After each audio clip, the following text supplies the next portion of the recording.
3, 2, 1.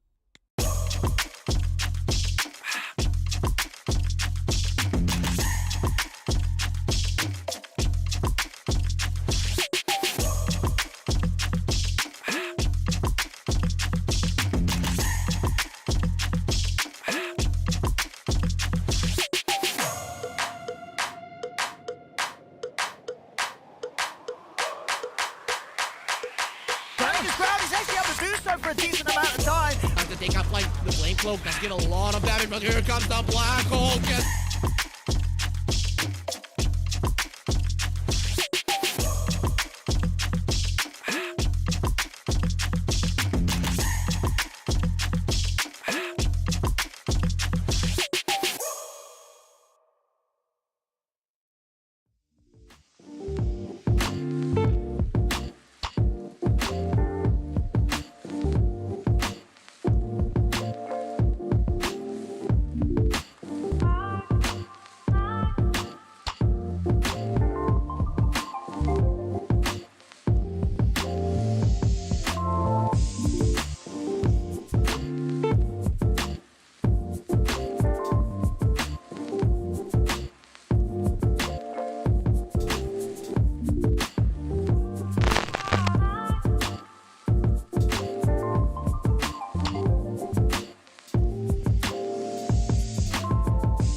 Good morning, good afternoon, and good evening to everyone watching, wherever you're from. We are back to the SEA DPC 2023 Week 1, Day 3. Wow, that was a mouthful.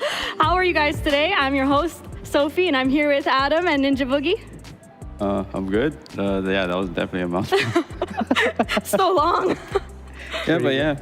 I'm excited to see, last day of the week. See some good games. What about you? Hungry for Dota. Yeah? Hungry for Dota at a Hungry for mama Dota? stall. Do you have breakfast? No. No? Sipping coffee for breakfast? Who has breakfast nowadays? I had a good old kaya toast. Yeah, it was You're delicious. not a real gamer. Yeah, that is true. But yeah, we have a group of exciting games today, but so far, let's talk about the rest of the week first. We've seen 6 games of Dota so far, 6 series of Dota, and we've seen about every team play. So this is what we've got. This is our results of the week. We've got a win by Execration 2-0. Fnatic lost to Geek, Slate. Blacklist Rivalry with a 2-1 against Bleed. SMG losing against Execration 2-0. Speaking of Execration, clean slate right now. Bleed winning 2-0 against Fnatic, and Boom losing 0-2 to Talon. So, what do you guys think about those games? I mean, I'm again impressed with Execration. I think they're the only team that's 2-0, right? No, I think Blacklist is. Well, they've only played one Yeah, game right, basically, so it's definitely impressed with Execration. A lot of teams seem a little bit like still trying to figure out one another. Yeah, like Boom, they didn't really have a good showing on Wednesday. Hopefully today, they can really showcase their skills. Aside from that, nothing really stands out to me. And Bleed, Gordon definitely popped off second time around with the adjustments made. Yeah. I feel like all the series, even though they were 2-0, they were like kind of close. Like no team is like clearly better. I think like some teams like we saw Fnatic, for example, they're a bit more less, what's the word, stable towards the end of the games, right, compared to maybe like how clean Execration looked. But I think other than that, like mid game, early game, teams are kind of on the same level. So we have a lot of like very tight games. Like you see Bleed here, Master House was like 21-0 in this game, and it was still hard. Fnatic could definitely have taken this. Yeah, definitely. I mean, Execration definitely have been playing like out of their mind, I think. I mean, you must be proud to be Pinoy, Mike. You're all Pinoy squad. I mean, sure. Blacklist also, I mean, they're full Pinoy and they're also doing great. But I mean, we'll see how they do today if they get the 2 or not. But yeah, big props to those guys. I think Execration looked kind of shaky in the SMGs. Yeah, definitely. I guess that's also what they said. Like they're not used to playing against a team that SMG does play very fast. Yeah, they're like super aggressive, right? Like hyper But aggressive. they do have that tendency to fall off in the edge, and I feel like as teams moving forward, they should guys, sure, maybe we'll fall off in the early to mid game, but they're gonna overextend. And they, I think it's the one thing that they're very consistent. It sounds like such a easy problem to fix, though, right? Like, we're 20k ahead, guys. Let's not dive and give it up. It's a good problem to have, compared to a lot of our problems. Like, how do we win when we're 20k ahead, guys? Yeah. So we've seen all teams play already. Now these are standings. We have, like we said, Execration killing it in first place, followed by Geek, Slate, then Blacklist Rivalry, Bleed in 4th, Talon in 5th, SMG in 6th, Boom Esports in 7th, and Fnatic going last. It's a tough run so far. It's so funny to see like the graph now. It's like usually you see Boom and Fnatic up there. And the other way around. It's the 2 relegation teams. No, I mean they've won. all the changes really shook things up. Yeah, I mean we are still kind of early. Only 2 series in teams. Well, this season with the shadow change, definitely have less time to adapt. So, but Boom and Fnatic are more veteran squads, so hopefully they will turn things around. Keep it interesting. Do you think you could have ever predicted the standings to look like this? Well, definitely didn't expect Execration to do this well, But yeah, no, not in a million years would I ever predicted the top 2 teams of last season to be bottom 2. Especially coming up from Division 2. And not even like securing 1 win, like they got 2. I mean, like for Boom, they've played like 1 series, right? 0-1. Yeah. Like sure, they're 7th, but they've played 1 series. It's kind of early to to rank the teams, the second place team has 1 victory. You know. Yeah. Yeah. Maybe Still got two. time. You still got Maybe time. two. Maybe 2. They're the first game of the series. I mean, of the day. Yeah, but it's kind of shocking, I don't know, to see last season's like top 1 and 2 on the lower half. But here is our schedule for today. We are seeing Geek Slate versus Boom as our first game, followed by SMG versus Bleed, and Blacklist Rivalry against Fnatic as our last series. What do you guys think about these games? Who do you think are going to come out as the winners? I'm just a Bleed fan. Bleed fan. You're bleeding Bleed? You mean you're an anti? Come on, bro. Whatever team against Wonder SMG. But yeah. I'm hyped for the Fnatic Blacklist series. Bit of clash in players there. Some all rosters meeting each other. Raven playing up against his old team, and it's also kind of like an old TNC Fnatic match. Yeah, right. Which is kind of cool. Geek Slate Boom, obviously the newer rosters, compared to the other 4 teams here. I guess not Bleed, but It's just Interesting Scam, right? series. That came from Boom, from yeah, in Geek Slate. yeah. I also want to say that Roger, in his winner interview, he said Boom was probably the best team. So they probably have not beaten Boom in scrims or something. So kind of curious to see how it goes. Okay. What about the SMG Bleed game? Let's talk a little bit more. No Yeah, bias. No bias. Just Would you like to see SMG bleed? I just want to see Bleed win. You know, like no reason. No reason. But I'm quite excited for the Boom Geek Slate game because I feel like, you know, we've only seen 1 game from both of those teams because, yeah. Yeah, Boom that's what they were definitely playing. didn't really get to show what they were capable of, I feel. It was rough. Like the first game, it was like against a Ricky Pos 5. Yeah. And then they just kept They getting played the same draft the in dark game 2. arrow, and then game 2 I didn't really watch much, but it didn't seem like it was that much closer.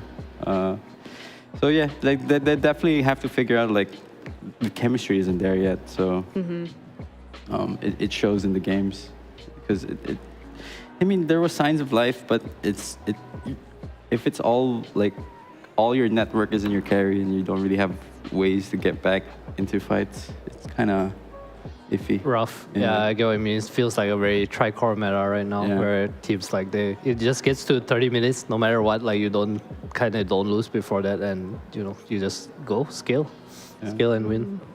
What about Geek Slate? Any thoughts about that? Their line, I'm trying to remember. They looked convincing. It's Cox, Scam, Rogi, Who did they play again? Horse, and they played again. They played again. Was it was it Fnatic? Tal- I think. Talon. Talon or Fnatic? No, I think Fnatic, right? Oh yeah, Fnatic Geek. yeah. I'm lost. We had so many It was- games. It was Fnatic. Yeah. Yeah. Fnatic But too. they look strong. They look like one of the best teams in the division right now, I think, just based Really? off that one game. Yeah. They look very. I wouldn't say they were the cleanest. There was definitely like some shakiness in the second game against Fnatic, but they look decisive. I think that's the word I'll use. They look very decisive especially Scam when he was making these like late game calls. I think in the draw game, I think it's kind of different. Like you see some teams, especially maybe like Fnatic, for example, they're a bit more. You can kind of tell like they are not super sure what they want to do, but I think for Geek Slate, they're like very, let's do this, and they go together. I think maybe it's like, I think Winter says like not where it's the right or wrong decision, but they just decide and go together. And sometimes being that 5 seconds faster just makes things work out. So let's talk about Dota for a bit, just the general Dota. So what do you guys want to see today versus what do you think we'll expect to see today? I mean, I'm sure we're all expecting like Lina, Trent, everything we've seen over again, maybe Ricky, Marana. But what do you guys want to see today out of these teams? I feel like the Lina is kind of getting answered. Like we see more regions playing, I think especially Europe. Like I think a lot of regions tend to look to Europe for ideas, which is very fair. I think Tundra has been picking like Spectre against Lina. Just goes Blade Mail, eggs, and then they like play the map, There are definitely teams that are beating the Lina more consistently, and I'm curious to see if teams here try to like experiment with it, because it's kind of short time as well, right? Like 1 or 2 days, like do we want to do this or do we just ban the Lina?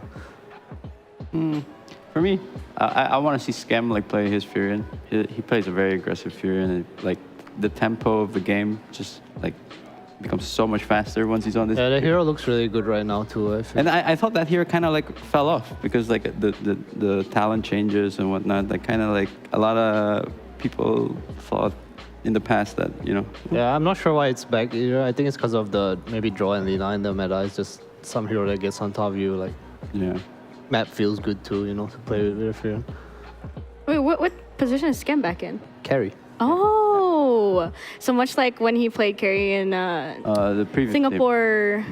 OB Neon. Yeah, Obinion Singapore major. Major, yeah. Yeah. Was it a major? Yeah, it was. Yeah, it was They a got top major. 6, right? Yeah. It was a the big fan. days of the Lash and Nature's Prophets. Oh my. Yeah. Yeah. I mean, I think he's really good at being a really aggressive carry, but you can't say that he doesn't play like all these draw and specters and stuff. Like he definitely does play the heroes well too. So he's quite a menace in the draft, I think. Right. To be honest. It's definitely hard to like draft against him. I mean, he gets last pick and he like dictates the pace of the game with his pick. It's kind of annoying. And I think also he picks like these heroes that are like flex picks, Oh, right? yeah. Like like multiple heroes. I mean, multiple players in their role in their team can play that hero. So you're never really sure if it's gonna be him using it or you know. All right. Well, let's find out what Scam will be using right after the break.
so for a decent amount of time. Time to take out flight. The flame cloak does get a lot of damage, but here comes the Black Hole.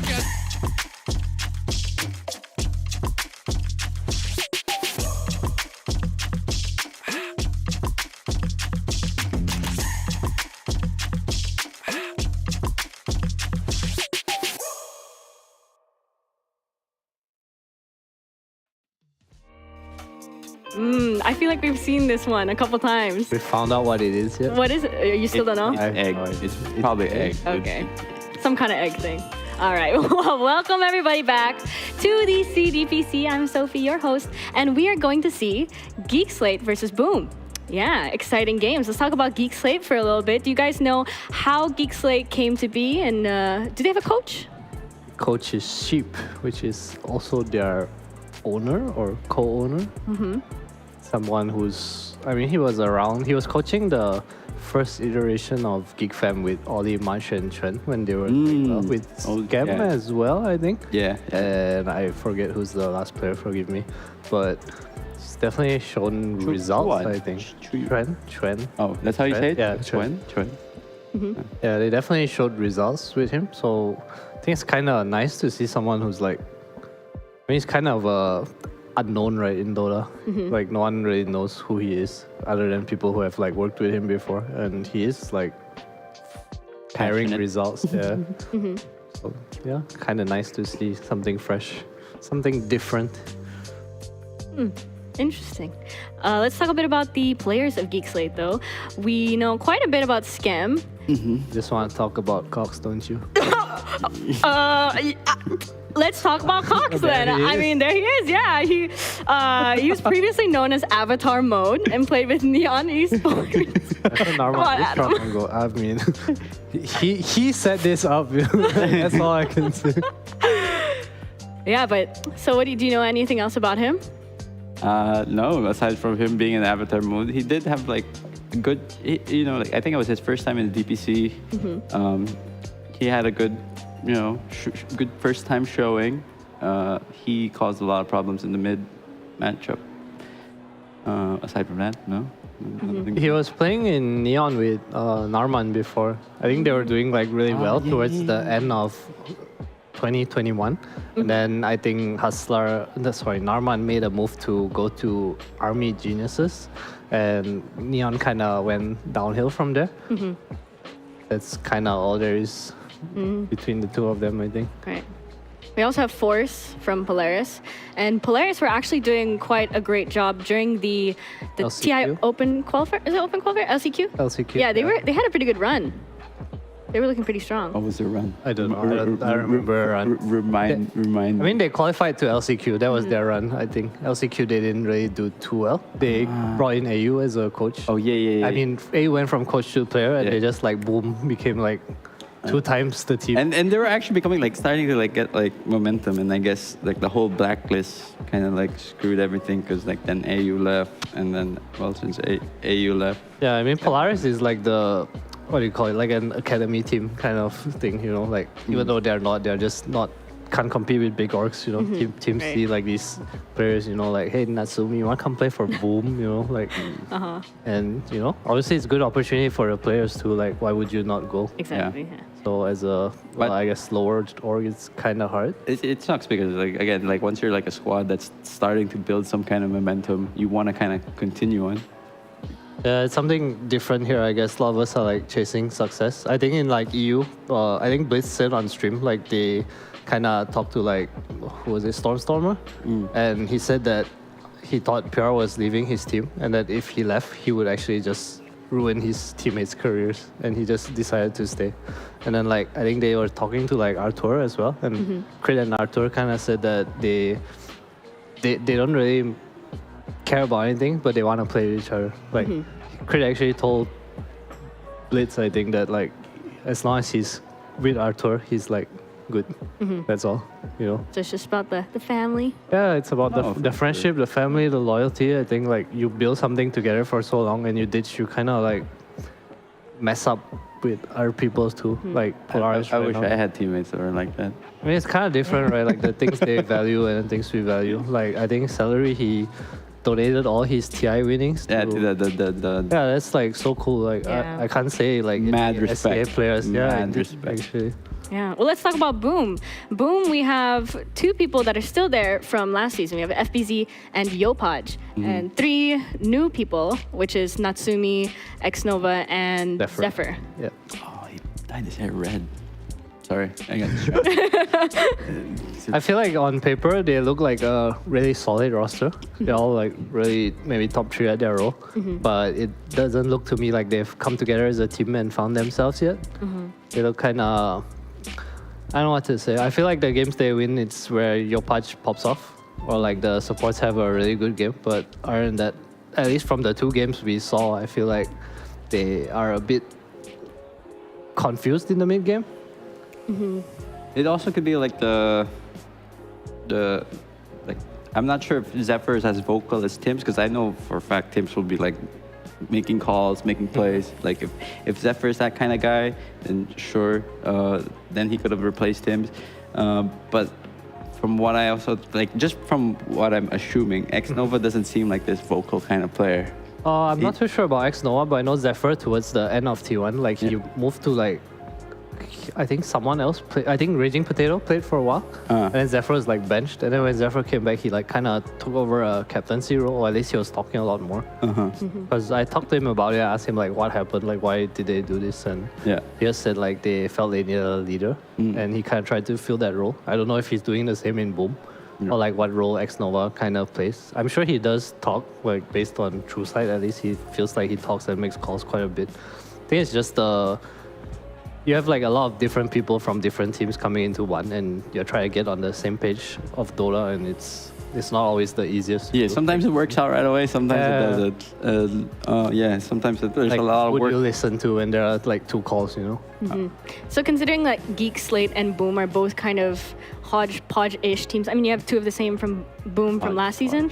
But do you yeah, fancy word. But do you think these 2 teams will rely heavily, like whoever will come out as a winner will rely heavily on communication and just teamwork in general rather than, you know, Yeah, I better would draft? say so. I mean, it looks like Geek Slate are like kind of on the same page about what they want to do most of the time compared to Boom. I feel like Boom has just not really found themselves yet. But, you know, it's been a few days since their last series, so, you know, we'll see. How about you, Mike? Yeah, I mean, I'll definitely give the edge to Geek Slate, just because I think Skem is more used to being in that like leader vocal role, and you definitely need someone who will take that kind of charge in the team. I feel like they just look more united. Yeah. Right? And then in when I just look at this Boom lineup, it's hard for me to really identify who that leader is. You know, obviously you have Mushi, but then once the game starts, he's not, you know, he can't lead in the game. And yeah, I'll just give the edge to Scam, just because it's always crucial to have that vocal in the game. All right, I do believe we have our draft ready. Thank you, techies. Serve it up for us. No brood. No Lina, no Brood. Snapfire, that's a new one. Maybe. I feel like Geek Slate like to flex their heroes. Yeah. Like, I'm sure his Snap can be like on Force as well. Do teams still? Do players still play at mid? Because I have not seen a mid Snap at all. I've seen quite a few offlane Snap because now offlaners just buy any hero can be offlane, to be honest. Like, yeah. Oh, Mirana. Rana. Oh, Ember. Ember. All right, go next. Nice chains arrow. Can't go wrong with that. Go next. Your patch, bro. You think we'll see a dude. tree? Dude, like when I was in SMG, It's hard to pick tree here. and then Boom was like at their peak. Dude, Yopaj gave me so much headaches, dude. You can't give this guy Ember. Or like you can't give him a good game on Ember. I think he's like one of the And then it's always like backing up with like a coddle or like. Yeah, they play. I mean, they just like play this style of Dota where you just follow your patch, right? Ooh. First time, right? Yeah, I believe so. First time CDPC? Is this a good pick? I mean, early on, Ember like catch. They don't see the carry, right? So it's like Underlord mid. Cox plays Underlord. This is Underlord mid. I'm calling it right now.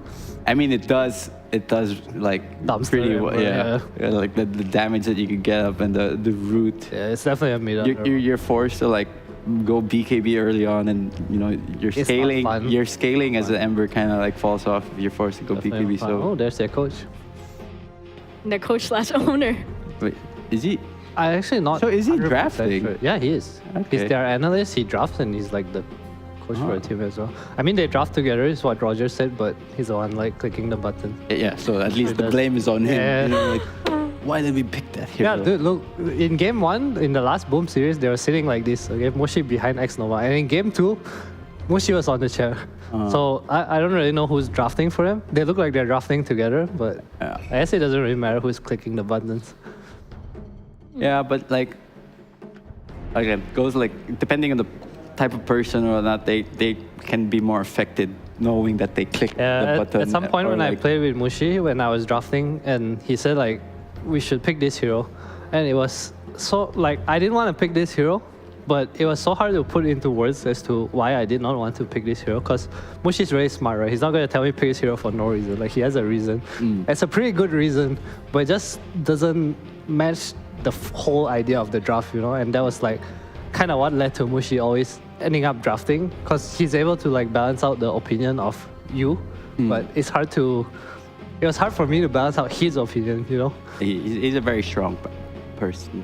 Like, I know. You get, I know what you mean. feel me? I feel you. Ricky Ben, no more Ricky Mirana. Yeah. Thank God. God, It's painful to watch.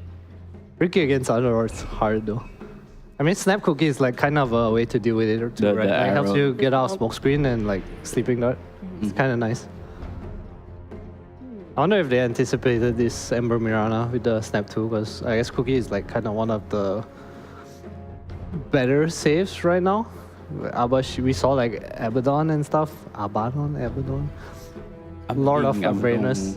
Lord of Awareness. Yeah, it's just hard to play, right? Like the smoke screen, it's your shield range is so short. It's tough.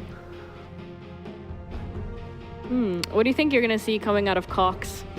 Oh, Underlord. yeah. I mean, I'm sure it's Underlord. You think? pretty. You really think? I'm like I- 99%. Adam has sold me with this Underlord mid? mid, because it's, again, It like, doesn't make sense to pick the like offlane. yeah, and the only core that you've seen is the mid, so it's like just put it mid. Yeah, he definitely plays it mid too.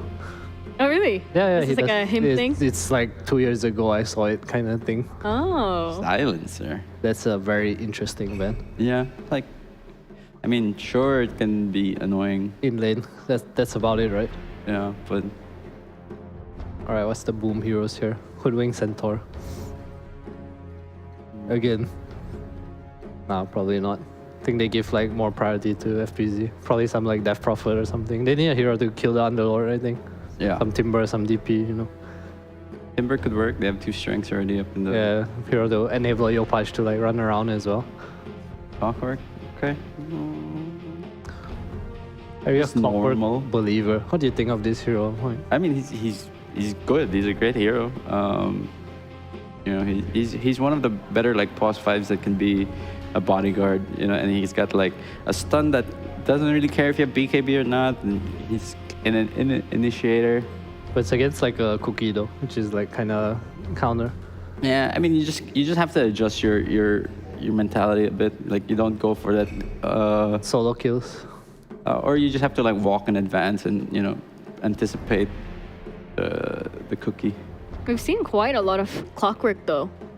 Yeah, I feel like the hero has been a bit underwhelming to me. I think it's because the way teams draft around it. Like, usually with Clockwork, you go in and you want your team to be able to go in with you. That's how you like have a game, right? Yeah. But I see all these post 5s, they hook in and they basically die and like trade for spells or BKB. It's kind of Oh, that's a hero. Is that a first, or have we It's seen definitely a first. Yeah, it's the first. that? There's 2 firsts. Yeah. Where's our 3rd first? Come on, give me the Spectre. Why? Like, I mean, I guess Just for the first. No, but that's also another good like say counter to the. I mean, the arrow. Drow's gonna come out for boom, right? On 18. I would think the Drow will come out. I think this SD is anticipation of Death Prophet. Because they picked the Clockwork, right? The Clockwork DP. Okay, yeah, I can see that. But their draft looks really weird to me right now. Yeah. They need a hero to like kind of bring it together. This SD step supports, I'm not very sold. Both teams don't really have any reliable stun either, no? I mean, for Geek they have. Well, it's not a stun. They have a root. They have Underlord's pretty. That's strong pretty start. reliable. Yeah. Malice. Yeah. And then I guess chains, but I guess chains is You can do hook, Yeah. hook arrow with shenanigans. it's alright. but It's alright. Both teams They'll are alright. figure it out. Yeah. Their house looks kind of nice. It does. All the boot camps have been looking. Are they Malaysia. here in Malaysia? Yeah, I know where. Is it in JB? No, it's here in JB is probably the best place to boot camp. Is it? Like in all the places that I boot camp in Malaysia, JB's the best. I see. They're in KL. Alright, Food. that's a Food. Doom. Doom. this flex Doom again. Geek fam. I mean, It's like- Pure has ran it as carry. But I guess he was kind of like First that. game plays it too. Yeah. Very strong hero, scaling very fast. And we saw mid one kind of like take over the game, but he also Is this threw the game. Natsumi Wraith King game? I know he loves the hero. It's kind of okay with their heroes too, right? So I read back the patch notes, and quite interesting that no one's really picking Wraith King because it seems like it's kind of good. I saw one game of Wraith King. The in Wraith EU. Fire Blast. Yeah, with the it's okay, right? Yeah, the attack speed is crazy. What else is there? It's like 45? some Roche hero. It's like you're giving like a AC aura to your creeps. Pretty nice. I don't think the hero's in the best place right now. Oh, It's not for definitely sure. playable. I think it's a big Natsumi hero, Wraith King. Ah. So all the other carries out there. It's like Ursa, you have Aegis against Doom, but playing against SD Doom doesn't sound very fun. Yeah. The no. lane's pretty rough too, I would say. No synergy with the Mirana. So what are they looking at to round off the draft of Geek Slate? Definitely a carry slash tower pusher. Wraith King? Yeah. It's kind of like No, but the thing is now they put the Doom mid and the Underlord top and the lane's like hard, right? I think you would still want to put the Underlord versus the Ember. I guess so. I mean the Doom lane's not the weakest, but I feel like this Doom the Doom snap is pretty strong, honestly. Yeah. Like, Another nice thing about the Doom is if you get the purge creep against this Ember Mirana combo, you just purge chains like all the time. Kinda invincible here. painful for your mana though. That's true. You need, But they all go like is it off the read still now, 100? right? So you just buy arcane boots. Yeah. I think it's still 100, yeah. DP ban, definitely need that kind of hero, someone to play to. What Open is- the map, strength killer. What is FEZ hero back in the day? Mars. I mean, I would think they want DP or Timber here, just some percent damage strength killing hero. They definitely have Underlord problems right now. Oh. Phoenix. Sure, can work out. I think Phoenix good against Underlord Doom. Yeah. You got Snap, sure, but they don't really have a Sunray cancel. I think Sunray is like the biggest Phoenix spell. You can't cancel Sunray, you're pretty godly. What do Boom need to round off? They're offlane, right? Yeah. FBC heroes. Yeah. DP. I think Phoenix Timber. DP is banned, so. I mean, I feel like that's the kind of hero they need, but it's also kind of dependent on what Scam's gonna play, right? Like, there's. What are nice anti-Wraith King heroes? There's Monkey King. Yeah, because Boom gets overall last pick, right? Yeah. So they It's not too easy to pick. so they are just removing these typical FPZ heroes. Mars FBC is scary. There's still Pango, but I don't know if Pango's kind of what they need. Kind of gets screwed over by Underlord.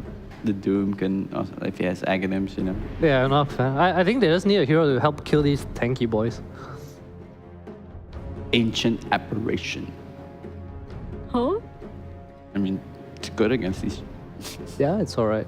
Just I don't know how weak. your lane or like your lineup's gonna look, but Just go witch play and say I'm the carry now. what they gonna pick here? Drow's in the pool. Monkey King. What's a scam hero that's good against Wraith King? Alchemist. I have big respect for Scam. I feel like he could just play anything. Yeah, he can. He's so flexible. I've heard he can play Lola with his left hand too. Really? Nah, I'm kidding. Oh, I see. Damn, I almost fell for that. Yeah, I I mean, mean, boy's a beast. Wouldn't be surprised. I heard Scam has like 10 Ferraris. And Yeah. he, cured a whole nation of Jesus. illness. Unnecessary amount of Ferraris, but sure. That's true. So just got one Lambo, one draw. Yeah. Oh, there you go. I mean, the hero is just strong. Like, you don't really care. But it's last pick. What would you pick in the offlane though? Yeah, you have a Dark Tier? I like Darkseer. Darkseer could be good. It's good, right? They have Ember and Rift King. Clockwork. Yeah. It looks pretty nice to me. I don't know if FBZ wants to. Doesn't really settle the strength hero things, But their lane's like so hard. Like the Darkseer Clockwork is pretty nuts though. against whatever they lane bot. It looks Timber. like Timber. I guess kind of expected a strength killer again. I honestly would have preferred the Darkseer, but Yeah, me too. But against SD, Purge, and Doom, I guess I can also see why they would not want it. yeah. I like Boom's draft. I think the draw is nice on Geek Slate, but it doesn't look like a very So you're easy right. game to It's a play. Cox Underlord mid. Easy prediction. He's All right, Boom 1-0 for me. I'm going with Geek Slate. Geek Slate, all right. I'm all about these cocks. I'll fight you out. I'll fight you outside. Oh god. All right, so whose team you're on? Oh man. Team Adam or Team Ninja Boogie? Oh, that's a hard one. I mean, We won't take it personally. I just feel like they have a lot of catch She's on just the thinking game. about Like, the cocks. come on, man! I'm trying to give some insightful, analysis here. But I feel like, the clock against the Drow, you just straight shot, pew, and then yeah, you just hooked on to I him. think Boom has a easier time playing the map and enabling heroes. Yeah. I mean, let me ask our good old friends though, Avo and Richie, what they think about the drafts. Who they prefer, but also. Definitely What's clean up Avo after eating? yourself. That's all I'm saying. No, I think we have cleaners here. That's what we're doing, But right? why is the sock? Why is this sock wet? Because it's drying. Why is it dry? Are you living here? Between houses, Richie. Oh I my don't, God. Ignore. Oh, hello, Hey guys. Hello, Hey. guys. Can live with me, Avo. Adam, are we still on for tonight? Are we still sharing a bed, or did you find a new one? I'll house you. Oh, thank you so much, Adam. We have a game though. Let's be professional, Richie. Let's not talk about my clothes. Yes. Thank you so much, panel. Take it away. I'm actually really excited about the Underlord mid, to be quite honest with you. I think it's a hero we're not seeing a whole lot of, and I think perhaps this mid lane's going to be a little bit better suited for him, like perhaps a hotel would be for you. Hotels cost money, and this studio is open 24 hours. The Underlord mid is something that we were talking about actually before you started berating me on stream, and there was something that I knew Cox is playing. I know that we saw a lot last year in SATPC. I think Chris Luck was playing it. Ding, Right. There's my reference. Thank you, Beast Coast. Check in the mail. And with this, I think we are going to see if this is just a viable strategy for aggressive regions, perhaps, or if there's more to this. Because when we saw it in SA, it was all about the lane domination. It was all about playing that oppressive map, which is their style. SEA, I think, is much more of a team fight-oriented and playing well with resources style. So I want to see if they can take advantage, especially of the new ultimate on Underlord. That's exactly what I wanted to get to, right, is we do have our game currently paused. Don't worry, we're not missing any of the action quite yet. And that allows us to play a little bit more now with the Underlord ulti and think a little bit about what that's going to look like. I really like it because something, again, I'll go with Chris Luck again myself, something that always really inspired me about his performances on the mid lane was that he would rotate super early. Sometimes he'd TP to side lanes at level 5. He'd push away going game now. and he'd rotate away as our game now is just getting underway. But that was always really, really cool to me to see. And I think Underlord kind of enables that same kind of play and kind of tempo setting. Yep. You pair that with, an offlaner like the Doom here for Force, because that's the one problem, right? You always want to have at least something a little bit differently. As Skem's saying, good luck, have fun. A couple little bit of friendly all chats before. Yeah, calling FPZ CEO because he's the only person to survive multiple Boom roster shuffles. Exactly. I like the Underlord mid. I'm really looking forward to speaking about that at length in the early to mid game. Shutting down this Doom is going to be something that I think Boom are going to be mightily concerned with. Fortunately, they have a nice core to core, right? The Wraith King, but this Timber Saw as well should have a pretty decent time. I wonder if they're doing any lane shenanigans here. It doesn't look like it. Just the Timber sitting mid here for now. I am interested in how, like you said, how well Timber Saw will do. Last time we saw it was Masao's incredible performance. Oh, yeah, it was, 16-0 and something like, you're underselling it with an incredible. Yes, but I do think this is not as easy a game. You have a couple of nuisances like the Doom, like you mentioned, but also the Drow Ranger, I would say, is actually pretty decent in the early game against Timbersaw's lane. You can go for the early Shard. Timbersaw's not really a BKB buyer, so it does screw with him a lot. I think you can actually buy Vessel easily on Snapfire because there's not really a set item build for her. So I don't expect to see such a strong Timbersaw, but who knows? FBZ is probably one of the best offlaners at CA. Last season, I think he was the best offlaner, right? If there's anyone that can make this Timbersaw work, it probably would be him. Yep, that's true. I do think he's got a rather difficult mid-game setup, though. You look at all the setup that Geek Slate has against him. You know, Doom is pretty good against him, to be quite honest with you. Oh, Underlord too, actually, with the Firestorm. Yeah, Underlord Firestorm, but not only that, you've got the setup with Disruption, right? You get caught first in Pit of Malice, they disrupt you, you come out, you're immediately caught in another Pit of Malice. It's damage after damage, and it's lots of good setup. So I do think his mid to early is going to be looking rather difficult here. But I am also eager to see what he's going to get going with. And, well, as long as he get an early level 6, give the boot towards Skem, he should at least be able to apply some early pressure. Do you notice that Narman also has Soul Snatcher on his title now? As I don't know if that's because he's playing Shadow Demon or he just decided to go to the dark path now. Do you know anything about his name change? By the way, this is former Hustler, of course. Do you know anything about his name change? Narman is his name, I believe. Oh. It has to do with his real name. That's, okay. That's what I understood. Okay. But yes, this is Hustler, in case you guys don't know. I think he became a really big force when he was on Reality Rift. Everyone was hyping this guy up. Yeah, he was amazing. And I think he got a little bit unlucky. I mean, as did every player, but with COVID, I think he was kind of, his stocks were rising around then, especially because that was a pretty rotation-heavy patch, as I recall. He was playing lots of Shakers, Earth Spirits, and Tusks back then in early 2020. And Rubik's. That Rubik was what stood out for him. And maybe we'll see some Rubik here some more, but he is one of my favorite Earth Spirit players. In every region, to be honest. Yeah, he's fantastic. He went to Neon, of course, during that season. If you guys recall, that wasn't the best iteration of Neon. I don't think he would be the one to blame for that, though. And of course, like you said, the COVID season made traveling much harder. And someone that's from Mongolia, they do actually play with a pinks advantage if they're playing from Mongolia. That's right. He stood in for a couple of Eastern European teams, a couple of Western European teams, even like a handful of times, but never really had an extended stint. So it's really cool to see him back in the C region. Really looking forward to seeing it. Yopaj in the middle lane. Ooh, that was very close, actually. He almost died to the Firestorm last second Flame Guard, but the Underlord lane domination is starting to get underway. Cox is just much stronger, he has a better HP pool, and of course that Atrophy Aura is something that Emperor cannot deal with. Yeah, very true. I do wonder, I'm not super familiar with Cox's mid-Underlord build, but I'm really curious when he'll dip that first point into the Pit of Malice, because that does seem like, okay, I've gone from harassing you to trying to kill you and boot you out of this lane. Yep. It seems like a pretty big point for the Underlord to want to get more damage. For now, though, 2 points in the Firestorm to clear the waves and just constantly shove underneath Yopaj's tower seems to be the move for Cox. Let's look at the other supports, right, to see how the rotations could work. Maybe this would give us some information. So you have Shadow Demon and you have Snapfire. I would say these guys can get a kill with a single point in Pit of Malice, right? It's a pretty strong 2 supports to gank you. Yes, I'd completely agree, especially because I was talking about the Timbersaw difficulties that he has with Disruption. Oh, he's killing Raji, though. He is killing down bottom. He's going there for Skem instead, FBZ. It's only level 2 and he's already diving the tower. Only single point in reactive armor, and Skem is now in trouble. We don't have arrow, but one last Timberchin will do the trick. However, Skem walks really well between the trees. He's now baiting the Mirana. Magic Stick to save him. Skem will live. Raji also manages to stay in lane to have experience and get some last hits, but FBZ wants to kill him, and now with a point in Whirling Death, it will be possible. Okay, so this early Timbersaw pressure is very early, a bit earlier even than I'm used to seeing with this 1-1-1 build. But FBZ really, you know, identifying when this Timber's going to be strong in lane, and decides that's right now. Skem actually refuses to go home. Now that his Snapfire's died, I'm sure he's going to drop a salve or something, and yeah, he'll get that varied on over to him.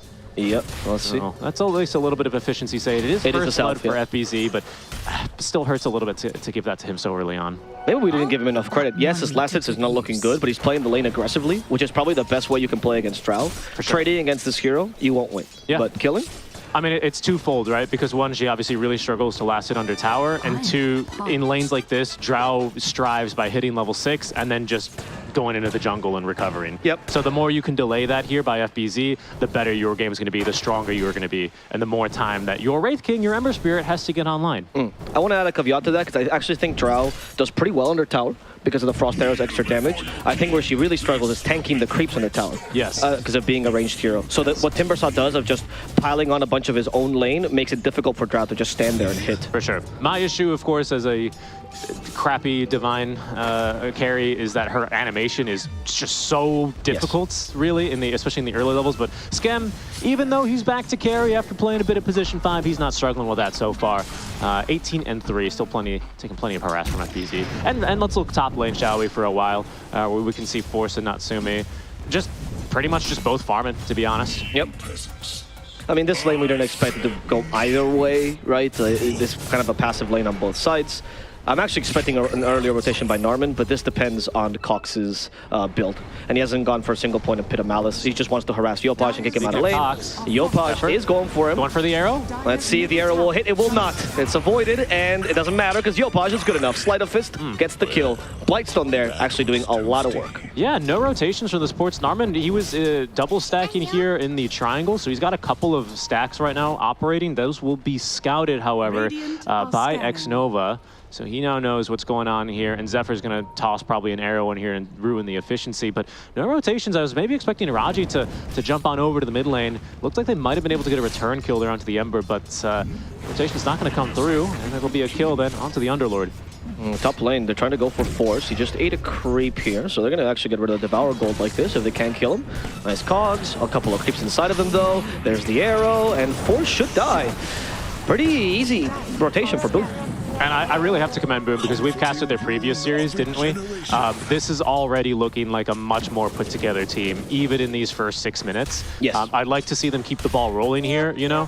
But this rotation from Zephyr has been phenomenal, right? He assists in that kill and all that harass down bottom. He steals the bounty rune at 3 minutes. He rotates mid, kind of helps in a kill, right? Maybe he probably happens without him, but still, he rotates through, scouts the stack, and gets another kill top lane. Like, it's just really, really good map movement right now from Boom Esports. I would agree. And I'm surprised a little bit that Geek Slate didn't do the same thing, honestly, with their supports. Maybe the Timber Sauce pressure did force Raji to stay in lane here a lot, but I was expecting Narman to honestly do more in this mid lane. Maybe they trusted Cox to just win this matchup alone, but the rotations completely stopped that. I do think this Shadow Demon still has a really big power spike when he hits level 6, obviously. Okay. But I wouldn't quite count him out just yet. I think there's even maybe a place for a casual point in his reworked second ability, Disseminate, to do a bit of work here, considering you have a Doom, you have an Underlord, two very tanky heroes, but bottom.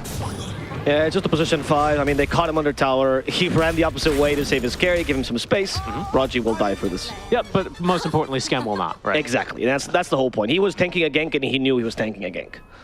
Assuming, I think one of these problems with this Doom lane, and with the Wraith King actually that Boom have picked with it, against it, I should say, is that you could see normally at this stage, the Doom is going to cut waves, he's going to farm, he's going to get a bunch of gold in, and he'd love to be laning against something a little bit like a Drow Ranger, where she does struggle to tank, right? You pull her waves away from tower, and she gets really annoyed. She needs to support there 24/7. Wraith King's obviously a much different hero. In fact, you could say that of both of Boom's side laners here, right? Both the Wraith King and the Timber fairly tanky. The supports can rotate around the map and get a lot of other work done here. That's what they're doing mid. Okay, and this time the rotation should work. Nice cox by Xnova, however. Up to the high ground this man goes. As he gets hit by the Shadow Poison, that will give vision. He's going to try to deny himself. Will he be able to do so? No. Cox has a pitch-perfect Firestorm last hit. Yeah, and he's even going to go and double this up to farm a little bit. Nice, nice. Look at that efficiency by Cox. That's a couple more neutral items for him. He'll probably hold on to that occult bracelet for the mana. Oh, no, he wants the Seeds of Serenity for the Verduidus. He wants the heal. No. Can't tell if that's a bit, because I struggle with that word. It's not a bit. Okay, Yopaj gets away. They did try to go for him in the mid lane, but not putting too much pressure. And now we're seeing Geek Slate more fluid lanes. However, this could punish him. Skem actually sees Zephyr, wants to push him out of lane, Xnova, or out of the jungle rather.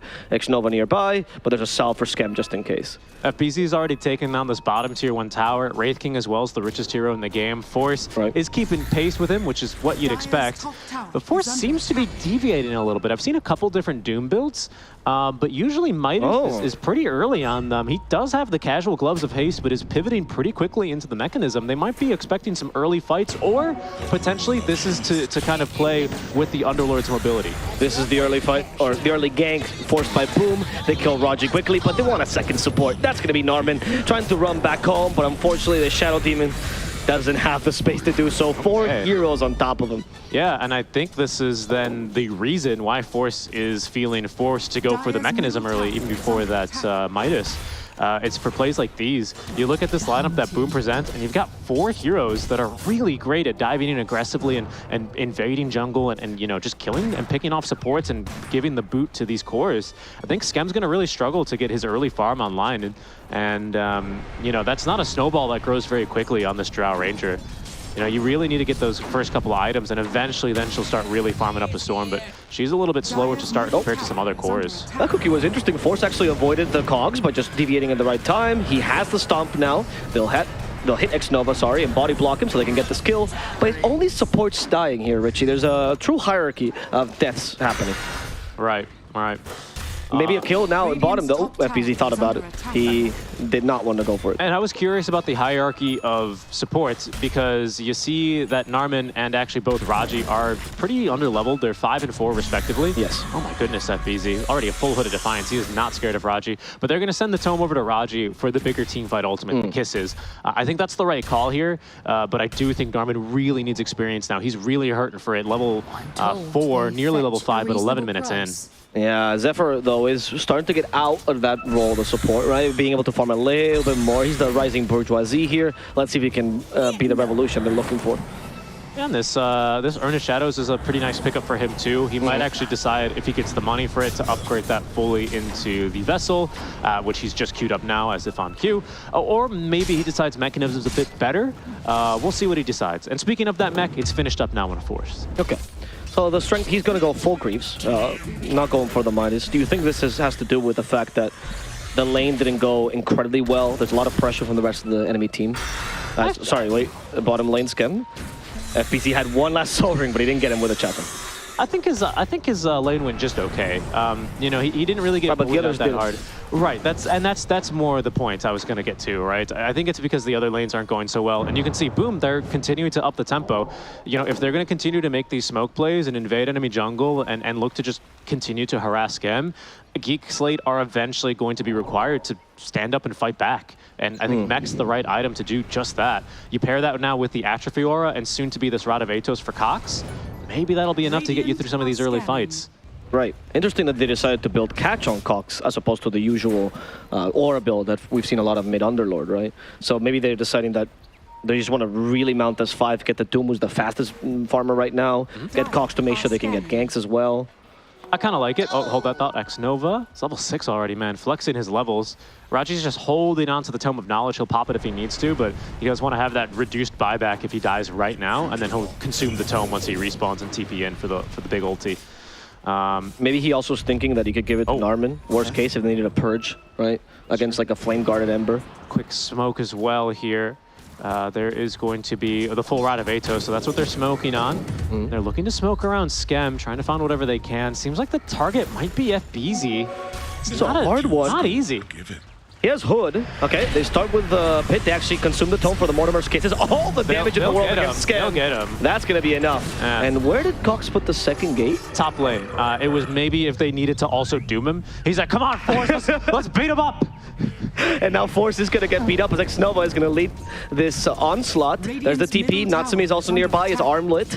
Can they kill this Doom? This Doom is not as tanky as Timber saw.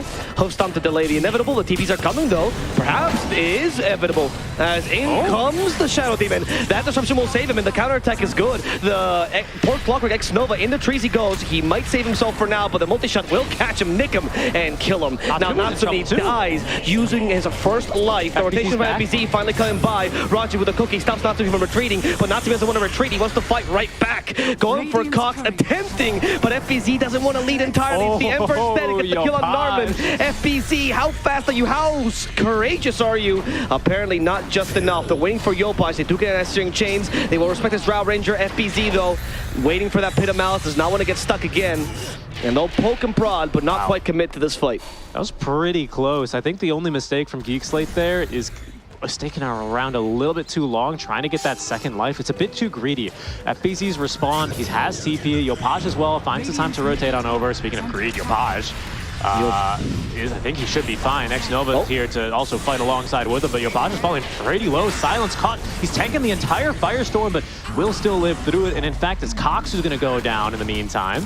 Force continues this fight now with a Doom. They turn it around, help with that Schem slow. It's impossible for FBZ to get away. And that's where he was respecting last initiation. Not getting Pit of Malice and doomed. Impossible for him to run away. Speaking of respect, just to quickly circle back and close out that previous fight where Force surprisingly lives, I actually thought that he was going to die as well, so I can't really blame Boom. It's not, again, I'm just not expecting this mech so early on this hero, and it saves his life. It turns it around, and you know, using that disruption as a save to get the counter initiation really worked well for Geek Slate. They just overstayed their welcome a bit too much. Now they've learned. They have used Doom though, so they're not fighting with a whole lot right now.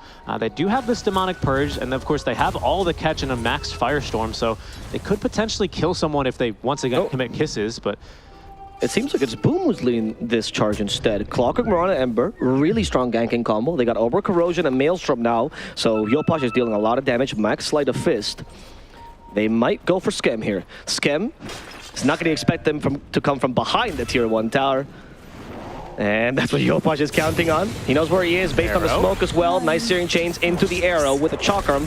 That's going to be a dead Skemberloo. He's just dead. And really good patience by Natsumi. He probably knows they're looking to go hunting for him. Now it's obvious with Narman starting to use the Shadow Poison on the waves. It's good patience. You know, he's going to get this gold eventually. You know, he still gets a big meaty wave and he doesn't take a death. Instead, Boom continuing to apply pressure, maybe thinking about a dive top lane, but it's a bit scary. And they've already tried once and failed to kill the Doom quickly. They will not make that mistake twice. Okay, the Timbersaw at least will steal this stack, or will attempt to. FBZ, however, quite low. There's no Doom available yet.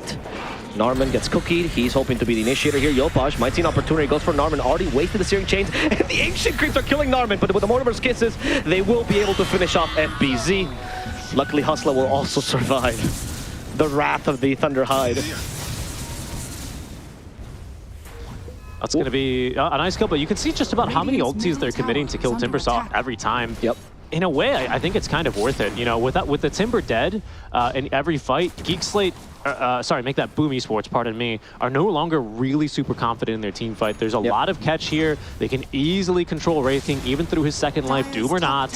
Obviously, with a Timbersaw dead, it opens up Yopaj as the obvious Doom target. So it's real scary. So it is kind of worth it for Geek Slate to commit for this, because despite the amount of control and the tempo that Boom have been setting, as you can even see there, a really fast Esso on this Wraith King. That's the kind of tempo they're looking to set. The Tier 1 tower is still alive mid. Oh, the fastest one, this DPC tour. All the fastest things always happen in SCA. Cox? He has been found. Pit of Malice, Searing Chain. Didn't get off the Firestorm. In the Pit of Malice, he might be able to counter-initiate here. He did die, but the rest of Geek Slate is already here. X-Nova, not the best target. In fact, it's racing is crazy, but the Pit of Malice, the last bit of it, will stop this initiation from Boom. They really wanted to kill Force there. Desolator would destroy him. Yeah, really good hold from Geek Slate. They're calling in the numbers to fight Schem as well, realizing that he needs to be here to do his part. He still has a significant amount of damage, even if he can just proc on a couple of marksmanships here and there. He's also got himself this Dragon Lance, so he's showing up and he's doing his part. However, Tier 1 tower shall fall without the Underlord here to clear waves, and otherwise, you know, be the AoE denier. Boom Esports are going to pick that one up, so Geek Slate's map is slowly starting to shrink. There's a pretty nice ward that X-Nova's put down. Narman's standing right on top of it just about now. And it gives really good vision here into the triangle. So Boom playing very nicely here with the vision game. It's just FBZ tried to Timber Chain the tower. That is always a nice thought by the Timbersaw. That's going to be the Tier 2 already down, like you were mentioning. This should open up the outpost. And yeah, even if there's nice vision from Geek Slate, those wards are very aggressive, enable a lot of kills. It's difficult to deal with this really oppressive Boom squad. The moment you stop putting gas in this Geek Slate machine, the Timbersaw and the Wraith King both recover. And what's kind of scary for Cox here is, like, they kind of drafted this hero to pretty much counter the Ember Spirit. Yes. And Ember, I mean, just look at where he's farming. He doesn't feel very countered, does he? No. He's feeling pretty strong. You know, in the Filipino mid lane matchup, I think Cox is going to be worse off. He's so far losing round 1. Yeah, he is. And it's a big thing here because Yopaj, he was probably the star mid laner last season, especially towards the beginning of the SCA DPC. And in general, all the tournaments Boom did well in. Yeah, our boy Japoy. And now Japoy himself is going to get double Searing Chains. The cookie for Force, he gets the Garden Grief, dispels those Searing Chains, but Raji's already dead. However, Force has some reinforcements. And he does. From Cox. And he's still a really hard kill. He's got his Midas online now and the full Guardian Greaves into the BKB, so his farm is still chugging along very nicely. Scam as well is finally overtaking his mid laner, but Geek Slate, you can tell they're feeling a little bit starved for farm here. They've lost their tier 2 down bottom, so there's no really safe place anymore in their own jungle, and they're more or less constricted to any waves that push near the tier 2 mid and even the tier 1 top lane. Their triangle even doesn't feel super safe with, again, all the pickoff and all the mobility. You've got, 3 smokes every 8 minutes or whatever. You've got Clockwork as well for vision, and of course the Moonlight Shadow. It's feeling really oppressive. On that note as well, it's the, like you mentioned, the ease with which they gank. It's interesting as well that they went for a combo that's perhaps older, right? The Searing Chains into Arrow. With all this Ricky shenanigans happening, of course Ricky did get banned, but it's cool that the team of veterans is showing these young ones like, what is this Underlord mid shit? We're just gonna go with a classic Pretty much. Mirana plus Ember. You're gonna try and permanently root me, FBC? I don't think so. He's got that Lotus Orb online now, right? Yep. You can be a complete combo breaker. Now, that being said, they still have, just redundant combos to throw at you, so this Lotus still might not be the be-all, end-all in terms of breaking the combo, but it is good enough to be a good interrupt, and of course, Shadow Demon's not going to be super tempted to cast that Demonic Purge on you if you've got Lotus. He'll still do it. He's a support, if he needs to be able to break and slow, he will die, and that's the important part. Yep. And as well, like you said, there's so many things to dispel with the Lotus. We'll see what they choose to do now, as it is going to be Geek Slate initiating. FBZ is the target. Ryan. There's the Athos. Lotus immediately. Cox is not in range, unfortunately, for that Pit of Malice. They're going to just lose Raji for free in the meantime. Oh my god. They just caught him with a Searing Chains combo. Again, it's this ward that X-Nova's put down, has picked up this easy kill. They weren't really smoking on a big item. The BKB is not quite yet ready for the Doom. No significant item here for Underlord. He's still getting towards that last item on his BKB. Scam does at least have the full Dragon Lance, but that's not really the go fight item. It's just Geek Slate trying to relieve a little bit of pressure and open up their own map. Unfortunately, the only one that's constantly showing is FBZ, and again, you've seen how many ultis they need to kill him. That still rings true, and if anything, it's harder to do so now with this Lotus online. Boom are playing a phenomenal game here. I really like this turnaround from yesterday's performance. Was it yesterday that we were talking about? Wednesday, sorry. Oh yeah, sorry. It is yesterday for me too. Yeah, same. I know, you haven't left. I would say that it was Wednesday, right? They were talking about the Boom Talon and how Talon was playing on the 15-minute timing, right? I think Boom actually did the exact same thing here in this game. And it's interesting to see how they just kind of took a chill pill in the beginning, and now we're seeing the just all-out aggression from a combo that is finally ready to go. And not only that, I think it's like balanced aggression as well. Like you click on Natsumi and he still doesn't have any stacks in his Desolator, and that's fine. Yep. Like this isn't a game where we need to get max stacks on Deso. We gotta be getting this kills. He's 0-0-1-1, but he is still the richest hero in the game, and he is going to be probably the most powerful hero in the game after FBZ falls off in about 5 minutes. That's where he'll be at his peak. He's not concerned about getting involved super early, even with this Armlet Deso BKB. He doesn't need this first Aegis, give that towards the Ember. It's not yet his time to shine. They're still playing this lineup, I think, very, very appropriately. Especially because I think the Blink Dagger versus the Drow matchup is a key point of this matchup. Because otherwise, she can just Gust you, Frost Arrow you, and even with like 4 or 5k down net worth, she still wins that Exactly. fight. So he's just getting his farm in, and it'll help the push, it helps him farm, but he's just coming along real nicely. Like you say, once he gets his Blink Dagger online, I think he'll be a little bit more, let's go. There's the fun Rudorama. But there's the Lotus. Oh, nice. I'll get him out of there. You have to time that perfectly as well, because if Timbersaw's not in position, right, you can Lotus right as the second root's coming in. It's a real nuisance. Yeah, it's not like I said, it's not the easiest, the be all save all, kind of thing. There's redundant ways to continue getting you rooted in there. Yeah. Scam does a good job of getting out of the way of this smoke gank. He probably felt this one coming and is going to TP back home. So Boom are not going to be able to yield any fruits here on this particular attempt. Would have been a scary one too. This Ember is very strong. BKB, Maelstrom, and a DD into the bottle. And of course, backed by this Aegis for 3 minutes. Is he going to catch Force? I mean, they know more or less where he is because they just pinged him. I think the ward caught him. Yes, there's a ward that Scam just ran past outside of the tier 3. Okay. BKB now on Cox. Maybe this is a turning point for Geek Slate as well. Because now he can actually go in and not be killed immediately.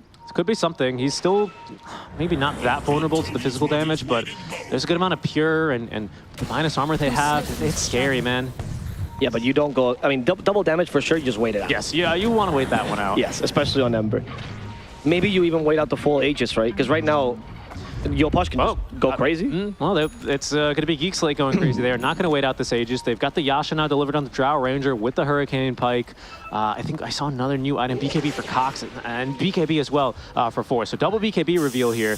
We'll see what they can get use of it. Raji as well, actually, with the Gem of True Sight.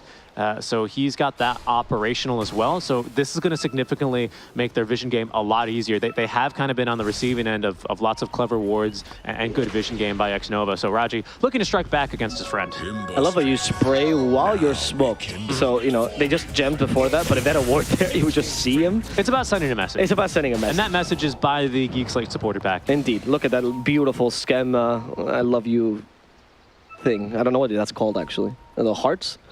The little hearts. Little hearts. 2 of them, to be specific. Yes, yes, yes. It's very cute.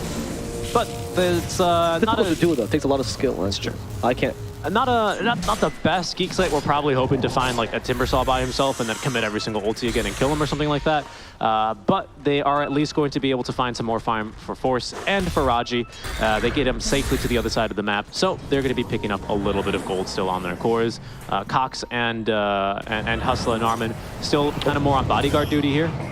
They do find Narman. I think he used Demonic Cleanse on himself. Yes, he did. That's a Syrian Chain's gone, and they keep Natsumi rooted. He has the Blink Dagger, might be forced to use the BKB, but of course not in his first life. And Natsumi will barely survive here. Really good patience. I love that long distance poke and prod. Schem knows he can just afford to stand there. Oh, what killed him? Oh, Shadow Poison, and he armlet toggled it wrong? It must have been. Okay. It must have been, yeah. I don't know if actually Geek Slate know that they've procced the first life though. Oh, you do, because you see the death timer, right? Oh, right, yes, yes. Everyone sees the death timers. It's just on the HUD. Yeah, so then they would have known. Okay, and now it's their turn to try to go for a smoke. This would be a better time to go for a smoke despite the H's, right? Well, it's up in 30 seconds, so I figured they just have to wait until then. Yopaj is going to get another power rune. It's an arcane. That's a pretty nice one to have, especially because the point I was making there was Schem correctly calculated that without the Syrian Chains and the arrow combo, he could just stand there. And he was really starting to lay into Schem. In fact, that's basically why he's died. Doom picks up a Blink Dagger now. We're gonna have Blink Dagger, sorry, on 2 of the offlaners. FBZ is also getting one, which is an interesting choice. Another way to deal with the Drow. Just get on top of her, honestly. And also a way to perhaps avoid that Pit of Malice, right? Oh, hello. Cox versus the smoke. He's not the ideal target, though. Xnova was thinking, should I hook shot him? Ooh, Kisses have been used. A little bit of miscommunication there, it seems. Boom does have high ground advantage now, in addition to knowing there is no Kisses. But do they feel stronger is the question. Well, they've taken down the ward, so they know they're really safe on the high ground. It's another 2 minutes till Roche is up. Blink on Timbersaw now. Do they feel stronger? There's a blink on Natsumi, of course, as well. I think it's a 2-part question. Do they feel stronger, and do they feel pressured, most importantly, that they need to go now in this timing? For me, the answer is no. I think they can continue to just grow this net worth lead. You can see it's just a line that's trending in their direction. Okay. They're getting more and more items on all of their cores, and I think most importantly, their supports as well are starting to finally get some items online. Smarana's got a gem and a full vessel and a 4-staff. You're right, but I do think that Boom also considers, why not? You know, might as well take advantage of the situation. They Moonlight Shadow, and even though they don't get a full-on engagement, they try to deward the enemy jungle, control even more area, and choke out Geek Slate. Yeah. They're super happy with the way this match is going. You know, you've got the 2 save items, the 4-staffs on your supports. It looks like FBZ's got a Kaya and Sanj now, so he's continuing to scale. Geek Slate also trying to take control of the high ground. Both teams really, really want to take control of this Radiant Triangle, because of course the Roche advantage it gives you. Absolutely. Geek Slate, you know, it's really important that they get outside of the base and they put themselves in a position where they actually can reasonably contest this next Roche fight. Their team fight's not all that bad, you know, especially in Roche. A decent Pit of Malice with Kisses into the pit, that's going to force BKBs. Maybe from there you can actually get a second initiation. Doom's going to be really scary at that stage as well. Like you said, he has his Blink BKB. They're not too weak. The only issue that they're having is that they haven't managed to find these wards quite yet. Who's holding the gem? Right now, it's Force who's holding the gem, and Xnova's got wards in lane, top lane, and mid lane here. And of course, he's got Rocket Flare. So the vision game is really hard. Getting the right initiation is oh so important when you have a Doom on your team. Okay, Cox is still holding onto the high ground. They have vision as well, but I don't think it's gonna matter. There you go. That early gem shows exactly what the plan is. It's just, let's exchange high ground. Worst case scenario, Geeks, like, all that happens is Boom grows their lead and Geek Slate gets choked down. Best case scenario here for Geek Slate is probably forcing a fight outside when the enemy team is not ready. And we should say, by the way, that if Boom do get the second Aegis and the shard that comes with it, Geek Slate have some phenomenal high ground defense, like really, really good high ground defense. Unfortunately, Boom at that stage will have 2 cores with 2 lives, and that's exactly what you want when you're trying to, you know, get through the gates of Ministerith and all that stuff. You want just bodies to throw at him. Ministerith? Yes, it's a little Lord of the Rings reference for you. Oh, that was before my time. I see. Double damage on Yopaj allows him to maybe put a little bit of pressure. I mean, they are taking these towers little by little, but we are having a really chill game, Richie. Yeah. There's a lot of patience, right, from Boom, which shows perhaps their experience. They want to show these young ones that they're actually, that Dota is all about patience and the right timings. It's not about pressing buttons quickly. It's true. Raji, though, he might have to press some buttons very quickly to get out of this one. Oh, I think Raji's screwed. Oh, that's a nice button press. Another nice button press. But unfortunately, not good enough. Better button press from X-Nova, though. Yeah, honestly. Look at the kill there. It's he clicked the portrait, or sorry, he clicked on the snapfire. He did. Got a skill shot, as we call it. Roche is up in just under 2 minutes now, minute and a half. No smoke, but Boom. Boom are going to smoke up. They know, you know, oh, enemies, they've forced us to one side of the map. They're going to go ahead and try and farm the other side of the map. Geek Slate know this as well. It's just both teams, as you say, playing to their strengths. Oh. Geek Slate, they go, why would we fight if it's not for Roche or on high ground? Because we have amazing AoE team fight. And Boom are saying, why would we push high ground when we can farm literally probably like 5/6 of the entire map and then just go up high ground with 2 lives? Yeah, but I think that I think Boom is more correct in this idea. Oh, 100%. Yeah, which is why Geek Slate has to go for this smoke. Like, they know that if this just continues this way, the game is going to be over for them. The game's going to be really, really hard, for sure. I just think, you know, that they do have to be patient here. They have to fight for Roche. If they fight for anything else, the risk reward is simply not worth it for them, right? And that's why they've kind of just been chilling in their base for what's felt like basically 10 minutes since first round got taken. Yeah, right. It's just anything else that's not a pick off onto a hero who's massively out of position, or a fight or a move that gets us to high ground to contest Roche, it's not worth it for them. And I think this is this match is a nice testament to breaking that stereotype I feel like SCA has gotten about this being a constant fight. Oh, we just like duke it out all the time. It's not really true. SCA has been, for at least the past 3 years, a lot about resources. It's been a lot about, like, you will take fights that seem bad, not because they want to fight, but because they value, for example, the carry buyback more than they value the support being dead, or they value the Aegis much less than the regions, etc., right? And here I think Geek Slate is showing that. This right now, they value the Aegis the most. So they're going in around 1 minute before Roche spawns. They don't know this, but it's the max time, so they can calculate it. If they win a fight now, they get a free Roche, essentially. Of course. Even if they just get a pick off here, they can contest Roche easier. And with that second Roche, oh, well, I was going to say, Skem gets a free shard. He's actually already bought the shard, which is a great item to have versus all these regen high heroes. Yes. But someone will get a shard, and that's even better. Yes, Doom, actually. I would love the Infernal Blade. This is a great smoke, though. Okay. Unfortunately, it seems like don't have any vision, and they just can't control their own high ground. Right? That's their triangle, but it's not theirs anymore. It's been taken over by Geek Slate. Now they know literally the entire enemy team's in their high ground, so they're going to go ahead and set up on the enemy's high ground. Regrettably, they don't have a tier 2 tower. No. Never really been able to push. In fact, the tier 1 mid's still alive and on 600 HP, so they can't capture this outpost. It's not the ideal standing here for Radiant. They send back Underlord, but like, oh guys, it's not just Underlord, we're all there, right? But of course, Underlord can always just TP back in with that Fiend's Gate. And he can call in the boys as well with the Fiend's Gate. They don't even have to commit TPs. Obviously they will, it's more convenient, but still. Interesting choice. He takes a tower in the middle lane now, opening up the map a little bit, and they will call one of the boys back. It's Skem. They want to at least force back Natsumi, perhaps force his reincarnation here. He is slowed by a lot. They did force the BKB. He might just die regardless. Nice armlet toggling, saving him from those marksmanship procs. Really, really good stuff. That's still an opening for Geek Slate, though. They didn't quite get through him, but they only really commit the Shadow Demon Demonic Purge. Yes. Still a little bit of They forced BKB. Yes, and they forced the BKB, which does get them into a potential good Roche fight now that he's respawned. Oh, this is scary. They need control over this area, and that ward is not helping them out at all. Cox is being torn to shreds.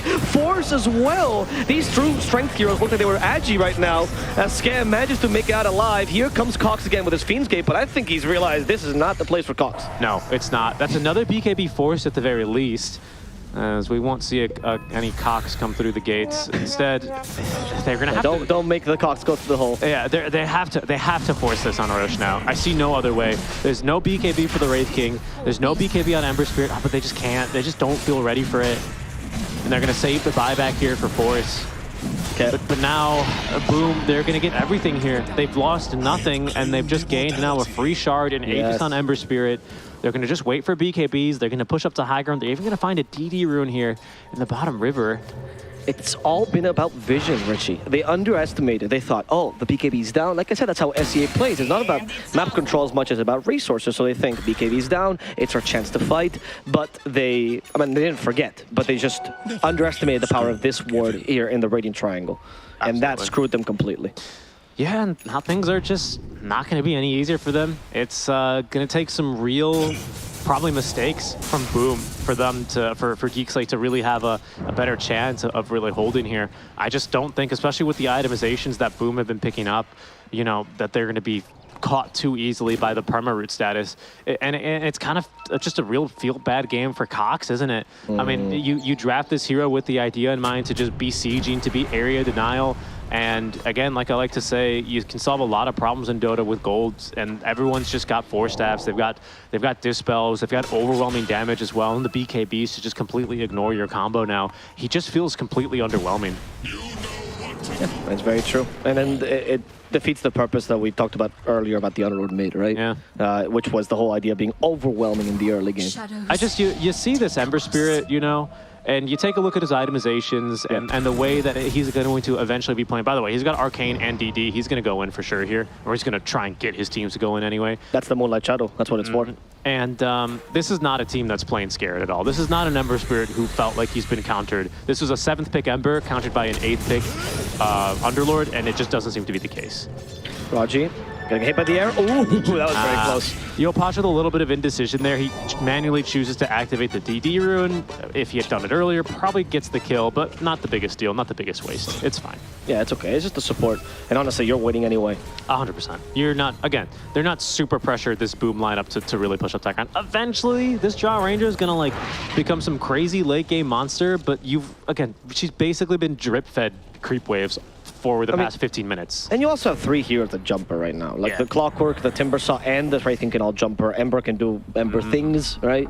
So I don't feel like they have a bad lineup against the Drow. No, not at all. That's completely correct. And that was even an overwhelming blink on Natsumi. Again, he's got, does he have kills actually in this Natsumi? He does. He finally has stacks on the death, so he's 2-0-1 after he gets those kills onto Force and Cox, setting up for that Roche take for Boom Esports. But for the most part, he's just been being chill and he's just farming. He's just been farming up a storm, and farm he has. I think his BKB still 8 seconds. He did get forced to use it once when he pushed up that top lane of Barracks in the tier 3 tower, but he's feeling real good. And so is everyone else on Boom. They're all just getting luxury items. FBZ has Ags and a Bloodstone and Kayan Sanj and a Blink Dagger. He is so farmed. Yeah. I mean... Boom is going to win just by default. What is this, cultural points victory kind of situation? Yeah, exactly. The Civ 5, Sid Meier's, you know, win conditions here. And now they're trying to sneak in. I don't know if Barracks break smoke. Nope. They found an Underlord. Good save. Oh, that is the Axe Doom. Maybe that helps out. No, he's stunned. And actually, Wraithing just goes back in. They do still have Reincarnation on. They forced him to get out of the Doom, but he comes back into the Doom area. He doesn't really care. At his first life. Yopaj just killed the enemy mid. He has no buy. Yeah, that's Cox dead as well. Natsumi activates his BKB now and goes against Doom a second time. He acted in the middle of that Reincarnation. You can now, the BKB is instant when you revive, so you can't really stop you. It's too much. It's just way too much. Boom they just have way too many items, too much resources. Geek fam, the combos just hasn't worked out for them. They need to force BKB. Oh, the Gust. Maybe? No. They wanted to get the Searing Chains off, but unfortunately, Yopaj was a little bit unlucky the Sleight of Fist. Jeez. The double chakra is so much. Yopaj wants to die, actually. I think? No, he was just tanky tower hits. Yeah, he wants to die. He's got 50 seconds on Aegis. He's baiting them to see if they are going to go further. He has a lot of time to die. There we go. He dies to the Shadow Poison. Raji will get him. They break the Timbersaw, but they have AC now, so it doesn't really matter much. Also, he has Ags. Damage with that double chakram. It's absurd. That's when Timbersaw becomes a late game machine as well against this Drow. They Searing Chains her, double chakram as well. Almost died to that. The arrow didn't hit, but in comes the Ember Spirit again. Disruption will save her, which means Yopaj is just going to go back. Busy a bit early there, mistimed the disruption save. It just doesn't matter. You can see they're using everything to just barely keep alive this hero. And that was not Sumi not even right-clicking anyone in the fight. He barely got to do any damage. He's just tanking. And that means Timbersaw's the one doing damage. He's blinking in, doing some damage. It's Ember Spirit who's free to just jump in. It's just, like you said, there's 4 heroes, it feels like, that jump the Schem Drow Ranger right now. It's an impossible game for him. It really is. It really is. I mean, he's doing as much damage as he can, but you have to tear through 2 Wraith Kings, 1 big Timbersaw, whatever Clockwork is going to do in the fight. A couple Ember Spirits, maybe, if he has Aegis. That has been reclaimed, of course, but the net worth lead has just accumulated to 25k. It's so much. And now this is it. For the Megas, Boom Esports playing it slow, but doing the right things here and making sure that they're playing a very methodical game here, looking for their first map win. It seems like Ixlay is trying to hold on to hope here, find one opening. I don't think that opening exists, but if it is, it's the opening of that Fiend's Gate. If they manage to do some sort of crazy backdoor, wrap around with that Fiend's Gate, surprise the supports, perhaps they still have a chance. The real question if they do that though is what does Drow do? Because she can't go through.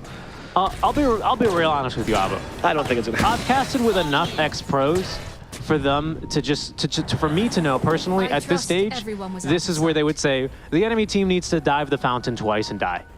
That's just the only way. And unfortunately, Geek Slate have no real options to force that. They have no force mobility. They have no tiny tossback, no Magnus, no Pudge even, nothing like that. The only tool that they have, potentially, I think you're right even, they have to use Fiend's Gate, and they have to try and use a Fiend's Gate from their fountain to everyone around Boom, and Boom have to then go into the Fiend's Gate into the fountain. That's the only way.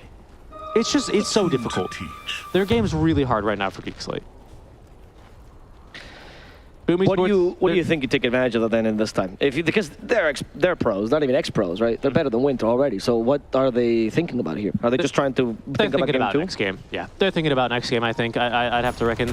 You know, they're going through the win conditions here in this fight. They obviously know what they need to do to save Schem. You know, Schem, he lives through that entire engagement. They have the confidence now to just completely buy out on him, and he has this Lincoln Sphere. It's really great stats on the Drow Ranger. She can pack a punch, but she just never gets the opportunity to stand and fight. And how many times have we seen this play? Geek Slate, at least this time, well, they might try and force something different, but no, you can see Schem, he's going to try and go into his own triangle, his smoke breaks, and he's just out of there immediately. He's not confident. Boom Esports, they're not even going to hold the triangle. They're going to play it super safe. Maybe they even just start pushing bottom now, to be honest. They have no real need to defend the triangle and to hold the triangle. Who cares right now if Geek Slate get the Aegis? You can just get Megas.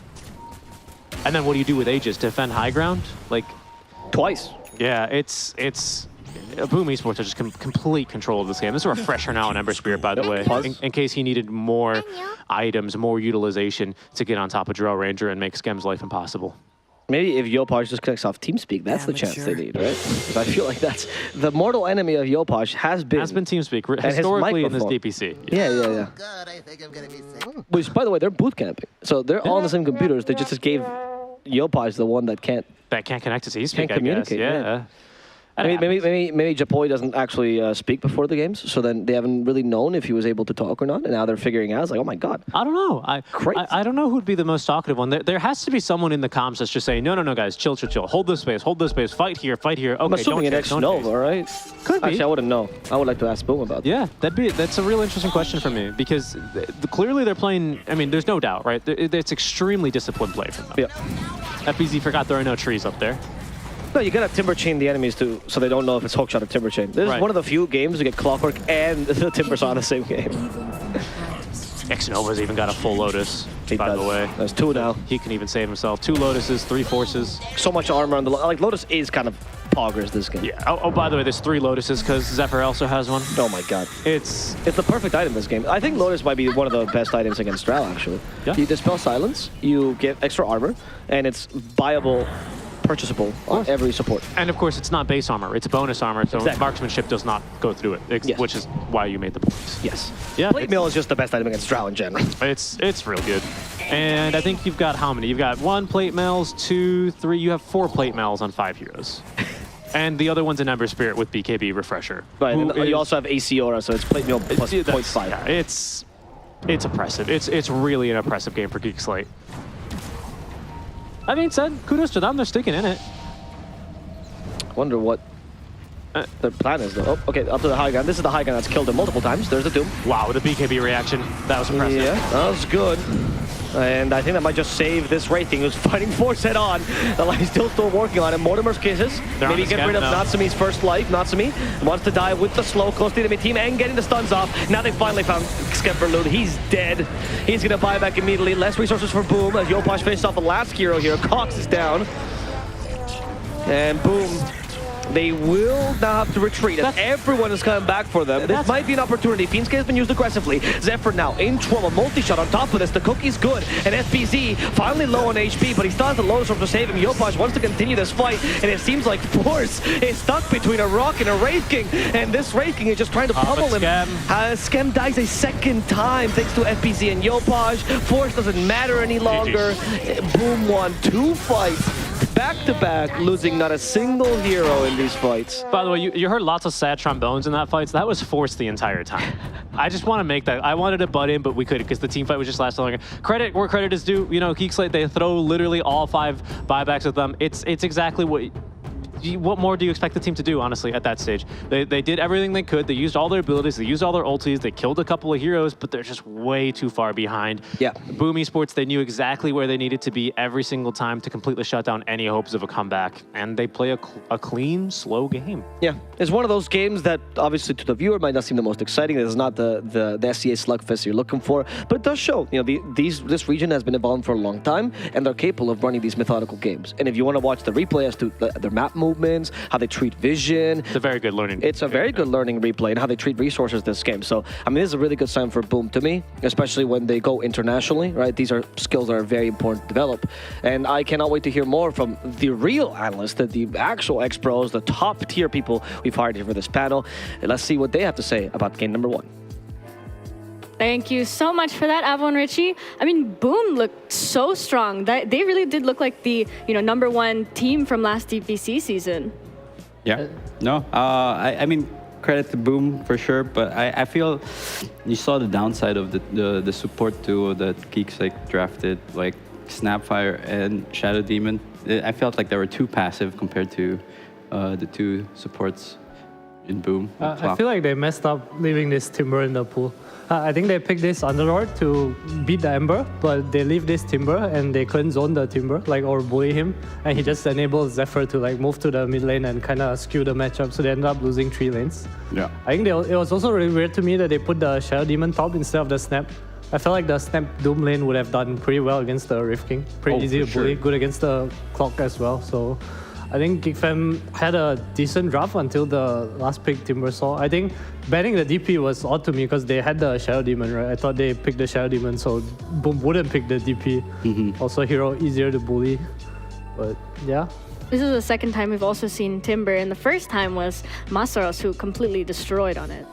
Yeah, I mean, these late pick Timbers and these item builds they go for now. We see this Aghanims, Octarine, Kaya saying he does so much. He almost solo kill Scam this fight. He just blinked on top of him, and they had a draft. The Doom felt like he needed to be on top of too many heroes, I feel like. I want to give big props though to Zephyr. I thought Zephyr played amazing during the early game. He did that one rotation at the start where he went from bottom all the way to mid to top, and he was just stunning. It was perfect. Stunning. Yeah.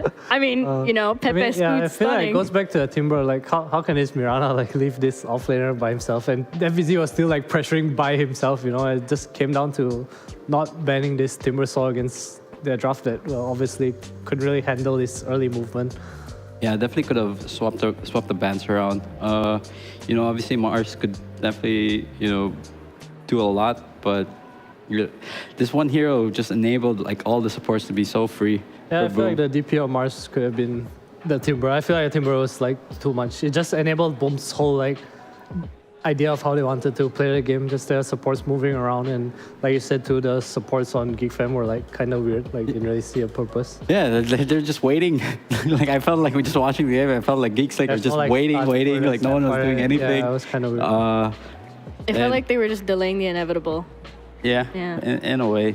And it kind of sucks to especially if you're playing in those kind of games. Guys, I want to do something. Yeah, I want to use my more immersive. We see the top 5 at the triangle. Roger just kind of pops it. It's it's time to fight, guys. Yeah. All right. I mean, hopefully we get to see more fights next game. That will come up right after the break.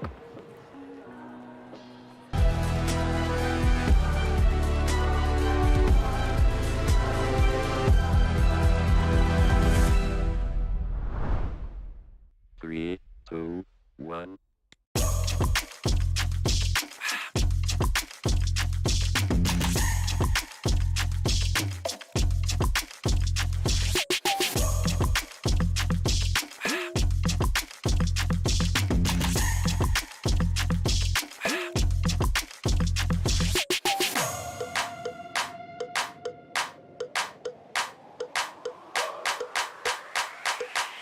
This crowd is actually able to do so for a decent amount of time. Have to take up like the flame cloak does get a lot of damage, but here comes the black hole. Just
Yummers, what's that? Pad Thai? Or is that char kway teow? I don't know anything in these videos. What? Anything at all. Oh, looks delicious though. But welcome back to the CDPC. We are here for Game 2 of Series 1 Geek Slate versus Boom Esports. How are you guys doing after that last game? Okay. I feel like it was a very one-sided game. So hopefully, Geek Slate, they can pick heroes that can fight. Do something. Yeah. No, I just felt like a lot of times the ST didn't really do anything. The snap, they were all just doing their own thing. And meanwhile, that enabled Boom for to do whatever they want in the game. I felt it was just because of the lanes. I think if they did well, they put a snap top and did okay, and then they kind of maybe 40-60 bottom lane, and the Mirana didn't the SD can kind of follow Mirana a bit, don't leak onto mid lane, and I think they could have been in a better place, but yeah, game's still kind of hard. Felt like they had nowhere to go to in the game with their supports. And then I guess also credits to Boom in their draft. They didn't really have a weakness in terms of their draft. Normally there's for example, you look at Geek's oh guys, they have no Doom. So if you're there, okay, let's not fight because there's no Doom. But in the other side, Boom, any of the heroes were fight ready. You obviously, you remove the Wraith King. If he doesn't have ulti, he doesn't really want to join the fight. But all the other 4 heroes, they're gonna take the fight whenever you start running into them. I think Geek kind of realized it in the game. I think Force, he went for a kind of unorthodox build, went for the mech first before his Midas. He like kind of felt his team needed the power to be able to like defend and stuff, but it didn't seem like they could translate it into anything. I think it was just the one fight top that they like had a chance, but the reincarnation came out and FBC TP'd and he's kind of too strong, it's Timber Ember. Yeah, and it goes back to what you were talking about earlier on. It's like when you have that one core that kind of like checks two cores in your lineup, it's very hard to fight into that. Obviously, the ideal scenario is like you kill the Timber, then try to like translate that into like some tower objective. Yeah, but it felt like they never really got to a point where they could kill the Timber and translate it into something, like you say. The only kill they got on FBZ, I think, was in bot lane when he was in from their tier 2, like that's nothing though. Right. Let's talk about this Wraith King hero a bit. So you guys were saying how, you don't know why it wasn't picked yet, and like you guys were hyping it up. But we did just see it picked. I mean, well, he was really fat because he's basically free farming, but still, like, it is a strong hero. And so do you think it's something that now we're going to have to look out for during the drafts, or do you think it's going to be picked or banned more? I think it's only going to be looked out for if, like, when there's a hero like Doom, where, you have to, like, assume you get Doom. That's one life gone, and then you fight again. But aside from Doom, I don't think it's really a hero that will, like, I'd say it's like tier 2, tier 3. Like you have the Drow, like all these. I think a hero's pretty garbage. I think they shouldn't have got away with the lane. Like, I don't think the Wraith King wins the Doom lane. Yeah. At least with the supports matter, right? They had like a clockwork against SD. I mean, SD is just. It's a very weak hero. Go on about it. Yeah, I think if the Doom wins your lane, like he gets some Vanguard or something, and he lives there, like he doesn't care about your reincarnation anymore. And this hero just kind of scales, Right. I mean, Wraith King has this double life against Doom, which is a nice advantage, but Doom does definitely get to a point where he doesn't really care about that anymore. All right, well, let's figure out if they do pick Doom with our draft ready for everyone. Mirana, as usual. All right, will Geek Slate take the Ember? No. Hey, well. No. Yeah, why not just go for the Bounty Hunter? No, I mean, go for the Ember here again. Like, Yopaj, obviously, it's one of his most comfortable heroes. I see no reason why. There's no way you don't pick it, right? Yeah, and it's like... They get 3 bans too. No mid-hero in the pool. What's this Snapfire? We saw it from Fnatic on Wednesday as well. Just this earlier pick, Snapfire. Is it just one of the better heroes right now? Yeah, maybe it's to kind of like... Ember, yeah, wow, what a surprise. Obviously an Ember pick there. But yeah, maybe it's because of like maybe Phoenix. It's my only like reasoning behind it. And it is a hero that can farm these mech, as a support pretty fast. I guess you buy team fight items, you kind of do a lot of damage. That's why I was also shocked, like with Doom going for the mech. But obviously the Snapfire was position 5. Yeah. But normally if it's a position 4, mech isn't that hard for a Snap to farm. I mean, you guys were also talking about how Snap is really good against like these heroes like Clockwork and Ricky because you can pick them out of the pseudo safe. Exactly, and we've been seeing a lot of Clockwork and Ricky lately, so maybe it's just a kind of stable hero. That's fair. I wonder if Geek Slate will like leave the Ricky in the pool because they have Bounty this time. Yeah, I mean... I feel like it's a debate, but... It is. But they might do it, Wait. It's like, okay, let's see. Nova, I mean, I guess he can play the Ricky, but...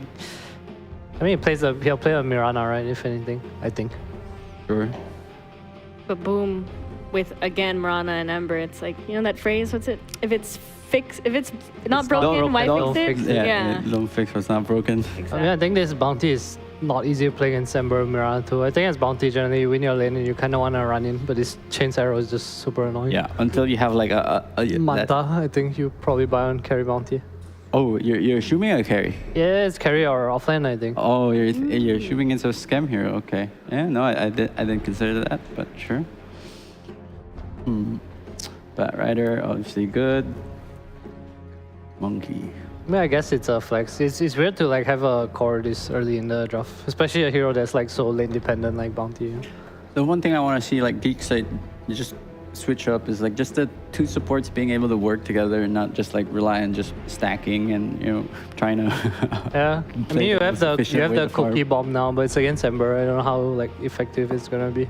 Yeah. Just cookie the invisible bounty hunter and give you a Rubik is still left in the pool. Normally that's banned within the first phase. He's been completely ignored so far in the Not the Fnatic. best It's for like- both teams right now. Yeah, but you can never go wrong. And I felt like one key factor why Geek Slate was kind of hesitant to do things was because they didn't really have a real way of initiation until, like, let's say Rod of Atos on Underlord or Dagger on the Doom. I feel the Underlord didn't really have a partner to play with. Like he had this pit of like 6 seconds, but nothing to come in with it. You know, it's like step out, sure, but that was it. Oh. Like this SD again didn't really like combo up with him. You know, like we've seen before this like Underlord Mirana where he just stuck in the pit of hell for like 10 seconds. Yep. It felt like they needed something like that, some hoodwing, you know, that kind of hero. I mean, and also credits to FPZ. You know, like that them opening that map like allowed Boom to be so much free because he just kept shoving in that wave in, and yeah, it's like you're kind of like, do we deal with this Timbersaw, but we don't really get a lot out of the Yeah, map, it's or- so much commitment to kill him. You feel like you're losing goal. I like what you called it, the pit of hell. Pit of hell is what it is. It is. Well, no more. That's shadow one way to deal demon with a ban. Timbersaw. Ban it. Alright, so it looks like Boom either won the DP or this felt like the Purge against Ember. Decent, maybe? I don't know. I mean, I feel like that's like the only thing he did that game. When he got shard, like you couldn't use chains. sure. That was it, right? Yeah, I didn't really see much highlights of him in that game, to be honest. And I know Hustler is a very He good is player. Master ban. So they are leaving the Death Prophet. Okay, they're still like, guys, that was just a bad game. It was that Timbersaw. Like, Underlord is still really good. But they'll just DP here, right? Like, there's no Nature's Prophet. Probably Drow again. Just DP and one hero that's good against Drow. Clockwork. I don't know. I'm not really I don't know if I'm a believer yet of the What? Underlord. Yeah, I mean, I if think he you just watch last fucked up. games. He basically got solo killed by Yopaj. And I mean, it didn't matter how tanky he got, you know, with one whirling death. That's like half your life gone. I feel like they just need a hero like this. Pit into Cookie into Bounty Hunter hitting you doesn't look convincing at all to me. No. This Ember, he's scared of the pit if you like follow up and like kill him, but the Cookie follow up, Ember is like, yeah, sure, pit me. Hit me. Hit me. Pit me. Alright, Boom. It takes so long to pick, but you know what's coming. Yeah. Gotta be something good. Oh, Rubik. Against Underlord, that's pretty nice, right? Yeah, the dream, dude. Yeah, it is. Doesn't matter what spell you steal. Uh, But obviously you'd want that Firestorm. anything, man. Dude, searing chains into Firestorm hurts. Yeah, yeah. I don't know. Like, I think last game, what really kept them in was just like the high ground def, right? Like Geek Slate were able to just defend for so long with the Look, Drow. they won, and then he's just Mushi's still behind. When they lose, they'll like change seats. Yeah, but I don't know. I feel like they lacked initiation kind of on Geek Slate. Geeks, they lacked a lot of things. Yeah. Boom's Wires. draft. FB Boom's draft looks What? really, really good. Like, I mean, it looks like Boom. Yeah. How Boom's draft looked for like the past 2 years. yeah, yeah. Well, don't, Important game, FBZ Mars, let's go. don't fix what's not broken. Yeah. They I won. mean, respect to them, they like focus a lot on like how to play a map and enable their heroes, you know, like no flame, like even though they play kind of new roster, same heroes, you know, but it's how they play a game, and you know they're pretty good at it. The foundation's there, right? Alright, what's the scam hero? Oh. Spectre. Just a hero to kill supports with the track. I mean, I don't hate it, but I don't see like why it's great. sure. Kind of lacking damage, but you know, Yeah, if it's the guy's sitting in the firestorm, sure, but yeah. I don't know. I really like Boom's draft. I feel like you can work with a lot more, like a lot faster. Maybe they're also like preemptively like removing. They don't want to take Dro from themselves, so like, you know, picking Spectre will. I guess so, but it's pretty hard to pick draw here, right? Against like Cookie with Bounty, and even if there's no carry, their lineup is like what, Rubik, Drowling. Yeah, but you know they have Mars to There's protect. a Lycan ban, the draw might be coming anyway. Yeah. I feel like Geek Slate's draft is like you need things to go just right, like perfectly for it to like kind of work. Well, you gotta strive for perfection to be the best team in the world. So That's credits true. to them. Credits to them. That's why I'm not a pro. It's true. It's true. Slark, yeah, Slark is very good man, very good against Spectre, Underlord. What's the other Spectre Underlord counter? Lifestealer? Lifestealer, yeah. Natsumi, big Lifestealer player. But it's against Bounty though. Yeah, And you I mean, have if like it's on a offlane, Mirana. it can cause a lot of problems, but... They do have last pick this time, so see what Geek Slate choose to do. Still kind of flexible with their Bounty Hunter. Or Underlord, I guess. Rule ban, so just expecting offlanes. I mean, I guess Geek Slate in general, they do prioritize their force, right? Yeah. Most of the time. Either force or scam. What kind of offlane do you think Geeks like need right now? I think they might pick up mid because Cox is the one talking right now. Force doesn't seem to be saying too much.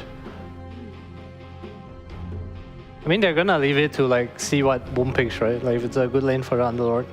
Yeah, DP actually looks pretty good for Geek Slate. Yeah, it's alright.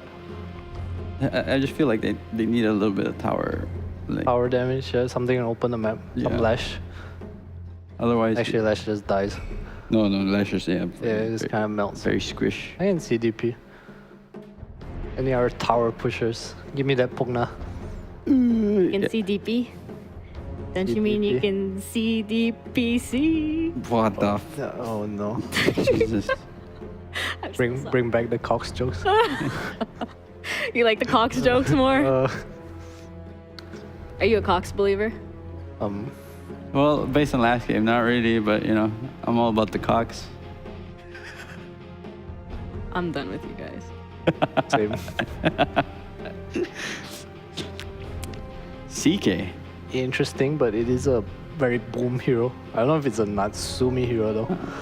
I feel like they'll just pick Lifestealer. Like they just enjoy these like stand in your lane, you can't kill me. Yo patch, go attack. Yeah, supports are free to do Supports, whatever. What. Follow your patch, attack. Yeah. And it works for them, you know, it works. Yeah, but like you said, they can opt to put like this bounty hunter as a position tree.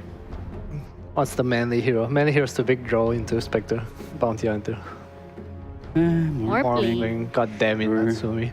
Or well, he wants revenge from losing versus Talon. He's just a hero that I can kind of sit in the lane. I definitely think the Lifestealer was better, but Because like overall last pick, like for Geeks, like, you know, they could pick like Razor, like something that can really like, mess up your lane. yeah. Even though they have a Spectre, they can. I'm sure they don't really. It's the same with Morph though, is it not? What can they pick though? Yeah, but I mean, eventually Morph will reach that point where like he's, despite even having like. All right, give me the Outworld Devourer. Oh yeah, I was just thinking about that too. Ew. Ew. Ew. Geek Slate's an ew team, let's be real. Ew. Meepo. OD it up. No one picks Meepo. No one picks Meepo, yeah. Odin's actually pretty nuts, dude. It's great, right? Like, No, it's safe for against sure. the arrow as No, well. the only downside is The you're giving Rubik. Rubik. But you have Spectre Bounty, like his Rubik, as long as he like sneezes, he's dead. He sneezes. Enchantress. Okay, I was not expecting this Alright, at all. bounty core. Okay. This ENG enough to secure the Spectre lane though? I'm not sure. But it's like, do you want to just like? This is a that's very your mediocre last That's pick your from me. overall last pick, right? Yeah. Like, and sure. Let's say from a 40-60, you make it like a 50-50, or even a 60-40. Is like, it worth? Spectre gonna be able to like solo carry? Who knows? Maybe Scam's got something. Alright, I believe in the Cox Underlord, the Pit of Hell. Sure. Of course you do. I'm definitely Boom's draft looks much cleaner to me. Yeah, it's definitely. It looks more easy to execute. I was They gonna washed say, it. Yeah. With the easy to Morphling. execute. They cleaned it. They cleaned it. Yeah. So Morphling versus Spectre late game though, like for example, no one else on the team, they're just fighting each other. 50-50, and Spectre has Mantascari, sure. Like, she'll beat the Morph then. I feel like Spectre matchups are weird because usually he kills your team better than you kill his team. That's like Spectre in a nutshell. It's not really the man fight you carry, you know, whereas Morphling's probably gonna win the 1v1, but when his team dies and like the Spectre's alive, it's like 3v5 or something. And Morph can turn into the With the Underlord. eggs. Oh, the pit, yeah, that's And true too. doesn't he get like that The aura. And then even though he I swaps, think if you swap back, you lose the aura. I'm not 100% sure, but there was one part where one time where kept the auras. Yeah, I remember. I like there's so many mechanical changes with Morphling and this Aghanim. So. All right, Mike, thank you so much for the insight onto Morph. Avo and Richie, Mike really loves Cox, and are you guys Cox believers as well? You gotta tell me. I am. I'm a little bit more, to be honest, interested in the core-to-core matchup here. I think the Spectre Morph is going to be a little bit more interesting off of the bat, basically. I'm curious how that's going to be looking to play out. Dude, come on. Go for it, guys. Take it away. Just do your casting thing. One sock, please. This one is not that wet. It's almost dry. It's unbelievable. And speaking of things that are wet, this Morphling. Yeah, actually, good question. Is water wet? I would say no, because are fish wet? Probably not. You wouldn't say a fish is wet. I think if Morphling slaps you in the face with an adaptive strike, you're going to be wet. And I think that's the concern, that Geek Slate are going to have to really worry about here. Fair enough, fair enough. Do ghosts get wet? Because that's the question this game, actually. That is truly going to be the question. I'm also really excited to see this offlane Bounty Hunter, to be quite honest with you. I think, especially for Force, up in the face, I think this is going to be a little bit of a difficult matchup here, considering the ranged hero. But if you can get on top of him, I do really like the way that thing's going to look. Are you a fan of, by the way, Cox going 2 games in a row for this Underlord? That genuine question. Yeah, I actually have no issue with the Underlord versus Ember Spirit matchup. I actually think last game, some of the issues were more on the way they played around the map. Like, I don't think they respected the enemy area of the map per se enough. Sure. And that did make it difficult. They overvalued their heroes, right? But I do think it's not the issue of the draft itself, right? I also feel like Bounty Hunter works really well with this hero because he offers more kill potential in the Doom. Agreed. I think that's actually probably where that draft fell apart a little bit and perhaps fell on its face, and why I like also the adjustment to the Bounty Hunter, much more active kind of hero. Because it didn't really ever felt like last game Geek Slate had a bit of a playmaker. They had responses. They had plenty of responses, in fact, and we saw that, right? Boom Esports, they initiated one time onto the Doom and then immediately lost that follow-up skirmish before Geek Slate, extended a little bit too much in that top lane on the mech reveal. And then from there, Boom were like, anytime we do that again, we're going to finish the fight. It's not just a little pick-off, it's going to be a full team fight.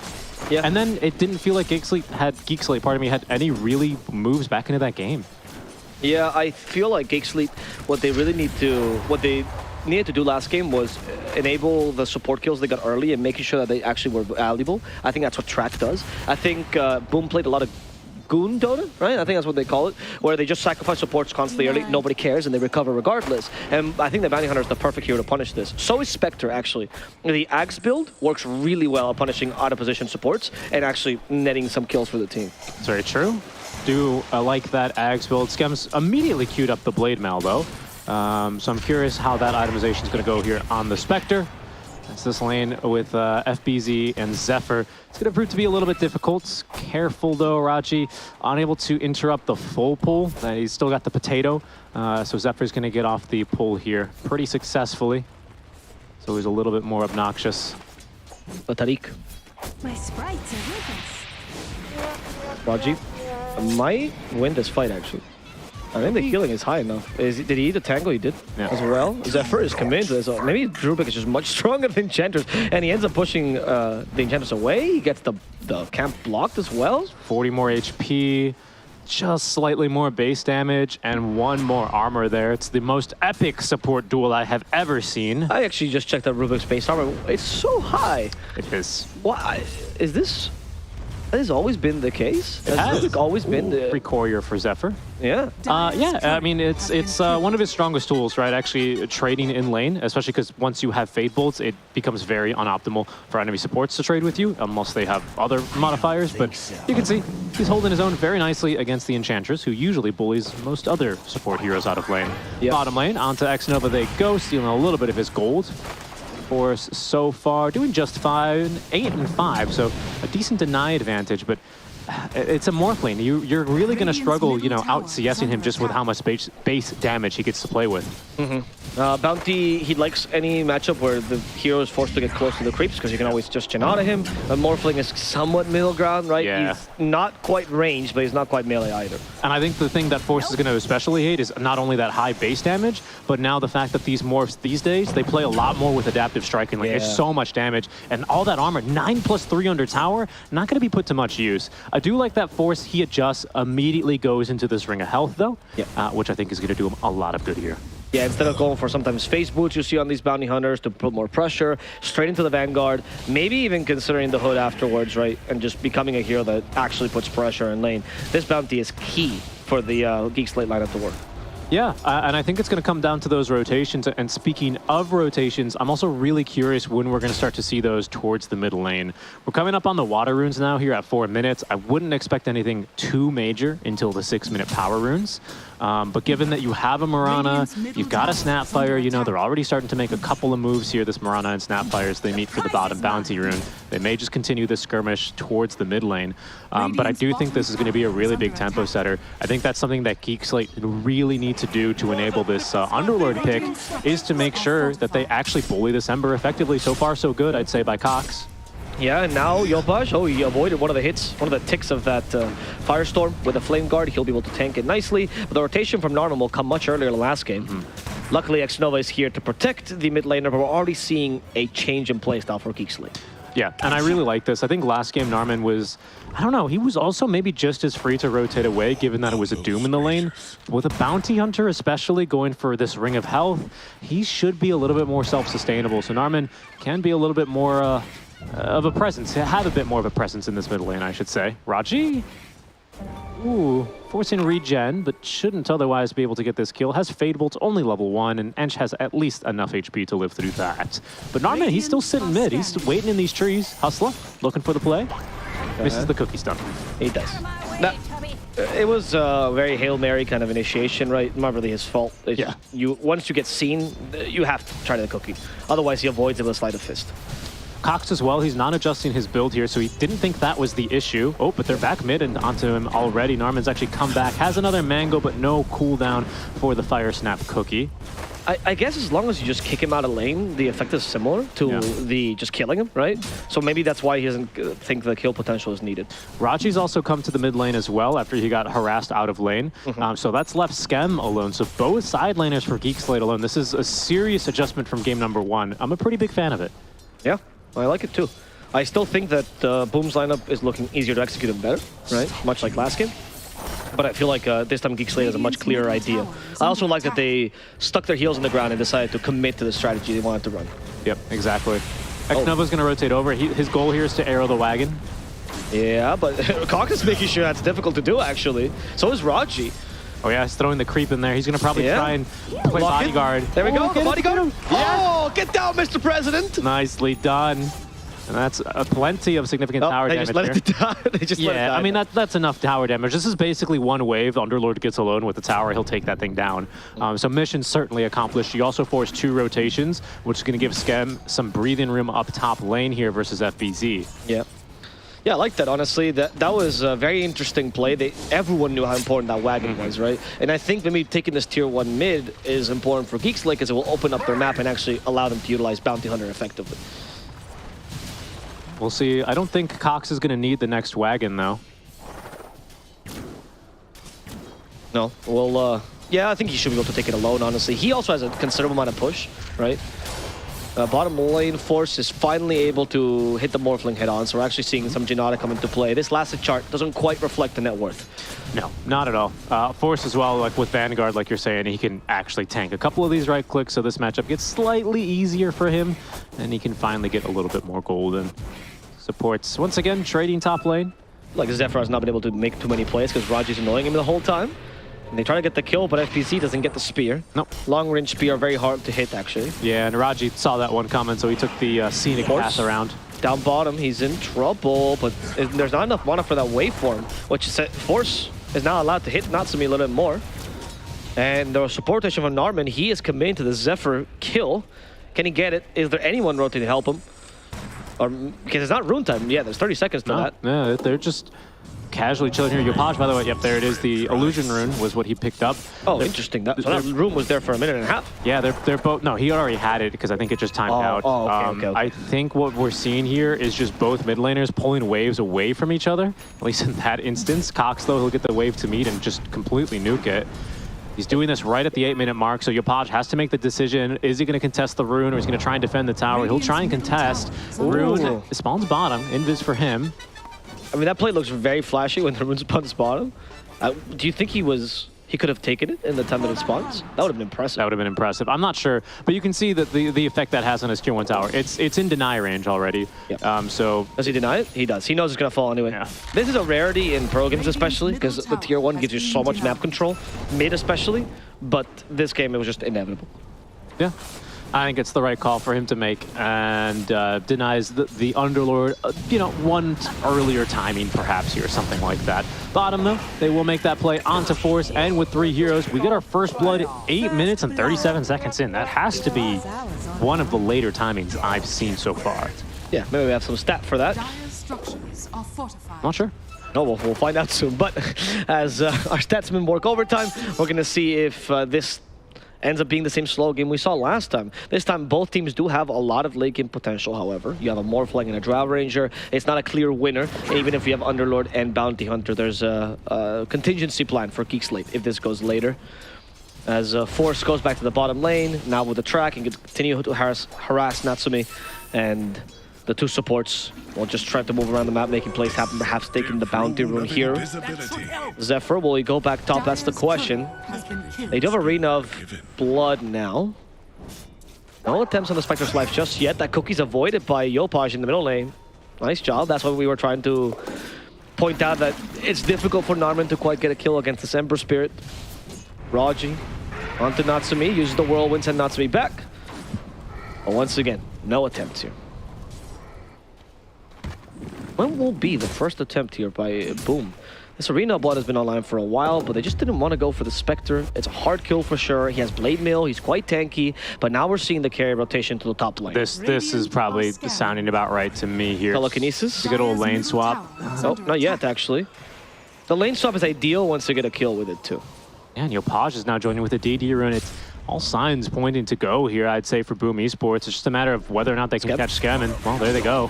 No Arena juice yet, and that's why they were being so squeamish. It's the Fiend's Gate potential. They still have the Arena, though, and they need to wait for the Spear. There's the attempt this year in Change, didn't work out. Fiend's Gate's about to time out. Yeah. Will anyone come through it? For now, it seems like the answer is no. They're going instead for bottom. The Spectre's in trouble. Skem decides to play this defensively. The tower will fall, but at least Geek Slate is trying to force a trade down bottom. Yeah, we'll see if they want to throw that Arena. Seems like for now not, and Skem will simply TP away. Xnova's leapt into the trees, which leaves Force empty-handed here as he's going to... Oh, there's the Arena down bottom now. Yeah, and it's going to be used here against the Enchantress. That's going to be a quick kill for Boom. But more importantly, it's defend their tower. Unless Force wants to continue this, he does have the track on Xnova. Mortimer's gets running down. Skem joins with the Han. Needs a Spectral Dagger. Not enough damage for Xnova. Has an infused raindrop to save him. And now the tracked up Mars trying to juke in the trees, protecting his floor, allowing him to escape safely. But FBZ will die for this, and the tower will also fall. That's also the first instance of track golds for Force and Cox. So that's going to make these bonus kills slightly more worth it for themselves. Gonna get there pretty quickly now on this Rod of Atos here, as with the Staff of Wizardry, he now just needs that piece of paper to turn it into the actual item. And then, of course, Ember's game starts to get a little bit more difficult. Wouldn't expect to see any super early Force Staffs, anything super early on. No big utility items being queued up either. Ember's going for damage in the Maelstrom, and Mars is going for initiation on the Blink Dagger. So this combo, when they do get it online, looks much more potent than it did last game. Yes, indeed. And it also nets you much more, right? Because you have the track gold, which is going to multiply whatever kill you get. Exactly, yeah. So it keeps the snowball moving, and I think that's what is going to make Cox happy. He didn't really, again, I think, get to do much last game other than just spam Q on the towers whenever the creeps arrive for 30 minutes. So already this is looking like a much more promising game. And with a bounty also, wouldn't Cox be able to go maybe for a more Amar build this game, where he actually becomes a secondary core? Because he's mid anyway, and bounty's a great aura buyer, right? Yeah. I really wouldn't mind, honestly. I mean, I think the Ag Scepter builds could go, hand in hand there with that kind of play style on the Underlord. Is this going to be counter-initiated on? Yopaj is staying here. Does not TP actually. Got a remnant. remnant. Okay, Yeah. he's fine. He's fine. There we go. Got too excited. He'll be A-okay. Forces cutting waves in the mid lane. You can tell Geek Slate, I think they correctly identify that last game, you know, losing that tier 1 tower, allowing Boom to easily so play on their side of the map with so little initiation on the side of Geek Slate really made their game quite difficult. Boom, though, of course, still have that leading edge here in terms of initiation thanks to that Moonlight Shadow. They're not going to quite catch anything here this time around. Boom, for now, content to continue farming as well. Forces, yeah, underneath a sentry. Yeah, he's tracked as well. He is tracked. That's Rubik's Rubik's track. Oh, yeah. It is. Yeah. It is. Good point. Good point. Good point. He did steal. That's actually a really valuable steal on the Rubik. Obviously, the best counter to Bounty Hunter is his own ability. Mm-hmm. And you might just keep it. I actually would not steal anything. If you can just keep track, there's not any other ability you need right now. I like Pit of Malice a lot. I like Firestorm a lot, if I'm being honest with you. Sure. But I think right now, when it's like ganking and you don't really care about the pushing waves, track is super valued. That's fair. That's fair. Also, the track plus Mirana combo, right? Okay. If X-Nova is a good Mirana, all you need is a track. It's the real test here. There you go. Zephyr, look, track. Oh, he didn't? He does now. He got the track. Oh, there it is. A little bit of bonus. Telekinesis. It's a little bit less, has a worse ring to it. No, but I could very well see Rubik screaming that as he practices magic shows. Middle lane, though. FBZ doing a bit of magic. Nice spear setup out from the arrow. And there's going to be now Scam actually ulting on in. Koth trying to get out, just runs head first into the arena walls. He will die. FBZ barely lives here as the Kiss's damage is not enough. Two heroes escaping. Oh, well, not X-Nova. And Zephyr has decided to disconnect. Oh, no. All of Boom disconnect. Oh, no. I could tell. Oh, no. Yep. But Yopaj stayed, actually. He is now the alpha player. Oh, no. It's okay. He most likely was going to die here anyway. They paused immediately, respect to them. And Zephyr probably going to fall. A little bit more track called. Oh, now Yopaj finally disconnected. There we go. Seems like Boom is having a couple of issues. Oh, no. You hate to see it. Yes, I do not like when players disconnected. It's not fun. Zephyr says, don't kill me. Will they abide by Zephyr's wishes? We're going to have to see. I don't Silence is usually not a good answer. No, it is not. The ... from X-Nova. X-Nova's disappointed by his own teammate. It's a little bit awkward, unfortunately, for them. He was out of leap charges, so he almost certainly dies anyway. Well played, get back. I think there's zero chance that this Gondar does not get this bounty. I think he's going to get the kill. It's okay. Just needs to be a bit of moment for Boom Esports to steal their nerves and just quickly get over this little bit of momentary disconnect they had. It's always unfortunate when it does happen, but not the end of the world, especially in a game that's going so early on. As we hope Boom can go ahead and get reconnected quickly. Can't wait to do another podcast, Richard. He's always with Boom, though. Oh, you know what? It has been Boom. You know what's facilitating the podcast. Indeed. What is your favorite Indonesian food of the day? Welcome back to the podcast. This is Avo Squatting Corner. Avo Squatting Corner. Okay. I'll let you know that this studio has all the facilities a man would need to survive. Okay. Do you think I actually, like when we thought of the food stall idea, do you think that was just because I thought it would look cool or because I was planning this for the past 8 months? When is the last time you cooked your own food? So, depends on what you consider cooking, right? Okay. Microwave doesn't count. No. Okay, what about a stove where you put an egg over it until it gets hot enough? Not in it, but on top of the stove. Yes, it's on top of the stove. Does that count as cooking? That counts. But there's no pan or anything. I'm just hovering the egg. What about a lighter? What have you cooked with a lighter? The egg. The egg. I'm mostly eating raw eggs these days, actually. You know they're very healthy for you. Is that so? Yes. Are you trying to become like a boxer? Are you trying to be Rocky? Yes. I actually, I might did. Don't know. You ask me. Oh, no. Push now. Oh, no.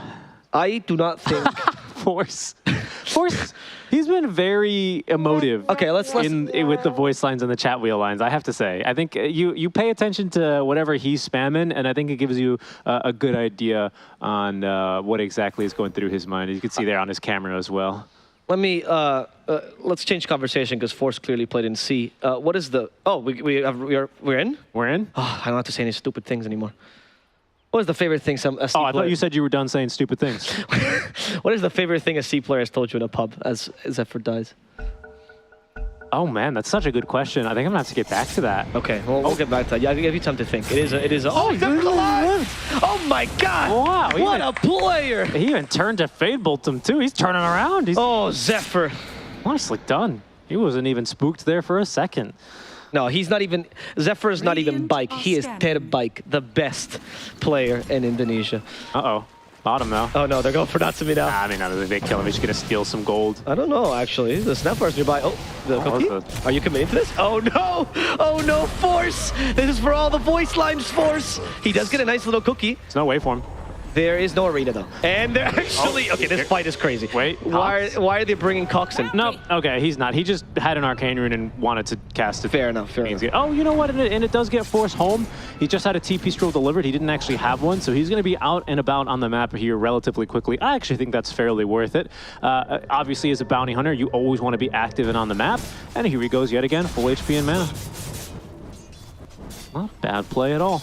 I can see very easily the reasoning behind that one, and I fully support it. But here goes Boom, once again trying to take control of the game. FBZ with the Blink Dagger. His first reveal didn't go so well onto Force. They didn't get the kill, but Arena in 3. They have vision on him. That's what matters. Arena in 3, and they have vision of the bounty, like you mentioned. Full vision. He's like, oh no, guys, I think there's a ward here, and he would be right. Spectral Dagger stolen by Rubik. Bounty was looking the opposite way. Not ideal. Telekinesis to bring him back to the exact same spot. Force is now stuck in the arena. This man just wanted to get away, but it was impossible for him. However, now FBZ could be in trouble. Skem activates his own Blade Mill. Detection? Hoping FBZ will use the spear. He doesn't. I think he got hit by the Blade Mill damage there just for the tail end. They have the track. They don't really need detection, but FBZ just barely making out of that one alive. Oh, kisses? They want this kill real bad. They really do. Oh, How good is Hustler? Oh no! Okay, long-range kisses, I will say, are very hard to hit because there's like a delay when you click on a place, right? Each click sends the next kiss there. So when you start getting stressed out and you click a bunch, it just misses a bunch of kisses. Yeah, and I think, unfortunately, you just have to get the first couple of kisses right at range like that. Otherwise, you're just going to get out-juked. It's just far too easy. But a good high ground hold there out from Geek, Slate, and especially without the use of the Haunt.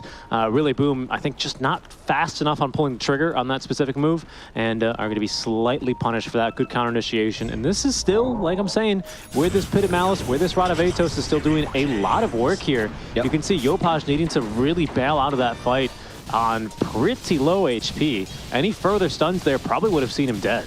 There's a smoke talking about this, the strength of the Rod of Atos. We're trying to utilize it here. No kisses, though. No kisses. Maybe they lack damage, though, actually. I mean, they find FBZ. They track him. Great job. Does not care. Giga Chad continues farming. He's unfazed by the track, huh? He says, yeah, look at how much gold. I'm about to get 50 more gold. 950 gold I'm now carrying. How about that? Okay, they go for Zephyr. I didn't kill you earlier. Oh, never mind. Just, you know, a little bit of gold. Okay, and he has the voice line ready for that. Is under attack. You can hear the announcer. Hmm? Raji is going to scale this game here on the Enchantress. Just to take a quick look at him. Did go for those power treads and the Dragon Lance queued up next. So should this game go late again, Geek Slate already making a couple more adjustments here. Last time it really felt like they had two hard supports. Now at least Raji can do some significant damage. I don't really, I feel like after last TI, I don't really need to give too many examples of what this could look like. Natsumi could be in trouble now. But I mean, I don't mind Force doing these kind of stuff, but I don't feel like there's anything after that. There's no follow-up, right, to most of these fights. Absolutely not. And it goes back to what we had last game, where maybe a little bit too passive by Geek Slate's lineup. You do have a Spectre, so I guess that changes now. You can play around the Ag's timing. I agree. I'd like to Cox, see... though. Cookie the Cox. But he's been caught. Caught now. Oh. So the Assyrian chains they do, plus light of base, but he ran back into the Pit of Malice. That's not good for Yopaj. As the Mortimer's going to start raining down, Yopaj is just going to die. Scam at the Haunt ready. And that completely stopped Boom's initiation. Force once more. He is going to get speared, plus a little bit more damage from God's Rebuke. Scam tanking that Firestorm. Yep, stolen by the Rubik, as now they look to punish the Thief. Perhaps Force... He has Axe now. They just need track, though, and they vision. Shadow Step should kill this Rubik, because you get the extra damage from Spectral Dagger once they get to him. Okay, Force. There's an arena. And there is an arena. Oh, the cookie. They're not really sure where they're going. They catch him in the tail end of the arena. Well done, Force. Cox Be is outside. dead here. Maybe not with the help Cox of is Cox. He is saving Force right now. Force will live, just barely. Even the enemy pit of Malice, sorry, the enemy Firestorm is not enough to finish him off as Rubik steals Spectral Dagger as he falls. But FBZ sees the opportunity, going right for Skem. Skem is cookied, but this time he will not live. In fact, Raji joins now in the fight a little bit late, and he'll be punished for his tardiness. Immediately killed off by an arrow and a Morphling. Really good spell stealing there by Zephyr, even if he does have to take a death. As we get another quick pause, a little reconnect for FPS out from Geek Slate this time around being the issue. However, good spell steals, right? He gets a really good Pit of Malice stolen, and that completely breaks apart the fight mix. It's super awkward. And, you know, even if he is going to die there no matter what, at the very least, he makes sure that the Spectre is forced to overextend a little bit and also take, what is it, the second death of the first death this game. So significant right after the Ag Scepter. Yeah, it is very significant after the Ag Scepter because this is your power spike. I mean, granted, obviously a little bit before Ag Scepter is ideal because that's when you're punishing the timing, etc., etc. But you were supposed to be strong now, and you got shown up. And I feel like FBZ played that really patiently. That was a super late arena, honestly, and it was the right one. In the trees now, they will find Hustle and Narman, and he is going to fall for the third casualty of his side this fight. Geek Slate, I agree with you. I think now that this is their go time. I agree with your earlier point about how they should be a little bit more active here around the map. They have really now good global presence, a bounty hunter to scout and set up for kills, spectral hunt, or just the shadow step in, and then of course the Underlord ulti if needed to bring in the rest of the boys. Haven't really seen too many instances of it yet. It's caught now. That's a bad kitty. Down she goes. And with a Shadow Step, you can go for Natsumi. They have the vision for the track. It's actually Natsumi, low on mana. He is. He can't get waveform. Has a clarity, but no time to use it. Is there any help coming? Yes, we have FBZ running right to Natsumi. Help, brother! There's like that scene in Time. Will Justin Timberlake get there in time? He will. And he is saved. For now. At what cost, though? As Zephyr seems to have to pay the price for this one himself. And, of course, with the track, that's even more gold fed over. Force is going to continue this. In fact, he wants Timberlake to die. He hates this boy band, killing off Natsumi. Now going for Force next, hoping to get a counter kill that will secure this bounty hunter's life. Skem, though, trying to get away. He could be in trouble himself. The damage from Yobaz apparently is enough to contribute from FBZ, killing off Skem. Now the Enchantress being pinned to a tree, but they need a little bit more damage for Enraji. It's hard to finish off a hero with Untouchable. Cox feels really strong, and he keeps on attacking FBZ. Not really clear who ends up winning that fight. Track Gold does give Geek Slate. Force think he won it, obviously. I think we know how Force feels about that fight. He thinks it went pretty well. I think this is fine. I think this is a much-needed change of pace for Geek Slate, especially after how Game 1 went for them.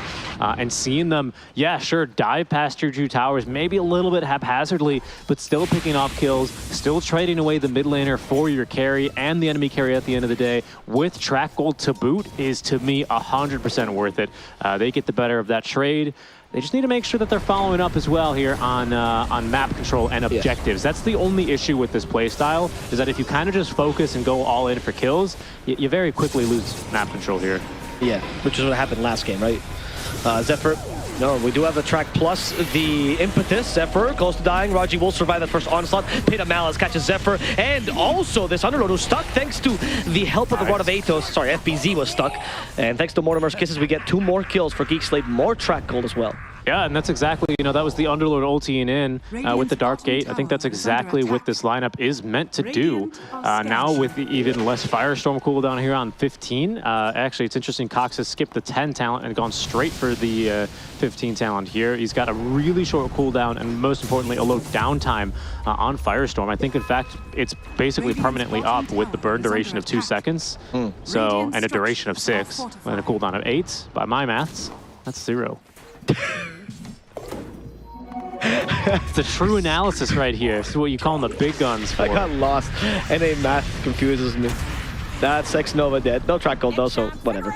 Yeah. But it is looking much better for Geek Slate, right? Like, yes, map control maybe not as acquired, but is much better than game number 1. The Spectre looks strong. You have late game potential. That said, Natsumi, we haven't really seen what he's capable of doing yet. I think the Ags will be the turning point for them. It's very true. Naturally, once the Ags is up, it always kind of begs the question, what is Skem going to do in response?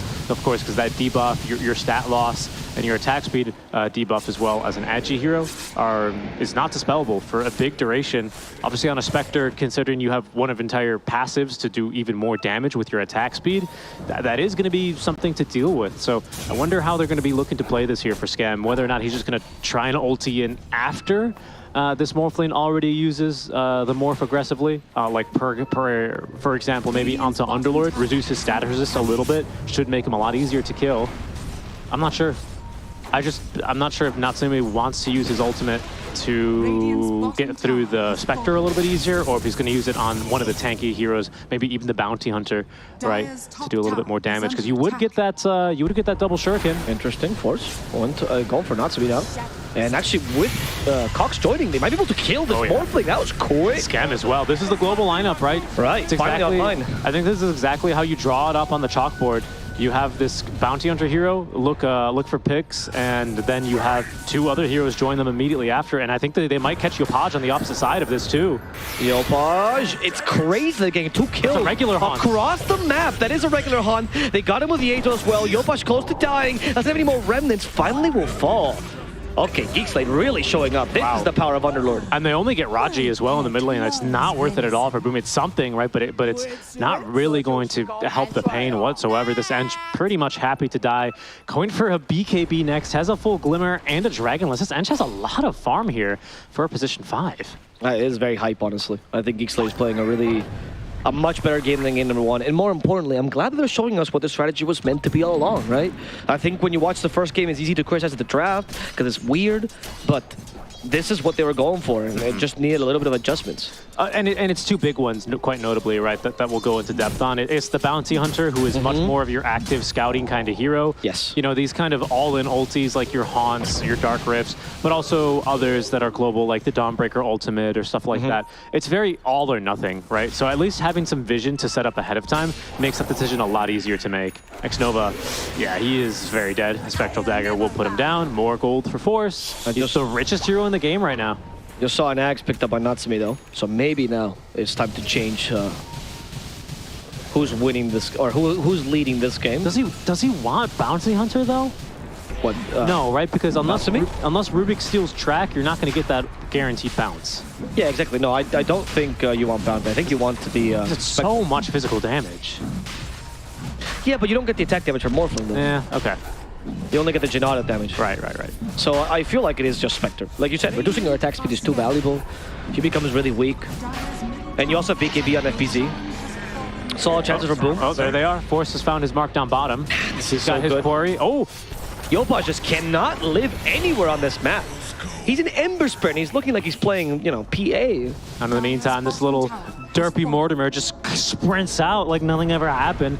Nice haste turn usage there for Hustler, immediately makes the TP on over, and you can see this combo now in full effect. Geek Slate are feeling very strong right now. Cox with an Aegis. I absolutely love this crocodile set. It's the cutest set in the world. Adorable. I wish I had a crocodile that I could ride. Mortimer's Kisses plus Pit of Malice. And FBC's forced to use the BKB. That's a 9-second BKB. Forced with only 2 ultimates, or 1 ultimate used. Mechanism forced out as well. Tsumi's going to split push in the meantime up top lane, try and get his way up towards the BKB. Even with his 1 Dispel, it's not going to be nearly enough for him to get outside of a Pit of Malice. They just have way too many stuns. This Rubik does not have a shard yet. Is going for Dagon? Am I seeing this right? Yes. Zephyr. Interesting. Immediately get rid of the illusion from the Spectre Hunt. That's an idea right there. I like that. That is pretty cool. I like that. Yeah, of course, Dagon, everyone forgets because usually only Tinkers buy it, or Nyx Assassins when they start griefing you. Or anyone that starts griefing you, honestly. Very true. It instantly zaps solutions. It nukes solutions 100 to 0 every time.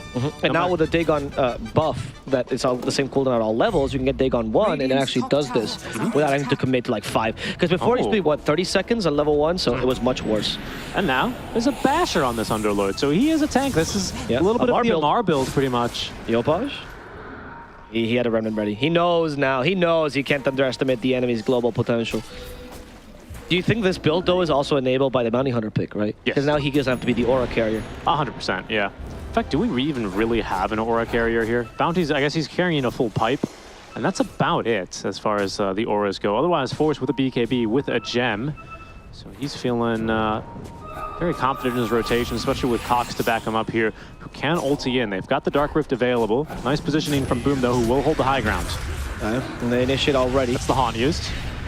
FPZ is forced to use BKB, stopping this cookie with the God's Rebuke. Sken, though, didn't get much damage done in that initial hunt. And he might be in trouble in the arena. However, they just know they can't do much with that BKB and Underlord still active. That's Shadow Step. They do a little bit of damage towards Sken. Oh, yeah, there's that Acceptor. Holy moly. Finally retreating. Okay, Natsumi has stolen Spectre form, though. So a good move out Spectre from him. form, I like that. Yeah, it's, I don't know, I guess I don't know what else you'd call it. He becomes the ghost. He is the ghost, and now he might actually become a ghost because he's going to get scouted by 2. Instead, Geek Slate are going to look perhaps for FBZ, who does not have a BKB. But no, the cookie is to get Force out of there. Do get the Spectral Dagger hitting Yopaj, but that's going to be fine for now. As Force, he's just trying to give as much vision as possible. They do struggle a little bit initiating when that BKB is down and cocked. Yeah, he doesn't really feel like he's at full power if he doesn't have BKB. He does need to be mobile in these fights, especially with the Skull Basher. The way that Underlord kind of just slithers around, you know, he does need to be unhindered, basically, by those arena walls, especially, or a little telekinesis. Speaking of telekinesis, the telekinesis holder now also holding the Dagon. So eager to see how this works out for Zephyr. Yep. He's going to need some very fast hands. I'm very interested in this, though, because obviously counters Shadow Step and Haunt. I'm also really curious, just on a Bounty? Will they realize he's here? They have dust on a couple heroes. As a quick sidebar, I'm really curious, like, what item he normally puts in his first slot, if it's like his Blink Dagger or something like that. Because it's like, it needs to be your instant cast button or whatever. Okay, Force is crazy. Yeah, that's a little much. That was a little much. Underlord ulti, he's tanky. He is tanky, and Force is not crazy. He knew what was going to happen exactly. Zephyr's already dead. Yeah. Now they're baiting FBZ, who got bashed. He's going to stay into the Pit of Malice a little bit too long. Another bash, is that possible? No. FBZ counterattacks as soon as he gets to the high ground. We get the arena blood launched. The Haunt as well. The Morphling goes in the middle. It's Natsumi in between 4 heroes. Maybe not the best of choices. He's going to need to Monster Style this fruit away. But no, the Monster Style's already done. He's going to die in the middle of this Pit of Malice. Natsumi overestimate his ability.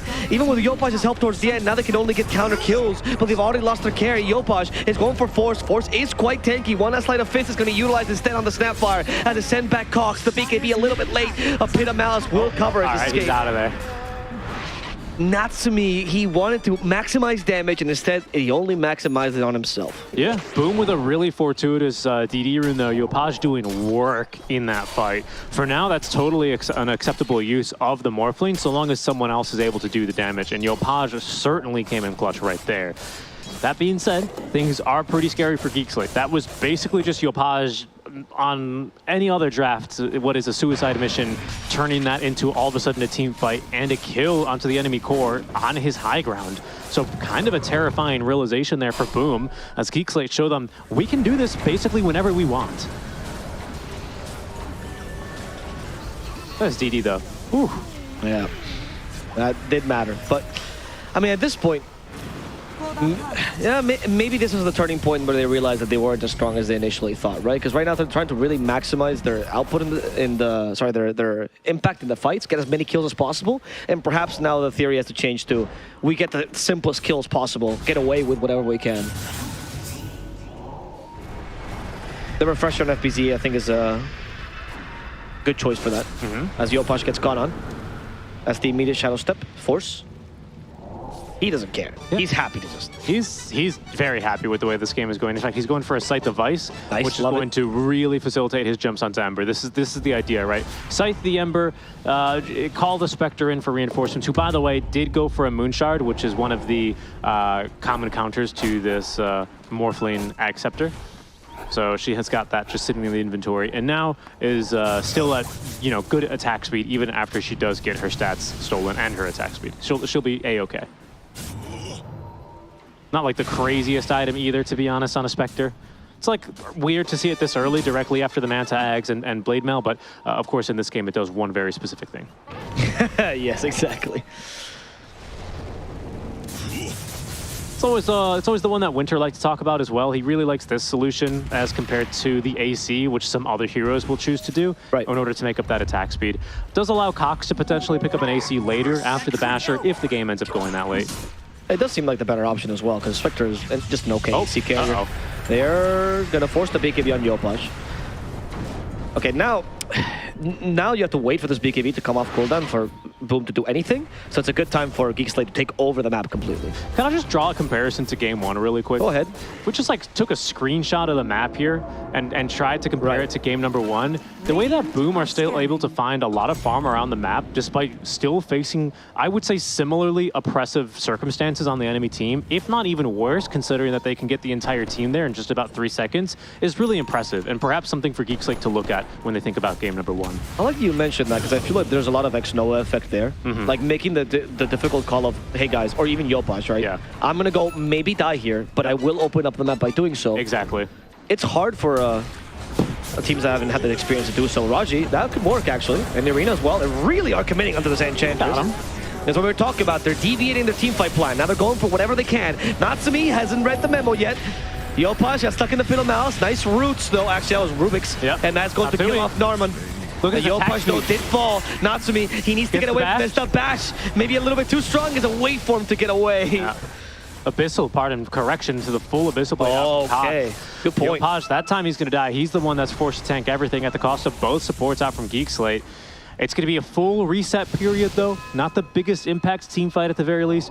Boom, they'll be pleasantly relieved when Roshan doesn't go down immediately because he's not going to respawn for another 2 minutes. It's a very long Rosh timer here. Yes, it's going to be second Rosh, isn't it? I believe so. I believe so. No, I don't think it's third yet. So that'll have an Ag Shard applied then in that case. I can give it to Bounty, honestly. I like his Shard a lot. Spectre's Shard is not bad, honestly, considering the plays you're making being that aggressive. Don't really see any more use for the rest of them. I kind of like Cox, to be honest. Sorry. the Shard for Underworld isn't pretty good. I do like it. I think it got... Oh, never mind. No. I remember it getting like a slight change to it, which made it not as desirable as it used to be. I feel like it was a little bit strong before, but I do like the self-cast. Oh, the lack of healing now. Yeah, but I think the wave count bonus is still a fairly solid option, especially like any percentage base damage you get versus Morphling is just always a win in my book. And chasing after you, right? We saw the impact of that on a Doom, for example. The Axe Doom was really, really good. So I think that people often underestimate how valuable it is for area skills to be moving, right? So I would like that for Cox too. Yeah. Could be a good option for him to grow into. We'll see though, as of course second Rosh is not going to be up for another while, but the teams don't quite know that. They're gonna find the Ember and turn him into a pig. Can they kill him in the duration of the Hex? They cannot for now. Natsumi's actually committing for Skem, and he might be the stronger Spectre. Natsumi just finished off Skemberlu. Yopash managed to get away with his life this time. Force is in an awkward position, but the question is, do they have vision? They do not. Oh, FPZ does get the Steve walked underneath a sentry. Now they know where he is, and Natsumi will guarantee the kill. And even tracked him before he died. Of course, not very happy with that fight. There's just always, there's just always reactions from Force in the chat. You love to see it. No questions on what he feels. He knew that fight was going bad. I heard some sad trombones at the very start of that. Initiation just wasn't right there. If the observer can just enter for a second, you'll see that there's just chat from Force. It's actually just Force. It's literally, I mean, he's still going, by the way. I'm ignoring him because just out of the habit. He's still going. This man. Oh my gosh. How many SCA pubs do you need to play to be like this? We have to. It's incredible. It's incredible. Anyway, he's going to be dead, down for the count for a while. Roche has now just respawned, and Boom are going to be the wiser, as X-Nova will scout that one out and call back the boys. I like that they left the Quelling Blade there to make sure, in case they need to chop some trees. A little Quelling Blade standing there. It is going to be the second Roche for the Shard. It seems like make that Geek Slate. They know they're up for a rough fight. Force, hanging out the ward, playing the trombone. But what can they actually do to stop Boom here? I don't know, Spectre in 16 seconds. All they gotta do is delay, Richie. All they gotta do is delay. The cookie onto the green. That's a good delay. Natsumi is full agi. They know this too, but they're committing. FBZ, he knows he missed the spear, but it doesn't matter because Cox is dead. He's trying to take this Roche down. He snatches the Aegis. The Shard he did not get, so that's gonna go the way of Boom. Natsumi though is stuck here. He realizes not somebody wants to take. He starts to TP. Is there any bashes here? The arrow will help him survive here. Mortimer's kiss is to catch down Yopash. X-Nova as well. Yopash is dying to his own fire. They have tracked him. It's so difficult for him to get away. He will not.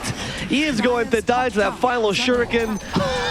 Geek Slate somehow turned this around. Raji, please, spotlight on this man. They pulled out the stops there and they made it happen. I actually can't believe that. And, you know, when I was kind of queuing up this hero as, you know, he'll be doing damage, you're going, I didn't think it'd be against Roche, but lo and behold, he's got the fastest reactions. Spectre as well, perfectly timing the haunt to just maximize chaos in the pit. Raji, they don't even get the ages off of him. He's going to be pushing high ground. Yeah, Raji is currently the strongest hero. He's gone. He's the one sieging. Okay, they're going to punish this. Yeah, the same play happened earlier. Okay, that's how you take Aegis. This is a spiteful death, though. This is a very spiteful death. What a play. Nope, they stole something off him as well. Oh, there's the Dagon coming into play. Nice. Notice that he kept it at level 1, right? This is the what the buff allows. It's if this I'd say if this Ench was a bigger problem, you can eventually start upgrading it, of course, because it's a very effective item versus her. Yeah, like the puppy Ench at TI, right? Remember that game where he became the real carry? Exactly, right? Zephyr, if he needs to, might decide that, okay, we need to actually go, you know, it's open season against Bambis, take him out. But for now, it's not going to really be the case here. It's simply, as you say, for the Spectral Illusion clear. He's got a couple of times to practice now, so he's getting pretty fast at it. Does make Force's game a little bit more difficult, even with this Scythe of Ice. Now Rubik becomes a viable target as well to remove that threat from the fights. Skem picks up one of the many ultimate orbs that he wants to build, as he's going to go immediately into the Scotty next. I guess at that stage he can pocket the boots, or he could eat the Moon Shard. I'm curious what he's going to want to do. For now, the Night Vision's actually kind of nice here. Yeah. Oh, I mean, it does give you a little bit night vision. Yeah, Japboy's taking that one straight into the bottle for him. Okay. The Warpine Raider. Dude, it bounced 3 times. That's a value. Value seed shot. Oh, very good. Very good. Get that mine. He left a Raider, came back a Sergeant. He got promoted there. Right. Probably burned down Seville 3 times in the meantime. Okay. Little historical reference. There it is. Oh, careful though, Skem in the firing line of the This would smoke. be great. Oh, they just got him. They just got him. Arena, there's the spear as well. Clear the trees as well. Lincoln's and they turn into him. Can they kill him in time? Yes, the stun is long enough. FPC is now in trouble. Force touches BKB. Those Mortimer's kisses don't seem to deter him at all. They do finish off Zephyr though, as Force continues to try to finish off FPC. And FPC's just dragging them away. Natsumi though is stuck in the fray. He's stuck in that pit of malice. He is going to die. FPC might have gotten away, but maybe staying behind, tanking some damage would have been better there. Got absolutely wrapped up there by the bashes, the roots, the stuns, everything stacking up. Nice buyback there from Skem. Waits for all the BKBs to wear off. Waits for Boom to kind of be in escape mode. So by the time he haunts in, it's a really hard decision for Boom. They kind of make the move to pull out, and it works out for the most part. But Cox with a really nice pit of malice does make that a really, really difficult escape. So now they push up to high ground for the first time. 322 damage here now on Cox's after Fiora. He's hitting like a truck.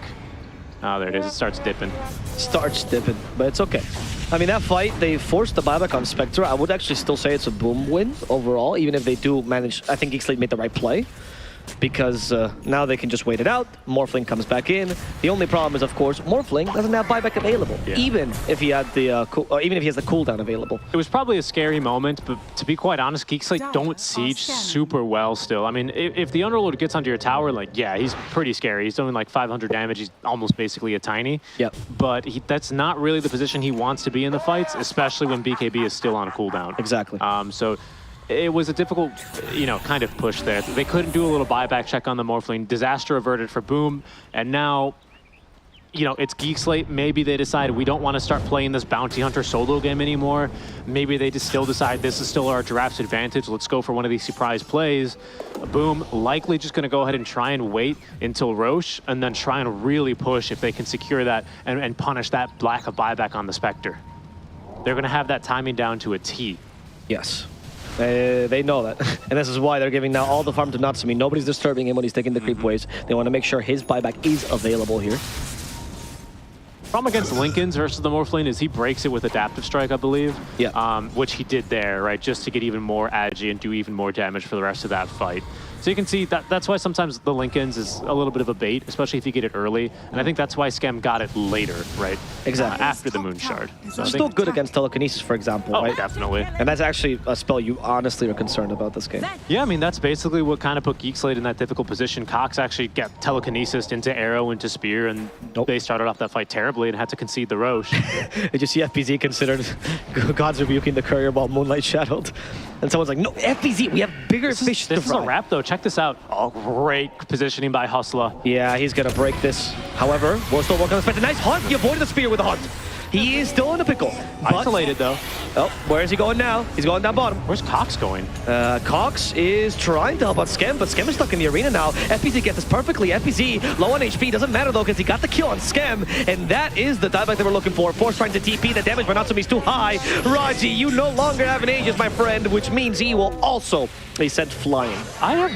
I don't know what the comms were. I think Geek Slate panicked hard. Cox had a haste rune and just dives onto the Rubik, doesn't even kill him. It's because Skem didn't know where he was going, though, because he kept getting caught ever between illusions, right? Yeah, I guess. I think it was just a difficult play to make, and now Boom might be in the driver's seat. Oh, they found a courier too. Oh, a courier.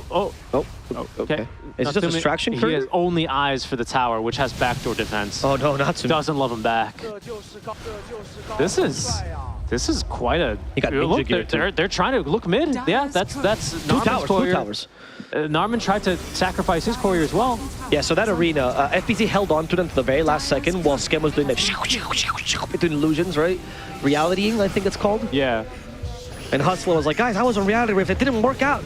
We're not going to win this fight. Tough fight now, as you can hear forces push nows.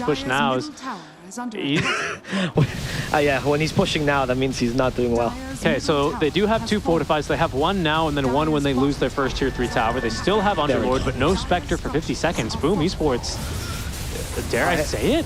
I think they're turning this around. I think, Richie, the comeback word is coming into my... I think it just might be.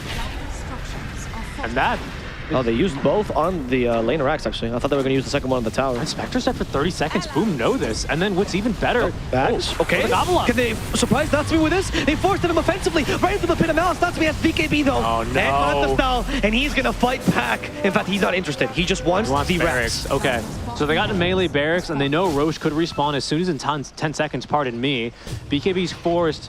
Now's the time to strike if you're Geek Slate, though. You're going to have the Spectral ulti just a couple of seconds after she respawns. So if you can find anyone right now, you could turn it into a fight. But Boom Esports recognize the threat. They don't put themselves in position to lose this potential grasp in the game that they've just fought hard back to get. And instead, it's going to be a reset and potentially straight into Roche here. I don't think we have too long of a break in the action here, Avo. Roche is up in 7. This rush is crucial. The question to you, Richie, is how well does each team do in the pit? It just depends on initiation. I'd say right now, actually, Boom are going to be a little bit worse for wear. They're without BKBs, at least on Natsumi. Okay. So I do feel like Geek Slate have a little bit of an advantage. I think Natsumi needs his BKB. We've seen him die just basically 6 seconds still inside of the Pit of Malice and just tick down to death slowly but surely. I think that's a necessity. Geek Slate, they're going to finally scout the pit. I'd say advantage Geek Slate for now. Okay, big deal. Can they? The question is, can they take advantage of this advantage, right? I don't think they're going to. They can't. I don't think you have enough time. 14 seconds now. BKB back on 14 seconds for the Ember and the Morphling. Yep. They've got Gem as well. Geek Slate just holding their ward. It also comes with an Ags for Boom, by the way. Their fight does feel... Their fights do feel slightly awkward now that Force isn't able to be like... You know, there's a Gem, right, on the enemy team. Yeah. So he can't just be the one, like, setting up all these fights and always giving them a man advantage, always finding the perfect target for Skem to kill. That approach isn't going to work this late into the game. And Boom Esports, I think they sense that. There's blood in the water. There's a refresher on FBZ, and they're smoked up looking for some action. You know, Morphling. He's even better than the Shark. He's the Ocean himself.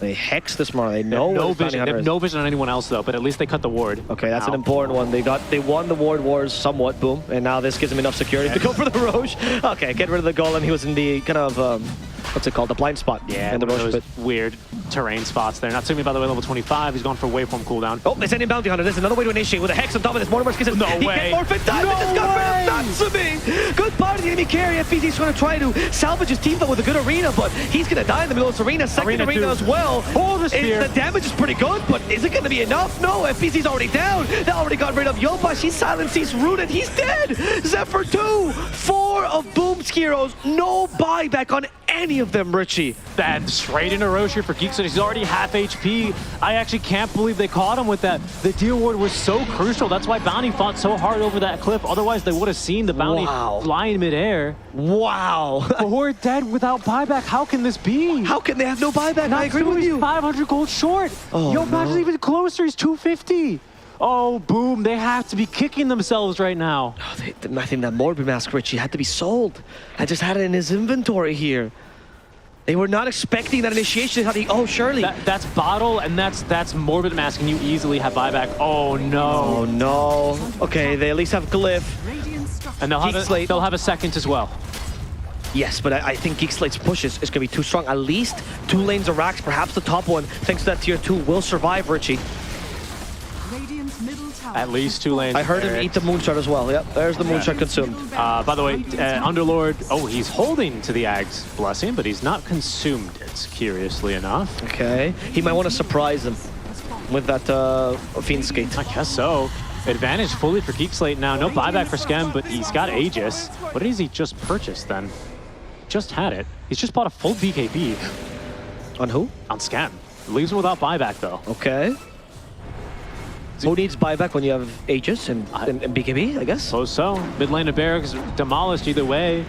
Boom, once again, they get another shot at this. Okay, I was expecting this to be much bigger for Geek Slate. Maybe we exaggerated this a little bit. I guess the push is really that bad. Yeah, it is a Spectre. Ghost, Stole, you know, they go through walls. They can't hit him. It's Ench as well, starting to really be significant, isn't she? Yeah, she is. Ultimate Orb. Oh, no way. Are they going to give her the Sproink? They're going to give her the Sproink. We're ready to Sproink it up, Richie. Oh, boy. The arrow. Oh, I think I might have just got Envision thanks to the Sentry. I don't know if that was fast enough. A little bit of a Monkas there for X-Nova. Just somehow has recovered the gem. Oh, he never died, that's why. How was it a Monkas? He got hit by the Shiva's debuff, which means that, of course, Shiva's gives you vision, so they saw him. They did. But he also, I think, saw the bounty. Yes. Okay, they want to get... There we go, there's the vision gain. This time, Geek Slate, they're respecting this enemy triangle. Wait, and Natsumi's, like, committed into the anti-buyback, by the way. Oh, no. He's even further from it now. What did he buy? I don't know, I just think it's because he died, right? Couldn't have been, because he was 500 off. I'm not sure if this... I don't think this Daedalus is too new, is it? No. That's why I'm asking. No, oh, Shard? Shard. Okay, that makes sense. Oh, and you know what? That'll actually get him out of that particular pickle, unless, of course, you are hexed. Because if you get hexed, you're silenced as well. Do you have any other silences here? I saw a silence in the last fight, but I don't know what it was, to be honest with you.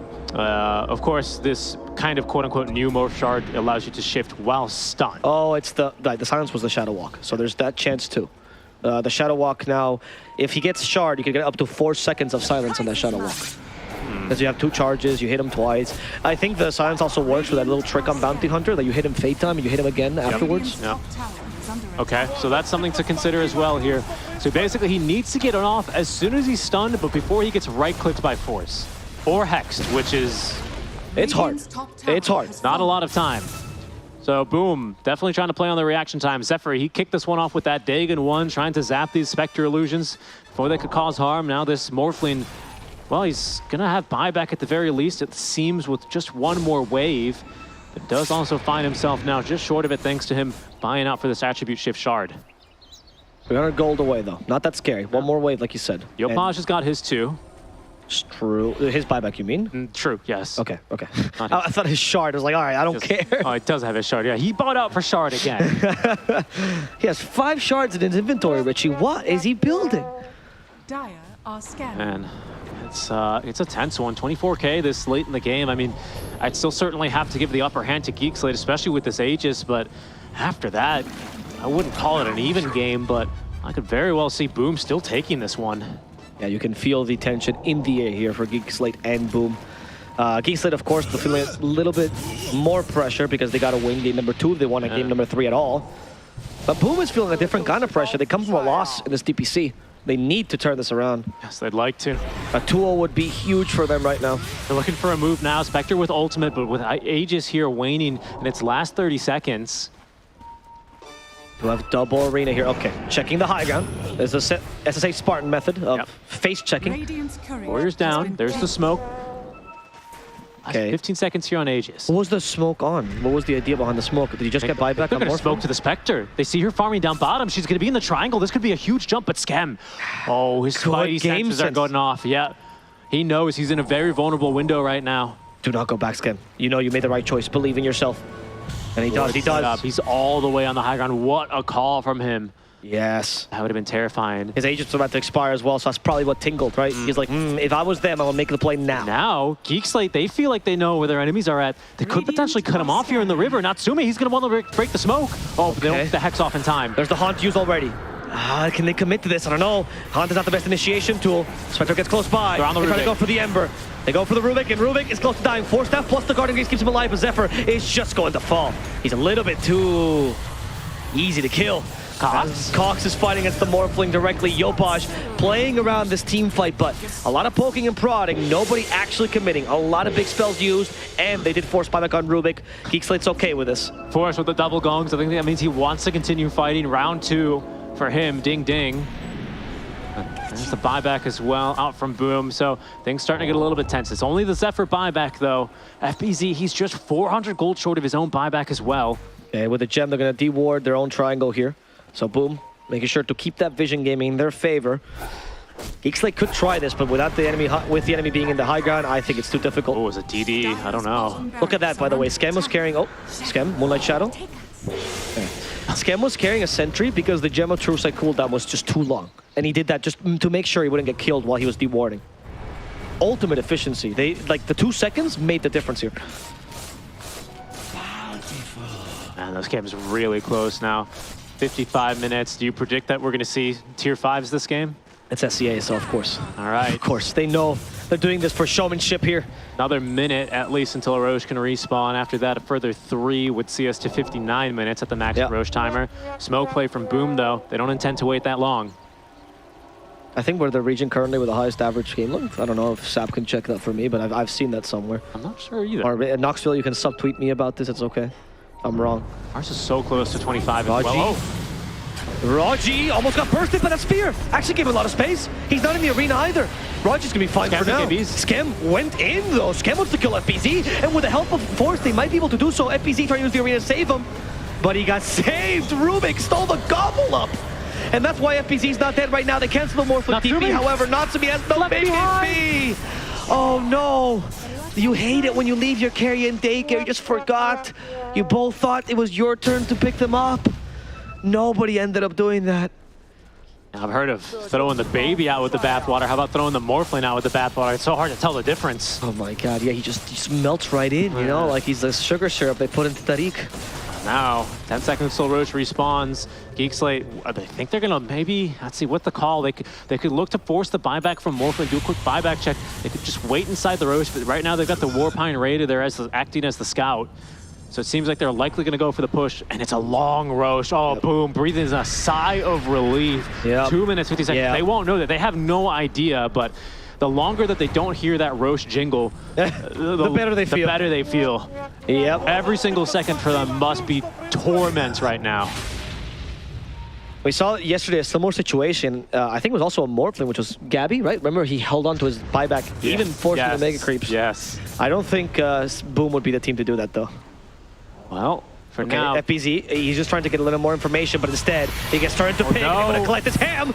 FBZ, he gets saved by the Gobble Up. Zephyr does get the extra range on Gobble Up, which is why he's capable of taking him from so far behind. Zephyr, you god.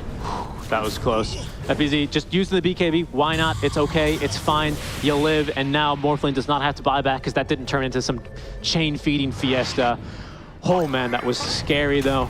But Geek Slate, they're not, you know, their push, specifically their lack of, it's not doing them any favors here. They can't really force the buybacks. All the waves have been pushed out. You know, you can actually see right now Cox has been sent back to deal with it. For now, Roche here, still going to be the prize. Boom, they smoke out. A tense moment, of course, for them. They have no idea if Geek Slate are inside the pit pushing right now. They see no enemy heroes on the map. Yes, but this gobble up on Rubik, I think, gives you a little extra layer of security.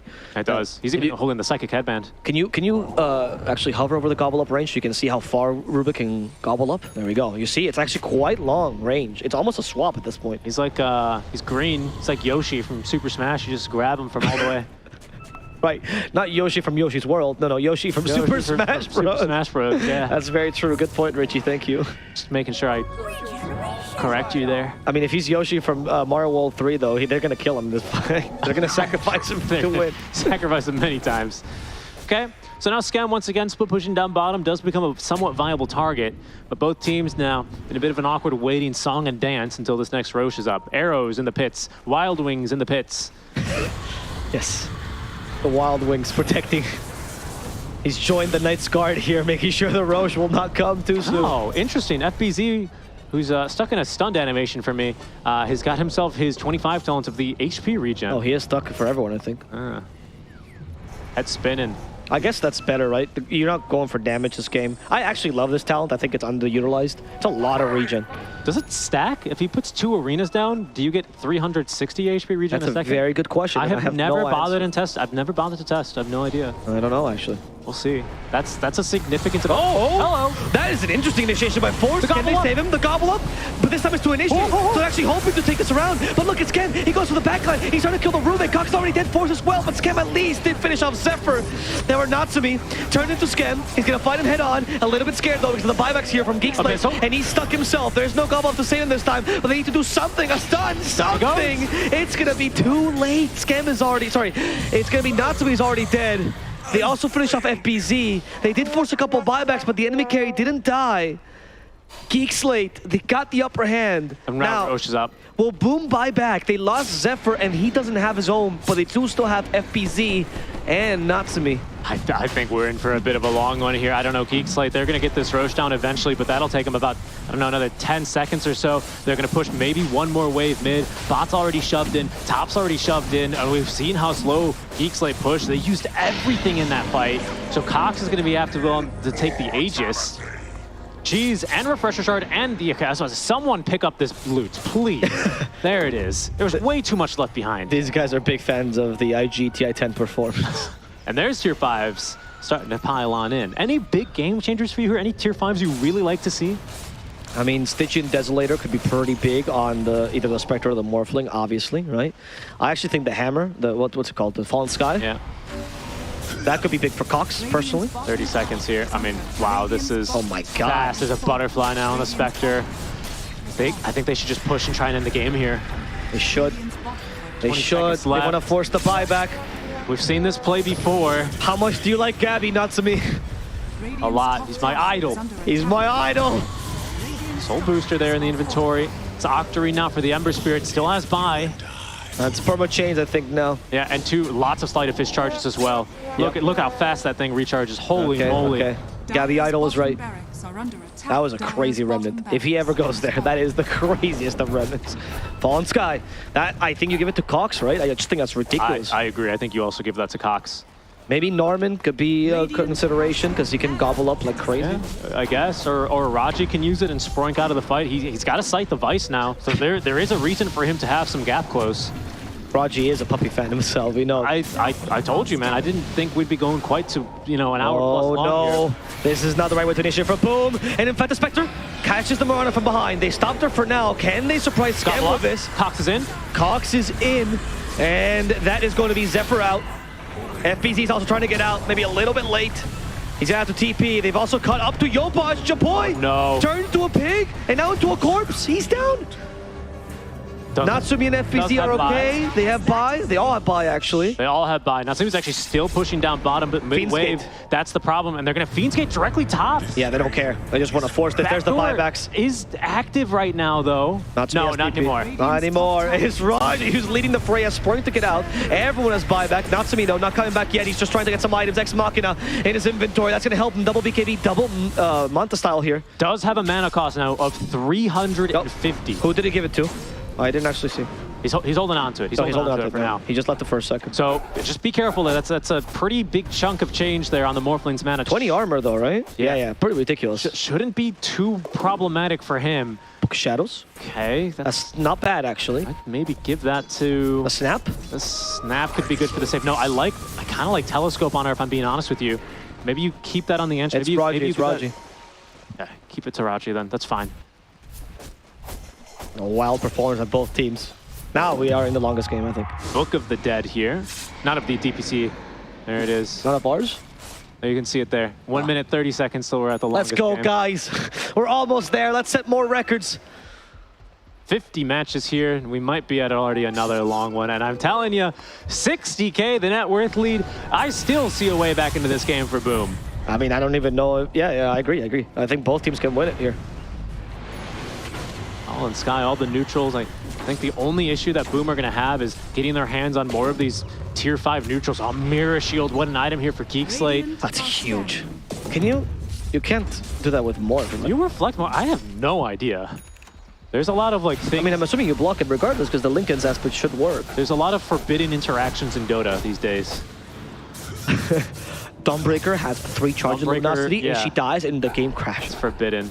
Why? Refresher shard on Cox, by the way, out from that next last Roche. Snapfire she's consumed the Ags and she has her own Ags, so she can sell that and probably get Sheepstick online. Get a little pause. FPZ's like, guys, I don't even need to state the reason, right? We all need to go to the bathroom. 31 seconds till we have the longest match. Aegis online here. FPZ had to prepare himself to be a part of history in the SEA DPC. Twice that duration. Buybacks on cooldown for Yopaj for 6 more minutes. Buyback on Cox for 3 minutes, as well as Force. Everyone else with buybacks, except for the Boom supports as well here. It's tense. Boom are kind of on the ropes here. You know the stat I'm actually interested in this game, Richie, is does Force have the almost all chats in a DPC game ever made? I think he might be there. Careful here. Not to be turned into the Underlord. Oh, damage. Can they kill? Look at that damage from Rubik. Is he gonna die? He's just dead. He's just gonna die. That's the first life only. FPZ, though, hiding in the trees, has Refresher still available. There's FPZ. He's crazy. And the BKB, the Refresh. We're gonna make sure we get one arena down. Perhaps FPZ, he was holding on to it. Surprised him. Natsumi, though, he's turned into Underlord. He has been hexed, but he will survive. He's tanking up. Has a resistance anyway. FPZ, though, now stunned. The help from the Pit of Malice this time is from Natsumi. FPZ's already down, but has buyback. Natsumi is tanking a fair amount. That Morphling is hard to kill thanks to Scotty and the Satanic. He got Scams down. Scams about to fall. He's down. 100 seconds without him. He has Shadows that he could buy back, but Cox is no longer able to join the fray. There you go. The surprising shout from Scam. This could be a suicide. Can they punish this? They got Yopaj. Yopaj is down, but that Pit of Malice is from Natsumi. That's going to be enough. That's going to kill Narman. They managed to defend for now. Narman immediately buys back. Boom. They're defending their last 2 racks like their life depends on it. Their lives do depend on it. Geek Slate with that, they'd be in such a comfortable position this game, but they've actually equalized the Aegis. They've killed Underlord twice there. That Pit of Malice was doing so much work. I'm pretty sure even Morphling, he purposefully chose to turn into him for that second Firestorm, and it was doing so much work. It was Rubik and Morphling that both had Pit of Malice. They're ready for that fight. Firestorm especially. Yes. DPS was insane. Yeah. Of course, he has Shard. He has the extra waves as well. I don't think I've ever seen anything like that. He absolutely melted. This Rubik hero, oh my lord, do not let him get Axe Scepter this game. He's got Seer Stone as well, so his spell steal range is ridiculous. Yeah, look how far his Pit of Malice could go. Oh, seriously. He actually has to get a bigger monitor to play this Rubik this game. This is absolutely, well, I think officially now the longest game in all of DPC. Welcome, everyone. Let's go, boys. Surprise. And I don't see it ending anytime sooner. Scam, he bought back hoping, and well, correct in his assessment that they'd be able to kill the Ember Spirit. But they didn't kill him, which was good. They didn't kill him, and now that's a win condition onto the Spectre. Courier just got sniped. He lost the Lincoln. That's huge. It's not going to stop him here from this move. He's just maybe looking to push towards the mid lane. Force could connect onto him. This just seems like a Moonlight Shadow to push out the waves and get the last items. Apex, Richie. Morphling just got Apex. I forgot about that item. Boy. By the way, real quick, we see these Book of the, what is it, Book of the Dead, is it? Yeah, Book of the Dead. These things still have True Sight on the Warriors. Yeah. I know we're used to seeing the little sight over the Warrior. They still have them. It's still active. Yes, you can actually look over the passive and you can see the Warrior having, I don't know, eye replacement surgery. They also still have the 2 purges, so I'm wondering if that is going to end up being too useful here. I have my doubts, but you never know when that might come in handy. I mean, I think these fights are so crazy. I don't know if you can even concentrate on those things, and maybe you're right. I mean, the Arcanist armor can purge, right? Question. I think so.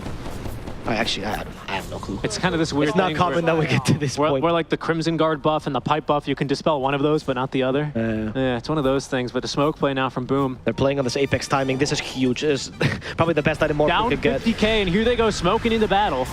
They are, but Force breaks that smoke. Positioning, fantastic. Unbelievable game right here. Ench is getting so strong as well. BKB has a Wind Waker. Yeah, the SCA qualifiers, they love this item. Stygian and Deso as well, picked up here by the side of Boom Esports. Give it to the Ember.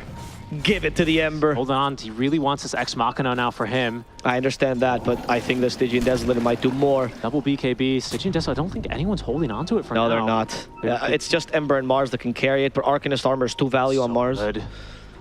Oh man.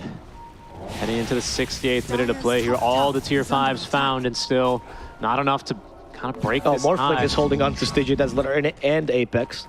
I think you just have to keep Apex. Look at his base damage, 400 with 2,300 base HP and 68 armor. Yeah, but he carries it around because he has the most slots, so he can always just give it halfway through the fight, right? He's also, I think, well, you can't really go for Divine anymore yet. It has to be the MKB. So Natsumi's purchased that. Does leave him without buyback, but temporarily only. Yeah, making sure that Zephyr does not take those camps and troll onto his game. Natsumi will have buyback shortly here. And now, most importantly, can actually go toe-to-toe with the Spectre, who actually currently has Butterfly in the backpack. Spectre, who, by the way, has consumed a Moon Shard and is holding a second one. You can only consume one. So maybe he'll actually feed this to Cox. I'm not sure. You know, Natsumi, this whole game playing without buyback. His house is a charcuterie board because he's living on a knife's edge. He really, this is scary. Because here come Geek Slate. Hello, X-Nova. Okay, X-Nova tanks the Hex. That is definitely... He's got buy in 30 seconds, but Roche is up in 5, and maybe they're looking for more. Boom cannot fight this without X-Nova, right? They forced the one arena as well. And from behind, they're also going for Zephyr. Zephyr might just die. Natsumi also stuck. They hexed him a second time. We have a second arena, however, from FBZ. And they're going for this. They have no support. They're still going to fight this. The gobble up will save Skemberloo from dying. Narman might die for this, but that's okay. As Morphling has to fight versus the whole enemy team. 1v5 seems like a hard task to do. FBZ's already dying here. The Wind Waker celebration from Raji. The Mortimer's case is raining down. Narman wants his revenge. That has to be it. He loves the smell of napalm in the morning, and they will find it. Everyone on Boom is dead. Absolute team wipe. As X-Cyclops would say, call the janitor. X-Nova with buyback. Yopaj just got it back up, but Natsumi again. He's 200 gold on the buyback. Someone go get the bounty room. Oh my God, someone. There we go. That's what he did. It was actually Yopaj who took it. Does he have barely enough? They need more. They need the other bounty. Oh no. It's not enough. At least Rubik has his buyback now, but they don't have the outpost either. But Geek Slate, they're running it down now. The all chat voice has all the voice lines bound in the game. And he no longer has abilities bound. They found this poor Ember. Oh, the Ember, lift. he got saved by the force. It wasn't enough. He's dead. That's one pig down. Second pig down as well. And Force will guarantee this game. There is no buyback on this Morphling. No more chances for Boom. He's going to get it in 1 second. Now it doesn't seem to matter. Cox already has the Fallen Sky. They're going for this last Ancient. What will you do, Natsumi? You alone are not strong enough. You've already found out once. You'll find out again. The Ancient falls, and Geek Slate will force a game 3. Sighs of relief from Geek Slate. One man he needs to go to the bathroom. To the bathroom. I've been holding it in for the past 50 minutes. Everyone's sprinting to the bathroom. Unbelievable What a game. I can't believe how well Geek Slate hold out there, to be quite honest. Yeah. Or sorry, to make that Boom. How well Boom Esports hold in that match. But at the end, I think they did lose the plot a little bit. Geek Slate played that, like towards the end, they stabilized, they played that perfectly.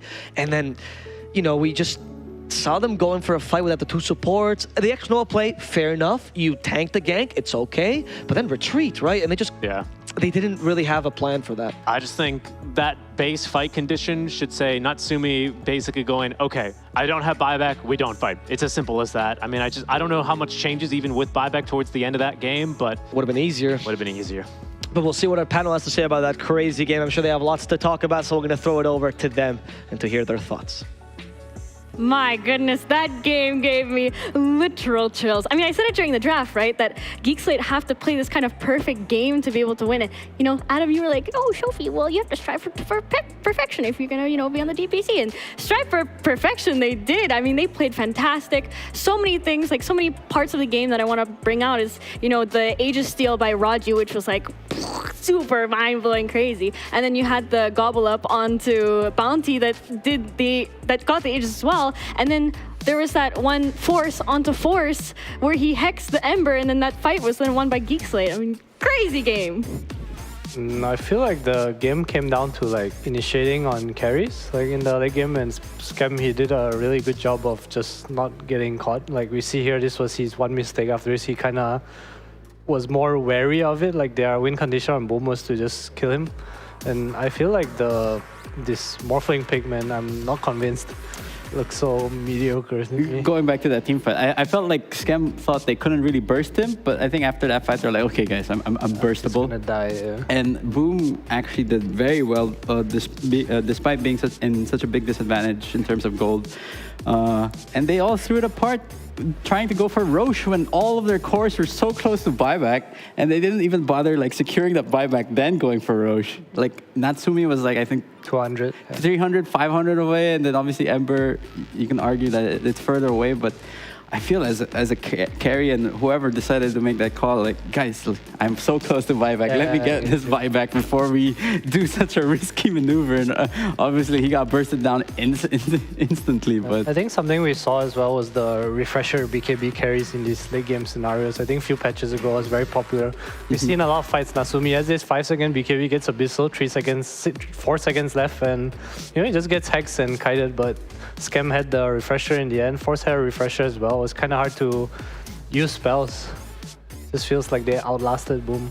And our MVP would be Scam for this game. I think he played really great. But also, like, I'm quite amazed on the side of Boom at how Zephyr played. He really used the spells so well. Like Gobble Up, he saved his teammates so many times. It was a really tough Rubik game. I'd never play Rubik versus a Spectre. 10 slotted Spectre that in fun, man. Bounty Hunter with Hex too. Yeah. No, for sure. But again, props to Boom. They nearly came back, but again, that one Roshan fight I felt like was the nail in the coffin, where all that hard work. Yeah, I think they had to like kind of all into, right? I think they felt desperation, even though maybe from a viewer's perspective the game looked. I mean, late game things are kind of even, right? Like whoever gets the initiation. Yeah, you just start and full to zero some carry. It's your game. Yeah, but again, I feel like just the weak point in Boom there was just their identifying the buybacks and just not choosing to do these risky maneuvers when they're just like a few hundred gold away from this buyback. And I think also, sorry, the MVP is Force, but he played amazing as well. I mean, his positioning, that one in the mid lane where everyone on Boom was, he broke the smoke, and that was quite beautiful. I mean, also just disgusting combo of Shadow Step and Track, being able to play so globally and so well. Plus you have the Underlord with the Rift, just being able to react anywhere. I feel like Boom had a draft where they wanted to play with pace, but it was like 13 minutes into the game. There's this like 2k HP Underlord, there's this Bounty with Hood Vanguard, and every time FBZ jumped someone, they like couldn't kill anyone, and then Scam would come in with this Hornblade Mill and try to turn things around. It was kind of awkward. I feel like Boom had pace, but they didn't have like enough damage to actually convert kills. Zephyr really needed the Firestorm, but he didn't have it for like half the fight. Yeah, like you saw that one defense, like I think like 66 minutes in, where I'm surprised they didn't turn into the Underlord more. Right? Like the double Firestorm. And it stopped so much of the damage too. I think Scam didn't really have damage items. He has like a lot more because of like, support items. I don't really see, like, sure, you always want to replicate the carry just because you remove the the attack speed, but I feel like the pit had so much more value because Scam didn't have BKB for quite a while as well. Yeah, but we'll be able to see a game 3 of our first series today right after we take a quick break.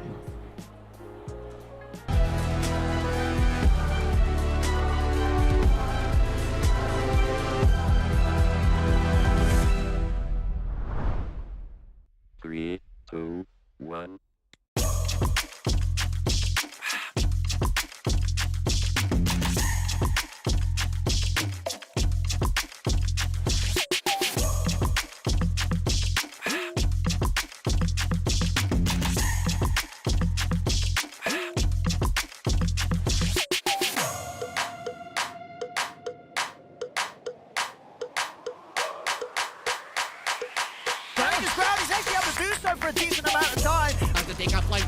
Cloak does get a lot of damage, but here comes the Black Hole.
Yummy. Look at all those shrimp, the squid, delicious. You guys enjoy seafood? No, Meh. Meh, no. too messy. Like, All right. If someone cleans it up for, I mean, like takes it apart They for peel me. it for you. Yep. But I know what we do enjoy, and we do enjoy Dota. So we are here for Game 3 of the Geek Slate versus Boom series. What do you guys think about this upcoming game? Just not another 70-minute game, please. No more morphling. Yeah. The morphling looks really bad to me. Like in terms of timing in the game, I feel like when your team's ready, you're always not ready as a morphling. You always have like some Manta Lincolns or some Manta. And If you can't go Manta Skadi, it always looks bad to me. yeah, and I mean, Natsumi didn't really make a lot of crucial mistakes there, where like Yeah, I don't feel like he played bad. He got like who's that one? There's this one morph that's coming to my mind. Like he waves in full agi and then he gets caught. Like Natsumi didn't make any mistakes Was like it this. DPC? No. I think it was okay. like during No, TI. no. No, there was. Oh. Well, Oh, yeah. No, but what I'm saying is like he didn't really do any of these kind of mistakes. Where but yeah, it definitely seems like an underwhelming hero. I just think the timings don't match his team. Like his team needed someone to come in with damage. I would have definitely loved to see a lifestealer. I know Bounty Hunter was there, but like I don't think the morph fared that well against the Bounty Hunter anyway. I feel like lifestealer could have like kind of chewed through their heroes and just had a better lane. And he needed BKB and Lincoln. Yeah, right. It felt so bad. Like, and it felt like when his BKB ended, he needed like refresher for another BKB. He just couldn't hit. Yeah. Like you said, the most impact he had was like when he turned into the Underlord Firestorm, because he couldn't really keep hitting. It was hard. Yeah. let's talk about the mental state of these players right now, though. So, I mean, I'm sure you guys have experience, right? Going after a long game, whether you win or lose, it's tough to go again. I mean, Dota players are known to be very mentally stable. I mean, or have stamina, mental stamina for these games. I think for our generation of players, at least, I think Boom is like mostly our generation of players. And you talk about like what affects the series. Like, do you care about his bounty? Do you care about his snapfire? Like, you don't talk about like smokes and stuff. It doesn't impact your next game at all. It's kind of just heroes and like what you feel was strong or what went wrong. Yeah, bounty definitely switched up the gameplay for them a lot and gave them like, I think more of a headache than let's say like this Underlord. Like, sure, Cooks has played it twice already, but I haven't really seen the. I feel like his Underlord is useless. It's I'm just sorry, basic. but It's yeah. just basic. Nothing like special about it. And sure, it's good against Ember. I feel like he got Atos and he did nothing. Like, he just farmed. He got exactly. Atos to defend towers. Like, it's not this aggro hero. I feel like there's a point in the game where Geek Slate, they had this Like I said, their heroes were unkillable, right? They were clunky but unkillable, kind of similar to the first game, but they lost their lanes, so it was like different. They couldn't exist. But this game, they won their lanes, and they just were tanky enough to like exist and not die to Boom. Yeah. I think the laning stage is gonna like the track gold favored like them doing. It helped the spec quite a bit. So I don't know. Well, let's see if they go pick Underlord for the third game in a row. Let's get our draft going.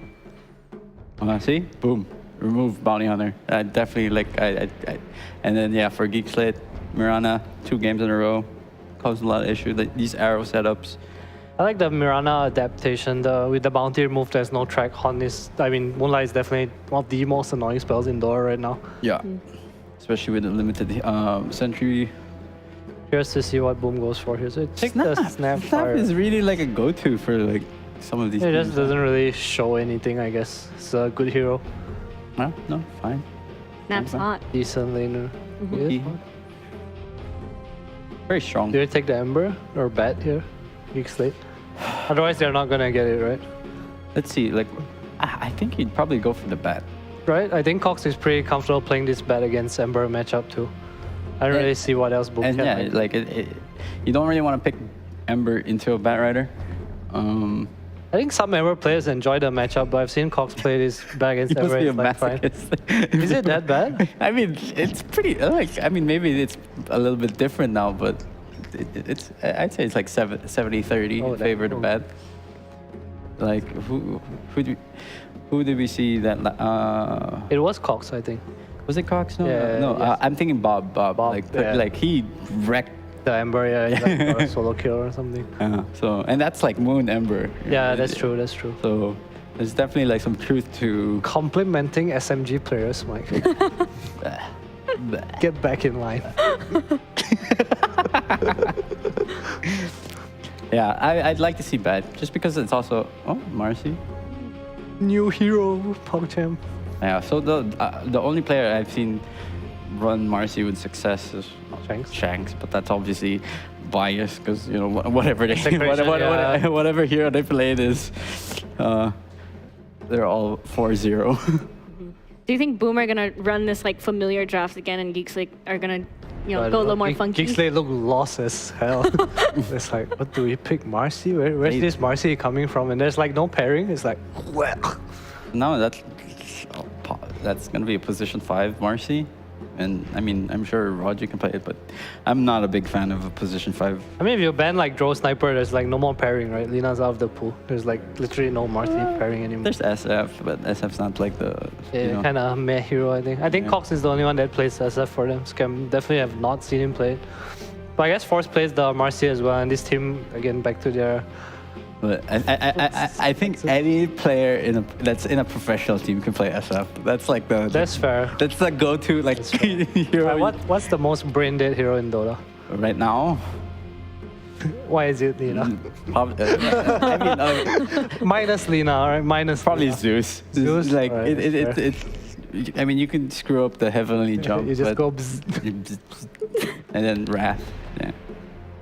Just press R. Just press R. In my case, press Are you a X. legacy user? No. Yeah, me neither. No. Ever since We're old. I swapped to Han for a bit after Dota 1, and then I was just like, wow, QWER. It's like, why don't you use? So you actually changed? Yeah. Damn. Okay, I'm still using the oldies. What is the oldies? The This legacy. is the Oh, your whatever legacy. comes with the hero. Is it called like? Is legacy QWER or non-QWER? No. Non-QWER. Okay, I'm legacy then. I'm WASD. No, I saw your bindings. Like WSD. you do like arrow QEX. Your ulti's X or Yeah. something. Like hers is really weird. Like no wonder she's a divine. Hey, I mean, Saw that coming. do what works. But I for mean, me. But micro is hard for sure. But Pango on Boom. Pango? Is that mid Pango or It FPC is a Pango? big Pango. I mean, it's also one of FVC's heroes, right? Mm-hmm. Yeah, it's a mid but Pango. it's more often than not you'll see a Pango mid. I feel like Boom is a very stick to the formula kind of team. Yeah, it's true. Yeah, remove the Blood Seeker. I actually think it's really good that they play this way against Geek Slate because Geek Slate tend to like flex their draft a lot. And the way Boom drafts is they generally have like they have a lineup that can work no matter what most of the time, until they're like maybe last pick. Like their first 3 or 4 heroes always like can play the game. Right. Bad Rider ban. Nothing too surprising. I can't wait to see the green cube. The green cube. Yeah, rolling around. Honestly, if you get roll stolen as Pango, You're bad. Yeah. Yeah, it happens. It's like stealing Happens to you, Supernova. Mike? You're allowed for it to happen like in early game once. Yeah, once. To But if it remind happens you like that- 2-3 times, Yeah. we're going upstairs. So, NP band. Okay, yeah. So they're assuming it's a Yapouch. Yapajo Pangoleo. Yeah, Pudge. Yapouch. Any third ban for the Pango here? I want to see a draw ban. There's like Marcy that can be post 5. Huh. Scam's like a Wait, so big now, draw. now is Zephyr drafting? I don't know. I mean, Mushi's sitting between X Nova and Zephyr. Okay. Is that Yopaj behind them? He looks really Yeah, comfy. he is. He's always jealous. hugging a pillow, man. I'm jealous. You want to be the pillow? Yeah, sure. Not sure if he'll survive me sitting on him. But sure. You're probably twice as size. Yeah. Poor boy. Already carrying so hard. Alright, so there is the SF ban. The Cox SF probably. It's just, Yeah, I think, played one of it. the better cores It's right good against Pango too, right? We saw I think Mikoto play against, whose SF was it? Who played Talon, guys? now. Ooh, Boom. okay, now. Yeah, okay, so And it's Yopaj Expedition. SF against the Mikoto Pango. They're very confident that it's a Penguin, so...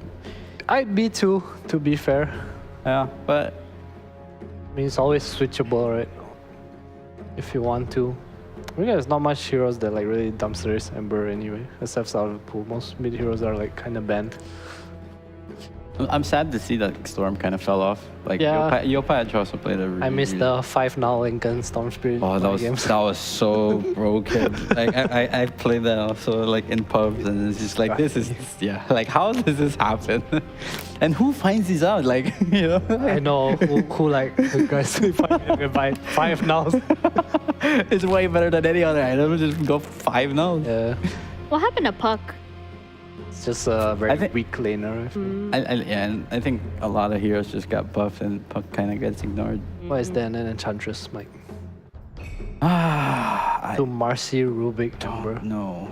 I mean, could be to go against Marcy, but Can you purge Psychic? You can, right? I think so. Oh. I think so, but I don't know if you pick Enchantress to do that. Yeah, but- there's my Shadow Demon Snapfire combo. that for me that was really underwhelming support combo. Did they have to expect the draw, right? Or a sniper? There's no way. Yeah. Another cool hero that we haven't seen is Klinks. Good against Pango, good against Ench. Yeah. I feel like Scam does play a hero too. Dude, this is the perfect fucking Klinks game. Come on, Scam. Yeah. That's back. Oh, make me look smart. No, yeah. Scam, make it look I need smart. the Scam camera like shouting right now, like, pick me, god damn it, Klinks. And it's a hero that can really scale fast. Yeah, like- there's also Doom here. We see the Doom against Beast kinda strong. yeah. They will, actually honestly, they'll just pick draw, right? I don't know. I'm rooting for your Clinks. Come on, Me make too, Adam man. look smart. Let's go, let's go.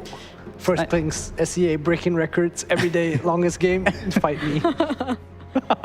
I know it's not gonna happen, but I want to see Core Marcy. I miss it. Core Marcy. I mean, it'll, whatever they show, he'll determine the Marcy. If they Oh, pick that's a true. range core, it'll probably not be Marcy offlane. That is true. Also, playing Marcy against Roar is kind of ass. Kind of ass. Yeah, like you have this strong BKB timing going at Oh, it was yeah. like, What? like that was not a Roar sound, but Yeah. I get you. limited I get you. SFM. That's true. It's unfortunate. I just want to see her go off though. You know the do do do do do. Yeah, but then I get that the roar, very pain. The clicks. You bet They're talking really long. You're gonna shave your hair if it's not Clinks? Oh no. Go bald? No. Clinks are bald? Are you gonna shave your hair immediately? Let me call Scam right now. Draw. Basic. Blame. Oh man. Basic. Uncool. Now it's like, I mean, Boom can go for a Spectre also. It's not that. Probably be banned, right? Like Slark, Spectre, I think. Yeah. I mean, yeah, Slarker would probably be better, but yeah, Slark +1 is most likely going to Slark's be like banned. nice catch for the Ember, and with the Beast, the map control and the aura is kind of insane. So we're looking at Bodyguard Marcy then. I don't think so. I feel like the draft pool in professional play is very small. I feel like it's a Marcy offlane, even though I don't really like it. I think the lanes will it be too hard? Actually, no. I think the Marcy 5 is pretty decent. Yeah, so this Enigma ban kind of like makes me feel it's gonna be Spectre, PA. There's no way they don't ban like Spectre Slug. There's no way. Slark is definitely gonna be a ban. Oh, What? Void? Oh, okay. I mean, sure. It's for the lane, right? They have a Snapfire, and it could cause a lot of issues. I can see it. You know, we talk about how this Drow is good against FV, but FV is actually one of the highest win rate heroes against Drow Ranger. Yeah. Apparently, stopping time makes your hero weak. It's pain to play Pango against Drow though. I think the only like hero that has good win rate against Void is the Wraith King. That's probably true. Two lives. Brewmaster. It's the Brew ban 4. Nah, just a Nico hero, I guess. A Force hero. I would have banned the Doom instead over the Brew. But I think their lanes are like weak though. Like they have Drow Doom cores. No like real stuns. Well, you know. Unless they go aggro and put the Doom safe lane. I think that's kind of OP. Didn't stop them before, right? That is true. It's fine, guys. I'll buy mechanism. X Nova's laughing. Geek Slate's in trouble. Normally a very stoic person. Yeah. Naga. Yeah. How dare you show emotions? Slark. Wait, so Boom picks first, right? Because they went Snap. Slark or Spectre, man. Is there really any other pick? PA. PA? Yeah. I think hero's a bit weaker, but I can see it. It's like I'm just thinking like Natsumi heroes, right? Natsumi likes PA, Slark. Natsumi would pick Morphling here. No, my God, I think it's not that he can't play it, but it's just you don't want to keep picking a hero that's like your ratio. Like something's wrong. Yeah. No timing in the game. We got what, 30 seconds left. Alright, Boom's gonna pick Slark, and then Geek Slate's gonna pick Necrophos and lose. Wait, what happened to your Clinks? You don't like it anymore? It's gone. There's Drow Ranger. There's a Drow. They picked the more boring Ranger. Let me down. Yeah. I see. Where's my fire arrows? Yeah. So Spectre. Alright, Necrophos, let's go. Yeah, Necrophos, Doom. It's good, right? It's like obviously, there's also Viper. Yeah. Man, it's a. Oh yeah. I would prefer Necro. Dude, Geek Slate were ready for this. They picked that Viper so fast. Yeah, it's such a hard Viper game, isn't it? I mean, it is. This Pango's gonna come to break. What The break's pretty nice on the Viper again. Yeah, but that's all you're gonna be, though. I feel you're just gonna be a break. The break guy. You're gonna break or broken. But it's a Marcy Viper lane. So it's again it depends how well Norman can shut down this ENG and the creeps that he can get. But it's definitely gonna be a rough lane for. Oh, okay. It's +4. They just. Oh no! What do you do? Try lane time. Alright, the lane's definitely harder with the Marcy down there. Yeah. So, but I've seen the Spectres, they go, I think Scam did last game too, they just buy like 6 mangoes and they have like fucking 10 regen under their tower. Sure. No cares. But, you know, this Viper was definitely planned out and they knew the Spectre was coming up. So who do you guys think are going to take this game? The fans. The fans are going to take it. The fans. I'm going to go with Boom here. I think they have a nice draft. I think like Geek Slate need to do very well in lanes to come on top. It's going to be another 70-minute game.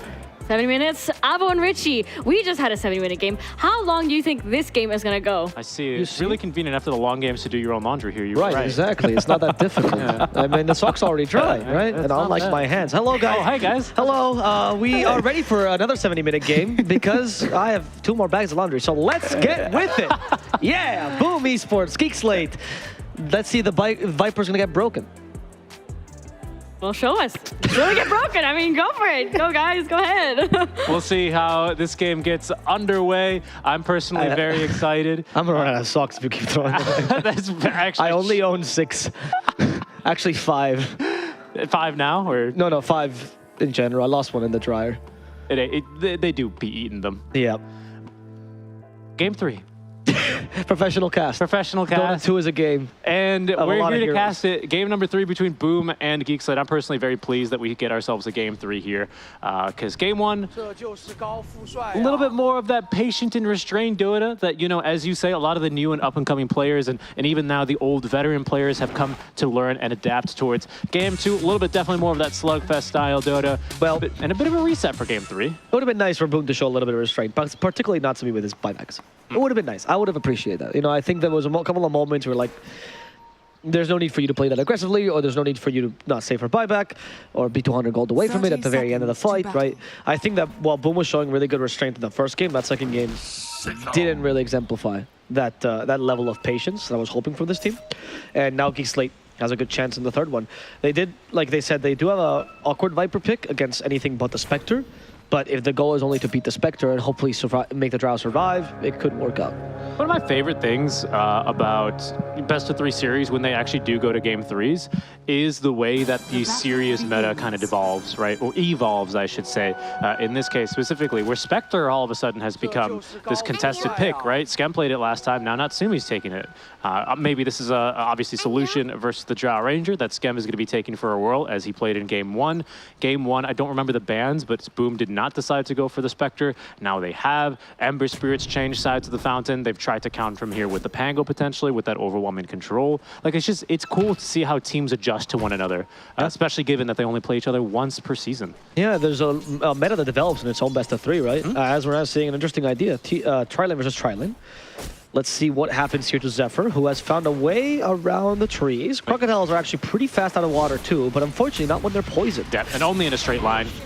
Which is why Zephyr got killed the moment he started to turn. It's true. It's true. Out from the river, and he quickly runs out of gas and will die. First Blood does not go towards Forest. Instead, it's for Hustler or Norman, who is immediately getting to work on killing a courier and blocking the camp. And that also held the sentry ward for the D ward. So even though it's a pitiful only 50 gold, you know, that the courier was holding, it's pretty massive here in the grand scheme of things. Now they have to rely on Zephyr sentry to try and get the D ward. Oh, mid already.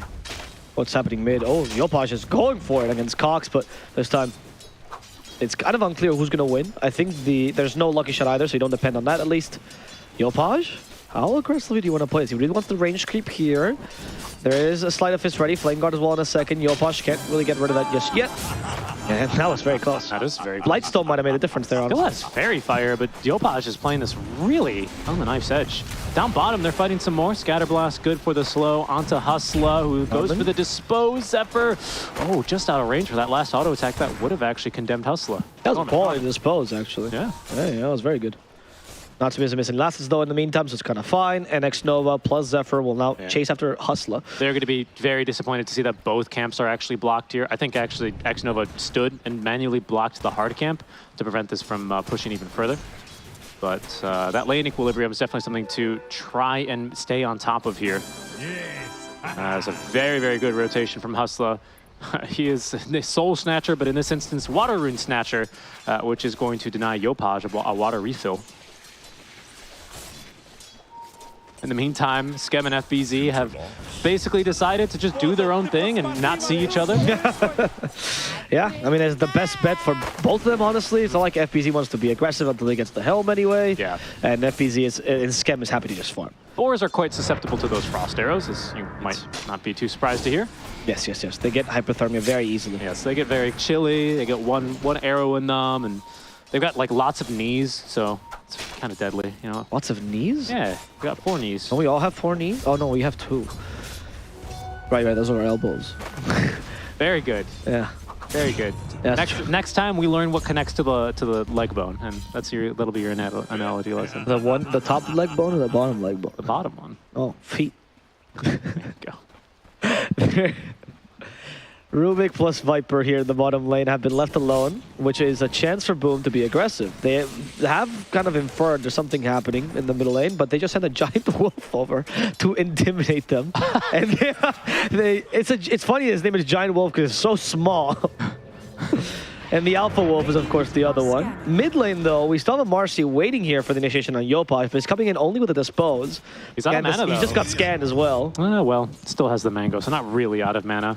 Nope. Zephyr this time is nearby to secure the top water rune. So that is going to be crucial for Yopaj, who was otherwise just having to kind of take a time out here. There's been a lot of movement here, but I don't feel like there's been actually any intent or clear ideas as to, you know, getting kills. Maybe top. Zephyr will be the first to do them. Okay, they have Cookie. This should be good. Yeah, they're getting X-Nova down bottom as well. Just a good dispose into telekinesis. Skem is going to die up top and down bottom at the same time. X-Nova falls, but Skem is a much bigger kill for Boom. It's a nice trade for them. Absolutely, yep. Spectre keeping herself alive is also a really big deal here. Going for the same build as last time that we saw on Skem, which is the Blade Mill first. So Natsumi might just do the same thing Skem was doing. I think Ags is still viable, even if you don't have the global lineup that they had. Natsumi really a big fan of the Blade Mail Rush broadsword already delivered as soon as X-Nova respawns. As we have kind of broken down into more or less normal laning stages here. I think this was maybe Marcy's first lane that people kind of started playing her in with the Viper, when she got added to Captain's Mode, that is. Because she was out of Captain's Mode for a while, and you can see how strong this thing is, even still with the change to rebound. X-Nova might just die to the poison here, and in fact, it will be enough. Force gain this kill. And yeah, it was actually the Chinese team that started doing the Viper Marcy, in addition to Marcy Razor, sorry. That's right, yeah. Especially when you got that 6-second continuous move speed buff at level 1, it was pretty bonkers. Even when Dispose used to be the stun. Yep. And that's pain, to be honest, for X-Nova. He's one of the faster heroes in the game, but he's going to have to now make the long walk of shame, pardon me, back home. Even longer now that we have the little pause, but I'll be back to lane shortly here. Natsumi, again, surely not going to enjoy his time solo versus these two heroes, but is, yeah, trying and only failing, unfortunately, to get off the pole. So his wave's pushing really hard. Viper has amazing kill threat against him, and actually Hustle's going top. Yeah, top lane, they see an opportunity to go against FBZ, and this could be a good kill. This Cookie interrupts this, actually. They come pull him back with telekinesis, and then Cookie, there's FBZ who's forced back with the Dispose. He commits this kill, hoping to kill off Raji. Instead, having to change targets, going for Hustler, and Hustler will fall, but in exchange for the enemy offlaner, he's happy to take that trade. Skem continuing against Zephyr. He doesn't have marksmanship, so he can just hug Zephyr as much as he wants, but there's 2 more seconds till the Cookie. Zephyr should be fine here. They have a multi-shot, maybe. Multi-shot's enough. The Fairy Fire saving Zephyr there. And he will not get the last hit, but at least it will live. Really close. Nice job by Raji, who just barely tanks enough and gets out of that fight, but still sticks around to be relevant, to potentially pick up that +1 kill. And now I think he's going to pull through the trees. Yeah, that's one of my favorite pulls to reestablish equilibrium, and then he'll probably go home. Really, really good plays here on the Rubik. I do like the way he's been moving around the map. Wasn't really necessary down bottom because of the pressure that Marcy and Viper themselves could apply, and instead decides to go top. And he's doing some really good stuff. Good start from Geek, Slate. FBZ's got a couple of stacks operating, Ancient stacks once, and the Hard Camp stacked once as well. So eventually, we'll see who they give those to. Maybe FBZ to just get his Helm online a bit sooner. Bottom Natsumi, he has been disposed. They also hit him with that rebound, but the help from Yopaj here might turn this around. As they stun Narman once. Oh, the second ball doesn't get him, but they had the shield crash just in case. A nice kill. Yopaj does TP for that one, and is going to be necessary to save Natsumi's life. In fact, maybe they can turn. Spectral Dagger here. X-Nova coming from behind as well with the Centaur. Conqueror. There's the Stomp. All the creeps as well. Really getting to work, and Viper just massively outnumbered there. Yep, they cannot deal with that as Skem actually TP's down bottom. She's a juicy lane of creeps, and this will be the lane swap they usually see at this point between carry and offlaner.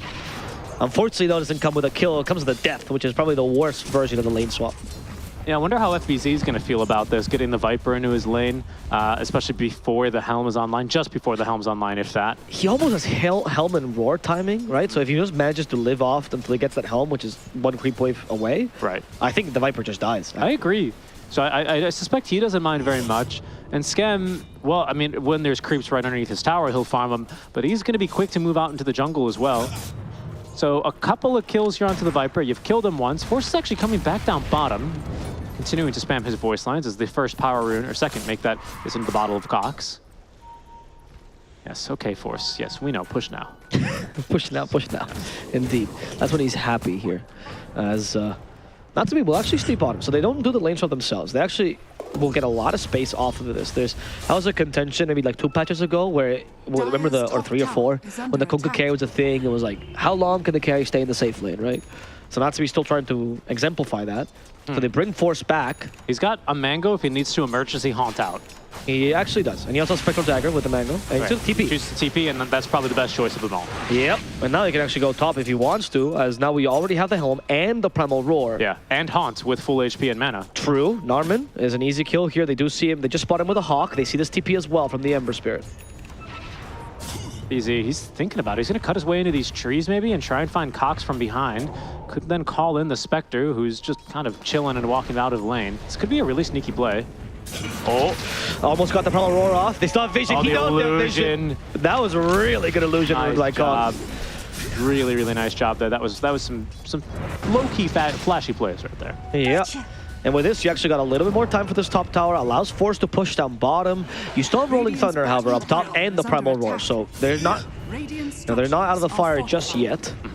Force very slowly chipping away at this bottom tower. He's a Viper, so that is very slow indeed. And no Nether Toxin, which means he can't push out the wave easily. They do find Narman, though, up top. Body blocks here by Xnova. The cookie, nice. He tried to avoid it, but it wasn't fast enough. Narman is most likely going to die here as Yopaj gets that kill. Cox, through the trees he goes, and back home safely. He's fine, but he is going to have to let this tier 1 tower top lane go. And in fact, down bottom, they are TPing back down onto Force. Hit once by the Rolling Thunder. I think there's a Spectral Hunt used as well. Indeed, here's Natsumi back to the bottom lane. The cookie as well, out from Zephyr. Another bonk, and that'll just about seal Force's fate. As Yopaj is going to get the killing blow. Top lane, FBZ will does the same against the tier 1 tower. Okay, that mid-tier 1, though, if they can at least bring it below at half HP. They managed to do something here, Geek Slate, while they lost a lot of map control in a Viper. But they just don't have the fastest pushers. Drow is still not online, so it's just about securing farm from Skem. Boom is slowly rotating to this mid lane. They're tanking for the wagon here. Oh, from behind, the Warpine Raider. Okay, yeah, he's out of there in time. Top lane, FBZ. Toss underneath the tower, but really it's actually Narman that needs to get out of there. Yeah, that Warpine Raider with a helm buff is just a brutal, he's strong creep. I think he's going to sacrifice it out to the tower to push as much as possible as he rotates. Where's FBZ gone to? To the tower. He's going to move to the mid lane. No Primal Roar, though. All the Warpine Raiders coming in handy here. Boar doing a little bit of chip damage to the tier 2 top lane. They kept the catapult alive for a long time. They did, yeah. It's valuable damage right there. Yeah, this is the small things, right? Just maximize your efficiency. Because right now, FBZ, usually he would rotate mid, but it's kind of a hard lane to push because of the Ember and the Viper. Force. What's he building here? Is that going to be the Falcon Blade? Not quite yet, just the casual fluffy hat. Interesting, he's going for, oh, he's thinking of Force stuff now. I mean, the Axe build to me indicates the tanky, like Bloodstone Viper, right? That was the last time. I mean, that's usually the use we see for the Axe. We'll see if Force actually ends up committing to that or it just sticks to the Force staff. He doesn't really have a very clear pathway, though, on the Viper this game. Because his use, as the panel indicated, is just to break the Spectre. Yeah. Pretty good break. Also, he breaks the Ench, right? If that should ever become relevant. But for the early game, I think you've got enough magic damage. Well positioned to pull here, or sorry, stack from Raji, sees him away from that gank safely. But the DD rune in the river is going to be scouted. That could be a sparring point here. Yopaj. Hit by the Mortimer's Kisses. There's a Rolling Thunder as well. Skem. Okay, he's just going to die the Mortimer's Kisses. He missed a couple just to give Skem a chance, but eventually ended up dying. The DD rune in the bottle here, though, for Cox. Yopaj is the target here. Oh, he did get the shield crash, which means no damage reduction. Pretty big deal. Swashbuckle stolen by Raji. I can do that too, he says. Okay, not a bad sequence of events then. A 1-for-1 trade. Zephyr. I don't know why he ended up there, but he's certainly going to pay for it. Me neither. I'm not sure. He was behind the tier 2. Yeah, maybe he was trying to go back top lane and assist in the push and then saw the Viper, and I'm not really sure. It's an interesting place for him to be scouted and killed, however. FBZ, though, continuing to do little bit amounts of chip damage to the tier 2 tower. Again, he's just looking to get his first item online. He's got pretty good timings here as well towards his Vlads as he continues to upgrade into the helm of the Overlord. And from there, he'll get some real split pushing opportunities abound. Once again, very similar to game 1. I think Boom are going to try and close off this map here to the Drow Ranger. As Natsumi struggling to farm this stack of Ancients here. Just need some help. Should be fine Dire's though. middle tower is under attack. Yeah, who is going to tank this for him? Because if someone tanks it, of course, the blade mail is effective. It's like, hey, Zephyr, I need a body, a warm body. Does. But Zephyr's just ignoring it. Oh, no. That's the healing cell. That's not good enough. He's against the 3 big creeps as well. They all give each other the nice buffs, so they're pretty hard to take down. He even has the Verdana, which is there. From the Seeds of Serenity. Seeds of Serenity, yes. Right. The salad. We come up with something that's an easier way of saying this ability. At this point, I feel like it's an attack on non-English speakers. It's really hard. It's quite a difficult word. I don't know what the etymology of that word is, but Verdurous Dale. Verduitous. Verduitous? For something like that. I don't know. Close enough. What's weird is that verde is just green, mate. It's just That's right. Why add all these? Add just verde gale. That's it. That is much easier to say. You're right. You're completely correct about that. Nope. Find the poor Pangolier. He gets helped by the shield crash and the cookie. He goes back in, Falling Thunder. Yeah, but he's got to get out, actually. He knew one more sleight of fist would have killed him, so respect for the Pango. And really good patience, right? Because he actually just farmed enough money for the Diffusal Blade. There's no need for him to try and take a silly death there. Just off of max Swashbuckle Diffusal and a shield crash, you still might be able to nuke through some of these weaker heroes. And of which, by the way, I see no strength heroes for Geek Slate. Not necessarily, you know, we need tank kind of thing, but would be nice for them to be able to withstand what is a pretty substantial power spike here for Yopaj. See, now he's showing off that Diffusal. There's Aurora top lane, though. It's going to be onto Force, but actually, BZ just trying to get out of here. Force, yeah, they stole the roar and plus the break. This is finally what the Viper was used for. Oh, no. Oh, no, Force killed himself. But at the same time, they can get Natsumi, so it's not bad for Cox. Maybe FPZ. Cox is looking for the easier kill here, and it might just be Yopaj who put himself in the middle of the fray. And it was indeed Narman. Finally, Yopaj falls. Cox showing he is the superior mid laner for now. Yeah.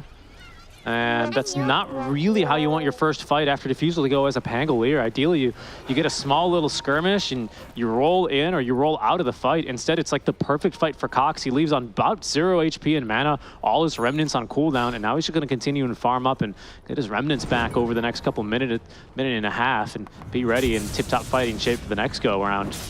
That's his Maelstrom 2 as well now completed. Oh, we see the fight again. So they got Spectre stuck into the Nether Toxin, right, which was nice. But afterwards, they weren't really able to save the Viper for that. It was lucky that Ember seems to be coming in a stronger win condition, and the Drow Ranger, of course, only joined towards the tail end of the fight, allowing them to actually get some good gold on their carry. The Spectre Drow matchup is always one of the hardest matchups to play as Drow Ranger, but if you have enough of a farm advantage, you stand a strong chance of being able to beat the Spectre regardless. That's why the Blade Mill is so important, because usually the play is Gust, Hurricane Pike the Spectre, get her away, marksmanship, bully her, but with Blade Mill, that becomes much harder to do. Second item usually bought in this matchup is in the Axe Scepter for the Shadow Step onto the Drow, and some Spectres even deviate into the BKB eventually to make sure the Frost Arrows aren't as impactful. Raji is the target down bottom. It's going to be an easy target to kill, or maybe not actually, they just completely forgo this. He's not that valuable regardless. They missed the Swashbuckle there. Frankly, it's more important here that you actually get Raji to die because you don't want to push the wave than the actual kill on Raji matters. Yeah, I mean, they'll still get them all the same. Curiously enough, he's actually going for a first item mechanism, which I feel like you don't see every day on the Rubik. Rubik's, for a while, I felt like have had this awkward build where they really want Blink first, but sometimes they go for Aether Lens, but none of those builds have really felt too amazing. You get a 4-staff, and that's sometimes a good compromise, but straight into the mechanism. I don't know, have you seen this on a Rubik before? Not really. It's a 5 Rubik as well for Raji, right? So that's true. I mean, I know I've seen a lot of 5s these days just building mech regardless of the hero. Yeah, for sure. But I am a little bit surprised on the rule because I usually consider this hero needs some farm. Yeah, exactly. And mech, it's a decent item. The team needs it for sure with how squishy they can be this game, but it's very mana intensive. I feel like all of Rubik's spells cost quite a bit. Oh, Diffusal Blade. They caught Narman with this. All right, Mortimer's Kiss is committed as well. They really want to kill Narman, and Zephyr eventually just cookies to make sure he doesn't get caught by the Rubik. They have to reposition this fight a little bit awkward, but if they kill the Ember, that would be perfect start with it.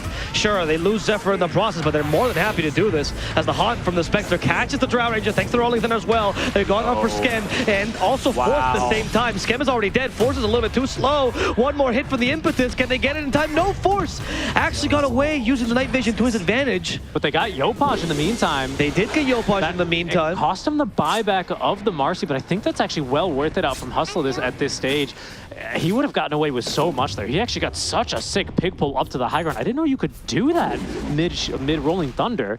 Yes, you can. But he jumped up to the high ground, and that actually is what catches Skem off guard. Yep. So a really great catch. And honestly, that was probably the last opportunity you get Skem in that situation because he had just finished up the Hurricane Pike.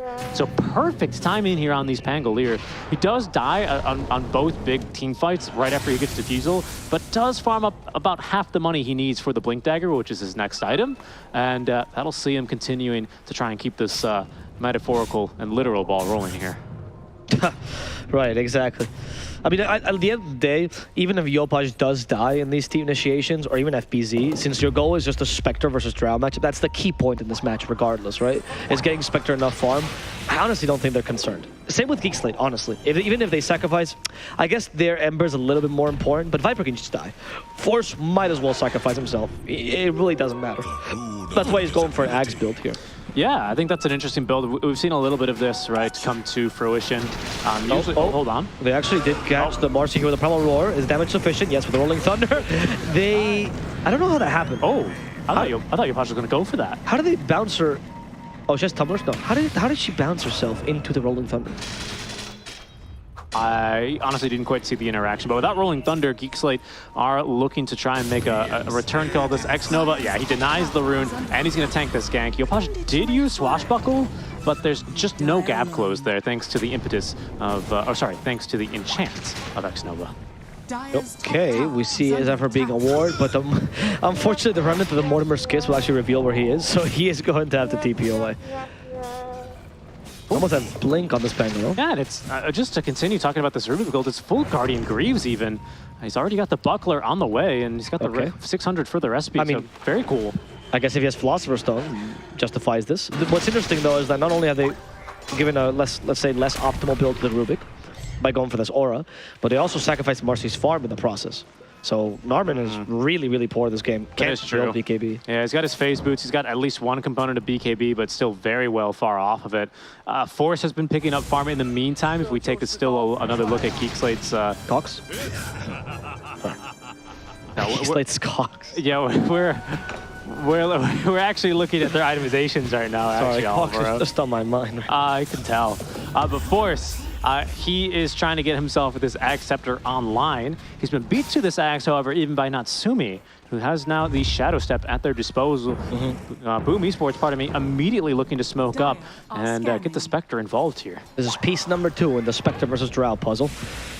Little by little, this puzzle is completing itself, and obviously, at the end, you just get a dead Drow Ranger. That's the image you discover. that pretty much is, I think, what the goal. Okay, yeah, we have a Rolling Thunder and Blink Dagger. And, hello. Okay, they just go for Force. It's like, never talks to me, never talks to me, never talks to me. Okay, all right, whatever. We tried illusion bait. I've got the Hawk under the tower now, so they can scout a couple of rotations here. Boom, still moving with a little bit of confidence, but not all of the confidence they'd like here, especially as they try instead to catch the Ember in the mid lane, which is not going to be successful. Interesting, Lincoln Sphere for him, for Cox. I'm glad that we're just referring to him with that prone. Like, it's just him, but with capital, right? That's what Cox is now. That's right. He's going to get that ultimate orb, and actually he's already got it. Oh. Yeah, he needs a Lincoln. Okay, that's an interesting initiation. Raji might just die mech. Yeah. We'll give him a little bit more leeway. Is that enough for Roche, though, is the question? I don't know. I mean, I guess they value Raji higher because mech. I guess, yeah. You still have Haunt, right? Yeah, you do. They do. That was just another Shadow Step. This ability's got a relatively short cooldown of 40 seconds, especially very useful in the early game, where still many heroes' ultis are, twice or maybe even 3 times that duration. And it is going to be just a fairly fast Roche here. Pretty good amount of minus armor, that Desolate damage, and the bonus attack speed from the Ancient Thunderhide means that Natsumi is going to be able to pick up his first Aegis nearly 22 minutes into the game. Is under attack. Not bad. There's Lincoln's finished. I think that will block Shadow Step. I actually think the the Aegis on the Spectre early, when you go for this build of Shadow Step Blade Mill, has so much value because you can go pretty ham with this hero, right? Especially when you always have Haunt, so the teamfight continues to go around you, you Haunt out, and then it's like, it's really difficult for them to punish you. Question for you, Alvaro. Question. Why has the Spectre Orchid follow-up of this build fallen off so hard? That is a good question. Because I don't see anyone going for it these days anymore. Natsumi didn't consider it at all last game, and he's going to go for a Manta, which I think is a fair and strong item, especially this game. Yeah. But there's an Ember on the enemy side. I guess he has Lincolns. Oh, hello. Yopaj has been caught. Toxin will save him some damage, but he's most likely still going to die. That's forced dead. Yopaj rolls through 2 more, gets the swashbuckle off, but they do hit him. They have a rebound as well. Nice. Sorry, dispose as well, and that's going to kill off Yopaj at the expense of Norman's life, however. Cox finally gets rid of the dragon, and X-Nova will be left behind as Zephyr tries to find a safe place to TP. X-Nova's already down. They are still looking for FBZ, but luckily Zephyr will be able to get away. So that team fight may be a bit too hasty. Once again, Yopaj dies. At least they don't lose the Aegis. Yeah, and you know, it's kind of a crappy situation for Boom because they kind of need to start the fights off in that way by taking out the Viper and getting the man advantage. However, unfortunately for them, Skem's ready to fight. He's got BKB, he's got Hurricane Pike. He feels pretty strong. Yeah. So he shows up to fight and really makes quite a big difference there. Natsumi, even with this Aegis, does not want to die under the tier 2 tower against this kind of lineup into Gust, into Telekinesis. Take another look at how that one went down as well. Yeah, so the Rolling Thunder was pretty good in the beginning, obviously, but he has to go so deep to cancel all of the enemy team, and it's difficult for you to follow up once Primal Roar has been spent. I think that's a key point here that Boom is struggling with. You have one area denial spell, and that's essentially Pango as a hero, right? And trying to figure out now what else they can do in these team fights in these dives, or perhaps these dives are just not that worthwhile until the Spectre gets more items. On the point before, though, the Orchid build, it's true that a lot of Spectres have decided that the Orchid is not as valuable anymore. The Mono Region on Falcon Blade, I think, is a big deal, because now you actually can go for that if you really need that Mono Region. That was a big reason why Orchid got picked up. Right. For sure. That's right. But I also think it's just the fact that they realize that there's more efficient ways to deal this damage. Manta style seems much better. And right now, there's also a plethora of just, I would say, turrets kind of heroes in the game. Ah, I get what you mean. Like, the Viper and Drow are both turrets this game. Drow very much a turret as well. I'd say, of Drow course, and Viper, you know, you do have the opportunity to shadow step and try and get rid of her, but that can be a little bit easier said than done. Yeah, but then what do you, like, what does Orchid do, right? Because she's a turret. She is either going to deal with you or force herself away, but it's not going to be her ability to save her. That's true. Yeah. You're not here to catch the Ember. That's not your role, necessarily.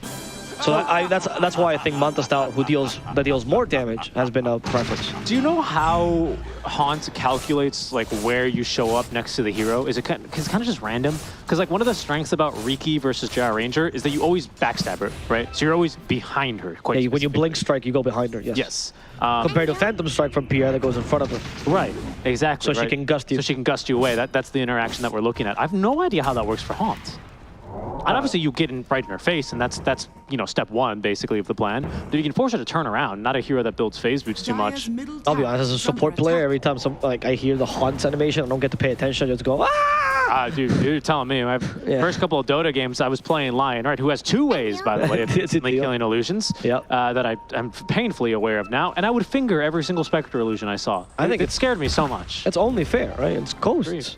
I agree. The reason it's called Haunt. What's the Ghostbuster thing? You gotta I ain't afraid of no ghosts. Oh, yeah, you don't want. You gotta bribe the Major? I'm not really sure. That movie is old. The Major. the Major, right? Don't they bribe the Major to use the fire truck or something? The mayor. Oh, right. Oh, sorry. That was a Spanish. The Major. That's okay. No te preocupes. Estaba pensando en Lima. Estamos bien. Mi anticucho. In any case, smoke on smoke action here, but it's a little bit of a toilet bowl maneuver, and as both teams are going to just about avoid each other here and instead be happy and settle for the D-wards. But we do have this nosedive online now for the Viper. Yes. An ability that initially, when it got introduced, everyone thought was the worst thing to ever happen to Viper. And as it usually happens in Dota, they're like, actually, it's pretty good. I kept thinking there was a Rubik in the game that kept telekinesis in him. I was so confused. But yeah, it's pretty good. They found the dragon. It's a pretty big deal. They commit a lot to the Dragon. I think it's very worth it. That's 250 gold going away the Drow. They got a little bit baited as well by the Illusion, perhaps there. Illusion Rune freshly used by the Pango. Yeah, It's not a big deal. They only use Rebound on that. Pretty much. Acceptor in the quick buy now and nearly completed for the Ember Spirit for Cox. That's really interesting. Playing around with a lot more of these remnants. It seems like he's quite confident that with Lincoln Sphere, he can be the one to cause a little bit of chaos now in these backlines. And I can't say I quite disagree with him. Ways to break Lincolns this game are fairly limited. They have Enchant, and I believe Spectral Dagger if you're targeted, and Shadow Step, right? Other than that, any of those three connect on you, only then is Primal Roar a concern. Right. I guess Diffusal Blade as well. That's right. Because Pango usually gets really close to you. They inhibit. That could be, yep, that also could be a potential turning point. I think the reason he hasn't gone for BKB, of course, is because even with BKB, Roar is still a concern. Exactly. So the Lincolns does a little bit more for you, some more damage, the mana, HP regeneration, and of course the stats are all great. For sure, for sure. Plus, you can give it to your Drow if she needs it. That's a very good point, actually. Ember is in this kind of midway point. Actually, he's not in a midway point. The person's in a midway point is Enchantress. Exnova has been found. There's the Haunt immediately, though, to counter-initiate. And the Rolling Thunder as well. He's going to try to go down to the low ground, but he bonks instead, hoping to kill off the Viper first, and that's forced dead.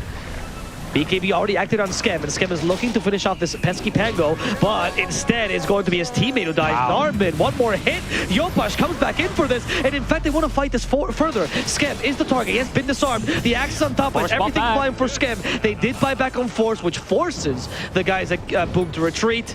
They all try to TP in time. They're quite quick on it, but unfortunately the Spectre might not be fast enough. Natsumi activates that Blade Mail. TP in the middle of this. He gets broken, and that TP obviously got canceled by Rubik. Yep. Easy kill for them.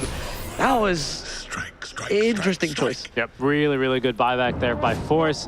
And we saw one more thing that can break Lincolns towards the tail end of it. This new dive bomb is targeted, so that will actually count. So then maybe that's something for the Ember to take care of. But a big death there from Natsumi, honestly. Just underestimating or overestimating, really, how much they could get done in that fight. Roar was good, and once the Yopash was great. Oh, whoa, Cox. This is Cox? Oh my god. He's fine. I'm more, to be honest, I was more concerned with FBZ at that stage. It's just, you know, when this Cox running at you is scary. I really tried to save it.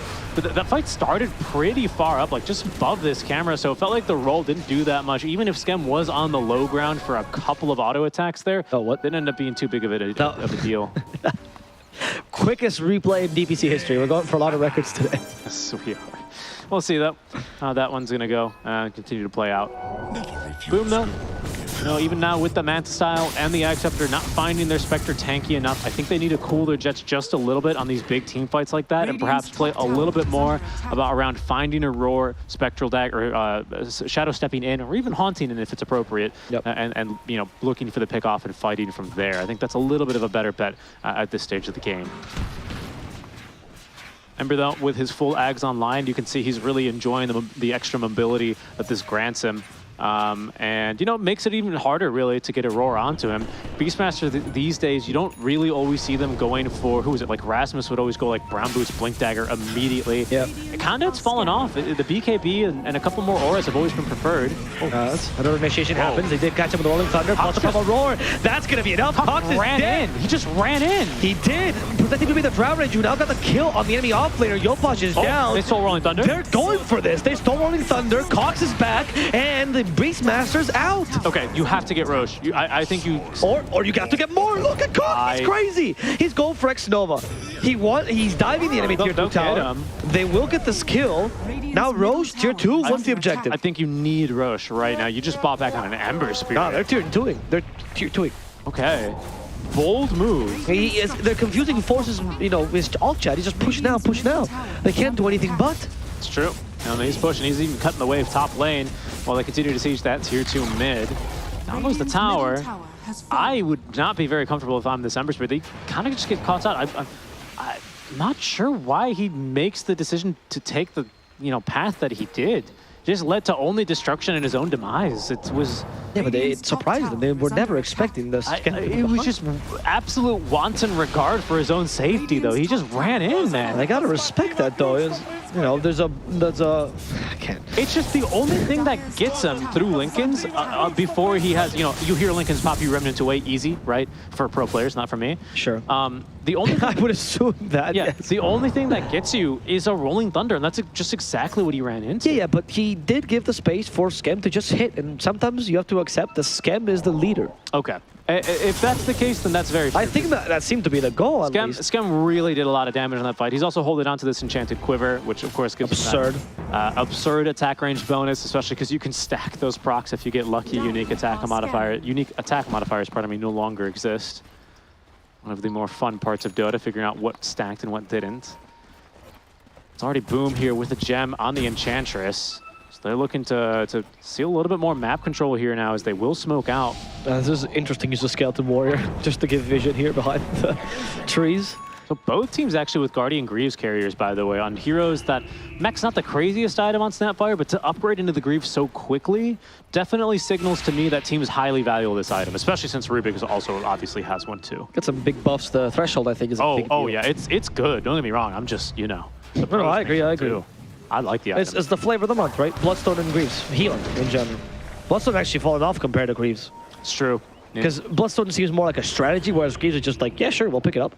It's good. It's like Wraith Pact, honestly. The self debuff as well. It's just a nice build up for supports. The mana boots into the mechanism buckler for the aura armor, and then being able to dispel yourself on cast tends to be pretty strong. Means that Skem doesn't simply just kill you with one auto attack and a gust out of Silver Edge. You also have, it's also a really good item for offlaters sometimes, right? Because they don't want to go BKB as soon as these days. Raji still has the Rolling Thunder. Yeah, that's exactly what he's going to use to kill off Zephyr. Zephyr feels betrayed. Yes, he does. And now, he stole that. That little shredder animation is incredible on Rubik. It really is. Do it again, Raji. Come on, for the Roche. He's gonna hit this Roche. Get ready here. Watch this. Oh. It's like he's got finger guns or something like that. That's the ratatatata I was looking for. That really is. That do be the ratatatata, which is out of the game now. I still have it. You can still have it if you bought it. No. Yeah. They made it permanent. Oh, did they? Yeah. Sag. Thank God for Valve. What do you mean Sag? Anyway, they found the BKB Marcy, Promo Roar to guarantee the skill, perhaps. Norman was saved by a really nice, I think, telekinesis there. Looked like it, and I can confirm Rubik with Shard and telekinesis on cooldown seems the likeliest of suspects. But it does leave now Norman without the BKB. Oh no, they need the little Shredder. Come on, Rubik. Get in Come there. on, one more time. Roche is not a fan of this. Oh, Third tries to chop. Roche is really angry today. He's quite upset that they're dragging him outside of the pit. Raji doesn't really need to be in the pit and probably shouldn't, unfortunately. I don't think we'll see another one. Down goes the Aegis. Oh, but they're trying to fight. It's not Aegis. What a telekinesis, though. Trying to stop him in the middle of this fight. However, Natsumi is just a little bit too strong. Brings down Norman already. Force with his BKB. He's fighting head on. In fact, he does seize opportunities, but Force decides his best to just retreat with his Force Staff. They lost the Aegis, Richie. They did. Even despite a great telekinesis by the Rubik. Natsumi didn't, though. He picked that one up, says thank you very much. TP's all the way back home. Does use the full haunt for that, but still, style points for snatching an Aegis with an ability like that. And you can see how Force is feeling about that one, of course. Always letting us know how he feels. It's good to be able to express yourself there, Force. I hope we get a post-game interview at one point with him. Yeah. And he gets to talk about why he spams this all. All we'll do is we'll just continue to play. We'll just keep ringing the bell. Actually, isn't he right next to us? He's close by, right? He's boot camping in KL. That is true. We're going to find you, Force. I mean, sorry, we're going to interview you professionally. Let's see. Let's take a look at that. We'll probably get a little we missed the Aegis of snatch. action here. Yes, it is post-Aegis snatch, actually. As we can see the fight kind of wrapping up here, but it's just Natsumi on cleanup duty until he feels not too comfortable there being in that particular situation. Now, game a bit harder. Cox actually with the BKB even after the Lincoln, so double defensive item, but still plenty of mobility to still take advantage of this. Yeah, Cox just wants to be able to be a nuisance in these fights more than being a secondary carry. He's let Skem take the lead. I think Skem's farm speaks for itself, so he's trusting his carry. It's true. I still think, like, to be a nuisance, enemies need a reason to take you down. To be honest, Cox is level 24 already, by the way. He's got nearly 400 CS. Wow. So is Skem. They've got some serious levels right now on Skem and Cox. I'm not sure. They're 3 levels clear of FBZ, who's the highest level core on Boom. It's an 11K now. Weirdly, to Rolling Thunder. Okay, they went to force first. They want to get rid of that Nether Toxin, and they should be able to. They forced him offensively, actually, but they just lack the damage. Nosedive saving him now. It's Yopash who's in trouble, and Jaboy's dead. Jaboy is down. He is. Double BKB forced out there from Geek Slate. Just they thought probably more counter initiation was coming when it wasn't. But there's a lot of damage coming now, and I really think actually, pardon me, if Skem can get this 25 talent online, he probably goes for the marksmanship chance. I believe I've seen more frequently. Yeah. That's a killer move right now. That basically is disastrous for the Pangolier. Oh, that was a really offensive telekinesis. Yeah, they threw him in forward. Yeah. Go! Top tower is under Raji doesn't have the Aether Lens though, because he was forced to use he was forced to go for Guarding Greaves, which is why that wasn't that long range. Oh, Hawk. Whoa, FBZ. Oh, he thought about turning. He's thinking better of it now, trying to TP away. Can he get out in time? Yes, just close though. Barely. Couple of crits there, and he was dead. And that's what I'm telling you, man. As soon as Skem gets that 25, which he's really dangerously close to, that 12% marksmanship, I think he dies on that. Maybe. I really think he dies on one more proc there. Yeah, I think you're right. How much extra armor does he have?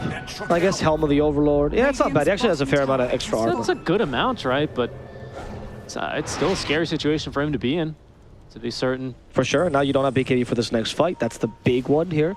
Geek Slate could try to smoke and force a fight here, or just chill, frankly. They're in a pretty good position. Yopaj in a pretty comfortable point as well. He's really scared of this Drow Ranger, though, now. Especially as she crawls inches closer to that 25 talent.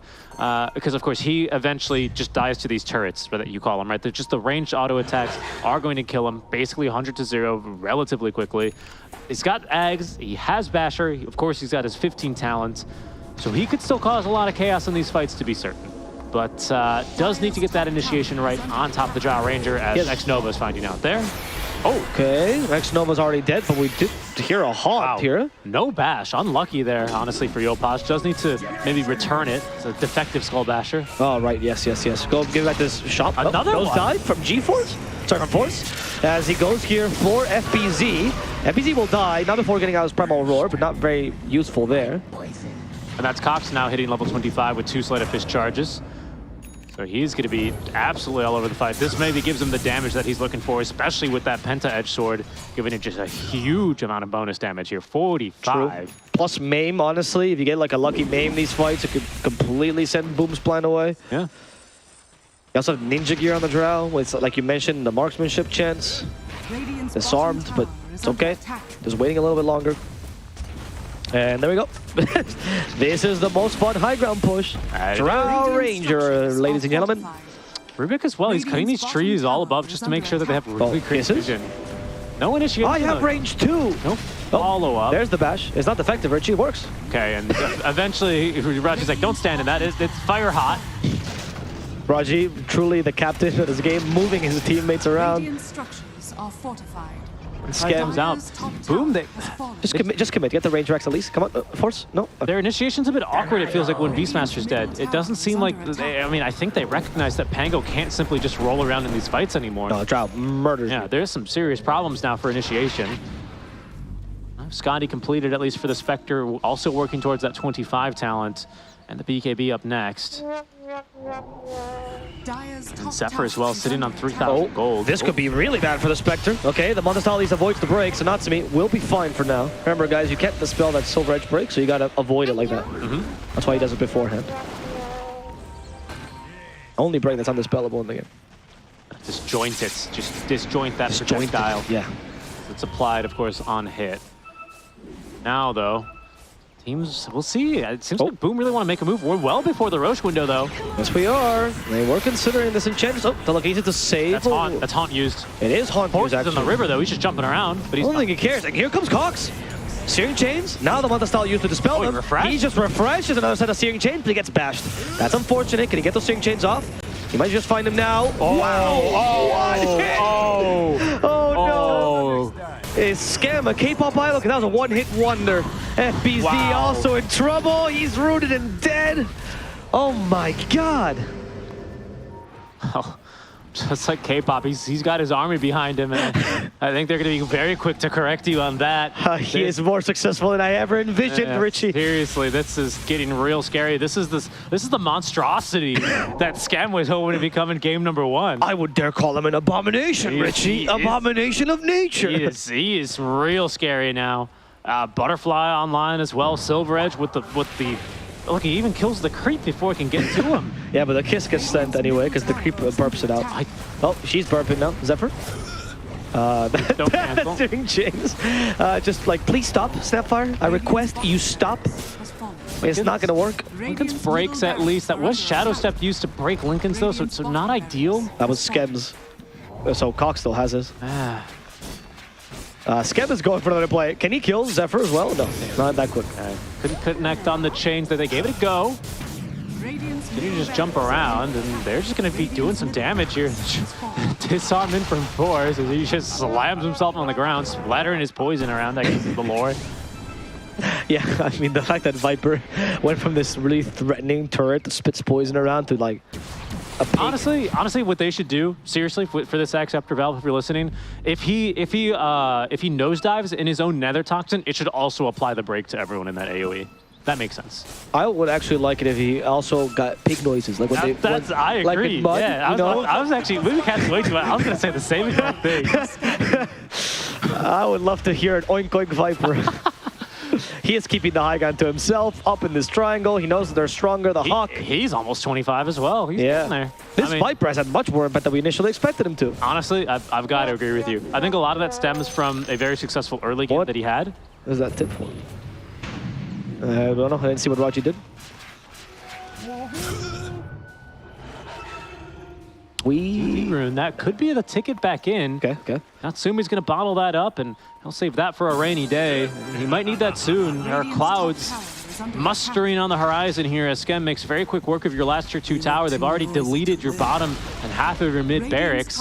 It's time for this Boom Esports roster to take a stand. Are they going to wrap around perhaps? That could be an idea. And then Spectre comes in. BZ now with a blink as well, so perhaps he can go for a surprise roar. There's a basher on Natsumi though. That's a big deal. That could allow him to just go on the drow and hopefully keep her in place. There's a couple of 4-steps in the team that's making this difficult, but Basher is better than nothing. I have 2 Bashers on Boom. Primal Roar as well. Yeah, 2 gems as well for Geek Slate, so there's just no way your wards are staying alive right now. Both supports, I believe, hold it onto one. As Boom, they're going to be recalled back now for the defense. Skem rolling to work. Okay, Yopash. Okay, Primal Roar as well. And they're going straight for Skem. Skem is going to die here. Not enough time to the BKB. Well played by Boom. They got the kill they were looking for. Raju will be the second kill here. And they find for that back was really, really important. But Natsumi is going really low. He's going to die to the Ember Spirit there. Buybacks all around. The buybacks as well. They saw the enemy carry fall. Now they have a chance. Force is still strong enough. Yopash falls in the backlines as Cox is destroying the support here. There's lag spikes because of the incredible plays here from Cox. Okay, we got to catch this up real quick because they're probably going to unpause momentarily. 5 buybacks already, but for Geek Slate, they've TP'd to Outpost and to Tier 2. So Boom with a huge advantage here. I think Geek Slate, they're going to want to try and get out of this fight. There is not enough mana for that BKB on the Ember, though. He's literally out of mana right now, Richie. Roche is up if they can. Okay, can X-Nova save him? We do have a 4-staff still on X-Nova to save up the Ember Spirit. Oh, Bash! Sorry, to the Beastmaster, and that's going to be exactly it. Ember He's got buyback. He's got buyback as well, and a Remnant in the fight. Okay, pretty big deal. But he can always buy back here if they think that's the right play, but they're going to go for Roche instead. Boom, that's their Centaur Conqueror, so they know that Roche is up. They know it's being taken right now, and they know that Emperor has 2 Remnants behind their lines, but they don't know how much damage Skem does, and it's just way too much. Down it goes Skem, quickly picking up that Aegis, leaving nothing to chance.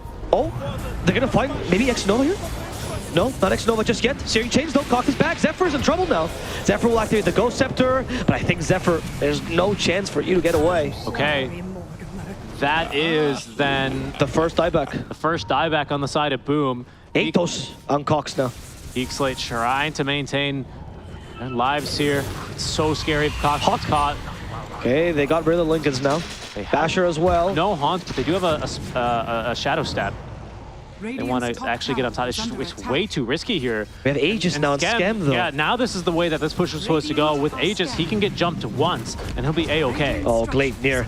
He bought out because he knows he's putting his remnants all over the base.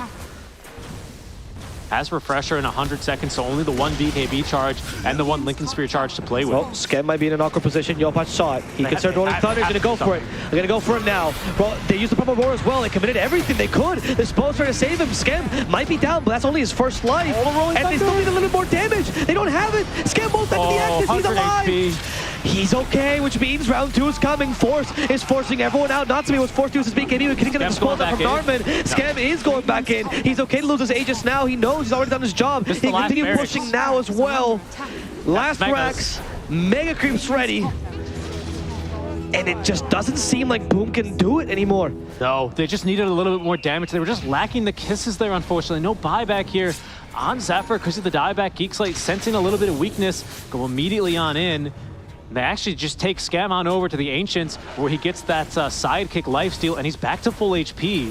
It's so hard to take down this team, and now they're going right back in for the killing blow. Telekinesis, Natsumi, he uses the Manta Stone too early. Searing Chains will punish that. He's stunned still. The Hunt's starting to help him, but it's not enough. Natsumi's about to die. He's hunting around. It's not going to be enough. Natsumi's already dead. That haunt shenanigans didn't work out, Richie. And Scam with the voice lines immediately. It's not just Force anymore. Geek Slate, they're feeling themselves. They start to close out game 2, game 3. GG's called. They've done it. Scam knows. He's beat his former team. He could have been their carry. They went for Natsumi instead. Narman has no emotion. Scam is finding them a little bit here. Is it another P break? Yeah, they're all going together to the bathroom. That's good. There we go. Scam finally gets a smile.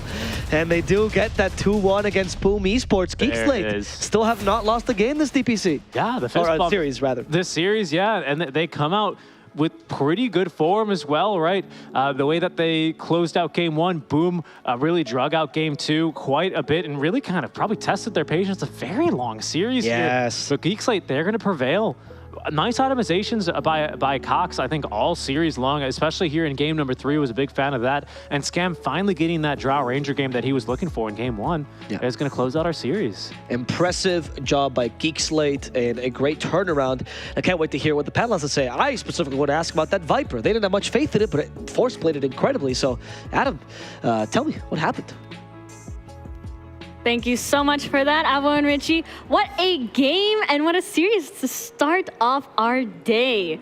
Adam, Mike, break it down for us. What just happened in the last game? Well, he called you out, so you gotta respond. I feel like they made a mistake putting the Beastmaster top. I think they should have tried in with the Spectre, because what happened was the Spectre's level 5 and the Drow was level 8 free farm, like just snowballing, and their heroes, they needed like an even net worth to play, I feel like. But I think the counter argument there is like, okay, you give the Spectre level 8, like what can you really do with the level 8 Spectre? I mean, I guess so, but it's like it accelerates his farm, right? Like he farms with this Dispersion Blade Mill. I think he will have free farm top as well. I think it's more of like keeping the pace of the carry. Like we see Scam ahead like the whole game. And then he kind of shut down FBZ too. Like they just rotated top. The Viper at some point will definitely just be strong enough to stand bot lane with like one hero. And he's just gonna do Viper things, right? It's like no matter how much you shut him down, like a good break on this Spectre, or like you get that ulti off. Yeah, I also might be wrong, but I feel like they weren't very well prepared for the draw. Like we talked about this hero, we knew it was probably gonna come out, and they picked this Beast. Like even if they lane Beast Snap top, is that really a good lane against the Drow Ranger? Is it a good hero? No. I feel like they had like big Lincoln's problems this game. Didn't really have anything more than the Spectre to really get on top of the draw, and one Hurricane Pike or like the Viper pick, I guess, break just kind of negated all of it. Yeah. I feel like Scam was also able to shut down Yopaj a lot. I mean, a lot of these clips that we're seeing right now, it's like... Just press E. Yeah, it's just like he's rolling and then he could just, like, Scam could just BKB and hit through the roll. It's so painful. Definitely one of the heroes I hate playing against is Pango. Yeah. No, and I mean, I also want to give credit to Cox. Like, he played a wonderful Ember, created a lot of chaos, and, as soon as their initial like roll into Haunt, and then they get that one burst off, the one hero kill off, immediately Boom can't fight, and usually the hero that they bait to let them go on usually has buyback, and as soon as the haunt starts to wear off, the buyback goes in, and then they just have to run away. And now Scam is actually our MVP this time. Yeah. Played quite amazing. No, yeah, he definitely. No, I feel like all their heroes, once they got Lincolns, it was like the freest ass game. Yeah. Like, Ember was like first two pick, or picked pretty early in the draft, third pick, I think. And, they just seemed like they didn't really have He went Lincolns into. Maelstrom Lincolns. Maelstrom Lincolns into eggs. And it felt like once he had the Maelstrom, it was really the Pango role, but we saw how Yopaj, if he didn't get onto a draw, we just melted. Yeah. Geek Slate are now 2-0 in wins, so they're looking really strong. How do you guys think they're gonna fare out for the rest of the season if they're starting like this? No, I mean they're definitely gonna keep that momentum up, and I think they're one of the teams that they're not really scared to divert their normal plan. I think they're the first team that showed this Viper, and they also showcased that they understand what the opponents are thinking. They as soon as the Spectre was picked, they're they already had a game plan. We're gonna pick this Viper, and then Natsumi did farm really well, but again, it's never an easy matchup playing Spectre into a Viper. Yeah, I feel like Scam has good understanding of his hero matchups as well. I don't feel like he's ever picked a bad carry. He always looks pretty good on the heroes he's been picking. And they do play around him, I would say, Geek Slate. They do kind of draft his hero dictates the pace of the game. Yeah. Well, they draft like that because it's true, right? I mean, Scam has been... he looks pretty good for someone who's just recently switched back to carry. You wouldn't think so, honestly. Yeah, well, he was always a carry at heart, right? Doesn't matter what role you play. That's true. It's all about the mentality. I like the way Geek Slate plays, though. It's very... I feel like it's a bit more unconventional. I mean, they were also the first people to bust out the Underlord. Yeah, I mean, sure, but doesn't really... I mean, I watched this Ember, I'm like, why the hell you pick me Underlord? I mean, there's only so much you could do with Underlord as a hero, right? Yeah. I mean, it's not really a flashy. Yeah, I guess so. I mean, I feel like they just didn't have heroes for him to play with. I don't think he played bad on the Underlord, it's just that they didn't have heroes to let's go kill people, And I believe we do have an interview ready with our MVP, Skem from Geek Slate. How do you guys feel after your win today? You're now 2-0. Hello. I think we feel okay, just a bit happy, but yeah. Can't be too happy. I think we prepare well. No, it definitely shows in the draft. How does it feel, Skem, to go play Pause 1 again, coming from Pause 5 on Boom? For me, it's quite the same, Pause 1 or Pause 5. It just depends who is my teammates, I think. Yeah. Do you feel the same about other roles too? 1, 2, 3, 4, 5, anything, don't matter. Maybe just not mid because I don't play mid. That's fair. So, can I ask what made you go back to carry? Was this a decision or was this just, my team needs a carry? Sure. I think I just have a feeling that I don't feel any carry player that I want to play with. Then I want to play with Rod, so yeah, I just go carry. Cool. Okay. Speaking of Rod, behind you. Can I ask, what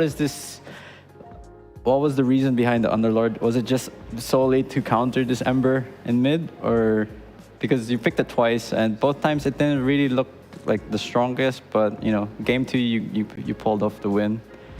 I think it's a bit of counter to Ember, but sometimes it's good in the game, like Mirana and Ember can Atos and bit of Malice. Okay.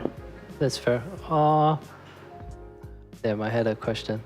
Do you guys think it was a mistake not banning the Timbersaw in game 1? No, we actually expected it, the Timber. I think we expected their draft all 3 games, but maybe game 1 we just play bad at laning. Cool. That's why we get punished. I have a good question. Why do you guys pick the Shadow Demon? Do you mind sharing, or is that too hidden information? Secret strategies? I think we have a reason, but I think cannot say. But okay, it's a good hero. Alright, that's fair. Okay. I don't really have a question. Yeah, I'm done with you too. I want to ask, how was the vibes during the 70-minute game? Like, that was long, and I'm assuming maybe it was painful for you guys, but how were the vibes? Like, were you guys all calm, cool, and collected? I think our team now is always calm, even losing or winning, because in scrims we are so disciplined as well. No, for sure. That's good. Keep it up, man. Good to see you guys doing well. Good luck in your future matches. Yeah. Yeah. Thank you, guys. Keep up the great work. Thank you so much for the interview, Scam. And congratulations again on your 2-0 this start of the season. So, yeah, next we have SMG versus Bleed. What do you think, Mike? Do I still have My to say opinion does not matter. Just wondering how you feel about this matchup. I mean, I think I've proven a point that I'm the #1 hater for SMG. So Not Winter. You're Winter. No, Who's no. a bigger hater? I think only for SMG in particular, I'm a bigger hater than Winder. All right, well, let's make it love, not hate, right? And No. we'll be back for SMG versus Bleed after the break. Enjoy.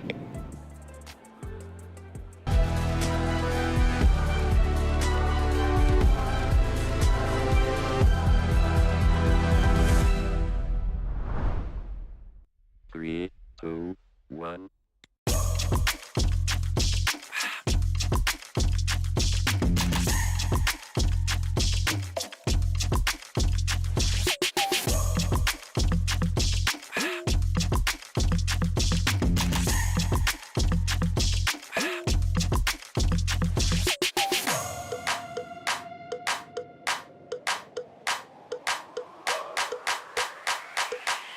This crowd is actually able to do so for a decent amount of time. Has to take out like the flame cloak. Does get a lot of damage, but here comes the Black Hole.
The good times keep rolling here over in the Mammoth stall. Southeast Asian DPC action is hot on the heels of that previous series because that was a very, very extended 3-game blowout. And now we're going to bring you SMG versus Bleed Esports. I'm your host, Tsunami, and I've got one new panelist joining me. He's so excited, he's not even sitting down for it. Winter, welcome to more of the action. Is that why, or are you just very cold and you're trying to get the blood pumping? I'm just very cold. Yeah, okay. Get some freezing. cardio. It's freezing. It's the air-conditioned Mammoth stall. The air conditioning is too much for me. You want me to turn off the fans? I don't know. I keep the temperature the way that I like it because the Dota is what's keeping me warm. Adam, you were already checking out the previous series. It was a long one. It was long, but it was fun back and forth series. The kind we like to see here. Yes, although I will say that the one thing that I noticed is kind of becoming a trend in Southeast Asia. Teams are taking a while to close out games. We had a 60,000 net worth advantage in game number 2. Game number 3, Geek Slate also was probably like 25, 30K. Is it more of a testament of them not having the killer instinct, or is it just really, really passionate defenses from the losing team?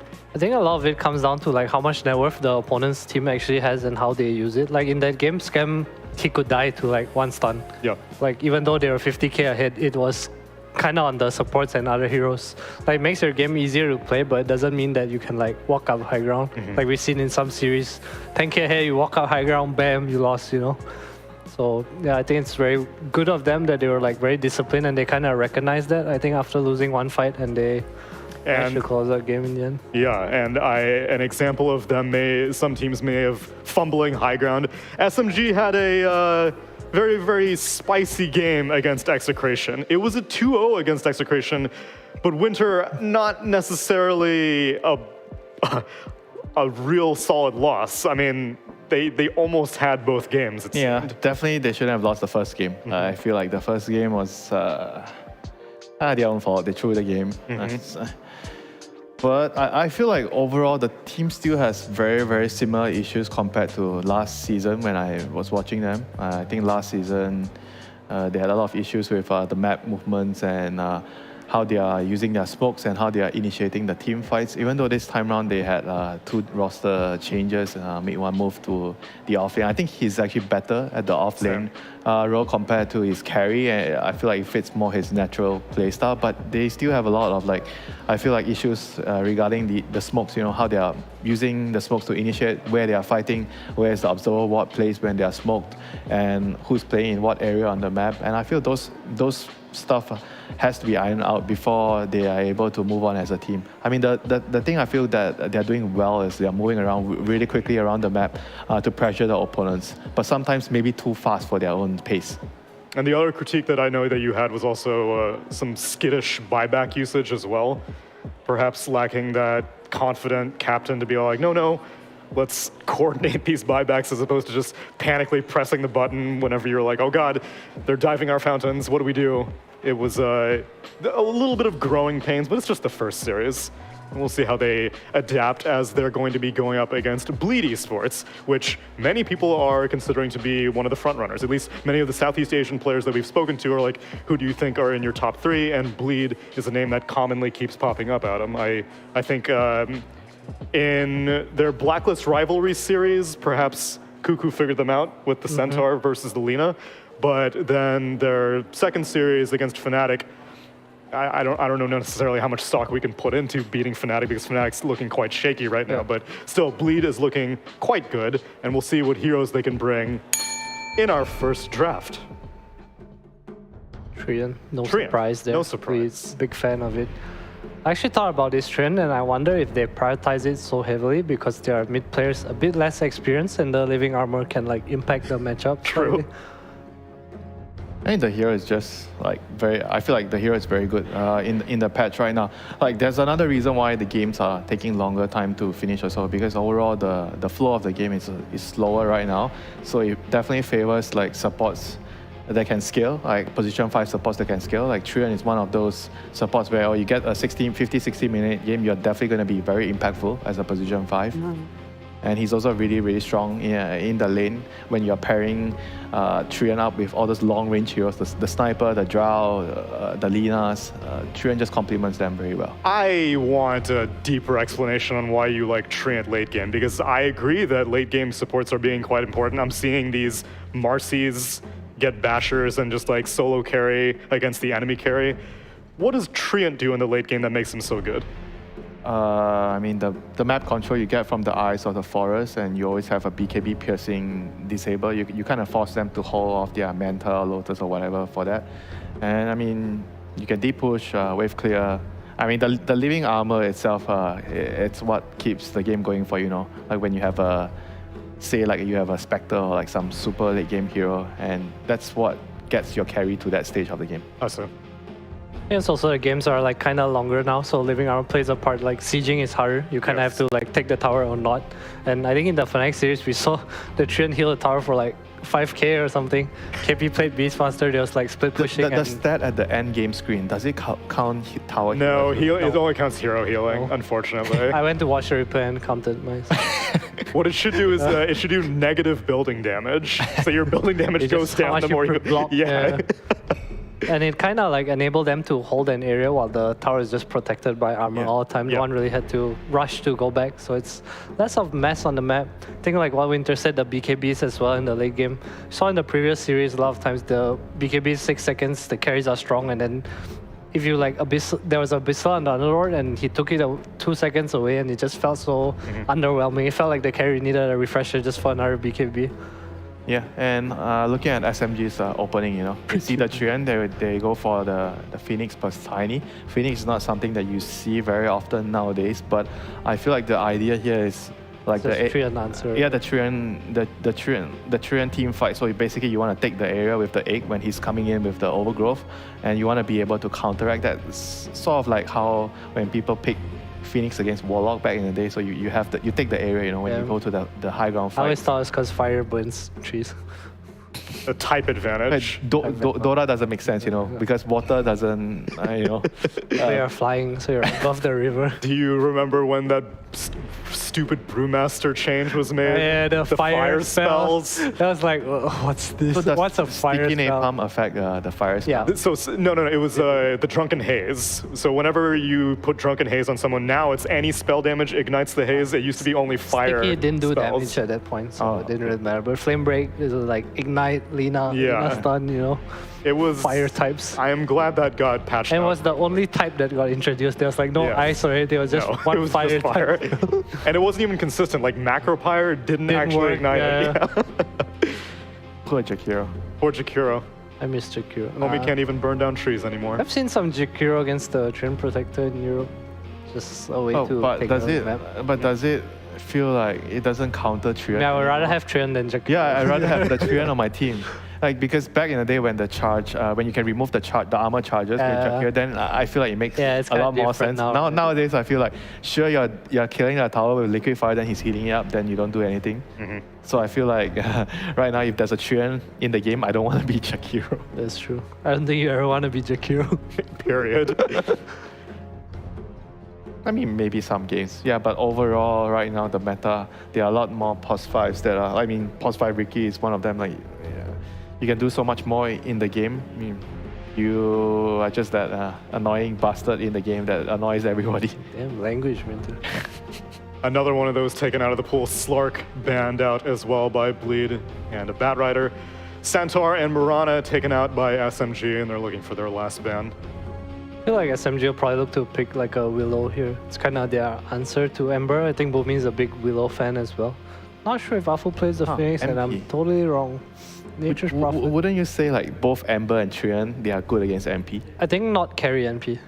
I think carry MP doesn't care as much because the timings in the game are very different. Like he doesn't interact with the map. So if it's an offlane MP, then it'll be bad. Yeah, because if you're an offlane MP, you're like kind of pressuring the map a bit and tipping to fights. Like you want to use map advantage, but as a carry, you're kind of just FK inches. Like you don't want to fight, guys. It's fine for me. Is it mostly because of the leash? I think so. Against Ember. It's just the scaling of talents, I think. And the shard against Treant. Yeah, somebody's gonna buy that shard someday. Dude, people buy it. But it's very late game. Like you don't go. No, people buy it in OQ. They like went Orchid into shard. I think it was like Really? Zeal and So you get it like Martin. 20, 25, 20 minutes? I don't think it's good though. I think it's like garbage. But people did. Okay, But I yeah. do see it. Okay, so the Trian plus the long-range artillery is online. The sniper, pretty good at killing the egg as A well. very early sniper. Yeah. How are you going to Yeah. protect this guy? Maybe they feel like with the Trian in the with game, Trian, they yeah. don't really care. And they want to save the off lane for last.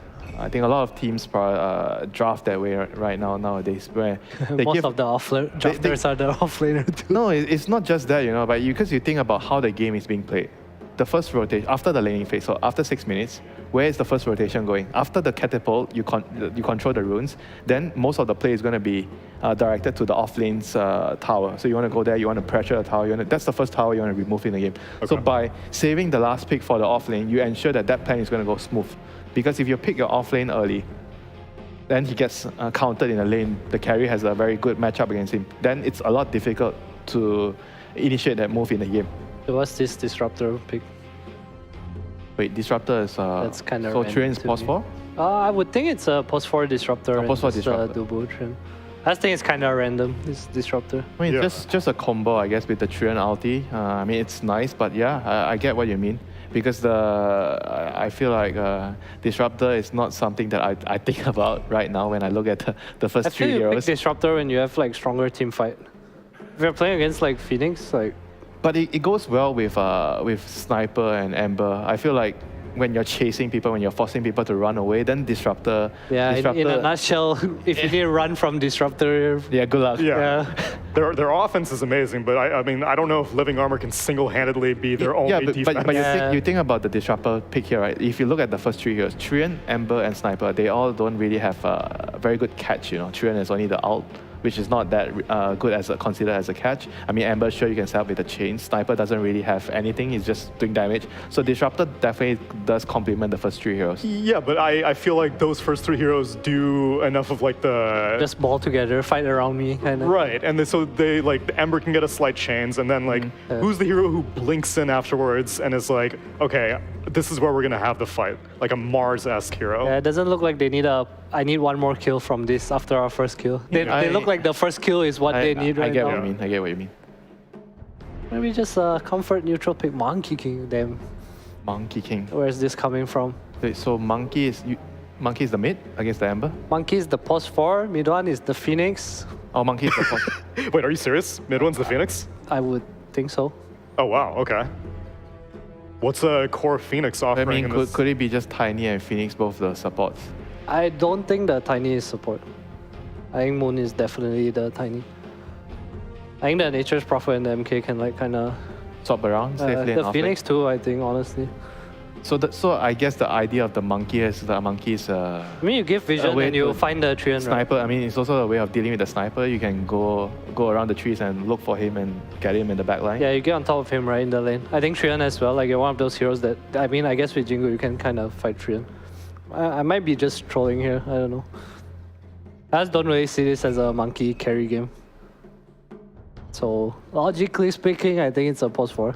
Also, at the beginning of the draft, the way that you emphasized Nature's Prophet carry is going to hit timings against Ember and Sniper much better than an off-lane Prophet, for example. That also encourages me that it's a safe lane Prophet and not a monkey. Yeah, so for Bleed, they kind of need like a front line right now to be able to stand in front, tank, let the Sniper do damage, let the Disruptor do his thing. Which there are a lot of them in the pool still. Doom and Mars still available. Yeah, Doom, Mars, Tide, Centaur, everything's available. Not Centaur. Centaur's second phase ban. Oh yes, no Centaur. Timber. Sorry. Timber. Masaros. Timber. Yeah, I'm totally. Timber is pretty good against their heroes. I mean, they'll probably put like monkey carry, right? But I don't know. Not really feeling this monkey pick. Yeah, neither am I. I have not seen very much support monkey either recently. Yeah, I feel like as a carry, you like don't see the offlane, and it's kind of. I mean, maybe they pick it early where it gets banned, and like they conceptually these like Undying Monkey King heroes are kind of good against Masaros's hero pool. I can kind of see that kind of prep.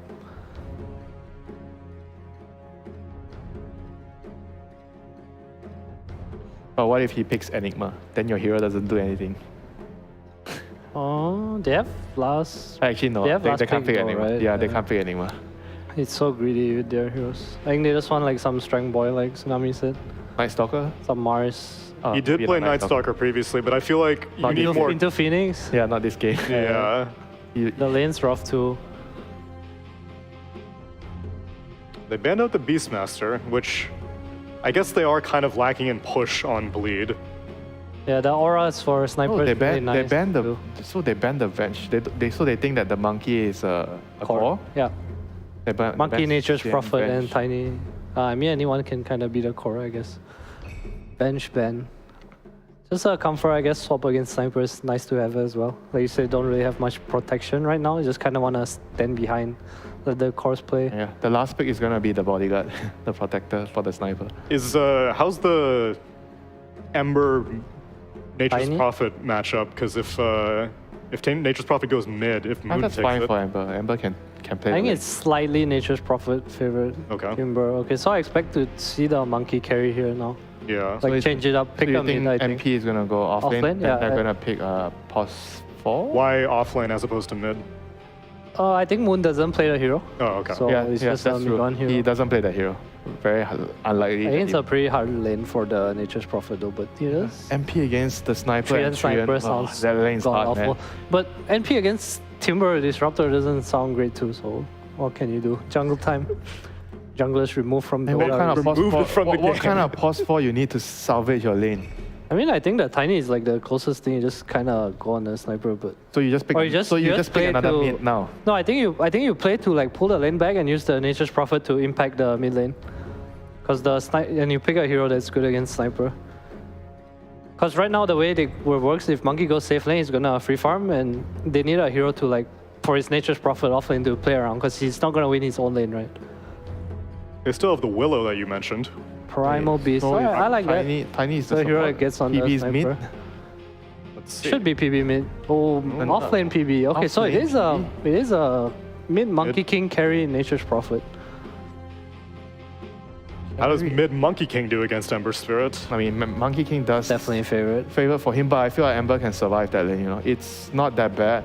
And when you look at the overall lineup, SMG really needs to do well in the lane for them to Story be of able SMG. to be able to I think do well in this game. You know, if they don't do well in the lanes, I feel like their draft is gonna have a hard time against their opponents.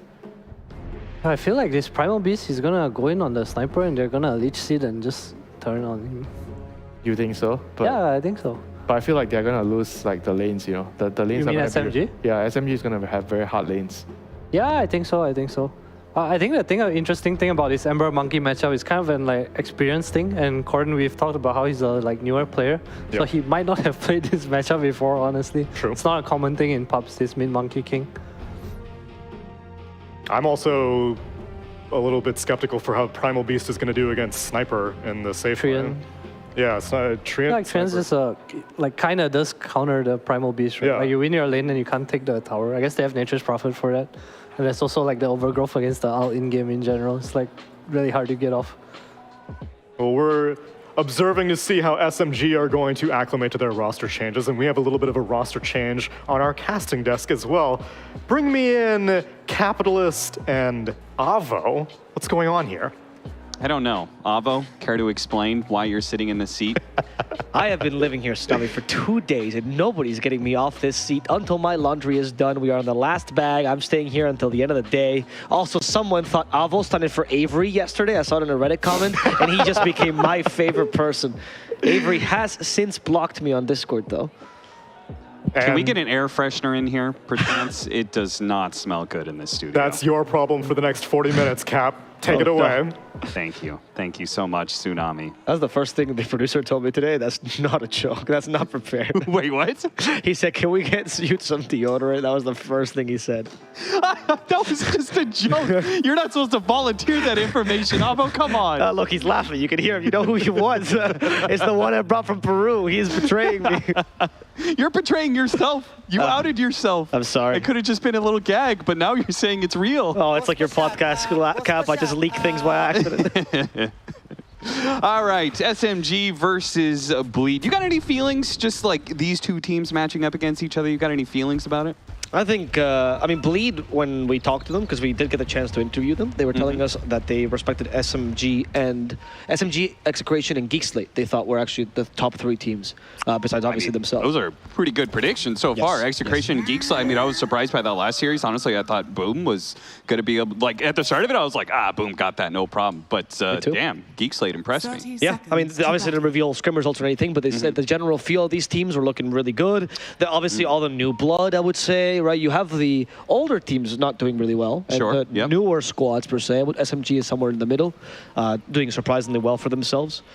I also like that SMG is back to a full Malaysian roster. I think that's very cool. It's a region that got poached a lot by China, and now we're back.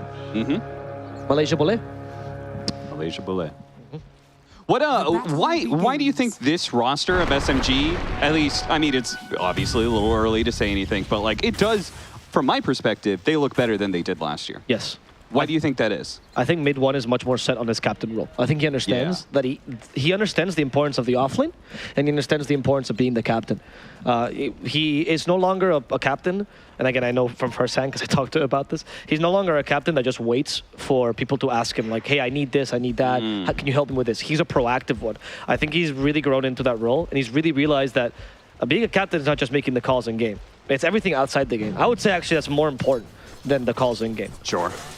So I do think this team is coming to their own finally. I have high hopes for them, but much like last season, they struggle at closing out games a little bit. Yeah.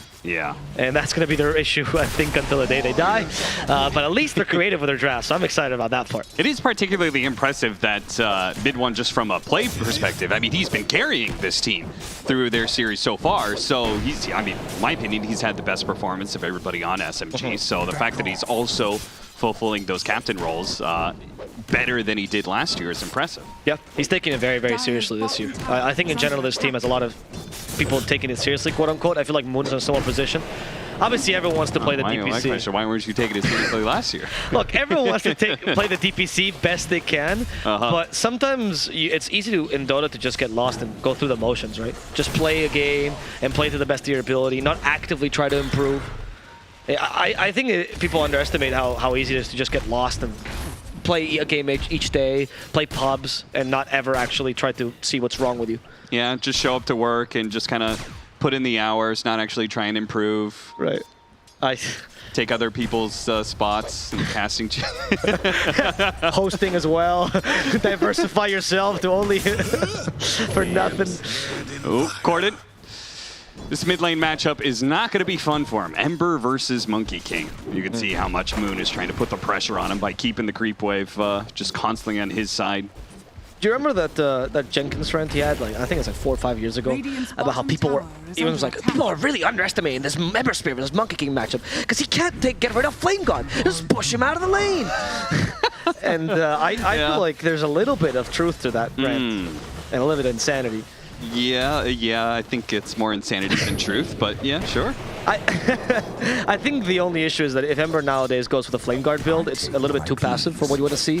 You want to go Orb of Corrosion, Searing Chains. You can't max Flame Guard any longer, or I haven't seen it anymore, actually, on Ember Spirits. No, I haven't seen it very often at all.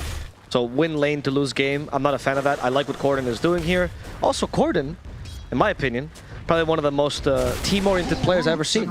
He will gank at level 4 or 5. He will TP to gank another lane.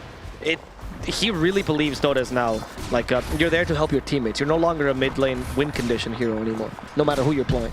Do you think maybe that could be, I hate bringing this guy up because everybody wants to bring him up, but do you think that could be a little bit of Thompson type influence? Because that's the guy, right, who really tries to move around as much as possible from the mid lane, right? So he told me that people think that you're supposed to be a win condition or Dota's like a 1v9 kind of game per se. They're all boomers and old, and their ideas are outdated. And he said that all the new players that he talks to particularly actually think the same way as he does. I don't know if Thompson was a reason, maybe the whole of OG, because they played very much like that. Sure. But there's a reason why Thompson is credited for this for long. He was probably the one to make this style a popular style. And see, he's very popular if you've ever watched his stream. Yes, I know. Mid one might have an opportunity here. The Leech Seed is a little hard to fight through. It is just level 1 Leech Seed, but apparently it is enough to get the heals out. This matchup, I mean, they were talking about a panel. It cannot be fun. The sniper, like, yeah, sure, you have a gap closer, but if you put Leech Seed on the Primal Beast and you add on to the fact that sniper can go quack and make the Primal Beast just kind of stop moving for a second there, it really limits the damage that the pressure that Primal Beast can put on this sniper, at least when it comes to the laning phase. Yeah, and then the question, and then you also have a Tiny, which does similar to nothing, right, in the lane. Yeah, it's not going to be great. He's not great at training with Trim Protector either, because even the tree grab build is not great against this hero. Now they're going to go for him, though. This is a good kill. Once again, he does actually have level 2 Leech Seed, so that is a dramatic difference. But with the Phoenix coming in, maybe it's going to be enough to be able to get the killing blow. Not quite, and instead it's going to be Afu who dies as the Phoenix goes down for first blood, heading to Jackie. Oh, and a glimpse back, actually. Are they going to get a second kill? Damn, play hard, picking up the level 2 and getting the long-range glimpse there. Gets a second kill for Bleed. What a good rotation by Playhard. That was on point. Once again, this Bleed idea that they're a unit rather than just 5 heroes, it reminds me a lot actually of old Eastern European Dota, right? Where like if anyone's in trouble, you see Lil especially TPing into the tower the second they dive you. And I feel like Playhard does fulfill that role a lot. He was a player that took a dive, you could say, because he was in the top of the DPC, or top of C rather, for a while on Neon. Then he disappeared for a while. People didn't really trust him, whereas the rest of Neon kind of got poached. And now he's back into Div 1. And he is particularly happy that he gets to play with Dubu and listens to his captain all the time. Wow. He respects him immensely, this man. Very wholesome story. Dubu is, my experience with Dubu has always been really, really good when it comes to his captaining in games and stuff like that. Play hard. Once again, a little bit of slows, just enough to get out of range of the Primal Beast, and now they can turn around and start delivering some damage back to mid one, as they're going to just try and keep him in place until Jackie comes along and starts laying in the damage, dive away. Phoenix should be fine, but they're at least going to be able to chase everybody from SMG out of here.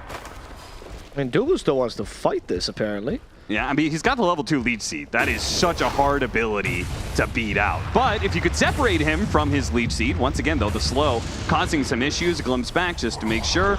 Oh, Midwan really trying to gun for this one deep into the tier 2. Now he's in trouble. Playhard might actually be able to get counter kill. Nope, never mind. Stick charges. That'll be enough. See the anger Playhard feels when they touch Dubu? It's like he's not. Yeah, I see that. Yeah, yeah. There's real kinship here. You know what's funny? We're both Dota boomers at this point. And I like how you mentioned like Lil when it came to like, you know, the ganking style, because what was that? That was a ganking disruptor. That's true. Classic solo. It's true. That VP lineup had such a huge impact in Dota. On the dual point that you're making, I would like to emphasize that when I was doing research on this man for the DPC, I was looking at all the interviews, and there's a lot of interviews from other players about Dubu. I've never seen this from other people. People will just be asked about Dubu, and everyone just says positive things about him, both as a person and as a player, captain. It's incredible. His history is a really, really solid one. It's hard in Dota to not only make enemies, but make friends. Yeah. I don't know how he was able to do that. There's a really great Bobo interview from years ago where Bobo speaks to him about him as if he's like the son of God, the second coming of Jesus into any Dota. It's wonderful. I do recommend it. Going for a hunt here is going to be able to find Jadori hanging out in the jungle, because he doesn't want to lay against that Timbersaw anymore, but he may not have a choice. He's going to die here. Masoros pulls back the Chakram to make sure he takes the last hit and not Corden. But this laning setup, very good for Bleed. I mean, you were talking about why is Dubu laughing so much when it came to the last picks. I mean, maybe it's because they saw, okay, if it's Carry Furion, our pick of Timbersaw is looking really good. Yeah, I saw the Timbersaw. Oh, Moonberry? No, they're just stealing runes. I saw the Timbersaw nerf to the reactive armor. I thought this hero was genuinely dead or close to it. And Masaro's always a star Timber player. Forced it a couple of times. And the last performance, I think it was 16-0 and 8 or something like that. An absurd monster that couldn't be killed. The way that he plays this hero, not maxing reactive armor, being much more aggressive, trying to put points in Timber Chain and Whirling Death instead. In fact, he's saving points right now, 1 point at least, is very different to the Timbersaw we're used to. And his power spike, once he gets that, I would say level 10, level 11, is massive. Unless you get a Vessel, I don't think Masaros can actually be dealt with this game. Or you have a lot of mixed damage. Maybe Sunray can do something there, but I'm not very confident in the Sunray here. I think he can just be stopped immediately. Yeah, certainly. I also think that Masaros is really good at adapting for the game. We've seen him go for Vanguard builds before with a Crimson Guard because it's actually good on Timbersaw now. Okay. We've seen Hooded Defiance, obviously. This is going to be the build this game. And even the classic Kayan Sanj into Bloodstone. Dubu taking a lot of damage, and SMG finally get themselves on the board with a nice rotation from Moon. And he's actually going to be able to chase away the Timbersaw as well. So I was a little bit concerned that Masaros was just going to be able to hang out there and keep that safe lane tower alive. But good rotation by Moon is going to make sure that they can actually trade towers, which, I mean, the carry Furion lineup, you cannot afford to be behind in towers. That's certainly the case here. Moon does what damage he can, but ultimately the glimpse will prevent him from getting another kill with the rotation. My concern for SMG now, though, is not so much the carry Furion and the Monkey King, but rather what is the Primal Beast going to find? Because if this hero does not dominate his lane, he feels a little bit lackluster. And that build that we saw in TI, which was the BKB Blink Ags, right? Just be a nuisance in fights, but you can die, and it's not that big a deal. Depended a lot on getting a good early game. Right now, mid one, he's taking stacks, something you never see Primal Beast do early.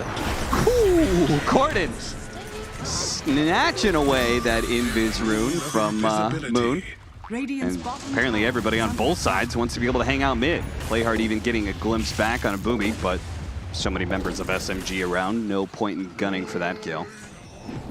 All these 20-year-olds, you know, and they're rune snatching on Emperor. We've seen them try to do this remnant thing multiple times. Yeah, I didn't know you could remnant on both runes, snatch one, and if it's not there, you go to the other one. That's some next level like clicks, honestly. Yeah. Even when Moon was young, I don't think he used to do that. And now he owns a company, so he's fine. He doesn't need the rune gold. Obviously. Yeah, he just leaves that to somebody else to do it, right? Yeah. He makes executive decisions to It's called delegation, you know? Oh, I'd never learned that. Like Avo. Take the casting for the next minute. I'm going to take a quick break. Okay. Yes, sir. yes, CEO Cap. You thought this was Esports as SCA DPC. Think again. No, it's mine. I just subcontracted it out to... All right, two-man smoke coming out. Moon and Boomy are looking for a hero that is not to be found. There's nobody up here. If you want to dabble into the triangle area, you might be able to find a sniper, but this rotation isn't going to amount to anything. A little bit of one of those Hail Mary smokes, right? Because you don't have any vision there. I mean, at least it helps you put a little bit of aggressive wards here, but it kind of shows the position that SMG is fighting. They have a mid one who they were hoping was going to be farm. He is not. So therefore, they have no playmaker here. They're forcing their Monkey King to take that role. It's fine, but it's not the situation you want to be in considering your draft. Yeah. And I think Bleed is more than happy to just keep on farming right now. I don't even think Timbersaw's hit his spike, right? The Kayan Sanj might be the power spike that Masaros is looking for. Breaks the trees. Yeah, with his Hooded Defiance, he's certainly at least one of those points where he could be pretty daring. Yep. Kind of interesting that Playhard's like kind of backing him up, just making sure that if they do... At this point, Timbersaw's like one of those heroes you have to all in. You have to bring like 4 heroes to try and kill him. So if they do something like that, Disruptor might be able to give him just enough clearance to get away. Otherwise, I mean, what else is going to happen? You've got a Train Protector sitting on top of a Sniper who's farming up Triangle. They're not going to get to that Sniper anytime soon. Everyone's just kind of like safely free farming on Bleed.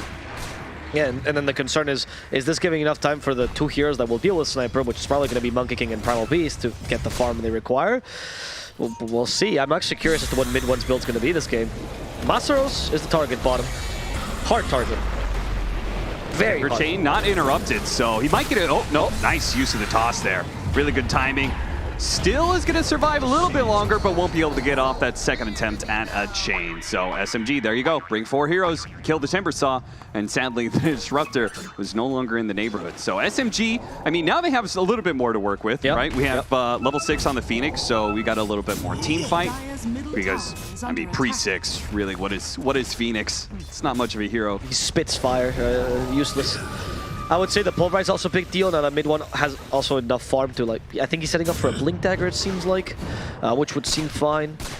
It's also very important to deny the Timbersaw. Usually at this early in the game, you give the Timbersaw an area in the map, and he dominates over that area, giving your team a lot of space. Usually it's the dead lane, right? Yeah. But if you kill him, then all of a sudden Timbersaw can't make that play. He maybe has to go with a support. It's just a lot of loss for Bleed. He gives this like fake map control that can be easily taken away with a single kill. And Moon, there's a single other kill here maybe on Corden. If they get the perfect setup, maybe, but they would have to already have that ultimate out. Instead, they're going to go for an easier kill here onto the Disruptor, and thanks to the Jingu stacks, we're going to have a pretty healthy Monkey King despite this Static Storm. Lead coming in force though with the Timber Saw. Hey, nice grab just before he could leap away into the trees. Now they can put some pressure onto the Phoenix as well. It's going to be forced to dive back to the tier 2. Good avalanche, but it's not going to be good enough as the Timber Saw is going to be able to collect. Mid1 trying to go for a charge on through, but now he's surrounded by 3 heroes and he's got really no supporting crew whatsoever. He's just dead like that. Triple kill from the Soros, and he wants an Ultra. He's going to chase after Apu, doesn't have to dive anymore, and he should be able to get this Ultra kill. Timber Saw looking good in a game like this, a very static passive laning phase into a fantastic 14-minute window now. Oh, very well done. I especially love the overgrowth on Dubu that set up that fight. He was actually setting up Wukong's command there to try to get the extra armor, but overgrowth being one of the few routes that, or the only route that interrupts you. So it actually does stop the animation midway. Other routes would not do that, which allow them to actually take that fight. Moon dying was crucial there. He has the best area denial right now. You lack catch, your Primal Beast is not great. He's going for BKB to begin with. Chidori, he's still farming it. You know, he has Midas Maelstrom. He's not ready to join these fights. So once they realized Moon was off, they could just destroy everything. Take in tier 1 mid, and now it opens up the map for them. And it allows Timbersaw to be even more aggressive as Masaros completes his Kaya, going for Kaya and Sanj. Very, very classic Timbersaw build here. And frankly, I just feel like SMG had a really bad read at that fight. They did. I don't know why they thought they could fight that at all, actually. I feel like the only good setup at this point in the game is going to be like them getting off Wukong's command as like tiny stuns or something like that, or as Primal Beast grabs somebody, and that's pretty much just like a one-off kill, and I think you can really only get that. But having your Monkey King being the first one to be gone on, that's going to be flat out terrible for you. I agree. And that Timbersaw is not even, like that, for example, is the one target that you can't even kill when there's people around him, right? So that doesn't even work with every single hero. They do find Corden, but yeah, Corden's just creating space here. Actually, almost spotted him there. Dubu? Is he going to kill his own tree? No, he can't. Of course, he's a trim protector. Hurting trees is not in his book. It is in the name, Abo, yeah. No, he's actually... He will not be killing any trees. I was not surprised by this because he's treant protector, right? So technically, trees are free game? Oh, so you're saying the actual treants themselves? So he shouldn't be hitting Furion's treants? Exactly, yes. Though I think that Dota's lore says that all trees are like alive, extra alive, like alive. They can all move, but they just don't get the options. I see. I'd have to ask Slax, I'm not sure. He said it to me one night, it was like 3 a.m. We were drinking. I don't know what I was talking about. wait. Hold up, reverse that real quickly. We were drinking? Yes.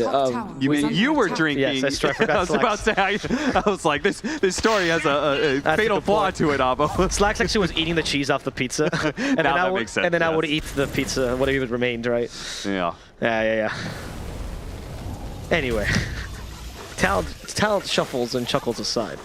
This game is not looking good for SMG. They don't seem to have a turning point anytime soon. I think they may be playing around Chidori's BKB timing, but I don't know if that's going to be enough to stop Masaros. Nobody's building Vessel either. It's a hard Vessel game, mind you. Nobody's a good Vessel buyer, but Sunray alone is not good enough to beat a Timbersaw. Yeah, it'll be kind of interesting. I mean, maybe if without that mid-fight, they could have had a really good time with the BKB, but I am inclined to agree that fights are going to be pretty tough even with that BKB, just because of how big this Timbersaw is. But that being said, I mean, there's really not much of a net worth difference here between the two teams. That's the hopeful, right? I guess the question would be is how much you, like, do you value the Sniper over the Nature's Prophet? I certainly would, right? I think he's a much stronger hero later into the game. Yeah.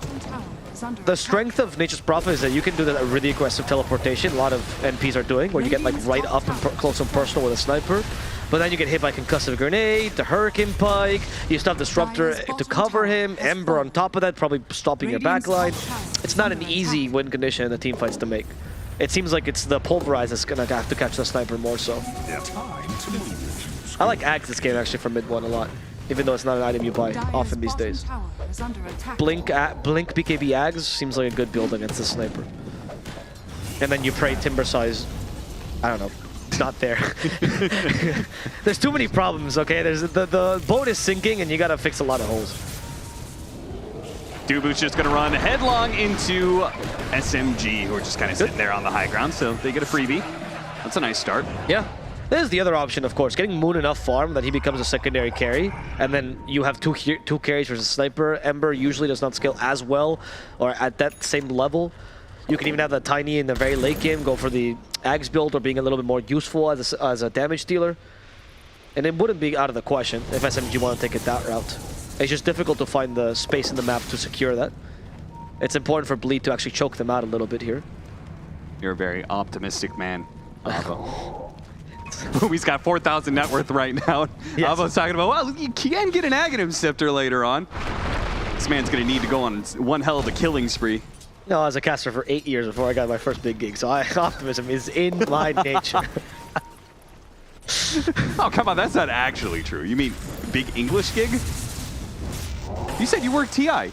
I did work TI. Yeah. It was online though. Sorry, my first LAN, I would suppose. Oh, I think right. it took me You were already online. seven or 8. Yeah, it was a long time. I don't tell people this, right? That is a grind. This is between you and DCAP. Nobody can know about this. All right, well, I'll keep your secret. Don't worry. Thank you. I appreciate it. Stream, please do the same thing. That's why we have clips disabled. Good job. Make sure to follow the channel so you can do those clips. Oh, roll on through. They're going to be able to grab it. Oh, no, never mind. The Static Storm actually stopping that one. So Gordon is going to be able to get away. Mid one, who does have the BKB picked up. Feeling okay in team fights, but using that first charge of the BKB to be able to retreat, it's not great. Still, though, they got a buyback out of Dubu, so that's something. Look on the bright side there, Avo. Yeah, exactly. And Masaros, though, is crazy. Masaros doesn't care anymore. Oh, he has Kai inside, that's why. He can definitely kill this Primal Beast. One more hit, Onslaught. He can listen to it. He's close to the trees, though. Oh, nice timing from Boomy. That was beautiful. Great album. He may still have some trouble. Yep. He's going to be glimpsed back to his own doom, so. Yeah, but Boomy knows who the team captain is, so this doesn't really matter. This is a good play, regardless. Speaking of boomers, we got the boomer. Oh, hold up. Boone really going for it here. He's going to be able to get the disruptor. Yes, I guess time to use those BKBs. Good timing in the overgrowth, though. That'll help Jackie get away from the Monkey King, but Chidori had his own BKB, popped it after the overgrowth, is chasing after Sniper, but couldn't quite get him. Now he's going to go for a TP away. Mid-one is still in. Nature's Prophet maybe can teleport back into play here, but he couldn't even finish off the Tram Protector, and now he is just going to get blown up by the Timber Saw. There's no way out of this one. He's going to delay as much as possible, but the Chakram will clean him up in the end. And boom, even. Oh, Gordon, he's going to chase after him. Oh. Nice got away just in time. All right, never mind. We're good there, but still, that was your big timing for SMG. 3 BKBs, and they lost the fight, Avo. Yes. It wasn't the most coordinated use of the BKBs, to be honest, right? You used them earlier to like get a half a pulverized and BKB away. The team wasn't entirely on the same page, and that's what we were talking about, right? The MP aggressive teleport right next to the Sniper. Sniper only has Hurricane Pipe right now, and he still got away. And this is my concern as the game goes further. When you get Concussive Grenade on top of that, plus the BKB, is it even possible for you to jump him? I would say not likely. So maybe start deviating all this farm you're giving the Nature's Prophet a little bit to Moon, the Monkey King, who might have an easier time dealing with the Sniper or jumping him. Oh, dive on in. That is a beautiful dive. Jackie's going to jump out of the pit there. Master actually blocked in. Oh, no. He's dead. Oh, what a run-in from SMG. Okay, see the opportunity to interrupt Roshan like that. I'll be honest, I was kind of zoning out. I didn't think SMG was going to get there in time. That Sprout to block the Timber Chain is always something that casters like to say, like, oh, hypothetically, you could do this. I've never seen this on the deck now. That was very well done. On point, Chidori. Now the question is, I mean, it's a fresh breath of life if they can actually get this Roshan for themselves.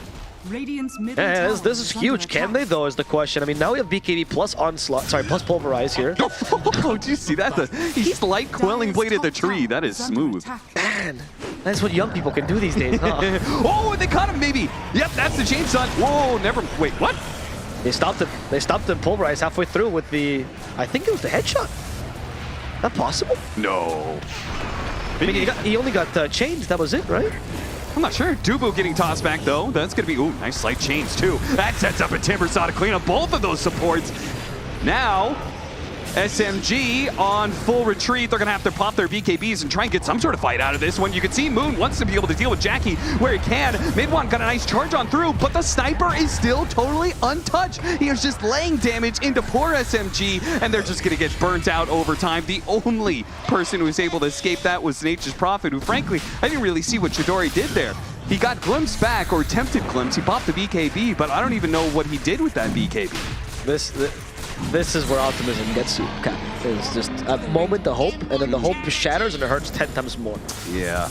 And I feel like now we're seeing the problem of, okay, you have to deal not just with Sniper, which was already the problem you're proposing, but also, what are you doing with this Timber Saw? Like, is there anything here? Is there any plan? Silver Edge, maybe, on Chidori? I don't think that's enough. I don't think Timber Saw cares about Silver Edge these days. You're already going in with a lot of reactive armor stacks to begin with. There's no Vessel. Sunray is definitely not enough. Yeah, he's got Lotus Orb as well, so yes. If he already has the reactive armor stacks, it doesn't matter if you break him. And even then, he's got some options. In fact, he's going to go BKB next item. And now you have Kai and Sanj and Ember, which does, it's twofold. They understand all they need to do is create so much discord in the backlines of the enemy team that they can't even consider reaching your own backlines. As Jackie just pew pew the tower. Chop it away at that tier 2. SMG will at least get a trade out. They'll finally be able to take that mid tier 1 tower, so you get something for it. You see Jackie's actually going for Desolator. That's fascinating. Yeah. That is some raw damage. Yes, exactly. Like, that's where you know the Sniper's feeling comfortable. Not even considering the shard here. You got BKB, he's like, I'm good. Nobody can ever reach me again. Mid 1 is such a crucial part of this lineup. I don't think he's been playing badly. I just think that the lane went so poorly that there's just, they don't have a contingency plan for this. And my hope put on Moon, once again, I don't think he's making the mistake necessarily, but he's the mid laner. He can't be that secondary initiator as well as he'd like. He's fallen behind the Nature's Prophet, who's just having no impact. Alcero's leading the way. What is Playhard? Daring SMG to fight back into him. Playhard could have stopped that TP, but he was stuck in the trees. Yeah. That's why you don't buy Blink Dagger on support, because they don't know how to use it. Okay. Wait, Ava, what do you play anyway? I don't even know what you play. Badly. Oh, well, that makes sense. I actually change roles and then lose no matter what, and I go, well, I don't think it's it was fair. the roles problem. I just haven't found the right role. That's all. Right. You should see my chart. Everything is 1, but versatility is a 5. I'm one of those players. I see. No, I'm actually an offlane player. Oh, really? Yeah, that's why I like Masaro's Timbersaw so much. Okay. You watch his replays, and the way that he plays Timbersaw makes you... Timbersaw used to be such a linear hero for a while of like what the game plan is, and I think the few players that are still using Timbersaw now have broken that linearity a lot. I think the Vanguard build was actually a huge step forward for Timbersaw players because it diversified this hero's playstyle. It meant that you didn't rely so much on reactive armor, one of the issues this hero has in the mid game. That's why I love watching this guy play Timbersaw. I actually think it's a respect band people need to consider. It also makes sense you're an offlaner because you're an Optimist. I feel like old school offlaners only come in 2 packages, which is Optimist and Nihilist, you know? Okay, I want to know where Funix stands there for you. I'm curious about that one. Well, that depends on the phases of the moon. The moon is going to turn around and try and deal with Dubu. He got caught in the trees, and now with these rotations, he is going to stay caught inside that net. And eventually will die to Jackie. So that's going to be the Desolator finish up for the next fight as well. And kudos to Moon, he lasts a long time, right? But look at the position he's been forced into. Because they're still securing all this quote-unquote safe farm for Chidori, you need someone who pushes out lanes. It's not going to be your support duo, right? Maybe the Tiny can get away with it, but that's pretty much it. So it has to be Moon that plays this aggressively, shoves out lanes, gives vision to your team. Yep. But as a result, whenever he dies, all of a sudden you lose your secondary carry, and once again, you're in the same wheelhouse of all the eggs in the MP basket. I don't think this ever works. I'm actually not a big fan of this solo MP carry most of the time. We saw it a lot in close qualifiers for C, and I'm a much bigger fan of the dual core with MP, which I thought was the plan for SMG, mind you. I thought that was the whole goal of the monkey kick. Mid 1. But he does have the BKB, so he's going to have to use it and TP out. Otherwise, he'll get glimpsed away, but I'm sure he realizes that. Okay, mid 1, you got to... What happened there? Guess he really doesn't want to use that BKB. Yeah, maybe he thought the Train Protector had overgrowth, maybe he didn't log it last time. It could be, but I mean, he did just use it at top, so...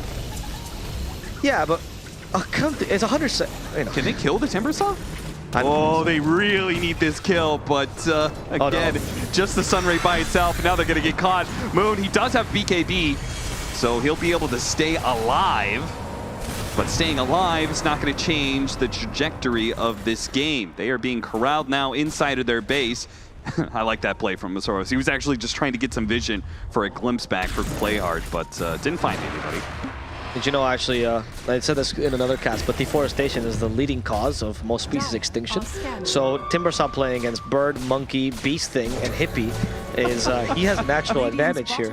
You can't stop Masaros at all. Oh, I see. So you just burn down the entire forest, and naturally these heroes will all die. I see. I mean, I don't know what kind of animal Primal Beast is, but he is an animal of some kind, right? I think, isn't he a dinosaur? Is that what Doesn't he come from some sort of realm where these sort of creatures still existed?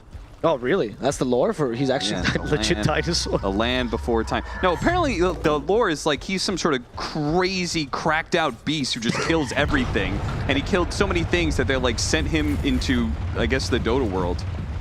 Oh, okay. Yeah. Interesting. So that is, and so now this is his punishment? Or like reward? No, more like get out. We can't deal with you anymore. Yeah. Oh, he's a Spider-Man villain. Where they just...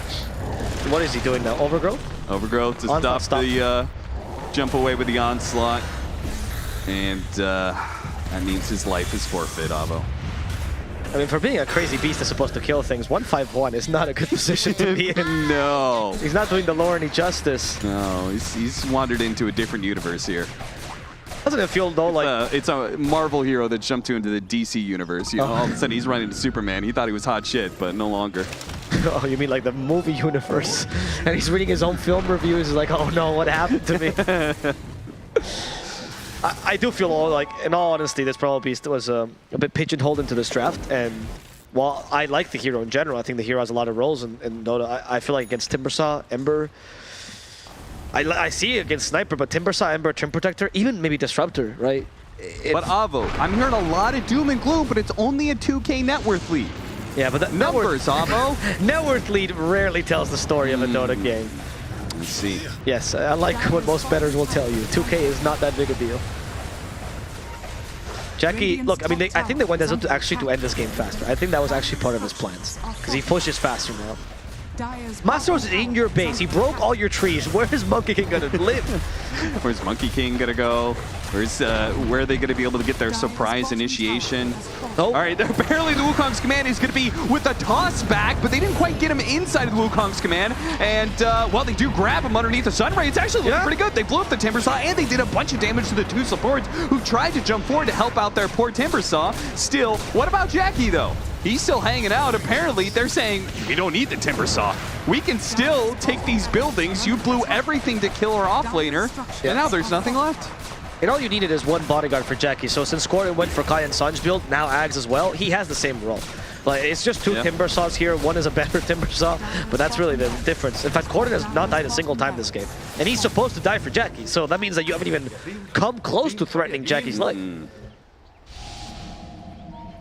A Jackie that is now have a Shadow Blade, soon to have Silver Edge, so not only a little bit more damage, but extra mobility in case you ever catch up to him. SMG. Need to go back to the drawing board here. Back to the drawing board or the drafting board?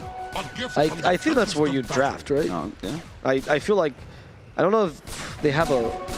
Did you ever draft?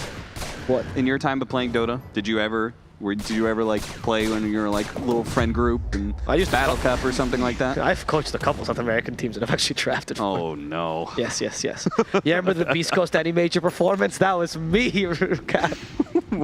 What? Actually, yes. Are you serious? They kicked their coach, or they wanted me to draft instead of the coach, and I said, please don't. Please don't make me do this. How did Beast Coast do at that event?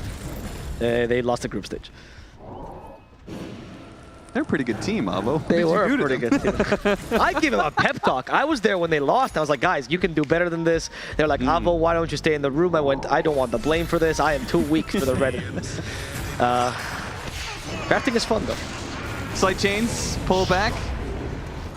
And it's going to be a tiny dead, and maybe mid one forced to BKB. No, he's good. He's chill. Afu's hanging out there. Actually, maybe they can get a position where they can get some sort of supernova. Okay, kill Dubu first. Oh, Static Storm, that's going to be a little off there. They thought that TP was going to complete. or rather just a fast jump away. Supernova right in the middle of everything. The Vasoros, he dared him to go for him, and they're going to all in to see if they can kill this Timbersaw once again. Well, Jackie lays in the damage from behind. Jackie's damage not the best, actually gets stunned up as well. Vasoros finally gets run over by mid-1, but here comes Corden. He's going to chase after that Primal Beast, take him down. The Disruptor's going to die next, and it looks like Jackie just straight up couldn't take the fight against Chidori. Oh my Triple kill for Chidori, and Avo, what are you talking about? There was only a 2K net worth lead, I said. Okay, Clay It was all doom and gloom, Avo. You're no right way they can come back, SMG. They're done. Let's go to game 2, he said. But look at this. They held strong. They reached their timing, and now we're taking Roshan. This is all being recorded. You guys can check the VOD. I never said any of those words. That is what he said. Clip it and ship it. I will say, though, that that was a really impressive performance by particularly mid-1. I think that shard had way more impact than I expected. I think you can see it here, how his stun towards Jackie, which I think actually was the second rock that hits him. Pretty much saved. Oh, it was the first one, never mind. But it pretty much saved the team fight for them, as they actually allowed mid-1 to get that last onslaught that killed Masaros otherwise. He can't win the fight against Chidori? That's crazy as well. Does he have any... No, I just went for the Sprout leashes. I thought he went for the mischance actually there. I was surprised how well he did. The Assault Cuirass was huge, obviously, because headshot is physical damage, which meant the Assault Cuirass did wonders here for Chidori. And that was satanic. He might actually be able to fight the sniper head on. I will, though, say that this partially is because of Jackie's confidence of not going for a build that is, I guess, more traditional. No concussive grenade I usually see, sorry. You're really on that concussive grenade I really want train. the concussive grenade. It gives you a mischance, Cap. It's incredible. And the Desolator is not the most efficient item usually on Sniper either, right? Things like MKB are a little bit more, a little bit better, because it gives the Sniper mixed damage, which means you can't just be stopped by a single item like AC did there, right? Sure. But in that last fight, I mean, it was just a BKB. Like, he wouldn't have done any magic damage. That's also anyway, very right? true, So yes. maybe that was his idea, but yeah, I mean, let's not forget, Nature's Prophet, 9.9 stat gain per level. That's true, actually. It is. The reason why this hero went from like just a off-lane split pusher to like all of a sudden a carry that can right-click is that stat gain is crazy. It is absurd, actually. I think it's up there. Like, it's the, I don't know, Silencer, Bloodseeker, and Venge also have stupidly high stat gains, but I think Nature's Prophet beats them. Yes, Nature's Prophet is #1, and it's not even close. Really? The second highest hero, which is like, there's like Invoker and Morphling, but the second highest is, we're talking total stat gain. Yes, total you guys stat were gain. talking about. So we add the agility, strength, and intelligence together. It's like 8.8. Like, he's on like a full, he gets a full extra stat over everybody else in the game, over the second highest stat gain. Wow. Yeah. That's surprising. That is quite the stat. Yeah, he's statty. He's statty. Statty as hell. I mean, that's why the Nature's Prophet was like a 5 for a while, even though all he did in lane was hit you. And you're like, oh my god, this guy, I can't beat him in lane. He has auto attacks. And even his base stats are very solid as well, which is why he's been playing in this position for so long. Maybe I underestimated Nature's Prophet a little bit. Now, though, will we see concussive grenade on Jackie? Because I think that's the real game changer right there. It's a grenade, come on. What is Hippie going to do against a grenade, Cap? It's a good play, SMG, a big opportunity here. They're going to go for Jackie. Not quite getting the stun, though. The BKB goes off first, but at the same time, Dubu got caught next to this high ground area. Mid-1, sticking on top, does manage to grab Gordon. They also deal with the egg. Pro SMG no longer have the Phoenix around, nor the Tiny, so both the supports are dead. If Bleed play this out slowly, they can definitely grab more. Chidori, he's going to be caught first. He's got the BKB and the Aegis, so they don't want to overcommit to this one, and maybe Moon has seen his opportunity. They get one stun into the other, and the Sniper is dead with no buyback. So now all their damage is gone on Bleed. They did overextend themselves, but maybe if Soros can carry through. He's already killed the Monkey King. He's going to chase after the Primal Beast up next. Glimpsed back. Mid-1 has an onslaught. He's trying to deal with all of these spells, and then he can get himself out of there. Chidori did come back with a Silver Edge too, so it's probably for the best. Our Timbersaw didn't pursue. I think Masaros is straight up playing a pub right now. Is that moment where you're like, my carry's a little bit out of position sometimes. He's dying a bit too much. I'm just going to solo win the game. He's dealing a lot of damage. I wouldn't mind a deviation if he thinks that's necessary into the Ags to have the double chakram. That usually gives Timbersaw a breath of life towards the later stages of the game. Okay, but what about the other weapon of war? Oh, the flamethrower. I mean, if you like a grenade so much, why not the flamethrower? I'm a big fan of flamethrower too this game, especially with Sprout, right? Because you actually can easily spread it around the trees. You're just a fan of deforestation, right? No, but I actually no, but now they can't fight near the sprout because it goes from trees to person to tree to person, right? And there's always you're inflamed. Honestly, I think Timbersaw just needs these items that. Yeah, look, he's actually going for them, both Shard and Axe. These items really, really allow you to be useful with trees. Look at Chidori's lifesteal just going to work there. That's Eventually, Danik, right? he lost that Aegis, but jeez. And the sniper did nothing, right? Moon also came in clutch there, though. He's gladly sacrificing himself just to annoy the sniper and allow both Mid One and Chidori to actually deal the damage. Yeah. Moon knows his role, and I actually gotta respect his super sacrificial playstyle. He is still deviating into Scotty, which is a good little bit of both worlds, right? Yeah, that would be I would say normal builds instead of that Desolator. Yes, for People sure. really like the statty build-up, but I will have to say, we haven't seen a fight where Playhard is able to strike first with his Aghanim Scepter. Obviously, we saw it towards the end there, like the sniper died, but they got those 2 kills because of the Ag Static Storm. But that is just something that SMG have to be constantly aware of. They get initiated on and caught by that Static Storm. I think that's a very different fight. And one thing you can say also in favor of SMG is they're using the enemy's overconfidence against them. They're playing a lot into the enemy, into their own high ground, right? So SMG has the advantage usually. They always get the jump as well with Mid One, and Bleed might have to maybe temper their expectations a little bit. They're not so strong that you can fight into enemy high ground and still win the fight. They heard the cast and they're like, ah, it's easy. But now they're doom and glooming too. SMG hanging around their wards. You got to the stolen gem actually off of. I'm not sure who managed to grab them. Maybe Mid One grabbed it in that last fight, but Dubu dropped the gem, and SMG are holding on to it now. So I love that they smoke, and Masaros is just far away from his team, pushing the creep right now. I think people these days call it Sigma male. I think that's what this is. Sigma male grind set, right? That's what they say. Yes. Timbersaw is definitely a Sigma male in that he is batshit crazy. That was good subverting expectations. I was not expecting that. He also needs a machine to make him feel strong, right? True. He has the shard though. He has the flamethrower. We have one weapon of war. Okay. And sniper. We have it, Captain. It's finally complete. Lead are going to win this next fight. It's going to be 5-0. It's done. It's out of the question. There's nothing you can do against this grenade. Look, I think this ability is very strong though. And one of the things I think is the strongest is that no matter where you throw the grenade, it still pushes you the same distance actually. Which actually means you can put it in the very edge, like it can be the edge on the AoE, and it still pushes you very far back.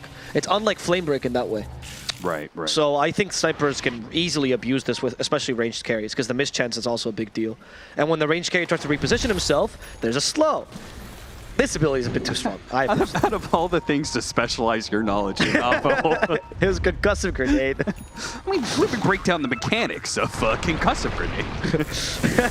SMG on the hunt here. Moon leading out on a stun onto the Disruptor. Killing the Disruptor first is very good if they can actually get him. They're going to be forced to use the BKB on the Nature's Prophet. Should be able to get it. He drops the Static Storm on his dying breath. That means that Furion's going to be stuck here for a little bit.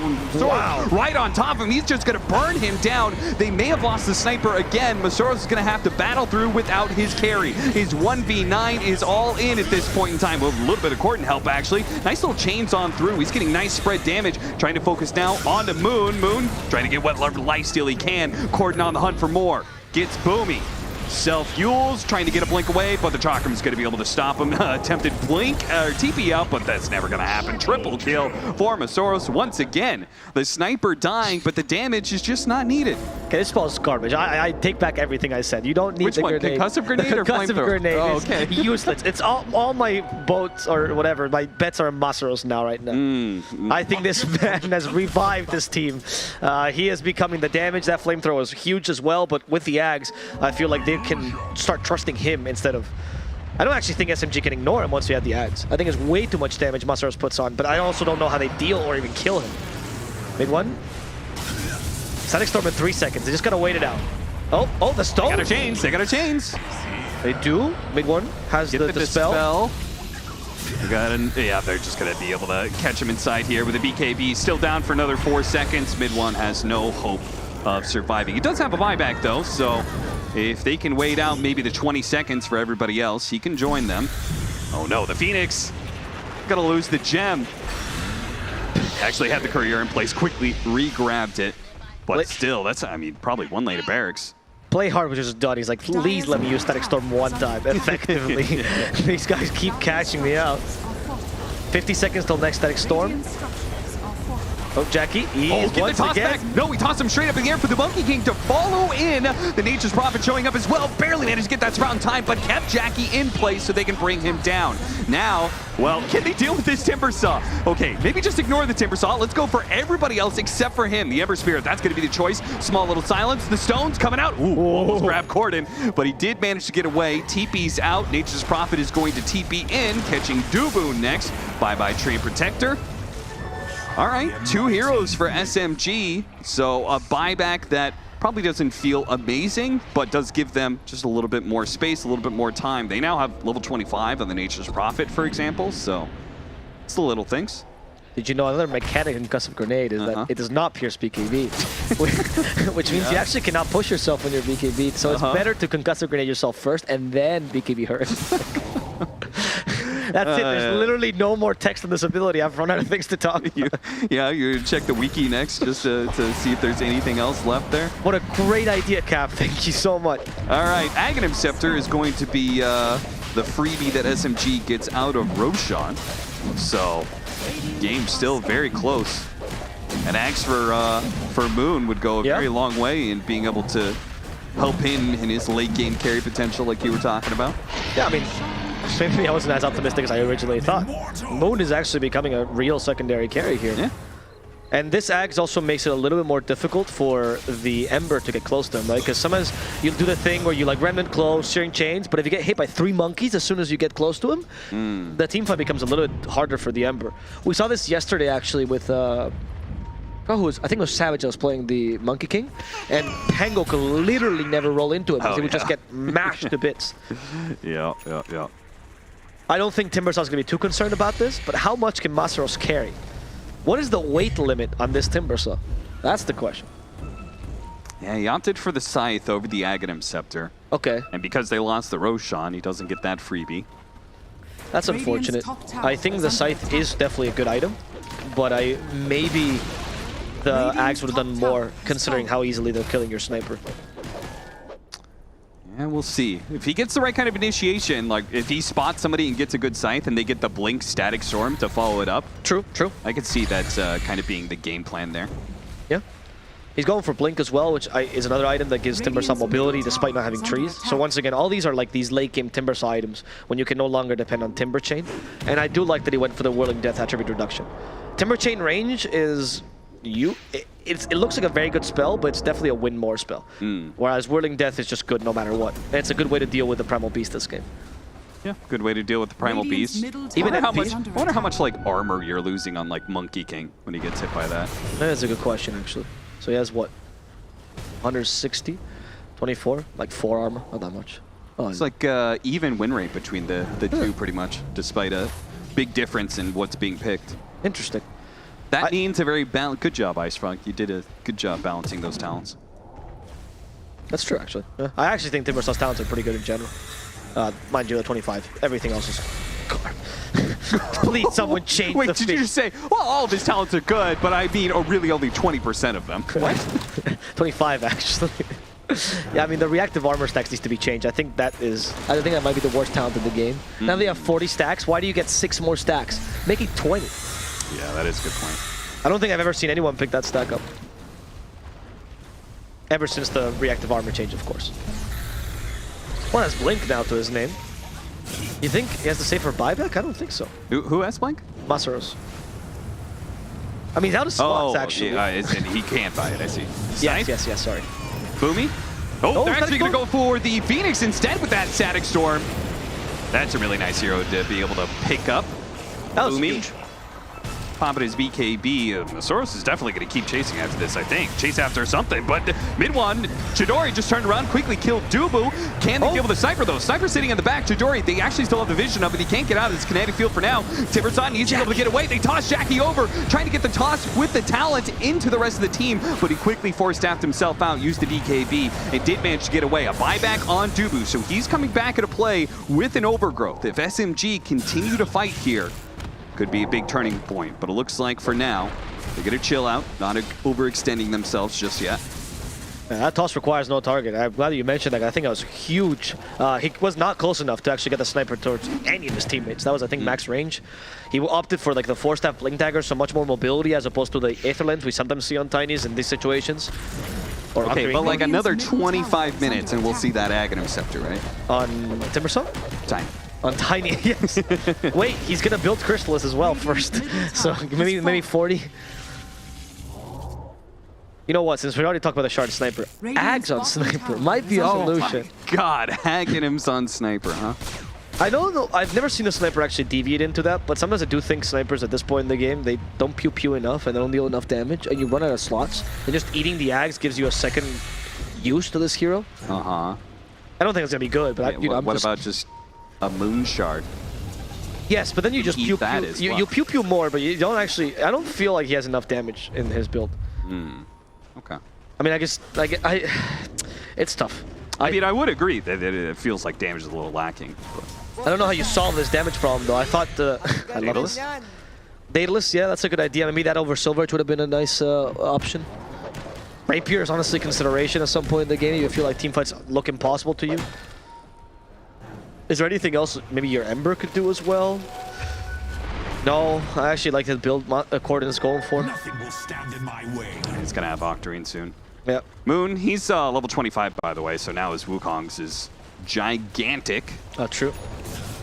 He also has both the Shard and the Ags, which allows him a ridiculous amount of mobility. Good area deny. I think Moon might even be more important right now than the MP. Oh. No! That was not the right use of the Shard that you wanted. What a disaster! I caster straight up. Yeah, that Shard's really good. It gives you a lot of mobility. Well, apparently mobility in the wrong direction can just easily backfire. Well, that's an opportunity for Bleed now. It is indeed. Monkeys, much like moths are attracted to flames, they're attracted to lightning storms. Jump right into them, play hard, finally feeling useful. 40 more seconds than the Static Storm. He could honestly just wait that out. Does Bleed have a plan what to do with his time, though? Shoving out waves. The fact that Moon can always just TP back in, yeah, that outpost is very important.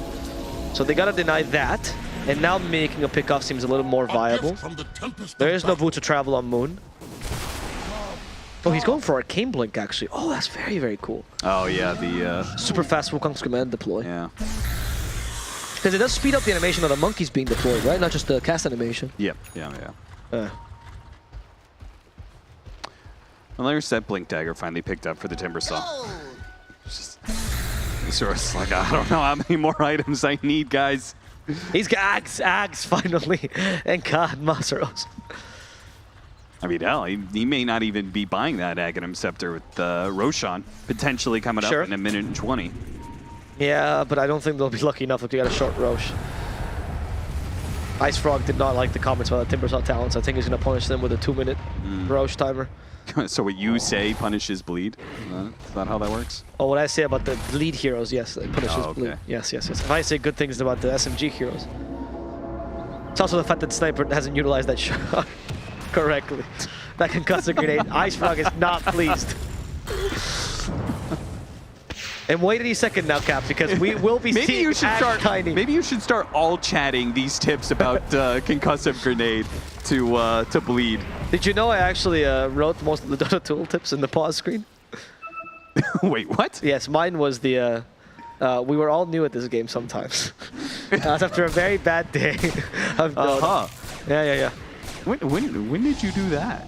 I just appeared one day in Valve HQ. I did the Slacks method where I just locked the doors incessantly. Yeah, that is the right method in order to get... That was how they hired me for TI10 as well. Yeah, he was originally not on the talent list. He just kind of like showed up. Nobody could say anything because I already breached the COVID bubble. Dire are scanning. Are they going to try to do a push here for Bleed? I mean, it feels pretty dangerous against the Tiny Toss. I don't think that Monkey King is going to mess up again with a Boundless Strike. They have a really good initiation. And they also have a bit of a problem in their bottom lane right now. But if they don't make a move soon, they're going to lose their tier 3 tower. Okay, Chidori. Oh, Masaros. Give him the flamethrower. Burn. Okay, Scythe goes out, and SMG just gonna chill. Minute and 20 seconds for Roshan. Yeah, they chill Dory. Smoke up. Bleed on the hunt. Everybody just gonna play around the Roshan pit for now. It's all about who gets that opening. Nope. Did you just cord it? Yeah, get some pretty good information there, bouncing around. Getting some heroes in play. Static Storm, are they going to be able to get nice toss away? Saving off Boost, so they still have that Supernova as an option here. And the Disruptor lost his life for that little play too. So things looking good for SMG on the start of this fight, especially if they can kill the Timbersaw right now. Gets the reactive armor, stacks up. It looks like Chidori teeping in from behind here. Jackie laying in the damage where he can. Not really doing much to Chidori himself as he challenged the sniper to a fight. But Jackie using the concussive grenade. Back over to our Timbersaw, and he is going to be caught and corralled up on that high ground. They're going to have to blow through them some buybacks if they want to be able to keep playing for this Roshan. That is actually going to come up in just 15 seconds time. Yeah, a little bit of panic now and bleed because Timbersaw is killable, and they've just realized that, and that's not very good. So Masaros can no longer make these really aggressive plays, and he's literally out of slots. He can actually not tank anymore. I agree, Avo. It is bad when your heroes are killable. Look, Masaros... Okay, thank you for that. You're welcome. Masaros was not killable until now. They were playing with that assumption, so now Masaros has to play a little bit more defensively, and that won't give Jackie the space that he needs to actually keep on hitting. I also don't think that Scotty's doing much. He's going to go for Daedalus regardless, like we spoke about. Scotty makes it harder to get to him, I guess. You have that. Maybe make Sunray a little bit work. Oh, the dive in, the Supernova, but immediately the Force Staff taking him out of the Avalanche, and the Static Storm on 2 is a beautiful step. But Soros needs to be careful, but he's doing some decent damage still, though. The Monkey King is laying into him, and it looks like Chidori was able to finish off the sniper. He did have a buyback, though. But Soros, not quite so. So it's good that he managed to get out. SMG actually being slowed down here as they try and retrieve a little bit more important. Sticks with the back line. Wants to go for Moon. Moon forced to use his BKB, and now the second life of Jackie's going to lay into the Nature's Prophet. With the Hex leading out, they need a little bit more control, and they've got it. There goes the Nature's Prophet, and they do not have a buyback on the Tiny. So it could be a 5 versus 4 for the Roshan now. I want to see at the end of the game if Masaros does more damage to Jackie, because I'm thinking that he's actually leading that stat. But that was an impressive performance by Corden. I was surprised how long he managed to keep the enemy team into the fight, despite the fact that SMG, I just think, had a better initiation. Jackie got distracted, honestly, by a Static Storm, and there was NP literally destroying his supports behind him, just ignored him completely, and that fight went pretty poorly for Bleed in the beginning, and it was Corden that gets them back in. That Ags on Corden was such a humongous pickup for him. Yeah, that was massive. I wouldn't expect such a strong power spike from this Ags, but between the vision games we spoke about before, right? Now the fact that he's actually able to salvage teamfights that don't really look great because teamfights are getting very long now. And now with the Octarine cores, you get that Octarine core, sorry, you get the perma chains thing that someone posted on Reddit a while back. Oh yeah. Yeah. It's very difficult to deal with Corden's catch, honestly. And Masaros, as long as he's surrounded by his team, he's not actually that easy to kill. He finally has an Ags as well, and he's going to go for the final item in his inventory, a Strength Blink, overwhelming Blink. Nice.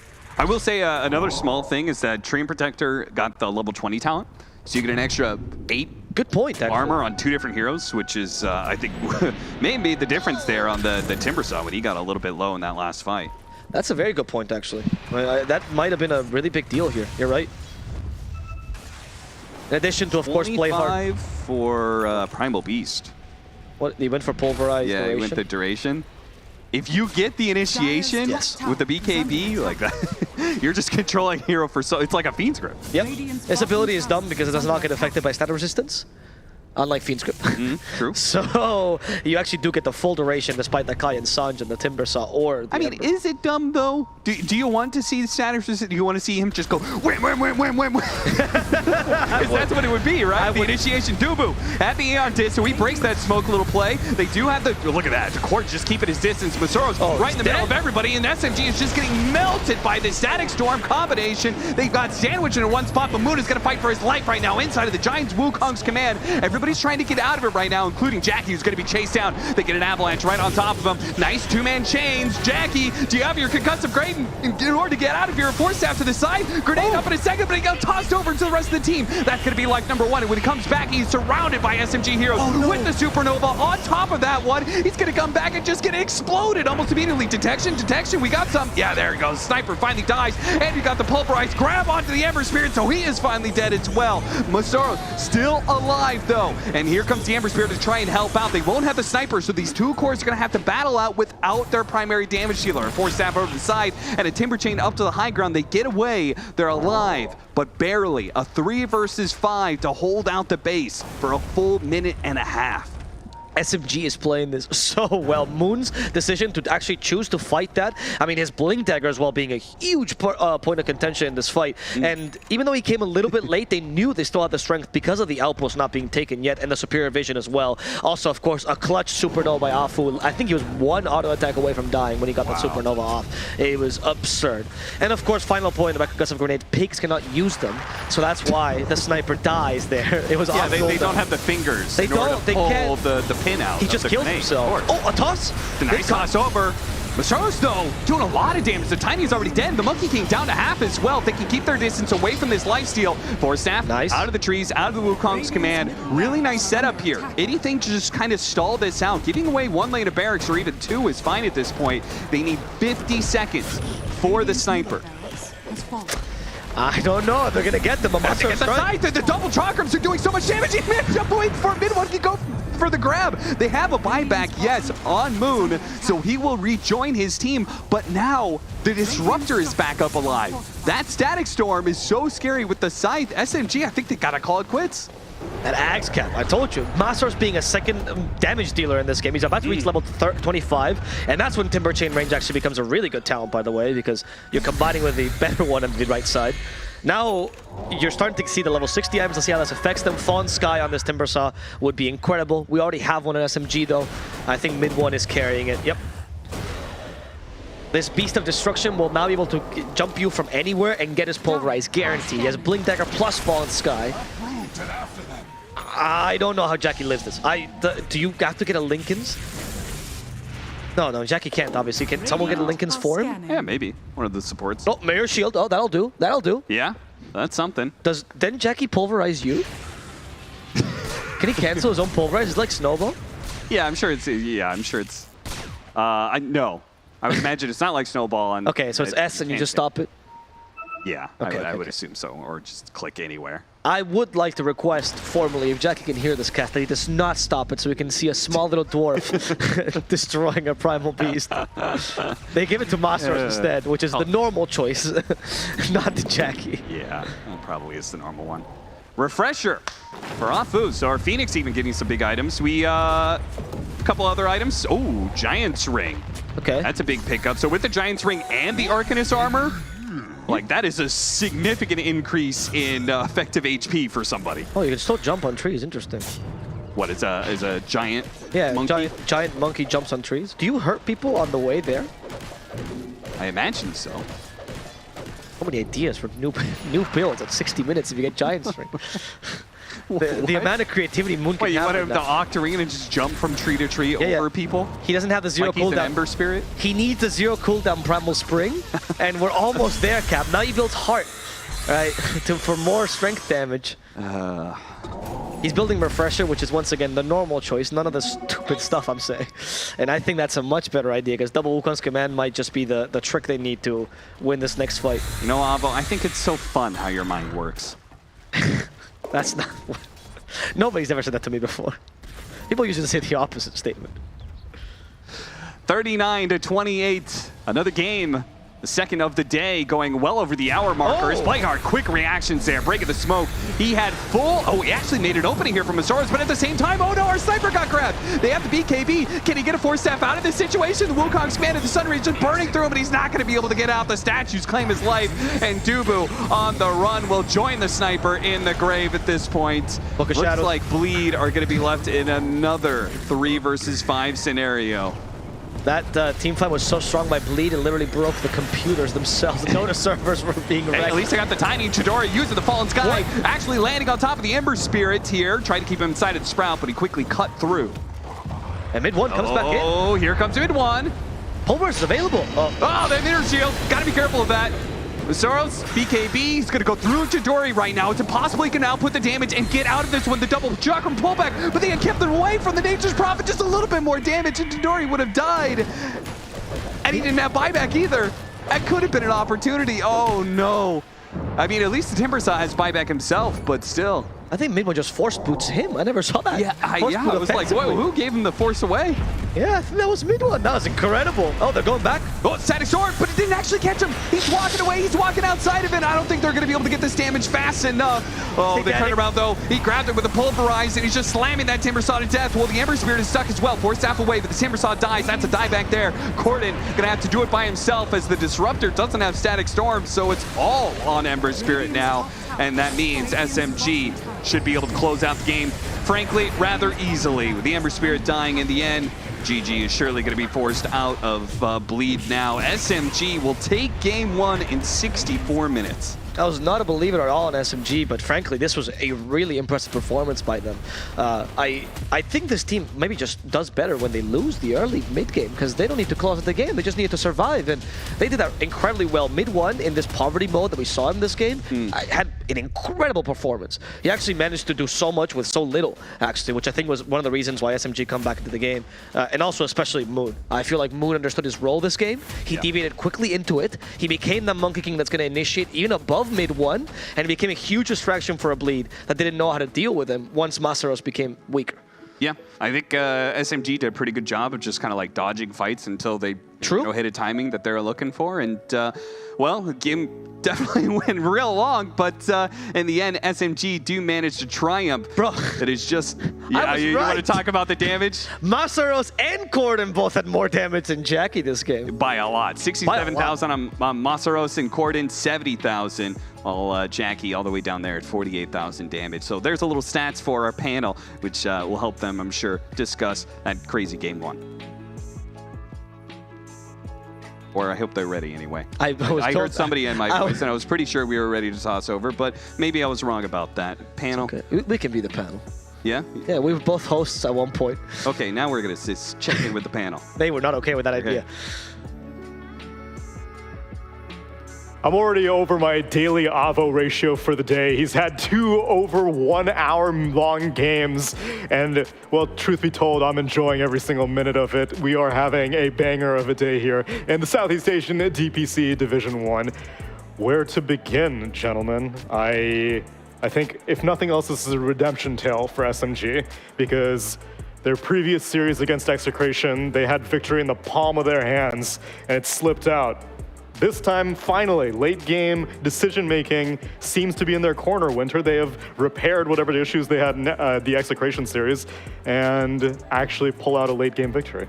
Yeah, I feel like the late game fights, they knew who they needed to jump on, and they somehow managed to find the sniper in almost all the fights. And once the sniper was out, it was really difficult for them to kill the MP. They didn't really have enough damage, but I do have to commend the Timber and the Ember. Yes. They actually did a lot of lifting during the fights, but it was just not enough when the sniper couldn't contribute.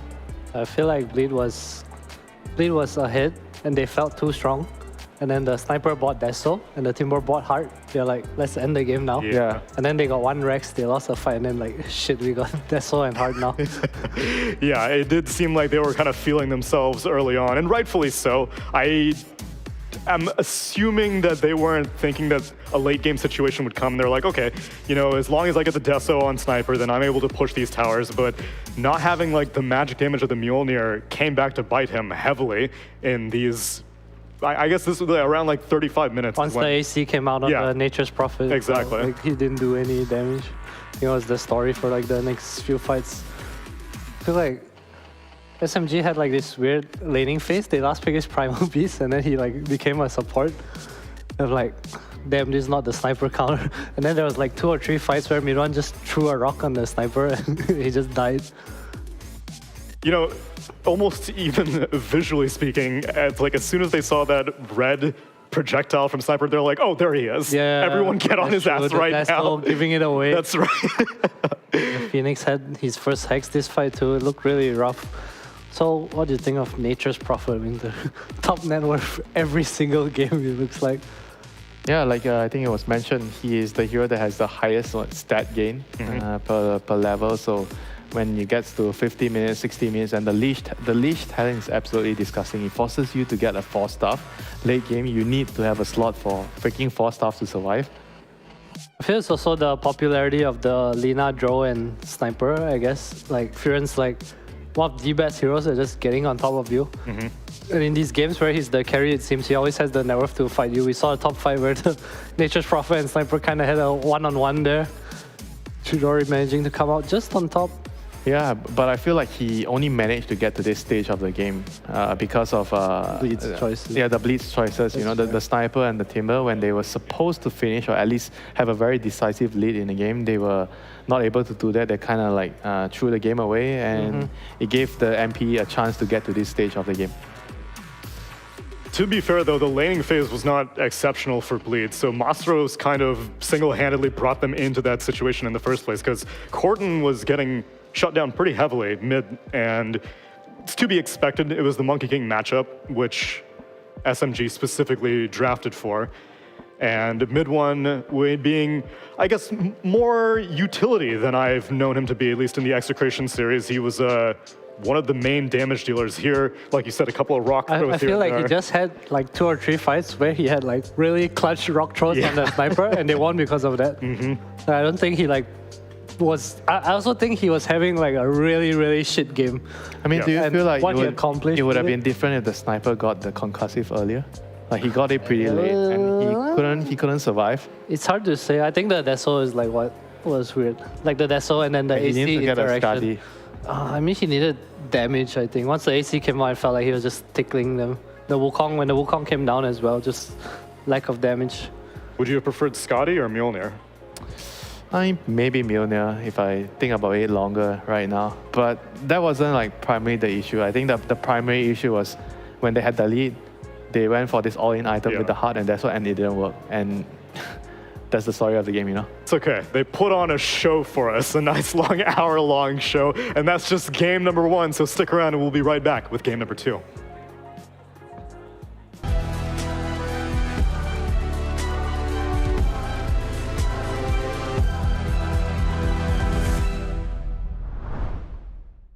Three, two, one.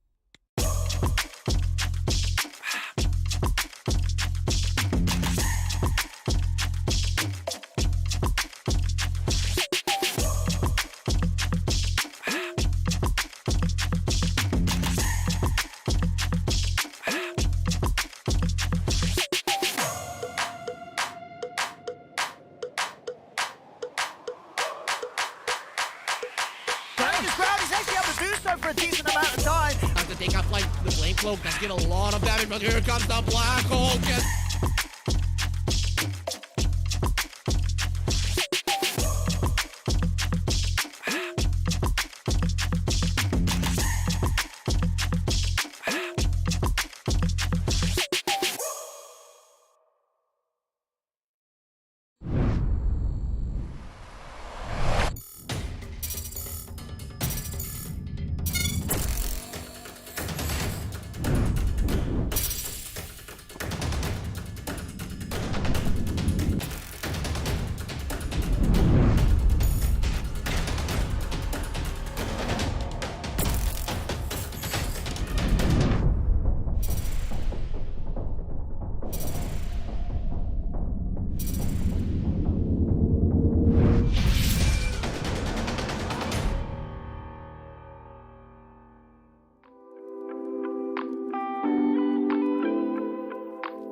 I suppose maybe mid one gets a promotion to CEO. CFO, definitely that game was Chidori. He's the chief financial officer on that Nature's Prophet. Chief executive, and COO is the other one, chief operating officer.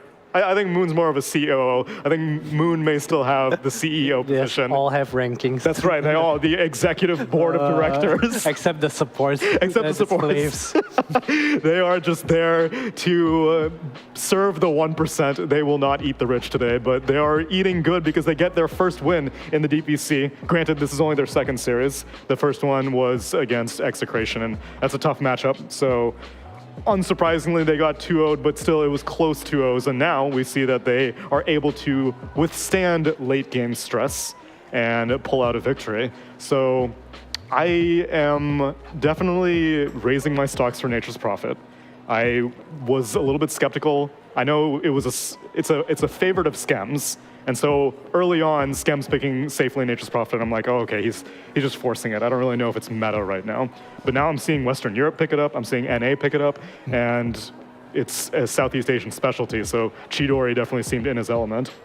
Yeah, the hero definitely is very, very strong right now. It helps your team, take towers early. It's very strong in the lane. It gives you a very reliable hard carry in the late game, and with the leash, the Sprout talent. the Sprout talent is just too much, I feel like everything else is fine, but the Sprout talent is too much. Every once in a while, I'm like, oh, like against a sniper, I would think, oh, maybe the mischance would be like worthwhile, but the leash is just so good against so many heroes. Maybe if it doesn't go through BKB, I don't know. Yeah, that's true. It might be acceptable. Yes. You won't see Nature's Prophet ever again.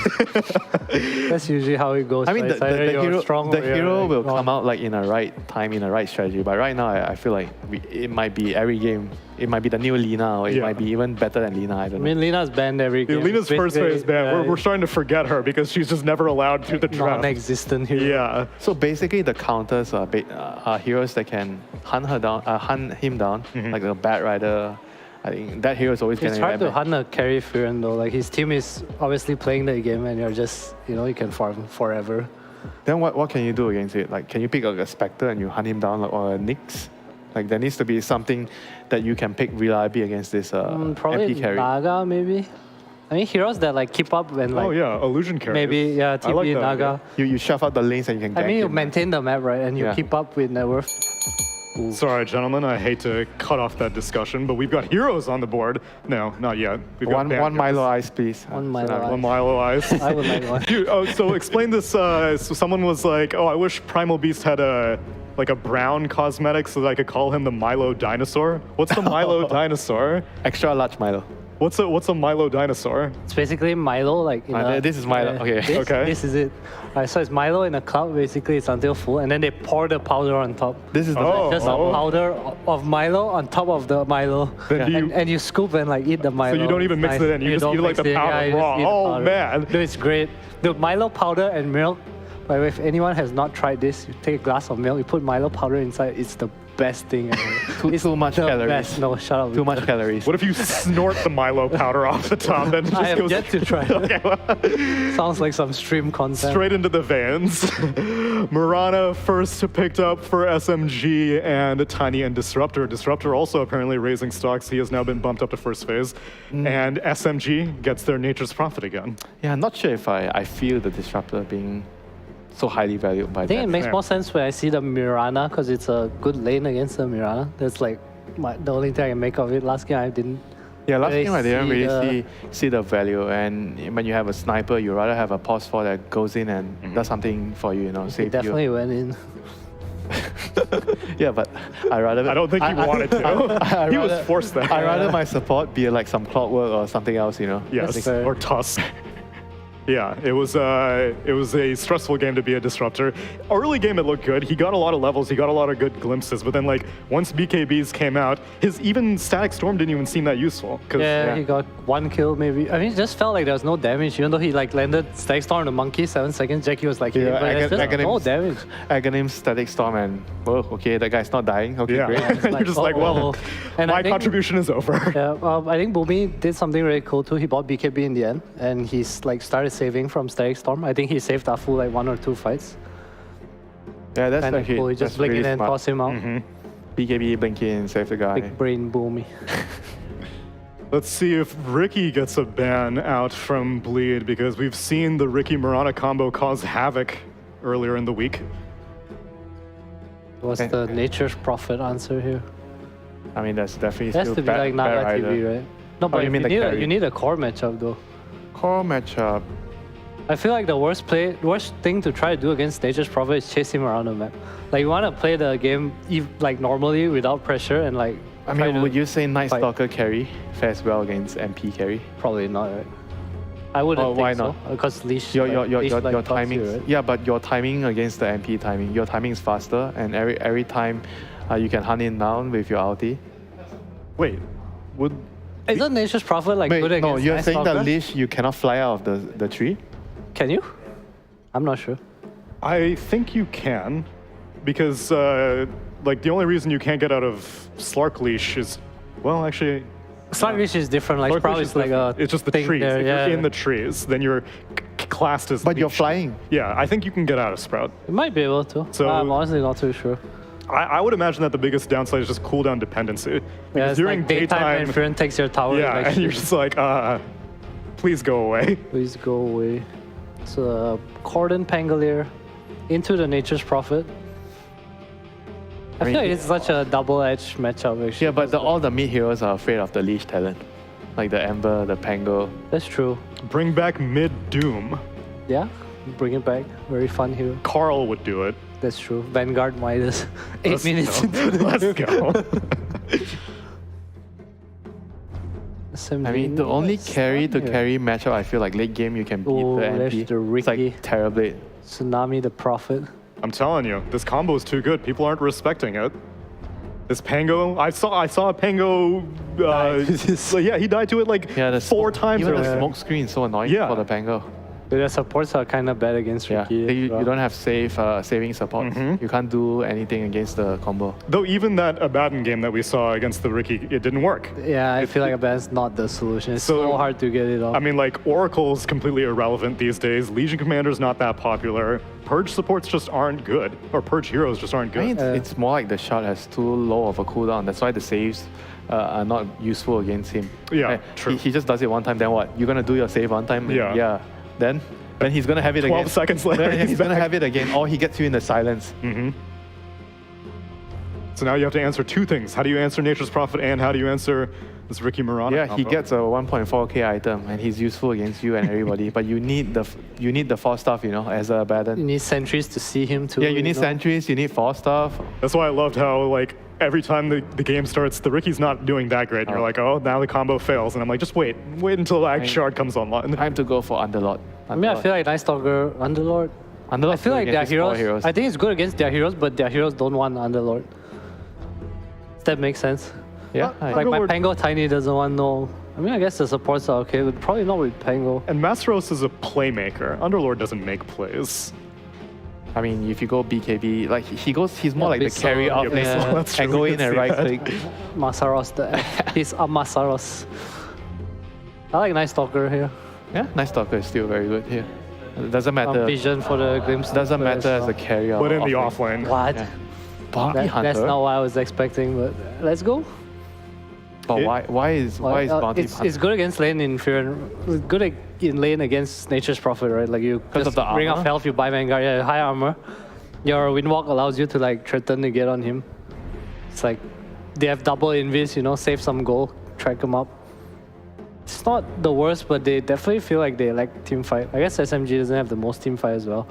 Yeah, I mean, I guess it works with like if you want to just keep going for pick off and glimpse, the track is very good with the Tiny and the Disruptor. Yeah, they have heroes that enjoy the vision as well. I can see it. But definitely need something to round out their draft or some Spectre TB. Yeah, Spectre looks good. It's good against the Nature's Prophet. I mean, the only issue is like he's gonna be in a very hard lane because he's laning. I probably presume he's with Disruptor in the lane, and Spectre Disruptor isn't the greatest in the lane, and he's gonna be probably laning with a Mirana +1. I'm still on board with the illusion carry idea. Unfortunately, Naga gets banned out, but I think TB is still relevant. Spectre also gets taken out. Yeah, I think they need that kind of hero. They Like, need it's so hard for them to push waves They need right one now. hero that can solve all the problems. Yeah, it's good against Ricky as well, right? Like armor, high armor hero. help you block the arrow as well. Heroes to like push out waves without showing. You don't risk death. No, I got no Spectre. Doom Band. So they do think it's the Nature's Prophet carry. I think that's fair. Not many other carries left in the pool as well.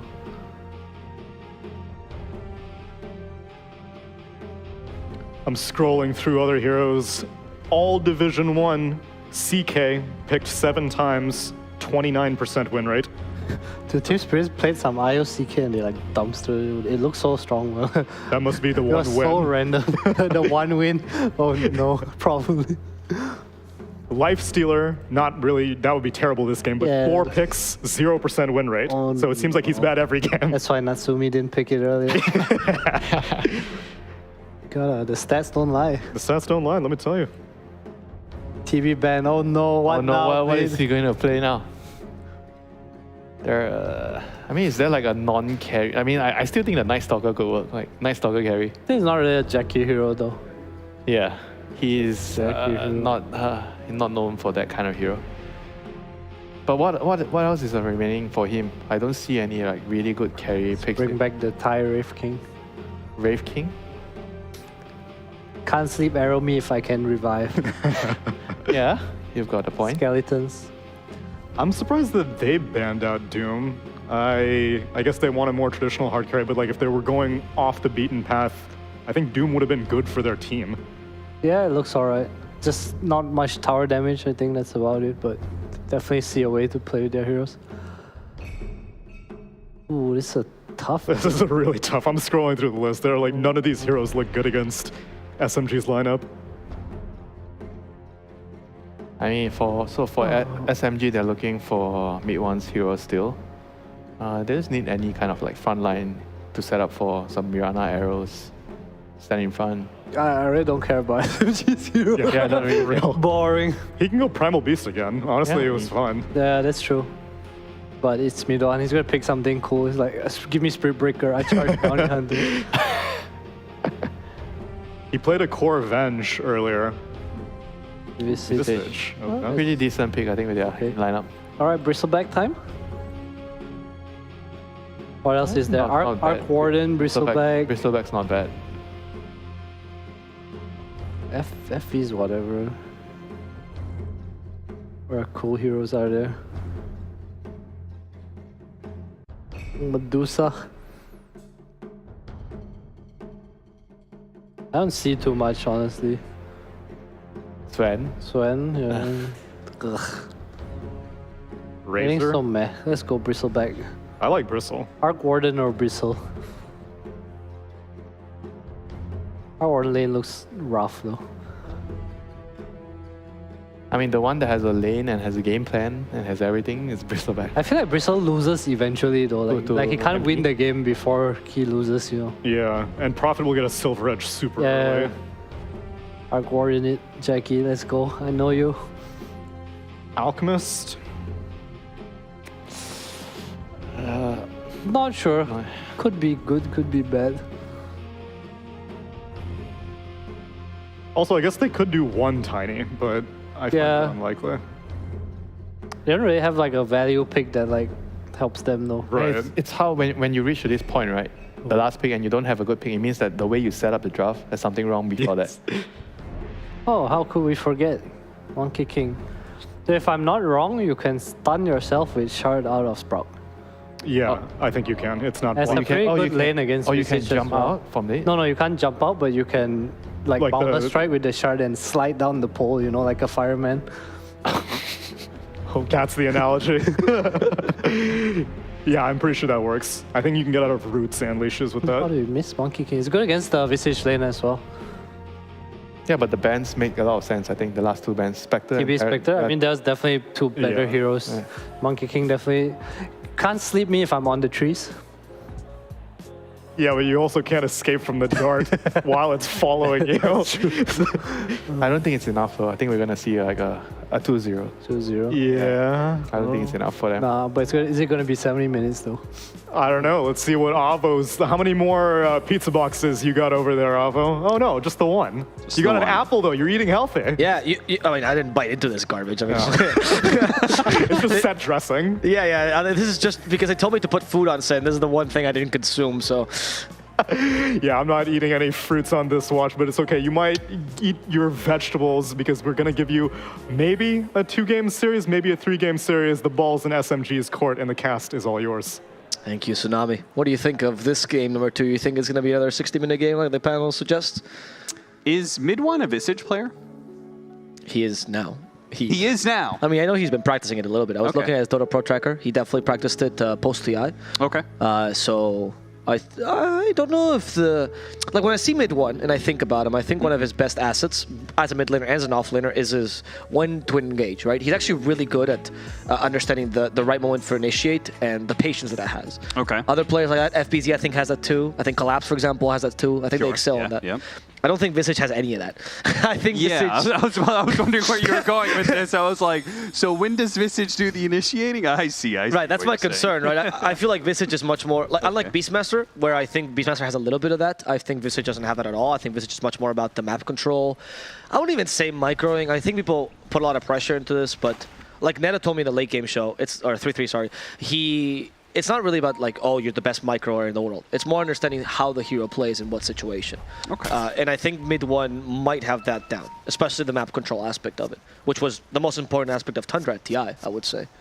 Turns out he's played 10 games of Visage. Recently? No, not recently at all. He played it mid. Okay. Back on the secret days. His only competitive career, right? Yeah, in competitive career. And apparently he has an 80% win rate. Then again, that Team Secret was also probably had an 80% win rate, so that's probably a little... Also, wouldn't you say that the mid Visage is a completely different playstyle than the carry Visage, or the offlane Visage? Yeah, probably. I would say that Visage Yes. was the, especially at that time, wasn't it the not the Orchid Visage, the Burst 2 Visage, the Soul Crest Visage? Yeah, I think it was. Yeah. Well, this Visage should be a lot more about the auras and such. I have to say, I think it is... The entire concept of going invulnerable with a bunch of auras sounds like pretty insane. Oh, you mean the stone form? Yeah, the stone form. Like being able to like be frontline and like have all these auras and then, take some damage and then just go invulnerable and just be like, okay, those auras are just going to be there the entire time. I think his design is very cool in that sense, right? Because you're right, you have the auras, but you also have this lingering debuff of Grave Chill and 2 birds to control, right? So it's actually probably the best hero to give invulnerability to. You can really abuse it. I don't know, I like it. I am curious as to how that's going to work with the Riki. I wonder if you can get like Shard or what, Sleeping Dart into like pong, and then you burst. Is that your attempt at a soul assumption? Oh no, it was just like the general sound I hear when the heroes die in Dota. Oh. I have something called synesthesia. I see. Yes. So I hear things when things happen. Okay. Yeah. I actually play with Dota Sound off. I don't know if you knew, Cap. Yeah, what is with you psychopaths who play with Dota sounds off? Do you play with events? Blitz does that too. Do you play with events? No, you play with zero announcer, right? That's normal. Play with zero announcer? Yeah, sure. Exactly. I mean, that's whatever. But like literal game sounds are important. Yeah, How are you hearing the primal beast go roar before he charges you? I have severe ADHD, so whenever that happens, I just go, ooh, that's a cool sound. And I get very distracted, actually. All right, well, let me distract you into actually focusing on the game here, which is we got the Nature's Prophet Mirana here in this bottom lane against a core bounty hunter from Masoros, and Playhard's going to be helping him out with the Tiny here. Are you a fan of core bounty hunter? I love the core bounty. I think the bounty is an overlooked hero a little bit. I was a fan. I mean, I think it's a region-dependent hero. I think Eastern Europeans were really good with it. I actually really like the old Bet Boom with it. I think Laurel played incredible core bounty. And because they abused it really well and they rotate really quickly before his level 6, etc., etc. I saw the performance earlier by Force. I was also very pleased with that core bounty. So I have belief in him. I think it's a good game for it. I like the bounty +1, like, Tinker or Disruptor, any of these kind of heroes, they abuse the vision a lot. Sure. I don't think... A lot of damage. Visage. Oh. Takes a bit. Jackie still had his Q, but wasn't going to be quite enough damage by itself. Still, though, they were able to chase the Visage away and get hopefully a couple denies here. At least last hits. What did you give him? A 10? Okay. I love that Boomy went for Orb of Venom, by the way. I think it's a right choice this lane. I think the biggest choice Ricky faces in the game is really just, do I Orb of Venom, do I not? And then once you decide that. Do support Ricky's not? Do they ever not go Orb of Venom? Yeah. So the idea is that if you don't have a support or a core that you feel like Orb of Venom is going to be very useful for, like both of them, mind you, you actually skip it and go for instead stats so you can trade better. Because Orb of Venom allows you to get more hits in, right? Sure, yeah. But for example, if you're up against something like, I don't know, like a very big lane dominator, right? Like, where did we see it earlier? I think it wasn't a Monkey King, it was CK I saw it recently, where like you don't do much and despite you slowing him, he just fights you back. Orb of Venom seems worse, right? Yeah, supports that can bully you out of the lane. Mirana's a very good example, for example, and she actually trades with you nicely. Rubik as well with his nice base stats. I don't like it as much either. I actually think the build is important to know when to use it. I don't love it against Monkey King, but you do it's really good against the Bounty Hunter this game, and it's decent against Pango early. Okay. Yeah. So I hope that's my thesis on Orb of Venom rookie. Look. you really got some like really in-depth thoughts about some very specific things in Dota. It's because I genuinely think that Ricky, after the first 15 minutes, could just unbind all his keys, only bind with the Sleeping Dart, and still win the game. Yeah. It definitely is one of those heroes where for the longest time it was just like, oh, the Sleeping Dart is crazy good, but does he do anything in the first 15 minutes? And well, this patch especially doesn't matter.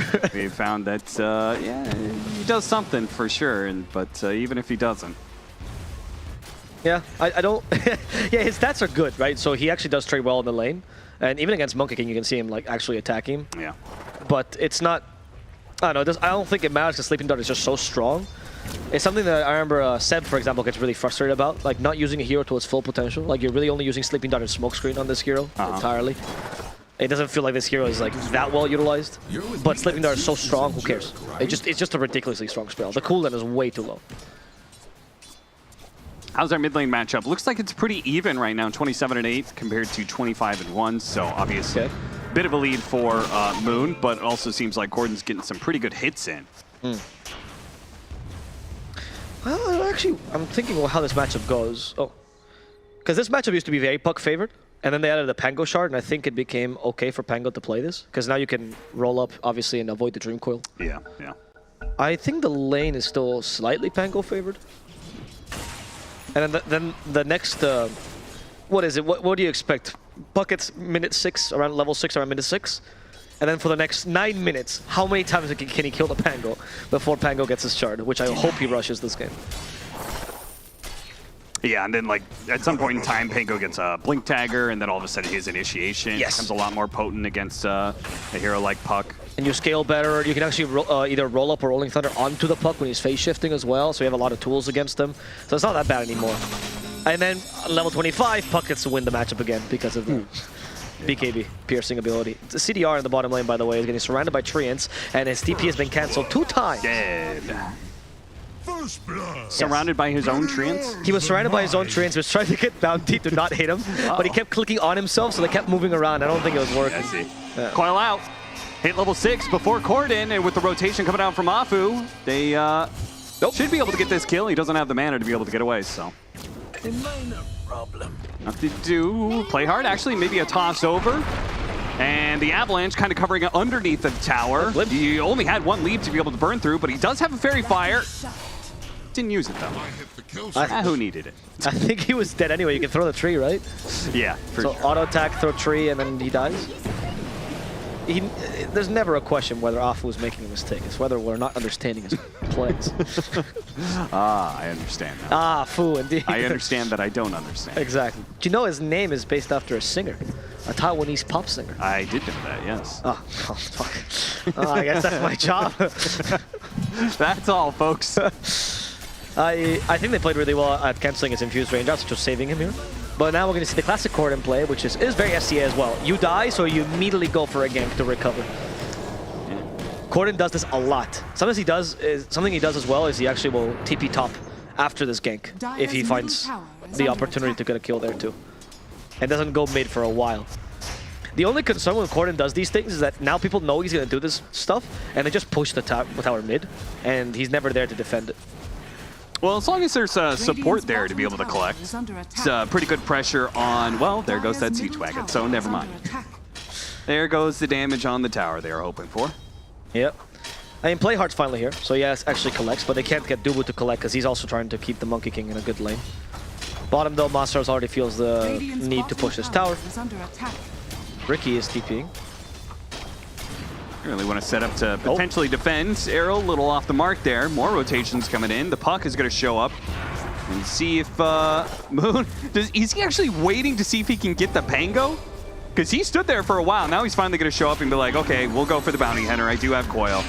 And they're going to collect on that, but Corden is going to come back in with the Rolling Thunder, and with the track out on the Riki and the Mirana, this could be a very big pickup for Corden. Oh, we ended up off stage there, so wasn't able to immediately turn around and keep the pressure onto this Riki, but does get it in the end. The Swashbuckle collects. Oh, the Fury on ultimate spoiled Masaurus' fun, but still, they got 2 track kills. As long as Corden doesn't die, it's well worth it. Immediately cuts through the trees, but body blocked by the tree ends, and Moon himself. Dubu, with the help of Jackie, though, maybe they can get a kill on this puck. Any glimpse back afterwards, the phase shift lasts just long enough, but the avalanche from Playhard, he came in from the side and now looks to be able to grab Chidori as well. A TP in from Mirana. This fight started with Afu somewhere in the mix, and now he's going to come back into it with his second life, finishing up the Disruptor and an arrow that lands, helping Chidori get away from the Monkey King.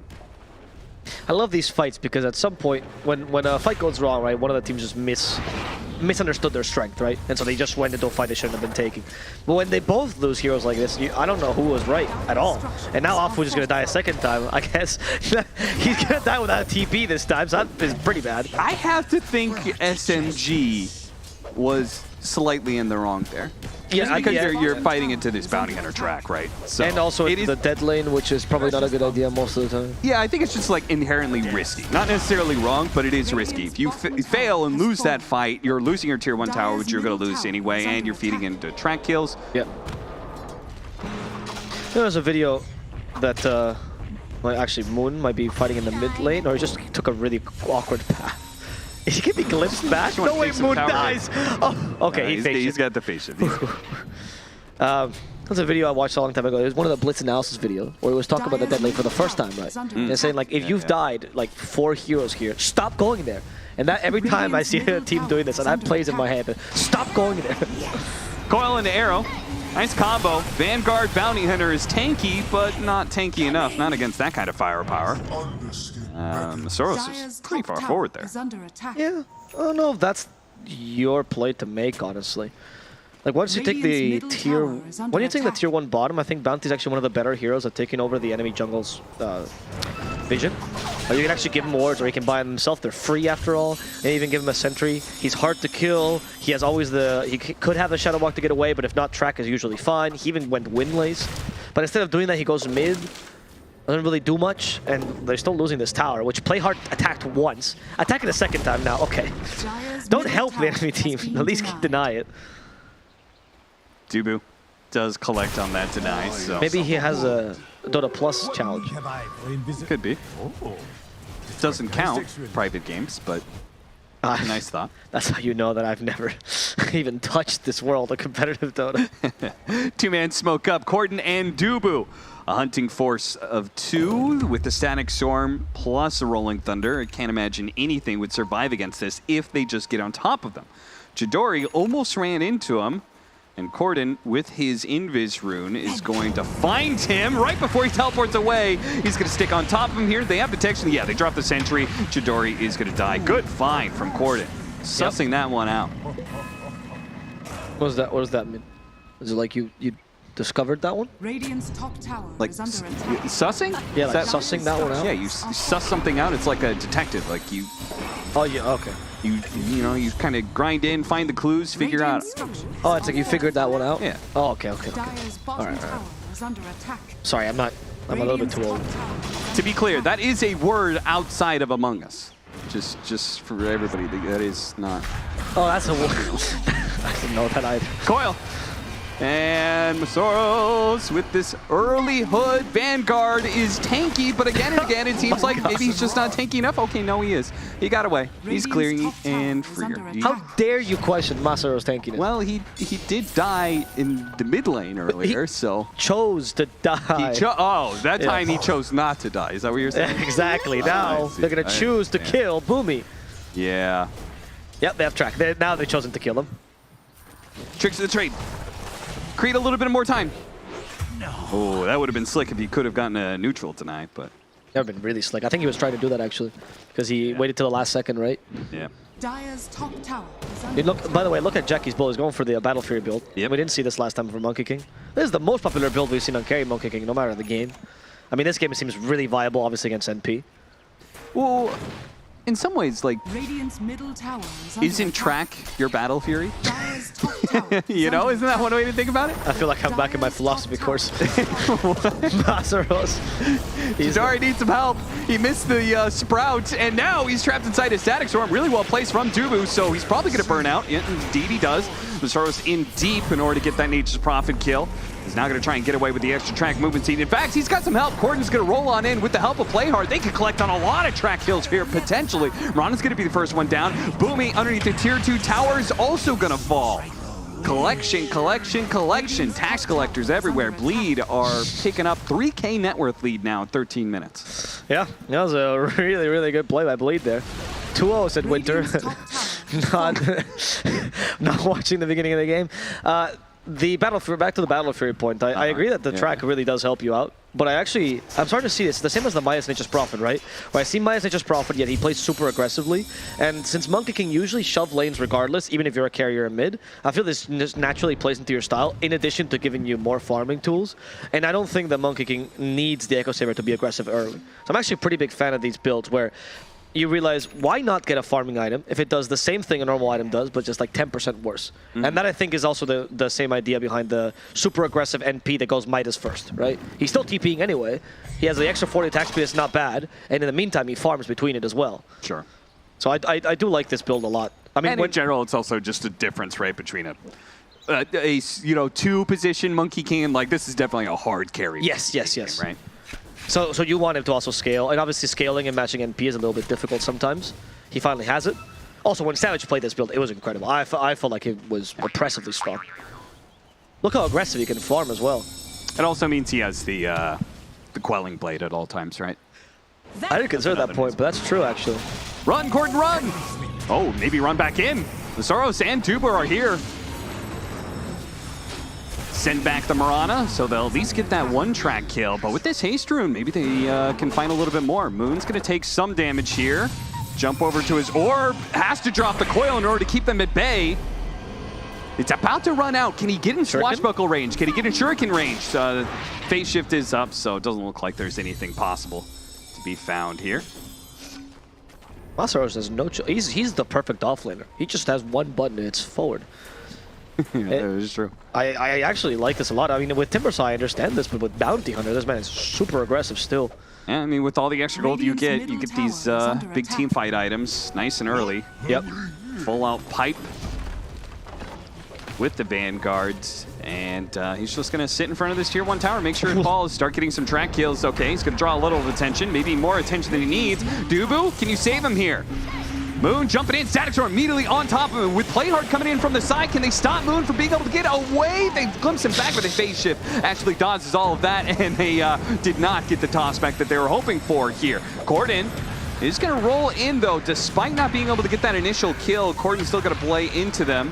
Masaros starts throwing in even more shurikens at the enemy, poking with the swashbuckle as well. Look at him go. He just continues to go at him, drawing more and more attention. The arrow off the mark, but the 2 supports dying. Bleed are collecting, while Masaros is just getting all the attention on SMG onto him and causing them to overextend. They collect not 2, but a 3rd kill on top of that one. Bleed keeping the snowball running. Maybe this is just a solution. Bounty Hunter track, if you win the early game, you're just going to roll with it. Yeah, especially with Masaros on the Bounty Hunter, who's going to just walk into 3 heroes, not care, and somehow survive. That was very surprising. I think they could have even gone more. Maybe they glimpsed a little bit late. I don't know if it was on cooldown, but it did seem like the Puck was about to die himself. Unfortunately, the Monkey King was not quite in position for the start of that fight.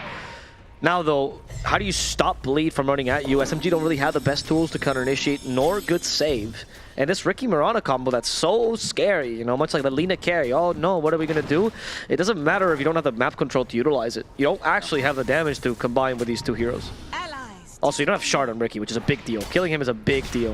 Where are you going, Ricky? Yeah, that is one of those shards that people will usually like forsake all other items to ensure they get it at 15 minutes. And sadly, it's 17 and a half, and we're probably still a solid minute or two away from him collecting on that item, so. Yep. Nope. Okay, that was crazy, Jackie. That was absolutely. Yeah, he's going to be quickly surrounded there. That was, well, hey, good setup by SMG, by Afu and Moon. Yep. Getting into that. You stand in the lane, you wait for the Monkey King to jump on you. Yeah. Static Storm on the Visage.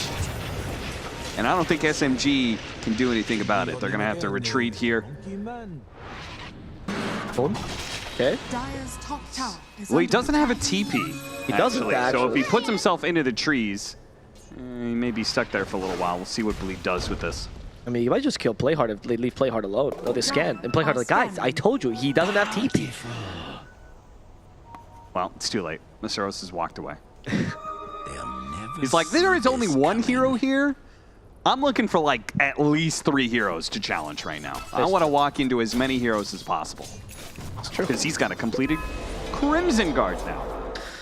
Okay. Quite the commitment. I love the Crimson Guard though against the Visage. I feel like this does nullify the hero a lot. Yeah, for sure. Precious bounty. Actually, I'm not sure how mid one can have impact now. I mean, Aura's obviously is the answer, but they don't seem as strong as they did last game. He's also going for the Wraith Pact. Ooh. That does help a lot against Monkey King, to be fair. Dude, we really thought Moon was going to jump away to the orb. Did the courier deliver a DP to him? He just stayed in the trees the whole time? Yeah, he did. That is wild. Hey, he's trying to cut waves. I mean, SMG probably look at this game similar to last one. They don't feel good about their current space, so they're just going to try and draw out the game a bit. See if they can farm their way into a better position where the Nature's Prophet has BKB. But now we know better. Now we know you can never count out Chidori Nature's Prophet, right? True, yeah. Though the matchup against Monkey King is a little bit more difficult, mind you, because you can't do the aggressive TP, and the extra armor Monkey King really screws you over. But we still haven't hit their power spikes yet, and Puck, of course, does scale, unless he dies. Static Storm is there this time off the combo of Play Hard, so they will catch move. 45 seconds of free reign of any sort of team fights, because I don't think SMG can fight without the Puck, so Bleed be super aggressive right now. And they do have Roshan taking potential. Pingo always gives you a little bit of that. I don't think they're going to take it right now, but just something for SMG to think about. Oh. Finally got the shard on Ricky. Yeah. Death's bound. Soros is like, okay, please arrow me. Do it. Go on me. Hit me. Yeah, it's true. He likes this. He likes this position right now. Look at him, just walking towards the Ricky. Jab the Janata. Oh, they glimpse him. Dart me again. I dare you. Oh, he tricks the traded. Okay. Yeah. Oh, he's kind of hard to catch that guy. They do. How many more leaps you got? 2 more leaps. Yeah, well, Monkey King has infinite number of leaps. And he has more than enough damage thanks to Court. I was really hoping she would get away there, as you said that. He was really struggling getting off that tree because he didn't have the Primal Spring. Boomy in a bit of trouble here. Sleeping Dart, they can turn around, but the Crimson Guard's going to make things really, really slow here. Eventually, they will kill Play Hard, but the rest of the team is coming in soon. Moon already down to half health off that Swashbuckle. He's going to be able to blink away, but thanks to the track, they're going to be able to keep track of him and turn it into 2. 7K now for Bleed. Absolute dominance right now. Unlike last game where it was a small 2K lead, as you well pointed out. Yeah, I didn't appreciate the whole we earlier, you know? Like, we won't underestimate Chidori's Nature's Prophet. I lived in the UK for 4 years. It's a royal we. Oh, it's unspecified who I'm referring to necessarily. But I would say that this time Bleed has a stronger grasp on the game because of the map control that they're also being able to So you're saying this time they definitely have it 100% locked in. I would never use those words. I mean, I got to translate for you. I understand. Is that because you're saying English is not my first language? I see you went there, Cap. Okay. No, that is not what I meant. Sleeping Goes Dart. back to Dory. Does he have the BK? Oh, it's on cooldown from that last team fight. Oh, no. Okay, that's bad. That's real bad. Right, this is the point, right? Last time Chidori was actually top of net worth, doesn't matter. And you actually only had one core from Bleed, which was Jackie at that moment, which was top of net worth. Now you have 3 trailing behind them. And Pango also scales crazy well into the late game. And when you're this far ahead, the Sleeping Dart combination, it's a pick-off Exactly. setup. It's supposed to get you the initial kill, perhaps, in a team fight, but when you can't actually kill anything, because Soros is walking around like a goddamn Chad. Oh, damn. I thought he was sitting there, and I was hoping he had a dust. Yeah, and all of a sudden he was just going to invis dust pop out. You see, he bought 2 dust lanes. I've never let this happen again, guys. On my opportunity. I failed. I agree with your point, though, that Ricky and Mirana, it seems stupid to say just win, and that's what counters the strategy, but it's the reality. This is not a strategy that works well when you're playing from behind or when you lack map control. Especially when something like a Visage, I feel like that shove is not being utilized. Or you can't really utilize it because you're too far behind. You can't win fights despite this. And the enemy cores are also very tanky or mobile, making it hard to take advantage of this combo. I'm glad the Bleed is beating it, though, because last time they tried to do the Abaddon thing and it did not work out for them. Oh, yeah. Yeah, they tried to Abaddon it and it didn't work, and then everyone's like, oh, stop beatable, just ban it. And Bleed decided not to ban it, and look at them, succeeding. Look at him now. Is that a full out? No, just a Shadow Blade. Just a Shadow Blade, yes. But Silver Edge is going to be coming in pretty soon, the way he's farming. That's sort of crazy fast. But the thing, what I'm impressed by Jackie is that he's farming such aggressive farm, like such dangerous farm, I guess you could say. Okay, this is a little bit crazy. This is a little bit wild.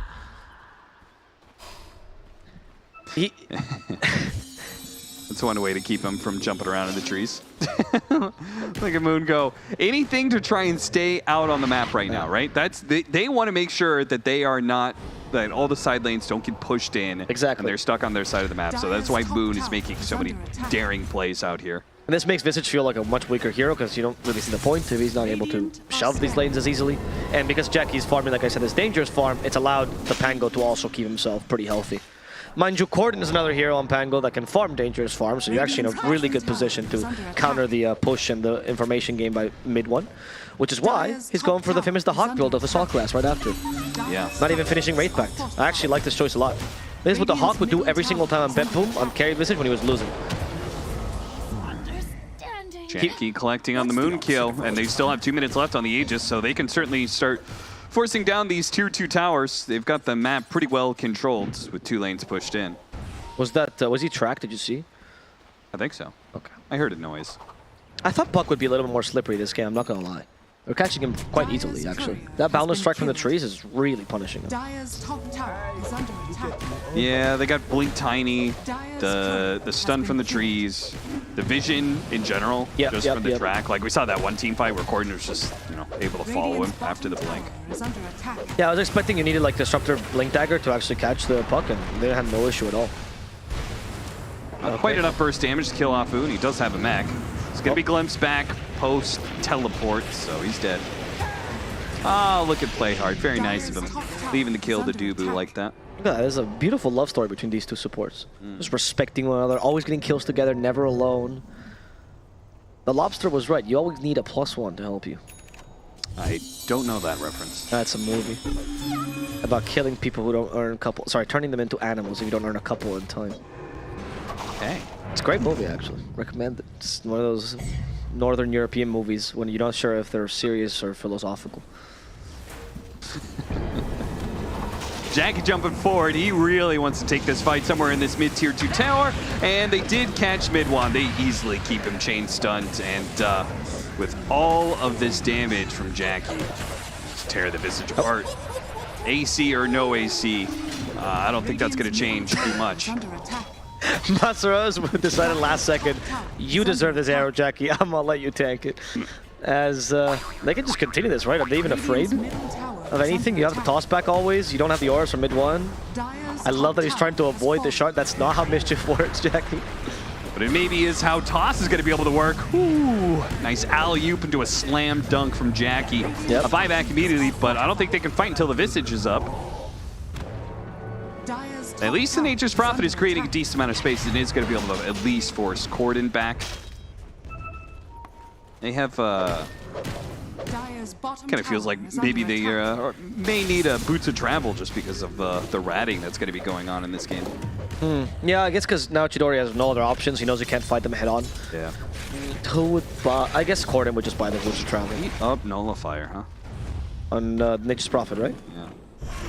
So, I mean, this gets rid of the Jingle Mastery. That's a big deal. I don't know what else you want to really get rid of. Gets rid of the auras, the actives from Pipe and Crimson. True, and is it both? I assume so. I know Richie made a comment earlier that one of them was dispellable, one of them wasn't. Oh, well, I would trust Richie. Now, if you were saying that, I wouldn't believe it, but... No, right. It has nothing to do with him producing this whole show. Okay, I see. Thanks for hiring me. Oh, it's really good against Force Staffs too, actually. That is something I like, that Force Staffs become very prevalent in this meta, and people are starting to use Nullifiers and straight up counter, because it dispels you moving immediately. Yeah.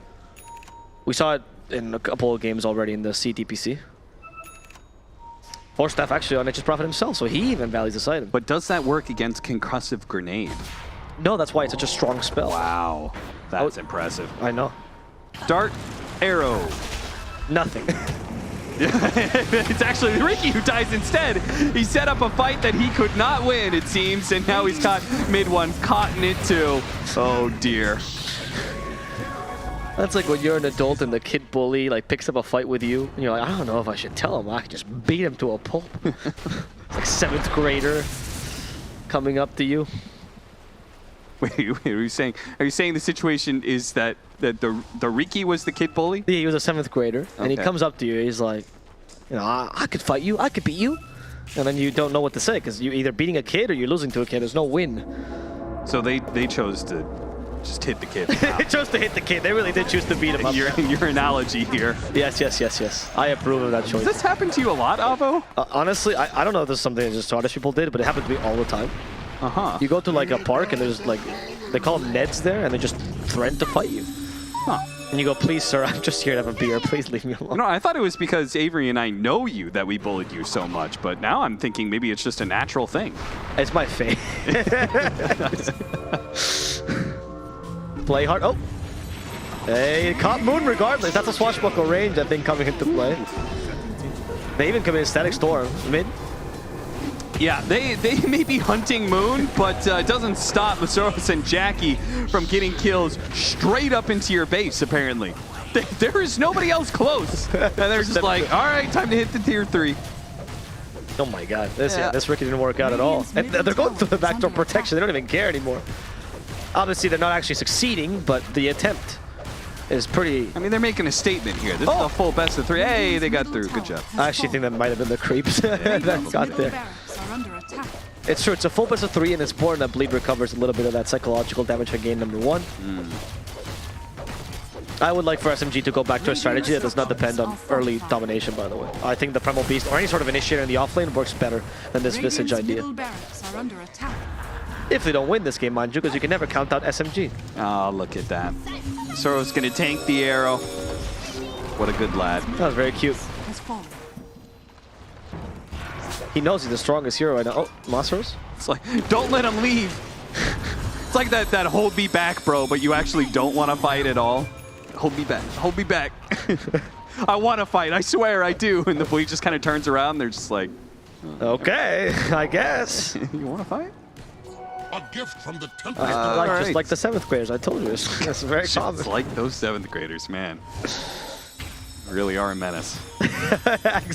Ags on Jackie, sorry, Ags, Scotty and Jackie is going to be picked up now. And I think once that happens, I guess unless he makes a pretty big misplay, I don't think you kill him any longer. I don't think you actually can pick him off even with the combo you have. Yeah. Almost got Octarine on Corden. Okay, they're going for a smoke on the Assault Cuirass from Visage. Yeah, this feels like the last move of SMG. It's better than they're doing this, they're just staying in base. And with this long wrap around, they've actually put themselves into a pretty good position here. If they can actually get the Corden kill, that would be massive. Silent Coil, and they got him. And they can get outside of the Wukong's command, too. Nobody got glimpsed back or anything. This is very good start. It's a 15k gold lead, but you've got a numbers advantage with the Static Storm on out. Okay, Bleed pushing forward now. On to Chidori. He does have the BKB. Turns around, nullifiers up Jackie. Mid one's going to chase after him. Jackie immediately popping the BKB. Kiting that out as best they can, keeping their distance for now. Dubu. Won't be able to get that glimpse back. Chidori popping the BKB just as Corden tried to go for the Rolling Thunder on in. Jackie does manage to get the kill at least, but they have the buyback immediately. Oh no, the bash! Stopping the teleport away from Chidori. The last couple of seconds of BKB ruined, but he does have the nullifier. He'll at least turn around and kill the Pango. But without that, do they have the damage to deal with Jackie? Right now they can kill everybody else, but it seems like Jackie is really the final boss of Bleed right now. Moon, he'll be able to get that one kill, jump away. A buyback from Chidori now. They see their opportunity. Once again, the nullifier gonna go into play. Jackie this time doesn't have the BKB to defend himself. No opportunity for some Jingu stacks, no lifesteal whatsoever. And just like that, SMG are back into a position where they can win. They've lost Moon, but they can get Masaurus for this as well, potentially, as he's trapped inside this Sprout. That is going to be a full-out team wipe if they kill Masaurus, which I believe they will. Oh no, he wouldn't miss it. They actually lost it for a second, but they got it. They got it. I don't know how the team. I don't know. Okay. Did he cancel? It looked like he moved again. Yeah, he might have. Either way, they're going to get Roshan for that. Amazing. Yes. Never count out SMG. I swear this team does better when they lose the first 30 minutes of a game. That was crack. That was incredible. They actually played that really well. I think kudos especially to Chidori, decided to buy back in that fight. And kudos as well to just the team recognizing the importance of this Assault Caress and how much that reduced the Monkey King's damage. Moon kept the Monkey King busy for so long. Even if he ends up dying, it doesn't really matter because you actually completely you completely stopped the Bleed's damage as you just kited the Monkey King, trying to get in closer and closer into an area you're comfortable in fighting. Very good use of the high ground, very good use of choke points as well by SMG. It's like their brain is firing at 150% right now. What if we could use 150% of our brain, Savo? You know, they say most people can use 100% of their brains, but I can only use 10. But I'm working on a pill for that. We got the shard pickup for Chidori off of Roshan. And so we may see that interaction where he actually catches the bounty hunter at some point. Well, I say catches, but are you really ever catching Masaurus? It's like catching a whale on a fishing net, you know? Wait, catching a whale on a fishing net? And a fishing net. Oh, yes. And a good friend Ahab will tell you that is not a good way to catch a whale. I do think this chart is pretty strong against Blink lineups because it just cancels them. It's a little bit annoying sometimes. Yeah. I don't think it's that great against like a bounty hunter just walking in, but it does get the damage on Monkey King. Oh, that's true. You stop the leap. Yeah. Just little things like that. Yeah, that's actually a very good point. Was there a better shard to give? Not the Mirana one.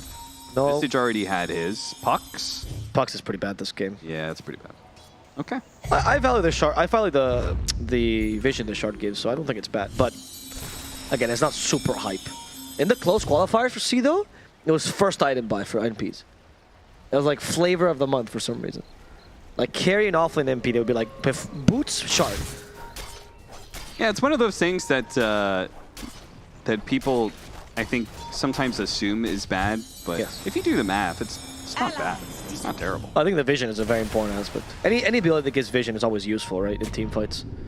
SMG with the Aegis are going to push out with this 4-man smoke. The Nature's Prophet able to join them at any point in time. They see a bounty hunter. Do they want to engage on him first? Unlikely. They'll just hang around their vision for now. This game that Avo said was 100% done is still going on, and it seems there's still a bit of life left in this SMG roster. I feel like this time I didn't actually say that, not even close as well. In fact, my words were never count off SMG. Look at them. Look at them go. Oh, okay. Okay, they got the dart arrow to force out BKB. That's pretty good. Okay, Masaros really hates TP. Yeah. He just keeps canceling them. He's a man on the move, you know? He doesn't like standing still for too long. That's true, that's true. Even if it's ultimately more efficient. Oh, they got baited by a tiny illusion. That actually tanked a fair amount for being an illusion. But they realized once he didn't force that or blink himself away that was probably not the real time. Still have another 2 minutes left to use this Aegis. So what SMG are in this weird spot where they want to take a fight, but they don't really want to fight into Bleed's vision. But that may be the only way to get a fight going. They could just catch. I feel like if they Corden is playing extra defensively because you know if they catch him, this team fight's done because he would have the extra. He would actually he's died twice already, but he would definitely wouldn't be able to buy back. Actually they're gonna smoke into SMG. They're gonna play into the enemy's vision. They're gonna catch mid one first. They're gonna toss him over into the swashbuckle with the Rolling Thunder. Really nicely chain stun. No opportunity for a stone form, and now Chidori has jumped into a fight that he cannot win. He got bashed too. Oh no, with the BKB being used, it means he's gonna come back in the second life and probably just get chain stunned down. Avalanche, and that'll probably be enough. Dead for 100 seconds too, because he bought back for that Roshan fight. Like I was saying, Cap, this game is 100% done. You know, I feel like the Bleed have it in the bag. I mean, you don't need to repeat yourself, Avo. We already heard it before. 3 times, in fact. They found Disruptor at least. I love sneaky little plays like that, where you lose the fight, but then you stay out on the map, and you're just like, well, we got to get a pick somewhere. Yeah, that was good as well, because worst case scenario, say no support comes in, you still shove the lane top, right? So you're at least preventing, like, no matter what, you're doing something useful. What happens if they just end the game, though? Because apparently that's what Bleed want to do. He said, we know he doesn't have buyback, so let's just hit the tier 4s. Sleep Dart! Oh, that was not enough. That was not enough. Maybe another one, Cap. Maybe one more will do the trick. It's a nice little nap there for Jackie. Oh, eventually, nice toss back. Oh, the Sleep Dart's gone. Ricky actually disintegrated. Yeah, he dies pretty quickly. All right, now the tier 4 is dead, so now they can just drop the Wukong's command and focus on the throne. SMG are gonna have to fight into this, and I don't think they can. Glimpsing back, the Mirana's dead. Going for the throne, and nothing to stop them, it seems. They still have the BKB too off Jackie, so he's got plenty of resources left. Didn't even need to pop it. Bleed will take this very convincingly. I mean, they lost that one fight around Roshan, but that was pretty much it. Yeah. I mean, SMG, once again, kudos from playing from behind. I think that's actually one of their fortes. They do a lot with very little resources. I would like for them to have more of these options, right? Someone call it force multiply, right? All these heroes that if you get a good initiation, they can turn around a game regardless of the net worth difference. I think that's a good idea. I wasn't very sold on the Visage, personally. I wasn't very sold on the SMG lineup besides the Ricky Mirana combo, of course. And that small turnaround was impressive. But ultimately, Bleed did a really, really good job of making sure that that didn't repeat itself. They were still in the leading seat. It was their match to lose. Yeah, they locked down this game a lot better. I mean, I would say like the Roshan fight they lost, I don't necessarily think they like really misplayed that at all, right? No. Like they took a fight that was closer to SMG's face. SMG used 2 buybacks for it, 1 on their carry. Ultimately, that buyback is what allowed them to go for the throne. So yeah, all things considered, Bleed definitely locked that game down really well. Yeah, congratulations to Bleed because they forced a game number 3. Congratulations. Because they congratulations for forcing a game 3. Yes, and you know, I'm hoping our panel also congratulates them for forcing a game 3 as we have them ready to analyze game 2.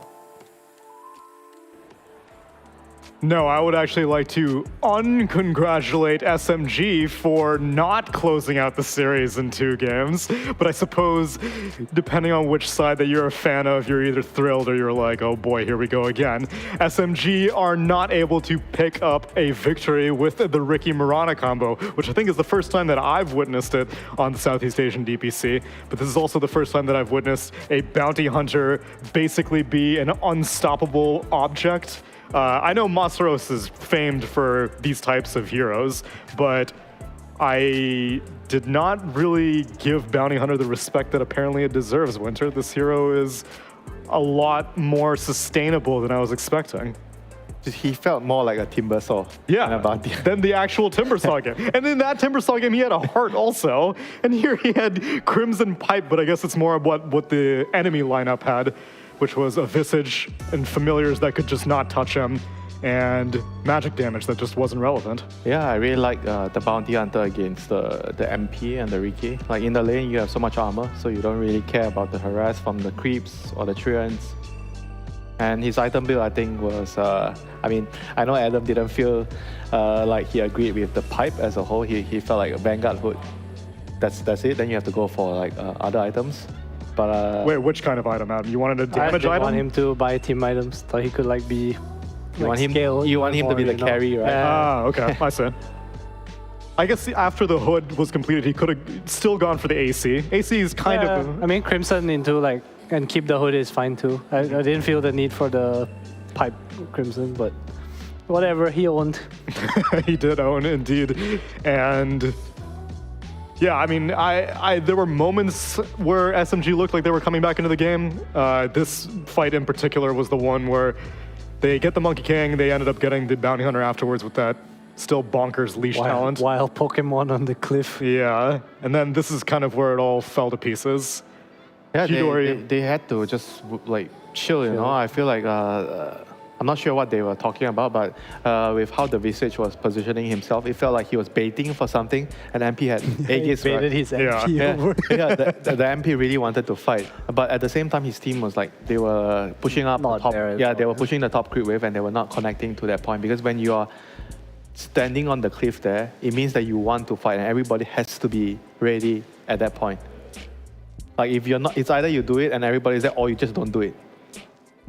You'd be hard-pressed to pick a different rivalry MVP besides Masaros on that Bounty Hunter, though. He ends up with a respectable KDA kill score, but it was all about the, I guess what's the stat called in the scoreboard? Like damage reduced or damage received, and it's like a percentage or whatever. Damage received, I think. Yeah, I think it's damage received. I'm pretty sure it would have been like 70% reduction. Yeah. Given the way that he built. And I wish that build was viable also with the old Bounty Hunter shard. The old Bounty Hunter shard, if you remember, was while you're invis, you get like 30% all damage reduction. That. Yeah, that was kind of cool. I think the new shard has like cool ideas too, Violent. Like, see, when you play as a core, you don't really buy it. It's putting your invis on one on your ally. Teammate, Potential, but yeah, I never really see it. But I mean, with a build like that, and if you can close out the game, then I guess what more do you really need? What I need, though, is a game number 3, and these two teams need it as well, so they can find out who will eventually make their way to Lima, Peru. Stick around, and we'll be back with game number 3 right after the break.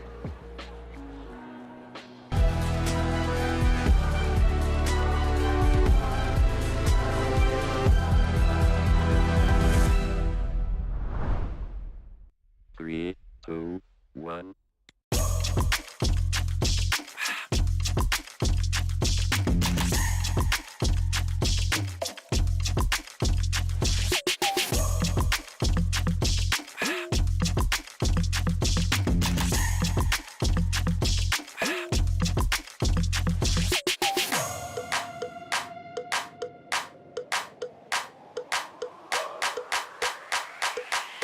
This crowd is actually able to do so for a decent amount of time. Time to take up like the Flame Cloak does get a lot of damage, but here comes the Black Hole.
Bleed whip out the Kage Bunshin no Jutsu and take the victory in game number 2. And now we get to see which of these two teams that have yet to pick up a series victory. Oh, no, never mind. Bleed got their series victory. I'm joking. They beat Fnatic. But now they could maybe get 2, or SMG could get their first one. We'll have to find out in game number 3. It has been a very, very long day here in Southeast Asia because officially Fnatic versus Blacklist is supposed to start in around 8 minutes. But that is clearly not possible because we have to get through game 3 of this. So strap in because we're going to be burning the midnight oil, and I hope you'll be joining us. Us being me and Adam and Winter. Although one of you, Adam, you're probably done after this. Yeah. Oh, okay. You're chilling. Do you know in Malaysia on Fridays and the weekends the mama opens longer? Oh, really? Yeah, okay. Well, then there you go. What's the normal closing time? Probably midnight. Oh, okay. So it's still open. Midnight, between midnight to 2. No, some of them open till like 3. I think 2 is like normal on a 2 weekday. is more normal. 3 Unless is a there's bit... like football or something. Right. On a weekend it's like 4 or 5 maybe. 6. Dude, I love that culture because, yeah, like in, I guess in most metropolitan cities where people are walking around a lot, you can get away with that. But in America, it's all cars. I get you. And so you're not going to like drive and then go to a place that's like outdoors. That's everyone here too. Yeah, I guess scooter culture is a little bit more prevalent. Yeah, I guess so. And so it's a little bit easier to get around in like densely populated areas. Yeah, that's what I miss about being in overseas sometimes. When I'm hungry, 12 o'clock, 12 a.m., 11 a.m. Where do you go? There's nothing to buy. Yeah, nothing to eat. It's rough. But here, okay, maybe we can go for some midnight dim sum, some mama whatever you want. Whatever you want, it's all there. Some chicken chop, midnight. Yeah, dude, that's I live for that stuff. And I don't know what we have eggs here. What are these things in the middle row? They're like biscuits, like crackers. Are they sweet? Yeah, no, it's just crunchy. Yeah, crabs. What does it taste like? Just crabs. Like a rice-based kind of thing? What? I'm not sure. I think it might be it's like prawn. crispy. Yeah, it's probably prawn crackers. Okay. Not 100% sure, but it's definitely crackers. And then if you had to guess these sauces at the top. Chili. Okay. Another kind of chili. Peanut sauce. Tomato. I mean, if it's black pepper. If it's a ramly, it's like black pepper, chili, tomato, mayo. It's just like Thousand Island. Thousand Island, yeah, sure. Okay, this is making me all too hungry, so order me up the dessert of this SMG versus Bleed draft. It's Rubik, Tiny, Bandout, Treant, and Lena. Just do Lena. Just ban the Lena. Just ban the Lena. I think they might leave it because I don't know if Chidori plays Lena. You think Nature's Prophet might be a higher priority? Yeah, I think so. Nah. They took like 13 seconds to decide. What a waste. No, I mean, Bleed, like, I think our interview with Dubu, he mentioned like they changed their tier list up a bit. Like they have a tier list of like what heroes they prioritize and stuff. Okay. So I think that's like how they draft. I'm not sure if it was series dependent. He didn't really mention, but you can tell by the way they like first pick this Treant and like first ban is like, you know, where it stands for them. But what do you think about this Phoenix though? Does he deserve so much? No, not with Treant, not in the pool, I think. But again, maybe it's just a Masaros killing hero. That's like really all I see. Because of the percentage there. Yeah, he just Masaros like a strength hero player. Right? That's a great point, actually. I didn't think about that, but a lot of his hero pool is just very, very tanky strength cores. Yeah. SMG, what do you pick here? Bad Rider? I like Bad Rider a lot here. Why not the Prophet again? That's true I like the Prophet. But I feel like you won't have any mid heroes left though. Like they pick their mid and you don't have yours. Yeah, but they've been doing that. I mean, there's going to be a lot of other options, right? Yeah, so Moon has a pretty big hero pool. He has like this Winter Wyvern, Monkey King, and no Wyvern, nonsense. Yeah, Wyvern hater, Wyvern Phoenix, so strong though. I'm a believer. Let's go. I love me my second pick slot. Well, now you really have to ban Furion. You have to, no, then you have to ban my Bloodseeker as well. Like, yeah. It's a mid slot, guys. Mid slot against. you can't get arrow chained.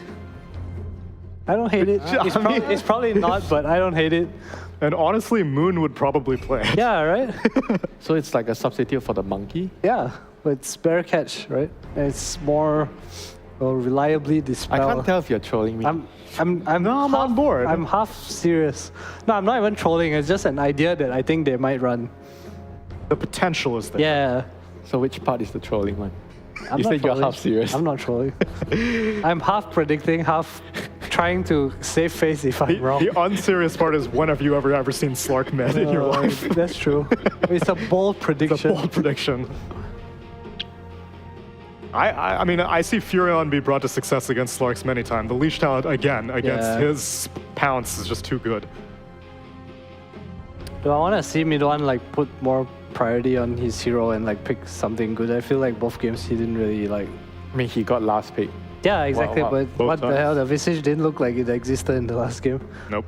Was that his fault though? I mean, yeah, he I picked the feel like Visage. It is his fault. Last pick. I mean, I feel like certain things in the game that happened wasn't because of him. Like what? Like Bounty buying Crimson? No, like the Ricky. I feel like the shot didn't even come like on a right time. Yeah, Like because I feel like in that game, if they slap arrow someone, they would all die. Just because Bleed was like that. So then he shouldn't Strike have been. level. Oh, what else can he be like? I don't think it's really that bad for him to be. I guess so.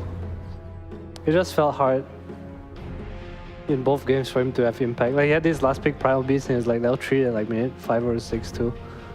Yeah, but you can't say he's not given priority.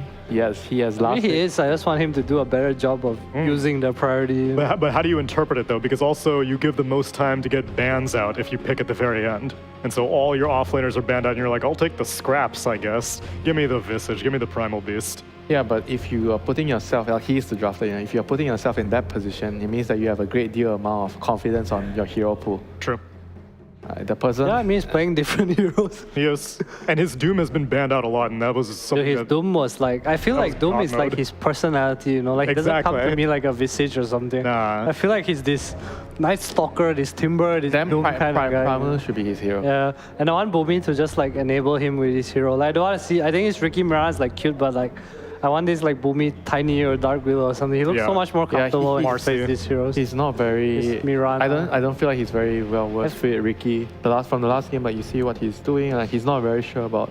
Yeah, I think a lot he's of good at things. like his heroes. You know, like they shouldn't go too far with it. Centaur ban, interesting. Yeah. So they're gonna pick like some sniper hero. Is that what is this about? It's for the draw. Draw, yeah, me. So draw slug. I mean, it's slug mid, man. I mean, so why you outing? Why you hating? Bleed actually do ban out the Doom yet again, so Mid-1 can't get his hands on it, and they pick up the Disruptor again. Dude, Disruptor every single game of this series for Bleed. I think it's okay this game against these two heroes. Like it looks a bit Against better Slark, to me. Yeah. And yeah, Phoenix. Maybe it's just high on their drafting tier list, you know. Not Yeah. Trian, pick Disruptor. I mean, you can tell the POS 5 is drafting when, when he's getting some different hero. So they go for this Tusk. I mean, could be their actual mid hero. Or support. Nah, no way, zero chance. It's a Boomy Tusk. What are you putting on the line, you know, if it's a What? mid hero? Dude, it's Boomy Tusk. There's no way. What? There is a way. I'm out of here, guys. Well, thanks for stopping by, Adam. What is this Weaver? Please. What? So support Weaver? I don't know. So Weaver. I mean, it's probably a Weaver Phoenix- Tusk lane, right? Weaver, Phoenix, Slug in the same team. Looks like my pubs. Naga. What now, SMG? The player's laughing. I'm sure He's got very excited over that. He's looking at the enemy lineup and laughing, man. Dude, what's this Weaver? What am I missing? Tag team Geminate attack combo? I don't think that's that good. No, it doesn't work, right? You can. I don't think it works. What's happening? I don't know. So the off lane is Tusk and Weaver? No, I think it's a safe lane Tusk Weaver and a mid Slug. And Mid-1's gonna last pick his hero. Well, who's the core out of the Tusk Weaver then? The Weaver. The Weaver. The Weaver is the carry. The Tusk is the POS 5. Phoenix is the 4. There's no way you Slug pick Weaver support. Dude, There's no way. It's definitely a core. So this Slug you're telling me is actually. I'm telling you the mid- Slug is mid and this Weaver is safe lane because Fury wants to play like this fighting-ish carry. And they want Moon, like first game, Moon is like, oh, Moon carried us on Monkey King. What's our next monkey? It's Slug, guys. All these picks just make the Disruptor look even better. Like, you're going to snowball into Static Storm, you're going to get Glimpse. Disruptor only has one glimpse. You can't glimpse 4 of You right. I also don't understand that the time-lapse counters the glimpse. Because you pull him back and the time-lapse brings you back to where you were. Except if he is a support Weaver, didn't time-lapse Ag Scepter get nerfed? Like, it's like 600 range now. It's so bad. You have to be like in auto attack range. You're gonna have Telescope and Aetherlance. Don't worry. Sure, yeah. What's the hero to round out the draft? I like the offlane Dazzle for mid one. the Naga counter. Just a shard, boom, illusion go bye-bye. You think I'm trolling? Honestly, at this point, their heroes they have are so many good. minus armor. They have so many saves and minus armor. Yeah, I mean, I give you that. I don't know if it's just because it's so late, but you're starting to make sense, Adam. I'm starting to become delirious. Well thought out analysis. Well-rounded. No, I think he's gonna play Lash. What? Minon's not that lame. He can play Venge. That's more minus armor. Not Venge against Naga. Lash. He's gonna want Lash. Some Grimstroke. Although I think does your Shard Magic Missile always bounce to real targets? Yeah, I believe so. Yeah, I believe so. So I think if you hit an illusion, it always goes to real heroes. Then the illusion kills you. You worry about that later. Okay, never mind. Slash. I like those bands. Good bands from Bleed. But okay. they don't know about the Earthshaker. This is a good mid one hero. Bruh. Is it? Why? I mean, just like when you say you don't feel the Weaver. I mean, Shaker is mid one's hero. Like when you see mid one, you feel Shaker. Is it? And what are you Jumping doing? around, being a boss, running in, running out, and killing single targets, which is what Naga Siren is more than happy to deal with. Yeah. All right, Masaros hero. The tank in the game. They need a wave clear boy, right? Like some strong boy that just lives in his lane. No Timber Saw. Darkseer. Kind of meh, right, with their heroes. I mean, they have the it's combo. Good. It's bad against SMG's heroes. They need some lockdown-ish thing. Beastmaster? Beastmaster, yeah, I can see that. It's quite a tough lane though against Weaver, I think. If it is a... I like how confident you are at the lanes. You're like, he's going to be against a Weaver, obviously. I mean, dude, honestly, if it comes out like Tusk 3 and Shaker mid against Ember, I wouldn't even be surprised. Some mid one Phoenix, they can... I mean, look at their draft. You don't know what's what, honestly. They can do whatever. This Shaker can lane both sides. The Slark can kind of at least lane the Ember. Batrider is still in the pool. He used to play that offlane a lot. No. Against Slark Weaver, though. Yeah. Oh, yeah, against Slark, never mind. Shady. Masaros hero. Nice Stalker. Into Phoenix, no care. Pangolier. Okay, that's okay. Some control for a Slark. Please don't buy Greaves. Okay, mid one Shaker. Moon Slark. Adam the Genius. I'm back on the panel, baby. He's in the zone. Going up against mid Ember Spirit. I mean, Bleed's lineup is pretty straightforward, but and yeah, one position Weaver. I mean, I have no idea what they're trying to do, but I believe. I feel like the Earthshaker. If you don't know what they're gonna do, and Bleed doesn't know what they're gonna do, and they know what they're gonna do, they're in an advantageous position. All right, I buy that. Although I do think they have Naga problems. But there's a Shaker in the game.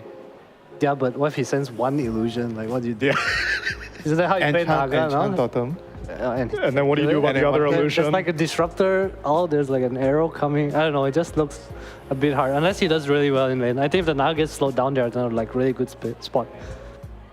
All right, well, I know that Avo's been scouting out Dota 2 pro trackers. What kind of tomfoolery is mid one up to this time, Avo? Has he been playing any Shaker?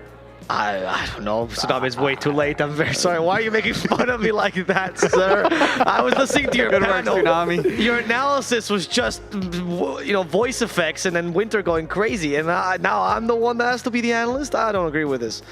Well, then you've picked the wrong role, my friend. This is what you get. I want Avery back, true. You did choose clearly. that. I also want Avery back. Where are you, Avery? Where? Go cast the game, bro. We'll see you later.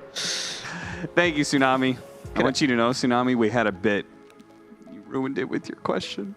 Yeah, it's true. Can I still have it? No. No, it's going to sit there. It's going to sit there until next series, and I'll figure it out a time to be able to use it. As we've got Bleed SMG Game 3, which Avo swore up and down that it would not go to a Game 3, but here we are. I feel like my statements are getting reformed every time. This is how 1984 started. All right, fine. I'll give you a fair chance. Who's going to win this game? I don't know. You just one name. You just need to say a name. One name? Just bleed. Bleed him. Bleed. I'm going to stick with that one. Why? Frankly, I do like actually the idea that SMG is going for. I think it's pretty good. But I also think that it's a little bit greedy, and I think that Bleed has a lot of actually tools to deal with you. They have really good pickup potential as well. Oh, that was greedy. He's got a pounce though. He can level up pounce and get away. He's good. He's good. But he used his fairy fire. He did. Womp womp. I like the Slark mid, but I actually not so confident in the Slark mid these days. I know that Moon played a really good Monkey King mid, and that is making me doubt my decision a little bit more. Yeah. And the Earthshaker is definitely a good pick this game. But you have good counter. Picked it against an Ember Spirit. Right, which is also a good similar matchup. Situation, right? But I feel like the Static Storm is really strong against Earthshaker initiations as well. I think a well-played Naga these days is more about the catch than it is about the, oh, look at my mirror images. Like, it's about catching a single person and bursting them down. And then if the Earthshaker comes afterwards, it doesn't really matter. So I would give the advantage to Bleed. I'm also a big believer in Masaro's Pango, just in general. I think this guy's a Chad, and I think Pango's his best hero. I think you said that about Timbersaw. I think Timbersaw's one of his best heroes. Oh, but this is the best hero. Okay. Look at that. I am kind of in agreement. I think the Slark bid is a good idea, but I'm just not sure about Core Shaker. That's really interesting. Yeah, it just kind of comes down to that. I'm a Shaker player. If I'm not playing Core Shaker, then I've been doing something wrong with my life. This actually works out. So, you know, revisit your whole... No. I'm saying I'm a Shaker player. I'm not playing it right now because I think it's bad, so... Oh, okay. Whatever you say goes. Sure. Much, yeah. I understand. Is that how this broadcast works? Richie, confirm. Dude was in trouble now. He's very much in trouble. Look at this HP. It's going down. It is. He's definitely losing HP. Okay, they have a Fisher. If he gets the Fisher on the right side here, maybe. Oh. I don't know. He's good. Oh.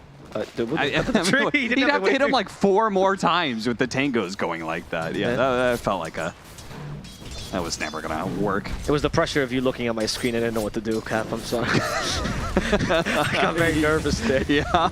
Yeah. You know what, you think I was judging your camera work or something? Yes, 100%. It is terrible. If people haven't watched my cast before, the camera work is not good. Well, that's not the only thing, Avo. That was the main reason why DPC got an observer. I like how you say that like it's a claim to fame. Yes, it is. I was the person who got somebody hired as an observer. It was me. He's in the studio right now. Say hi, Adrian. Hello.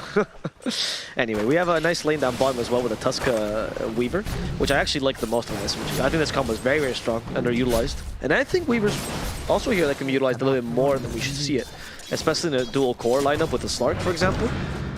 That's why I'm not entirely not sold on SMG. It's just weird. They have very interesting concepts as to how to play Dota, and they're very different from the rest of the SCA teams. In fact, that's actually what Bleed told me about them. They're saying we don't really know how to read them because they just see Dota differently than everyone else. Right, yeah. It does kind of make sense. They definitely seem to have some unique ideas. Yeah. And in this game, their idea, setting Moon up for a 1v1 mid that he should dominate, and he is, 13-8. Yep. That is a lot of denies going on its way, so he's going to be in a position not only playing mid, but playing the hard carry, basically. Weaver can be more of a 2 in this kind of game. My question is what... yeah, so you think that Moon just built normal Slark items as a carry, then? Completely. Yeah, I think so. I wonder... I guess Weaver Gleipnir build is just kind of also already a position 2 build anyway, because you already bring a little bit of catch. It's not like you need to perma-farm. Sure, yeah. So I'm sold on that. I think Corden will do a better job, though, of, or at least Ember will do a better job of this. Jump away. Yep. Pressure of Tusk Weaver, as you said. Pretty strong duo in lane if they could ever get their hands on you, but they're facing up against 2 pretty mobile heroes, so I'm not expecting them to die anytime soon. Just be pressured away from the creep wave. Yep. And with the Earthshaker doing pretty well against the Naga Siren, it seems like I would say as a whole, SMG is definitely going to be walking away with the win in the laning phase. I would say so as well. The question is how well they utilize this, right? Because Who do you play with afterwards? Tusk, Earthshaker, Phoenix sounds okay as a ganking squad. That was my concern, which is once the laning phase breaks, like does Slark come in the ganking squad? Do you go for like an Echo Saber early or something to just get as much damage as possible? It could be. It's got double Wraithband right now. I mean, I would say all of these heroes can play somewhat active, right? Weaver's a fine, relatively active hero as long as you've got some stunts behind it. Yeah. So if Earthshaker or Tusk is in the building. We'll see if Bleed can be clever about this. I think their pickup is really strong, but I think their team fight is just superior by levels alone with Bleed. Like Unrolling Thunder, Static Storm is just really strong, and until Earthshaker gets a Blink Dagger, you're kind of left without options. Sure, yeah. As you pointed out, right? That's the one thing I see from Core Shaker that makes me want to believe in it. The faster timings on all these important items that you need. Yeah, but who's going to be buying the aura items? Nobody. You don't need auras if you have a better, stronger team. Auras are for weaklings. Got it. If you like TI winners? Yes. Weaklings, because they play as a team. A true individual carry doesn't. I see you've been playing on the C server for a while now. Yes. You're fully into the 1v9 mentality. Have you gotten the experience of the C server when you try to talk to people and make plays? A little bit, yeah. In case people don't know, I mean, all our C players knows, but I've never seen a server where you go, hey guys, can we get a kill? Shut up! Don't tell me what to do! This is the C server experience. Yeah, 30% of the time, 40% of the time. I mean, I appreciate that, like, they're like, I know what I'm getting at that point in time, you know? Oh, yes. I appreciate that part. They also... NA is just kind of like, there's going to be some passive-aggressive silence and some ego that goes around. I mean, you come from the worst server in the world, so I guess that's only fair. There's also vocabulary, right? If you tell people, go war now, they will be much more keen on following you. Oh, you're saying I need to be more demanding and direct. No, you have to use different vocabulary. Oh, wait, what? Yeah, like instead of going, can we have a gank, please? No, weak language. Oh, go okay. war now. Yes, bro. Yes, bro. So be an alpha, is that what you're saying? Yes, everyone in C is nice alpha. glimpse back. Oh, okay. No, never mind, sorry. Nothing. They got the first blood. Yeah, Dubu got the first blood. Yeah, Dubu got the first blood instead of Jackie. Shame. An alpha takes the first blood. That's why Dubu is a C player now. Give me the first blood. He is no longer a weak NA. Soros? He's not going to get super far with this swashbuckle, and yeah, he's just going to tick out, I think. Okay, he killed the bug. Wow, nobody could actually close that distance, huh? I guess they're only level 4, so. But we almost died to the tower, actually. 6-minute power rune went up, and Dubu was there to collect the invis and keep it out of the hands of Slark. Did you see what the Slark just did? Oh, we didn't catch it on camera. Moon pounced to block the arrow, and that allowed them to prevent the siege creep from dying? Wow. That was a pog move by Moon. Damn. You know, a CEO protects his employees first and foremost. Wow, that is not what I've learned from American CEOs, but I guess they do things differently here. I work for a Swedish company, you would not understand. Yeah, rights, it's crazy. What are you talking? We were talking about chilling earlier for employment. Jesus, Avo. Who's doing it now? Dubu, he may get burnt out here, but I feel like Afu is committed to dying in exchange for Dubu, but Dubu doesn't actually fall, and if anything, Dubu, no, he's not gonna go for the glimpse. Nice rotation though from Playhard. No, if anything, Dubu grew stronger. You're totally right. That was exactly the point to be made. Oh, look at him. Still he not can't enough. be killed. Dubu is too powerful right now. Another good shard. This time, the Panko will die. Don't mind me. This time, Avo. This time he did die. Good job. Good job, Chidori, mind you.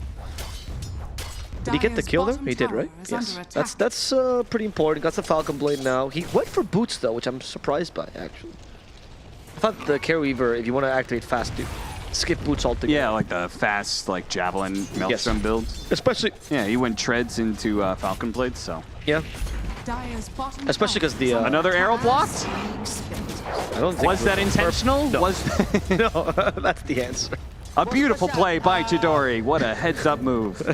Saw it all coming from a mile away. It was so good. He could see through the fog. But I'm interested in this move because with Falcon Blade, usually Shukuchi has enough mana to be used constantly, right? So you don't need the boots. So it has to be the stats from the treads that he values higher, right? Especially completing the whole treads. Sure. Yeah.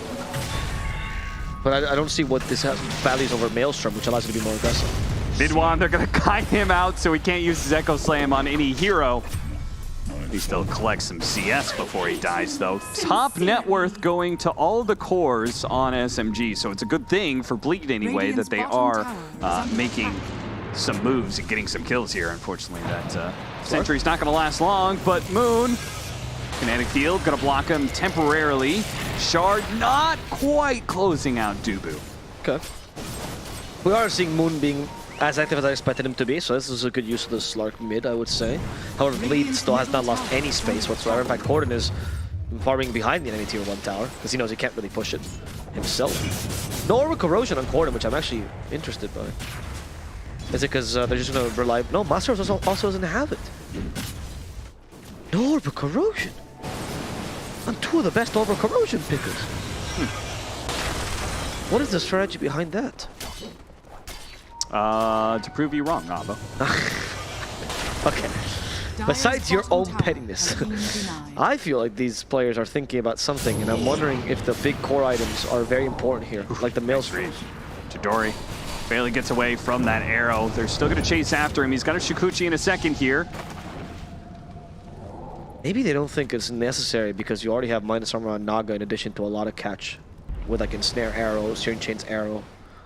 And it makes for faster. Oh, because what you're lacking is damage, it's true. So it just makes for faster activation of Maelstrom and the Diffusal Blade. And your lanes went badly, so Orbital Corrosion is worse when you have less map control. Panel, if you're listening, could you ask this question? Abo's really gonna just lay into it for a while. I would love it if they were just like, yeah, I thought the other person was building it. Don't ask this question. I beg of you. Please, Winter. Get the vision for the blink back, or the glimpse back rather, into the arrow. Very cool. Midwan's actually tanky enough. He's going to survive. Moon is coming in hot. He wants to collect some kills here. He's going to go straight for play hard.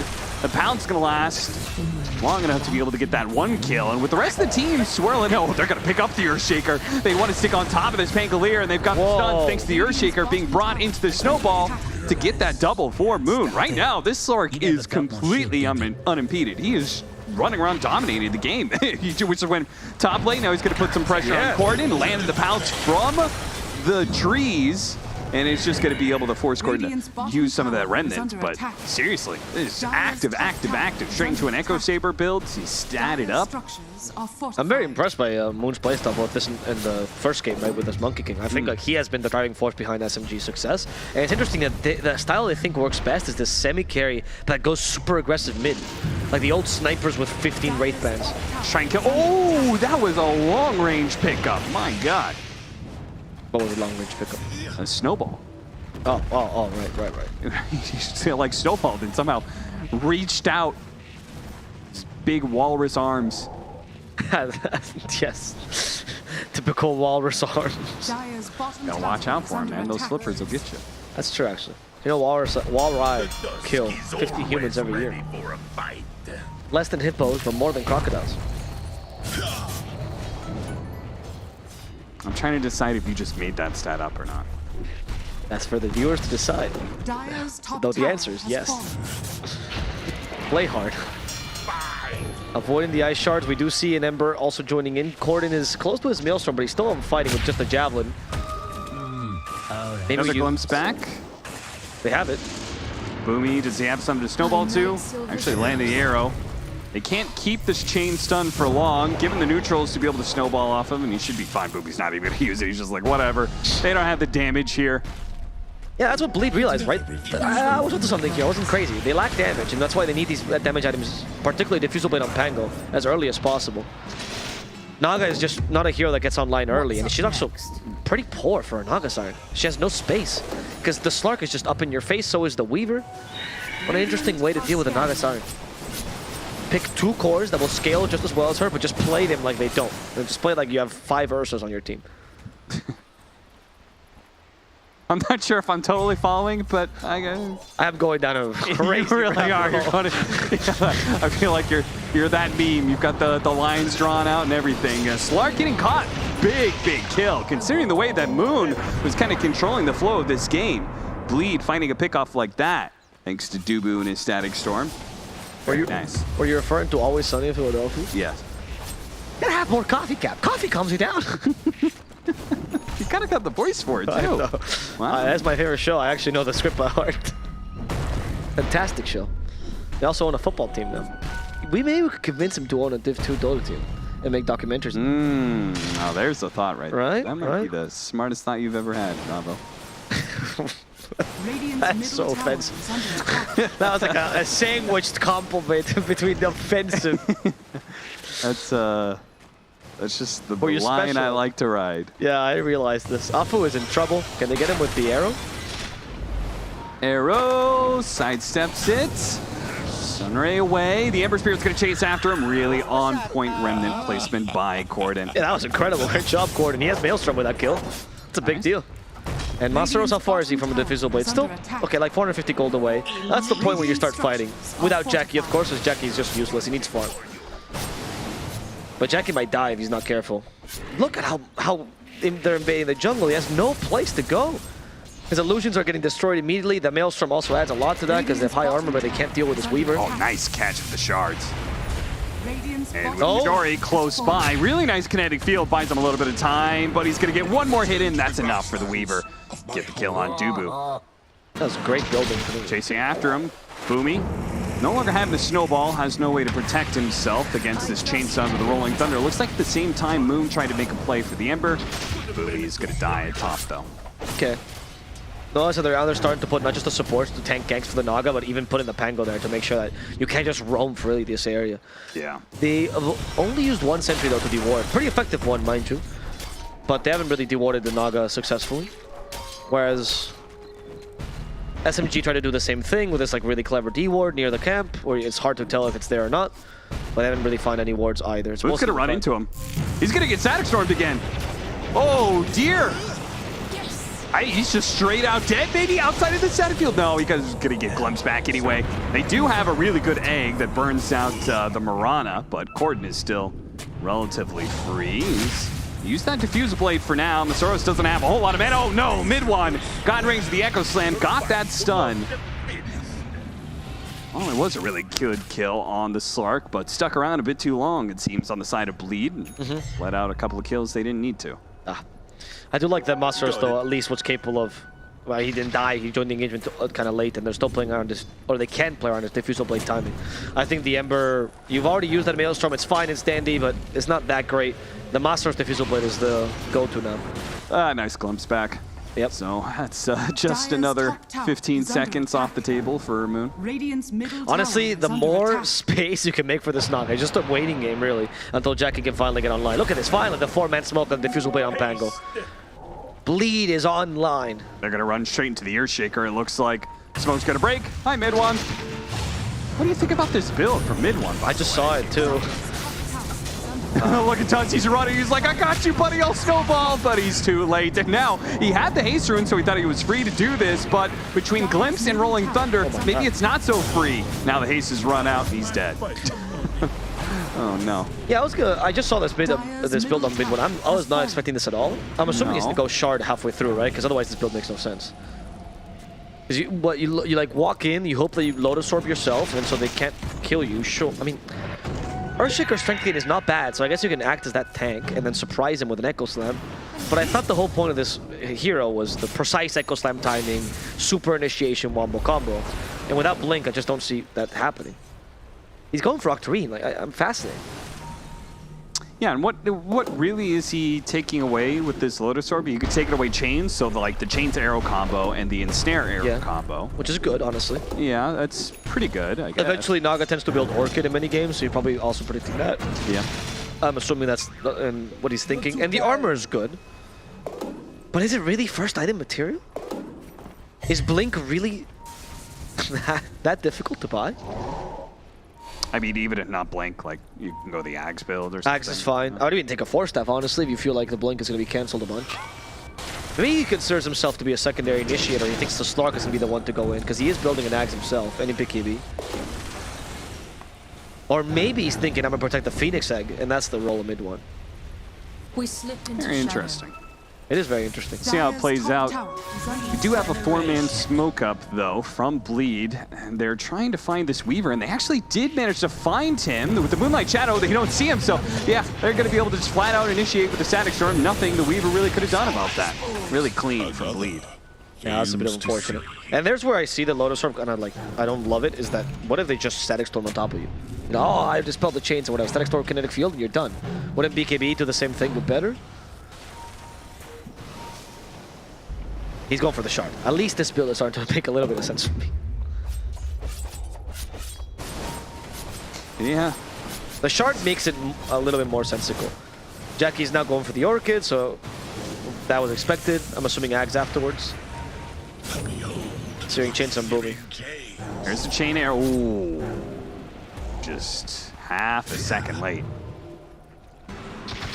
So maybe not the best place to fight right now with that nice high ground vision, no Static Storm on Bleed, and well, the Naga Siren is still farming, pushing out bottom right now. Right now, Pango just got Blink Dagger, by the way. Right now, I feel like the team fight on Bleed is, especially once Naga can join, is 10 times better than SMG's. The only concern you really have is an Echo Slam because you're poorly positioned and an egg. And we have Mirana for the egg. So you give them 10-1 odds to win the next team fight, is that what you're saying? What are you doing today? Dubu gets the D ward, but SMG immediately go for the punish. Oh, there's the egg. Force the egg out. Keep their distance. Okay, pretty nice. You know what's funny is the arrow missed him. Yeah. So that better be safe than sorry. No, I agree. You can't really wait until the arrow hits you, right, to see if it actually was going to hit. Slark has BKB though. Could use the Shadow Dance, so he doesn't have to pop the BKB. Moon don't. You saw it in his eyes. Moon don't. I've never heard a commentator do that before. Moon don't. Like he could hear you. That's the most biased thing I've ever heard in my life. Moon don't. Why is it biased? Because I'm trying to help him. It's just sometimes you see the players and you can tell in their eyes they're thinking, I could get away with this, and you never. Oh, it's a Blink Slam. Just find an Invis room. That's all you need. Oh, Static Storm turnaround, though it didn't actually, the kinetic field didn't latch down either one of them, and with the Rolling Thunder down to the ground, nice. Still managed to get it with the shield crash over the top, so they do catch at least that one. Mid one is perfectly fine. BKB pretty soon for Chidori, so SMG are going to hit a really nice timing with that. Yeah, that's true. That's a big timing. I think, how far is the, oh, Slark BKB is already on as well. They could play on the Moon timing for now with the BKB because he disassembled his Echo Saber for this. But I don't think Slark does much actually, even if he's BKB. Maybe they just waited out until he either reassembles Echo Saber, which I think he has, yep. And then maybe you go for a small smoke, go for a skirmish. You can easily kill Masteros right now. Yeah, I mean, really, Bleed doesn't do any damage. That's why, BKB, yeah. Right? It's like the only Naga Siren isn't ready to fight. You see, I wasn't going that crazy. I was like, they actually do have a lot of damage problems in this lineup, until Naga gets online, mind you. And I don't think Naga is even that incredible as a damage dealer in this game. Because catching up to these heroes is hard. Slark has been silenced bottom. Yeah, at least holding on to that BKB. How worth it is Ags actually? If you have nice arrow. Oh. Gonna just force out the ultimate on Weaver. Nothing major to be gained off of that. Maybe Jackie doesn't need to go for Ags this game, actually. Because even though it's a common build, there's so many spells for the Ensnare. It doesn't feel as powerful as it usually does. I like the Orchid better. Top. Boomy is fighting. Oh, they're also chasing after the Ember. They can get Boomy here at the same time. Looks like they were unable to get the Ember Spirit initiation they're hoping for. Boomy, they're going to have to chase in a little bit deeper if they want that kill. And with SMG rotating out, they still managed to get it, it looks like. Masaro's got it off of a swashbuckle, but Masaros was also able to roll away before anybody from SMG could go for the punish. Rolling back in even with the Moonlight Shadow, see if they can spot anybody. It gives them a poke and blinks away. That was daring. Play hard. He's got a couple of leaves to be able to go through. Nice 2 chains from Corden. Dark Pack damage down for the Slark completed. A little bit more farming speed now for him. His Depth Shroud, maybe not until an AUG gets online, actually. I think the choice for the Ags first is a good idea. Yeah, I feel like that chart is always kind of like one of those, yeah, you want it, but you kind of prefer to get it off of Roshan if you can. Yep. People go crazy for that shard, because I mean, it's a very good shard. But it's not, like, there's a lot of ways to actually deal with it if you have area damage. It's just really good against certain lineups. I don't think Bleed is something that suffers against that, though. Jackie is, in fact, going for Heart, not going to go for the Ags. He's hoping to force or turn this around, right? Make SMG have the damage issues, because they also don't have the greatest burst damage. But long fights really benefit this Slark. So I don't know if that's actually it's going to work out for them. Yeah, it is. It is kind of curious. You got Weaver and Slark, who both benefit from long, drawn-out fights in and out. Old Naga Siren with a heart is just playing to sustain through everything. And yeah, I don't know. I think the choice of Mei Butterfly or even Scotty, which are like more intermediate items that give you some defensive capabilities but also damage, might have been a better choice. You're really trying to see if Moon is going to use that BKB, but he holds strong. Masteros could also build into damage, but unfortunately this time as an offlaner is difficult. We know that Embers these days don't build into damage either. Unless you're Cox, who decides to build Desolator sometimes in his game still. It's interesting, he's going Shard Force Staff on Pango? The hell? He's got 2,800 gold. Yeah. Son, spend it. Oh, so that's not biased. You didn't call him son. You have a filial relationship with this man. You know, as I've gotten older, I've taken more and more to call people son. When did you start? What age? Because I work in esports, so I'm ancient at this point, you know? I forget how old you are. 30, 31? I know, I don't look it. I understand. Got it. Well, people always say I look 35, and I'm actually not that old. They go, it's your skin. I go, please stop talking to me. It's your skin. You got some ugly, dry-ass skin. Wow. You meet some truly just awful people, Abo.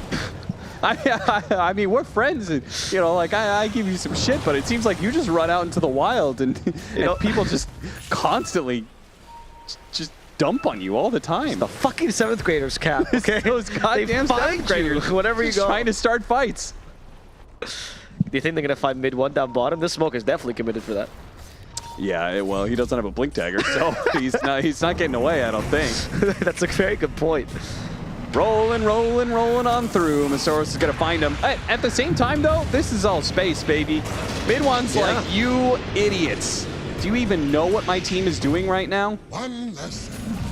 Honestly, knowing mid one, that's pretty accurate as to what he probably is saying in the team comms. He's probably laughing to himself. Yeah, I know Dota players, man. It's a constant, aggressive cope whenever they die. Except for I think Celery Comms is the one person where there is no aggressive cope at all. That was a good play. I think that they made a good play, guys. Yeah, we should try to learn that. Yeah, but those people are unicorns. They really are. That's why he donates his TI. Radiant's bottom tower is under attack.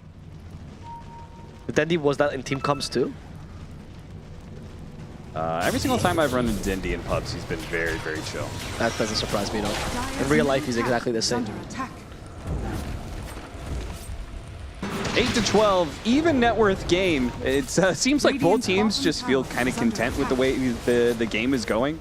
Naga Siren is getting bigger and bigger. Is by far most net worth in this game, but at the same time, 3 different cores on SMG are all getting to. Seems like they're all going to get to a late game point. Moon has that Aegis from the Roshan they just did, but also BKB Aghanim Scepter, so he seems extremely hard to stop if they can ever actually catch the Bleed heroes.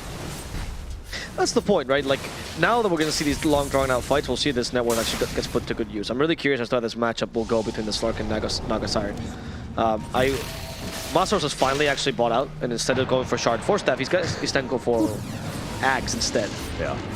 That's a much better choice. Oh my God. All right, finally make. Oh no! He used that BKB, but for what? That nighttime, Dubu is truly a chat. You know what's funny? All those times that he was being gone on and poked, didn't even think about using that BKB. But with the chance to get a kill on Dubu, it's just zero hesitation. That's true, actually. That's how much they respect the man. Or hate him. No, it's definitely an act of respect. Again, I've watched like 15 interviews, and everyone speaks well of Dooku. You don't dislike this man. Where there's a will, there's a way, Avo. Will Chidori find it? Because, or actually rather, will Bleed find the will to kill Chidori? This build is so interesting from mid one. I can't get over it. Lotus Orb straight into Octarine. Yeah, but it's in the same way you watch a car crash. You're not really sure. Oh, I don't even think it's a car crash. I think it might be good. I'm curious. I would like to ask him what the idea is. Oh. They found Got the silence on him, but it's only going to slow him down for a moment with the Static Storm on out. Keeping some of these heroes at bay, but eventually Slurk wants to be able to jump in. He tries to, but Soros has already gotten off the Rolling Thunder to be able to kill the Tusk and rolls out of the Supernova. And ready to go back in, perhaps. You can see Dubu trying to position himself to be able to get a glimpse on somebody. Lotus Orb, Yule Scepter, and a dive away for the Phoenix, but it gets burned down anyway. Too much damage too quick for that Firebird.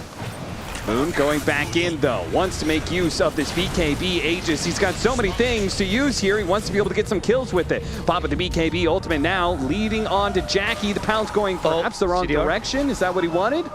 Maybe he gets out of vision for a bit, healing up a little bit. Mid one immediately. Lotus Orb on himself to be able to get away from Bleed as they pursue. Soros jumping forward, but now Moon is going to respond backwards. May have gotten silence, but he put some damage in. That's going to be the Aegis. Burned it out. Bleed.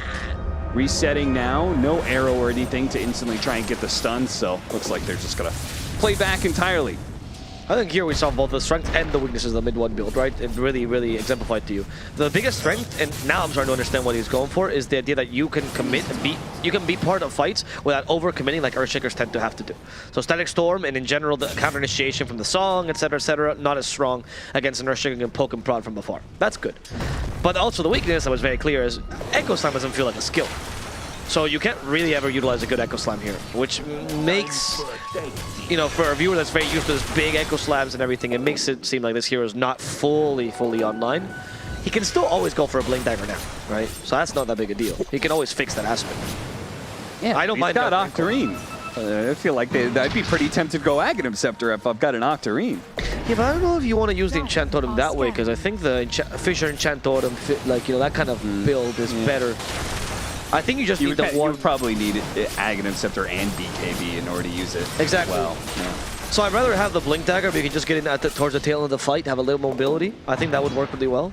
He can also turn into Arcane Blink afterwards if he really wants to abuse this CDR thing. Oh no, you would have to put the... Does the Arcane Blink supersede the Octarine Core? Yes, right? It's better, it's stronger.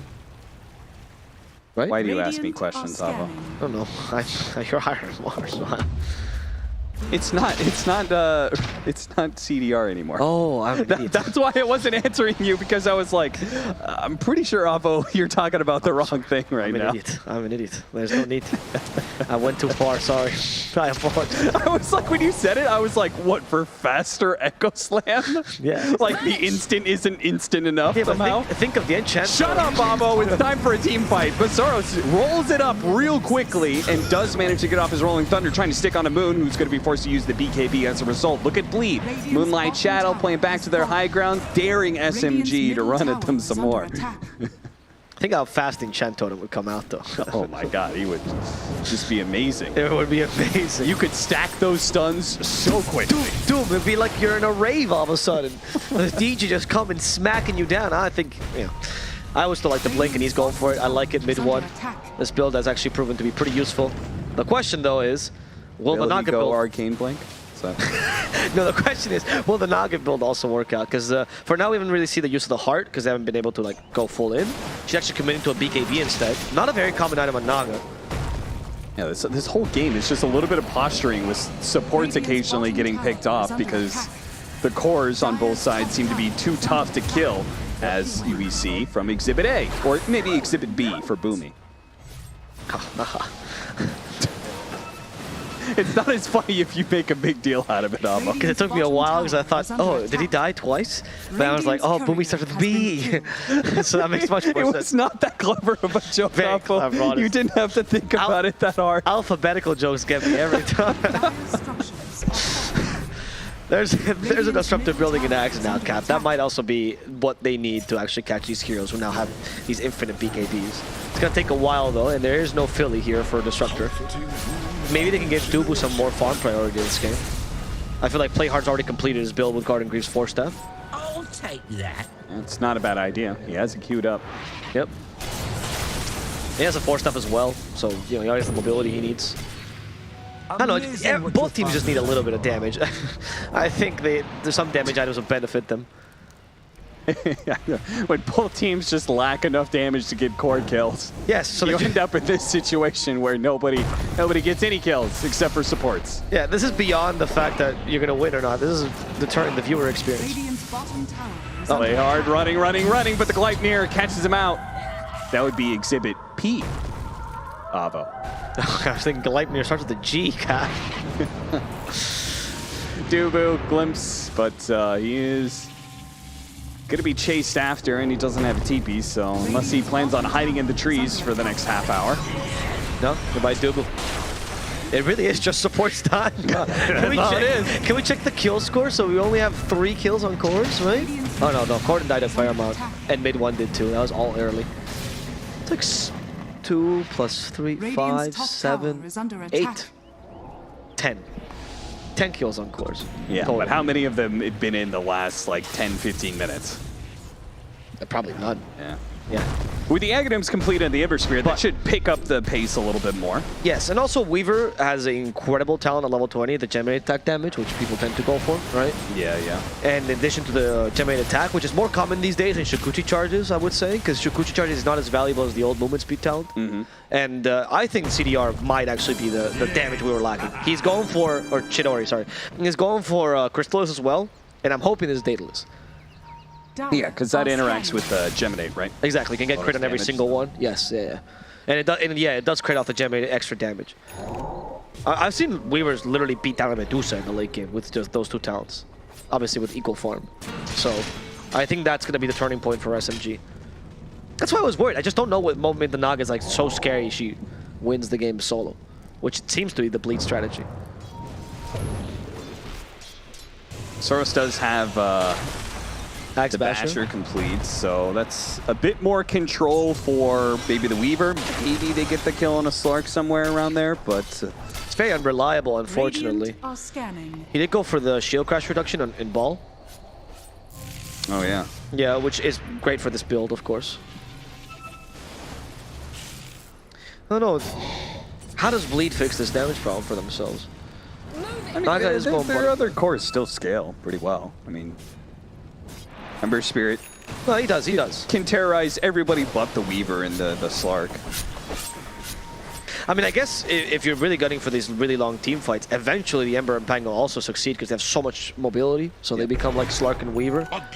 The only thing you need to be concerned about is not getting Echo Slam because now there's a Blink Dagger, and also not giving Slark endless amounts. Smoke's gonna break on Dubu. Immediately drops a Static Storm. Good read by him. Now he's probably still dead, but that initiation opens up Corden to get right on top of everybody. He's putting some damage onto mid one, but can't do it quite fast enough, it seems. Man, Lotus Orb and that extra bit of armor doing some work for mid one, who does get glimpsed back in the back line. Saw the Mirana trying to assassinate the Phoenix, but wasn't quite enough damage, and instead will fall to Chidori plus Moon. Soros throwing his damage from the high ground here as SMG head up towards the Roshan pit with that 1 pick on the Mirana.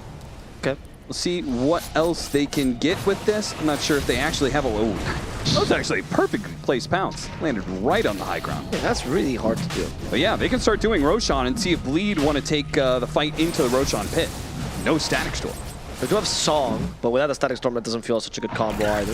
Oh, or Slark can just initiate like that. Found his opening. Dark Pact quickly removing the Bloodthorn. Holding him in place, but... Yes, Depth Shroud just in case. Unless they actually get the Bloodthorn on him when his Dark Pact is down. Oh, glimpse back. He still doesn't have the BKB, but he does have his ultimate. Lotus Orb trying to help protect him. Moon again being very disciplined on not using some of those disciplined... Oh, the sleep! Oh, that arrow came in. I thought maybe he would drop it real quickly, but they're going to try for the Rolling Thunder here. Off of that one, burst him down as quick as possible. Oh, the damage came just in time, right as he was about to pop that ultimate. Nice little setup. We still have Echo Slam mid 1 though, so they can't really get and Blink Dagger now, so they can't get complacent. Yeah, that's true. Maybe if Jackie's fast enough as BKB. There's the glimpse back. They know they have to deal with mid 1. Oh, the arrow slips on by, but actually hits the Tusk instead, so there's going to be no Snowball Save and the Static Storm well set up on the two of them. That should finish up the Roshan opportunity for Bleed. Now they can just all in on it. Not a very sporty shot. Moon will split push for now, but that's going to be an Aegis and Shard going over to Bleed. Which, who takes the Shard? It's a good question. Ember Spirit doesn't have it, that's gotta be it. Okay, yep. Naga Shard is actually not bad, to be honest, for resetting fights. Yeah, but that is not a carry Shard. You think he cares about anybody else? You think he cares about his allies? Who's like, guys, there's a Shard here. I will take it if somebody doesn't. I will Thunder Strike you guys. That new Thunderstrike Shard, I mean not new, but just neutered, right? There's the right word. Yes. It feels so bad, because you have to be in the vicinity of what is Thunderstruck to get that bonus. Yeah. I do like the Ember Shard best, I agree with you. I think Naga's Shard is fine if Ember didn't have hers, but... I mean, you said this game was all about both teams having a damage problem, so...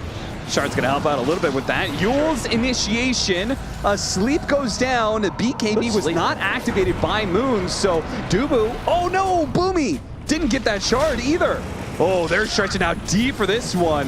SMG not gonna be able to block down Masaurus either as he managed to get off the Rolling Thunder, quickly kills the Phoenix. He's godlike, by the way, and Moon might just get popped. He does! Masaurus goes beyond godlike by killing those two. Oh, this is absolutely terrible for SMG. They finally start using their BKB, but now the Basher comes through. Masaurus is just destroying SMG all by himself, basically. Triple kill for him. In that fight, SMG get whomped by Bleed. That was incredible. They found Boomy too, just in case. One last kill. Another bash, of course. That was the cheekiest DP I've ever seen. Alright, still though, I guess if SMG is going to run into you like that and completely disregard the high ground, right, and the advantage and of course the Pango, then you don't have damage problems because you can catch him so easily. That Basher on Pango, mind you, actually did so much more work than I expected it to. He brought the catch they needed, and that plus the Bloodthorn. The fact that Bash is also something that you can't really predict makes the Dark Pacting that ability very difficult. Because you don't like, oh, he's going to bash me now. Who knows? Who knows? He's jumping, so I guess I have to Dark Pact, and then maybe I eat a Bloodthorn. That's a little bit what happened there. And that all started from Jackie just having a good, quick reaction, right, with the Song of Siren. That was a great song. That was a fantastic, fantastic song. And also separating mid one from his team was a very big deal as well, right? Right. And that also was because the shards not really coming out at the right time, and because them getting overzealous. That was a very, very good punish for those mistakes, honestly. Well, they're going to get just the melee barracks at top. Maybe the range dies to the Siege Wagon. Oh yeah, it's dying to the Siege Wagon. Okay, so a full lane at top lane and tier 3 mid. Pretty good. 18,000 net worth lead for Bleed now. As especially with the Naga Siren, once you get this kind of lead to a Naga Siren, it just feels like you're always trapped inside your base. Illusions are going to push in 2 lanes at all times. 8,000 gold in the bank for Jackie. What is he gonna buy now?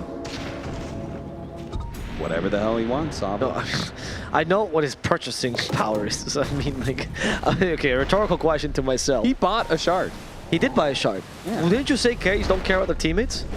Bleed's a different kind of team cap. These aren't boomers who think they can 1v9. They need his teammates. Wow. They don't think like you anymore in this Dota world. There are bygones of an old era, my friend.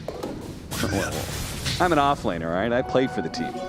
I'm just saying carries don't think that way. No.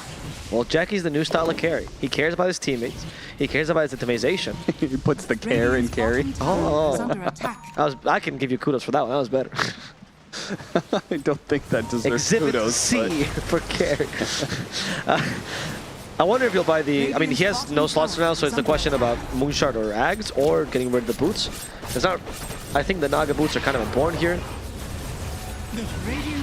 Oh, they're trying to force something here. but they're just losing their building to illusions in the meantime. Yeah, something Weaver no longer has the damage to kill the illusions quickly. There was a time where just the Gleipnir build could do it, but... Yeah, Weaver didn't really get a chance to shine, fell off really hard right at the moment he got the Daedalus and the talent as well. Okay, catch the Mirana, nice. Okay, let's see if we can turn this into a little bit more. One down. Even though they have the Aegis on Masoros, they kind of need to do whatever they can to take some fights. There goes the song. The BKB was activated by Moon this time, so he can kind of stick in and steal some stats, but leads in. Oh, Chidori able to get off the BKB before the Rolling Thunder came through. They finish off the Disruptor as well. Chidori turns his attention over to the Ember Spirit, managed to get that kill. There is a buyback available if they want to play for that one. Meanwhile, that Supernova on the side. Big hit out from mid one, stopping Jackie in his place and not letting him get away. He does manage to have the illusions go out, but they are decimating them in a 1v versus 4. Here was the concern I had with the Slark in general, right? Long fight, 33 essence shift stacks at the end of it, and the BKB's completely nullified Bleed strategy because they're dependent on the Pango in being successful. And Masaros won't all the time get the perfect team fight where he gets all these bashes and he gets the perfect Rolling Thunder. There they knew exactly how to counter him. So well done by SMG. And showcasing that they still had a leg in this game. A foot in this game. Maybe a little bit more than a foot. Got a full leg in the game. A whole body part. Okay, what's the expression? It's one foot. whole limb. Is it foot, right? They got a foot in the door. A foot in the door of the game. Sure. They're ding-donging the door because they have a foot in it.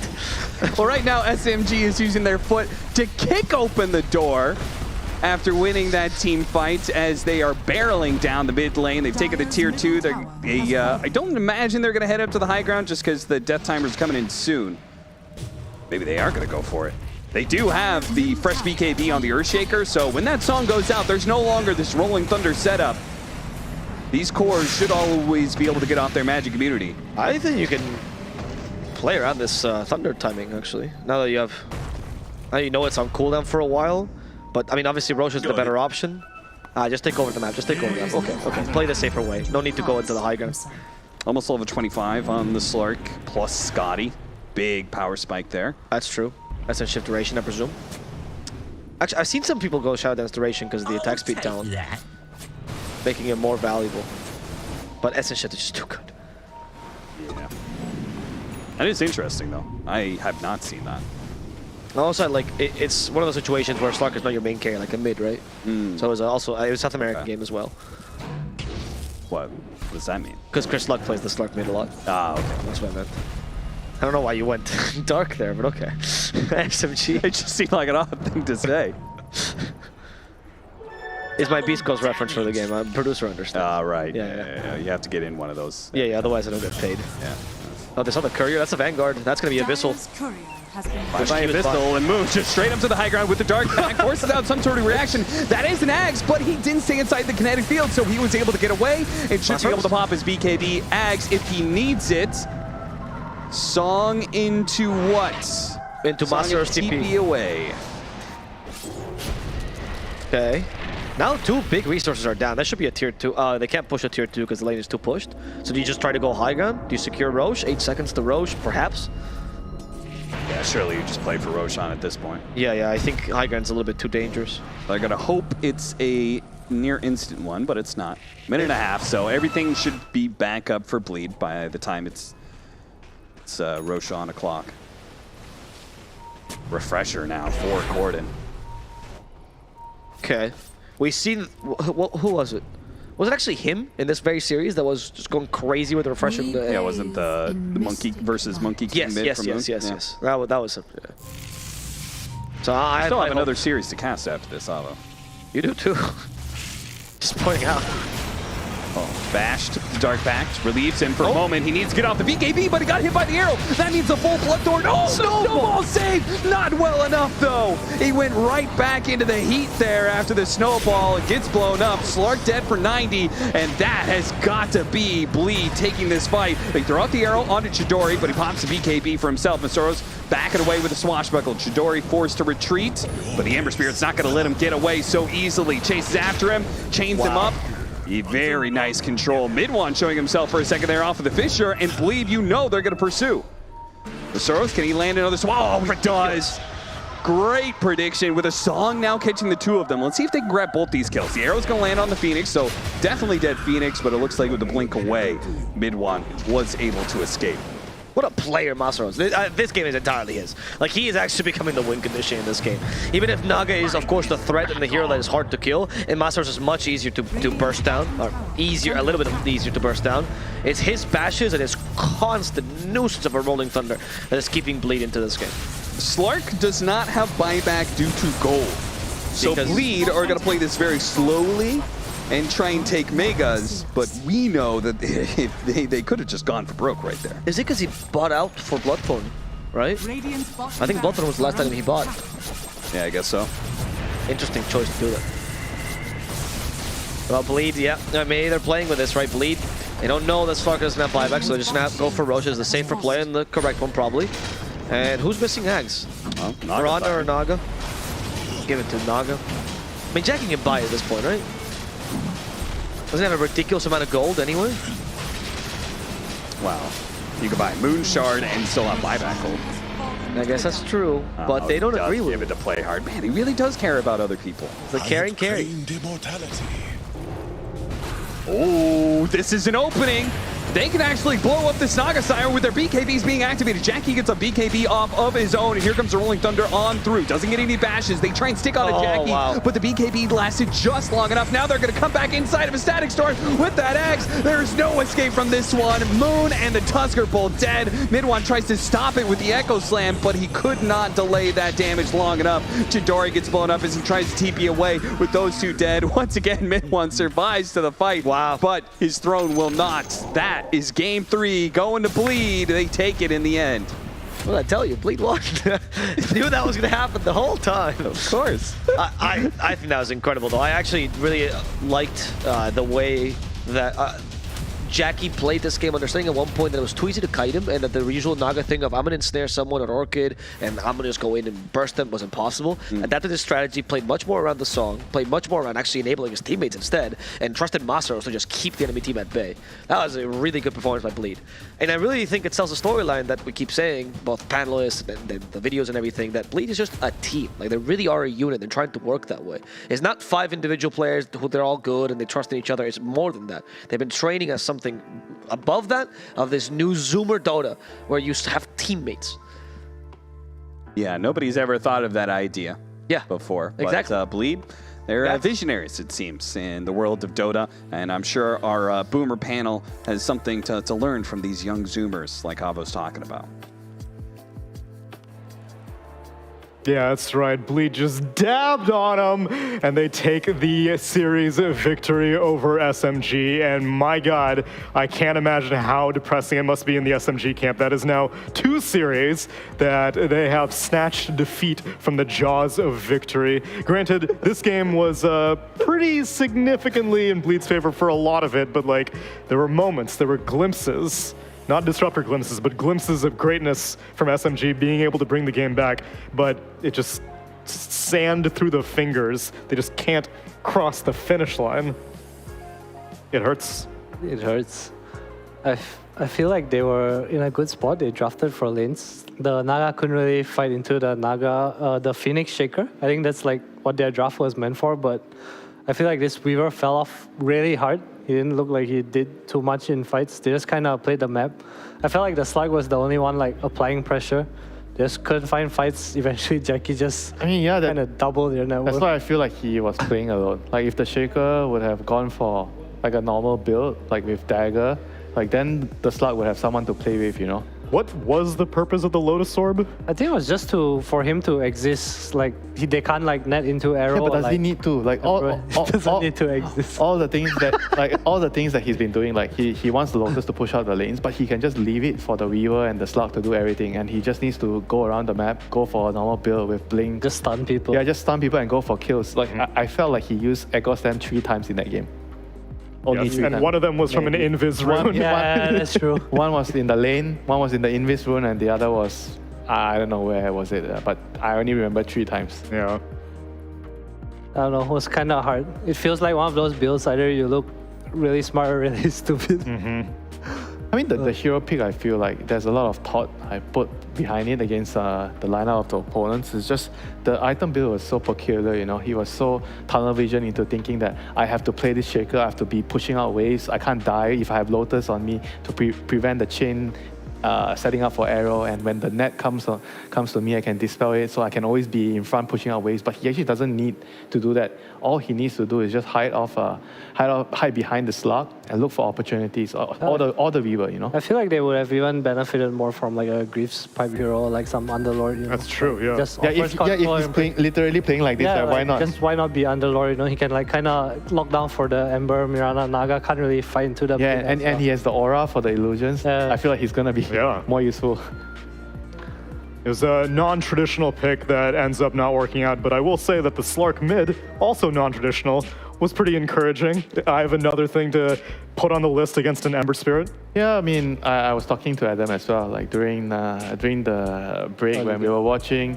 I felt like these two teams, like they have something in similar where they have this kind of very different way of approaching the game, and the way they draft, like the sequence of picks, what they are prioritizing, they only have a few things that work for them. Like for SMG, they have this desire of putting the mid laner as a semi-core. Like he wants to play like some monkey or slug or something that have greedier greedier impact in the game. And whereas for Bleed, you know, they want to put this Masaros on the last pick and give him some timber, some bound, whatever it is, you know, some very, very niche hero.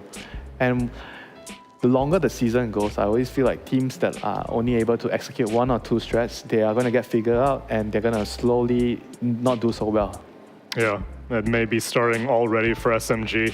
They went against two fairly difficult opponents, though. Execration and Bleed are many people's consideration for contenders to go to the major, and that was their first two opponents. And both series were competitive, but still, it's gotta hurt. Yeah, but that's actually really bad for them because I feel like when they're playing the stronger opponents first, they are able to expose their weaknesses, and maybe when they are playing the weaker opponents, they are going to have a harder time. But if you switch things around, teams, right? Yeah, if you switch things around, they play the weaker team first, then maybe they can still get away with it and still be fine, you know? Yeah, that's a fair point. And seeing as how the DPC is so highly compressed this season, you don't really get much time to patch up the shortcomings because you only have 14 more days before you need to figure everything out. But the person who I want to get a little bit more information on right now is our player, Corden. Corden, a pleasure to have you here. Congratulations on the win. Yeah, thank you very much. All right, so I've got a lot of questions for you, just baseline, because you're a relatively new player to the scene. I looked at your Twitter, you have no tweets. I looked at your Instagram, you have no posts. I looked at your Wikipedia, this is your very first team. So tell me a little bit about yourself. When did you first start playing Dota? I started Dota when I was like 12, when my father introduced me to Dota 1. So yeah, I'll just Sorry, your father? That's a great, wow. And that's cool. So did he play with you like at home, or did you guys go to like LAN cafes? We played at home, sometimes against each other. Did you plan that you were like be in a pro team today? I mean, obviously not. I mean, you say that, but I can't think of many parents that would introduce their children to Dota in the first place, so that's a little bit non-traditional. If you don't mind me asking, how old are you? I'm 21 this year. Okay, I see. So yeah, so then you started playing like 9 years ago then? Yes. Yeah, around that. Yeah. Okay. And how are you liking the professional Dota experience? At what point were you like, I might want to make this a career?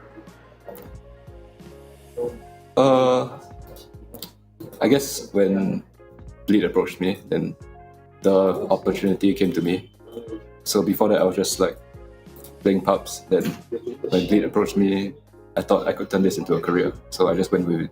So even when you were high up on the leaderboards, you weren't like trying to get scouted, you were just having fun? Oh, I mean, kind of. I was kind of trying to get scouted, I guess. Fair enough. Well, it worked out well. Adam, any questions for Corden? So is the superstar Dota player lifestyle what you imagined it to be?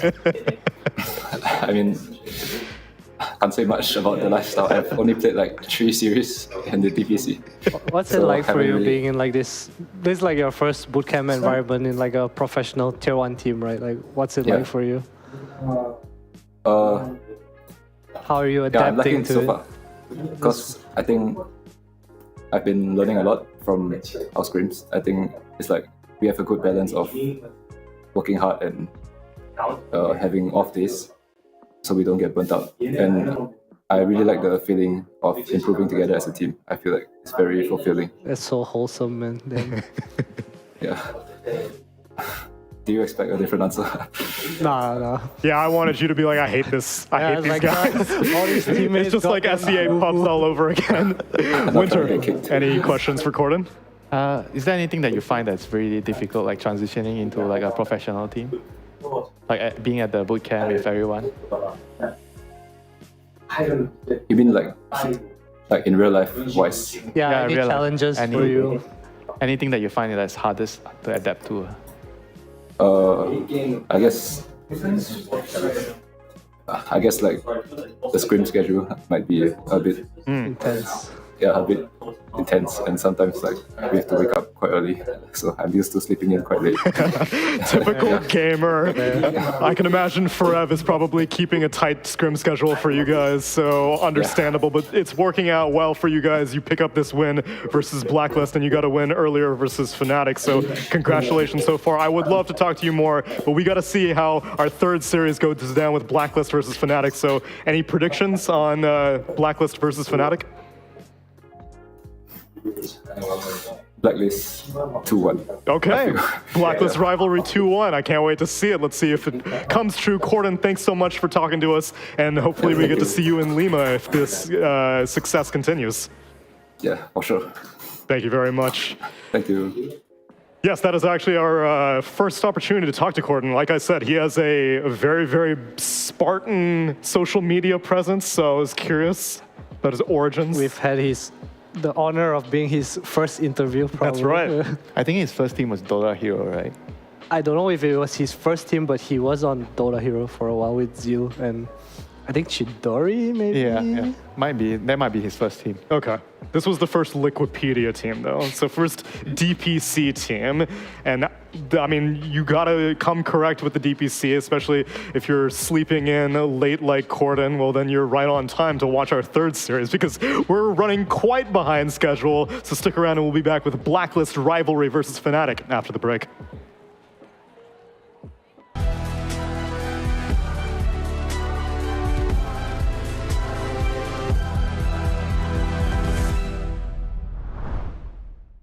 Three, two, one.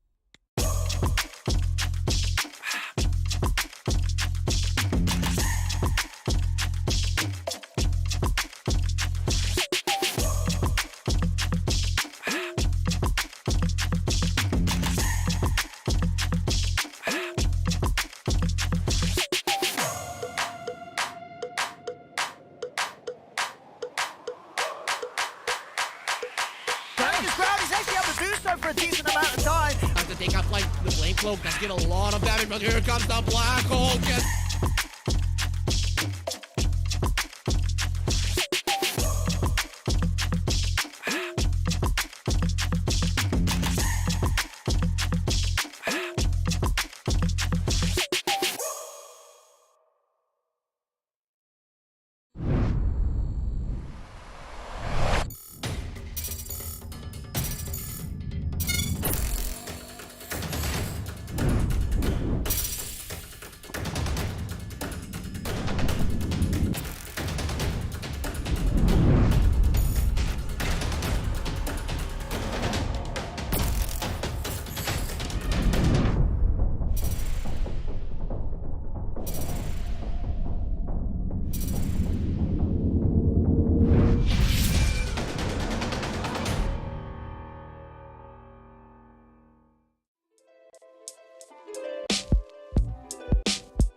Dude, our ticker person is on point. That's the only introduction you need to this series. It is Fnatic versus Fnatic Rejects, or as we should probably more cordially refer to them as Blacklist Rivalry, another recent introduction to the DPC Southeast Asia, along with Bleed, joining these new brands here in the Dota Pro circuit, and they had a pretty solid debut. Cuckoo and the gang were able to pick up a victory against Lina, of all heroes. Granted, it was only like, was that day one of the DPC? It was day one of the DPC, and they pulled the ripcord, showed their cards, and had a solution. Now they're showing up 4 days later, 3 days later. Do I know math? 4 days later. How much has changed in between, Mike? How much has changed, do you think, in the meta? I don't know. Since those 4 days, not much. I imagine. I think Lina used to be gone through. Now she's moved up to always first ban status. Treant maybe also moving up. I think today we haven't really seen Alina, right? We have not seen Alina today. So I'm not sure if all games it was banned in the first phase or teams are just ignoring it because... It was banned every single time. Okay. Well, but yeah, I mean, I don't know. I'm sure there's Lina's a strong hero, but that's the one thing when I used to draft in my team is like, if you know that hero's going to come out, you could use it to your advantage, because teams will every now and then go like blind pick this hero, regardless of whether it's good for them or not. And then you could use that to your advantage and, bait them into a bad situation. Yeah, you already know 20% of their lineup half the time because you're like, I know you're going to pick this hero. So that's one of them. Elsewhere, I guess, Bounty Hunter rising a little bit to prominence. We saw it in the first series of the day. We saw Masteros run it just now as well. It seems to be like the go-to counter for certain teams to face POTM. Yeah. And also like, maybe NP? Huh? Is it like a counter to NP? It can be a counter to NP, but I think it's more in fact the Moonlight Shadow, and like they're anticipating this Ricky support, which it can look good when you're ahead, but when you're behind, it kind of looks pretty. I mean, that's the thing about the hero, right? You pick it early. You see like Mirana opening, and then you pick the bounty. Like if you feel like the bounty is not going to do so much, then you just bump it to a support role. Like, it doesn't really put you at much of a risky position. That's true. And track is just so good. Even though you take like 50-50 engagements, you're always going to end up on top just because you have that extra gold. And then you guys mentioned it, Nature's Prophet also very much on the rise. I don't think day one we saw much Prophet at all, maybe like one game. One or two. I know, I think Scam played it once. Yes. Then I'm forgetting. There was one other one. Yeah. But yeah, so I think that has proven to be a solid replacement because we're seeing Drow, Sniper, Alina be like pretty safe picks. Yeah. And if you want a ranged carry who can deal with that, it seems like Nature's Prophet's a great answer. I feel like MP should be ranked second behind Lina. Yeah. After everything I've seen. Higher than Drow, higher than Sniper? Yeah, because I feel like if you are putting a carry pick at, say your first pick, right? You want to put the carry at number 8. I feel like MP is a good candidate. Like maybe if you're talking about the Drow, Sniper, if you put that at number 8, like sometimes I feel like the 3 bans is not enough to protect you. You have to pick it later. And if you pick MP early, there's not really that much you need to ban. Maybe you have to ban the bat, but apart from the bat, I don't feel like there's much I consider to ban, Yeah. And those are the heroes that we may be on the lookout for, but the teams that we're looking out for right now, Fnatic are having a very rough start into this DPC, Mike. Yeah. This is not expected of the brand nor the caliber of the players on that team right now. Yeah, I'm trying to figure out what's wrong, or like what's the issue within the team, because you look at the players, you just take it by face value, and you're like, oh, these are all very experienced players. These are all-stars. Yeah. And either one of them can like pop off and take over games, but none of them have really done so. So, yeah, I'm not sure, because it's not a draft issue. We've seen Gabby get this Lina, but fall behind. And what other heroes have you played? Sometimes I feel like some games it is a draft issue. I can't remember what pick they went for, but they forgot to ban, or they went for like a 24 pick Monkey King, I think one of the games, and they banned Lycan. in the last phase, Oh, you yeah. know, when they should have just banned like the Bat Rider, and there was a Bat Rider against a monkey in the game, and It's never fun. it's not fun to play the game, you know. Like I feel like certain games I see, I feel like they don't really have a very good understanding about like the strategy.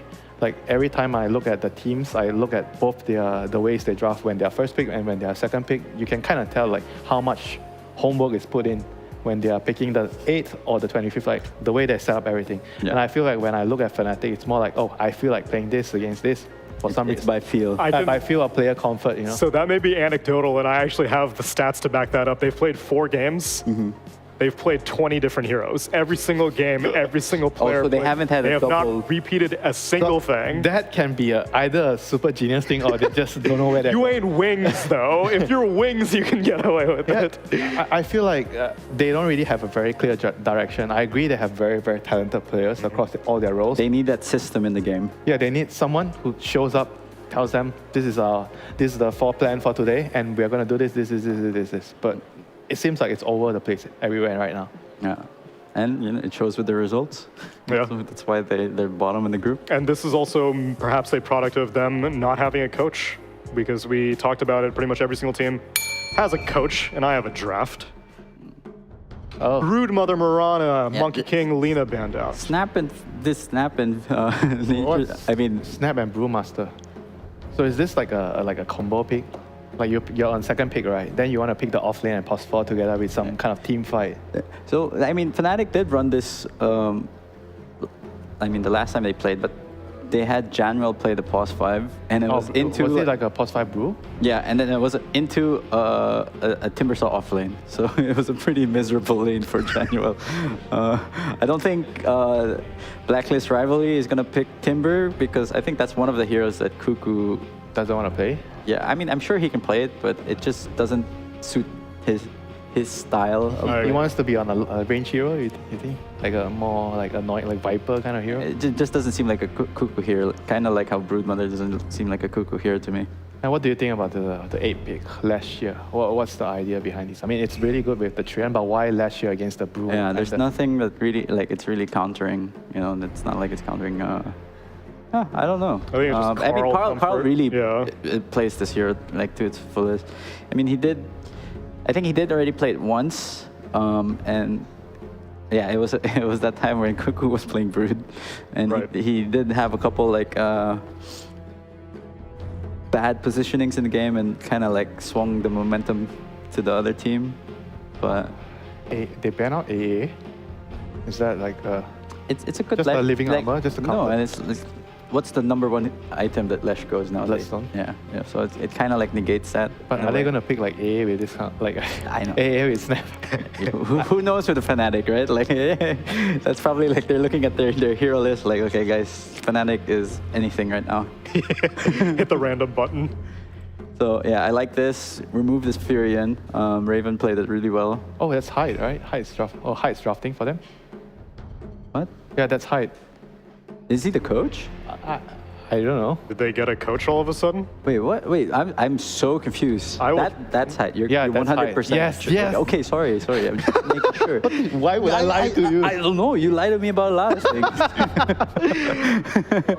Yeah, so that's a bit strange. So I guess they do have a coach. Fnatic's Twitter has not formally announced it, but he has a jersey. Interesting. Unless if Winter is lying to us. Why? He has been known to lie. Yeah, no, that's why he kind of got blacklisted. That's why I have a rivalry against him. Hey. All right, I'm done. No, I mean, sure, like, I mean, it's good that they have Hyde, but again, he's still pretty young, and I wouldn't say he's the most experienced in terms of, you know, among the other players, but... Do you agree, right, to be the drafter, you need to have certain characteristics to be a good drafter? Oh, it can't be just anyone, you know? For sure. Name these characteristics, Winter. You have, I feel like you need to have some ego.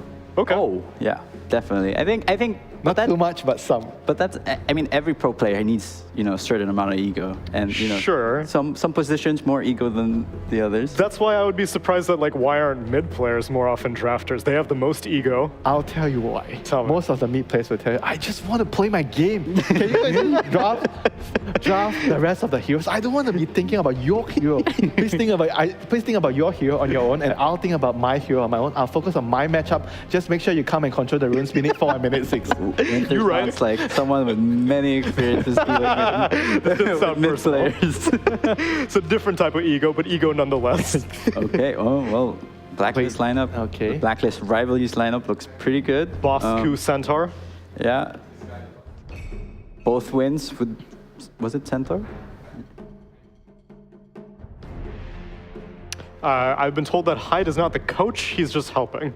What does that mean? That's a lot of extra effort. Like, aren't they boot camping? I guess he came from Talon, so maybe he was already in Manila. And they just gave him a jersey and was like, "You want to sit?" Or he's trialing out. Yes. Coach. I feel like that is effectively coaching, though, trying out or doing it actively. Okay, so. You know what? I want to see the card on the lash. On the center. No. We have never, ever since ESL when they came out, we have never seen Not a any single combo. So, okay, lash is like, makes a little bit sense, He pop all his spells and then you cut him and you run him. But it's boring. I want to see like Crystal Maiden or like some Yeah. Or Enigma. Yeah, no. SF gets picked up for Fnatic. Ooh, I would prefer this.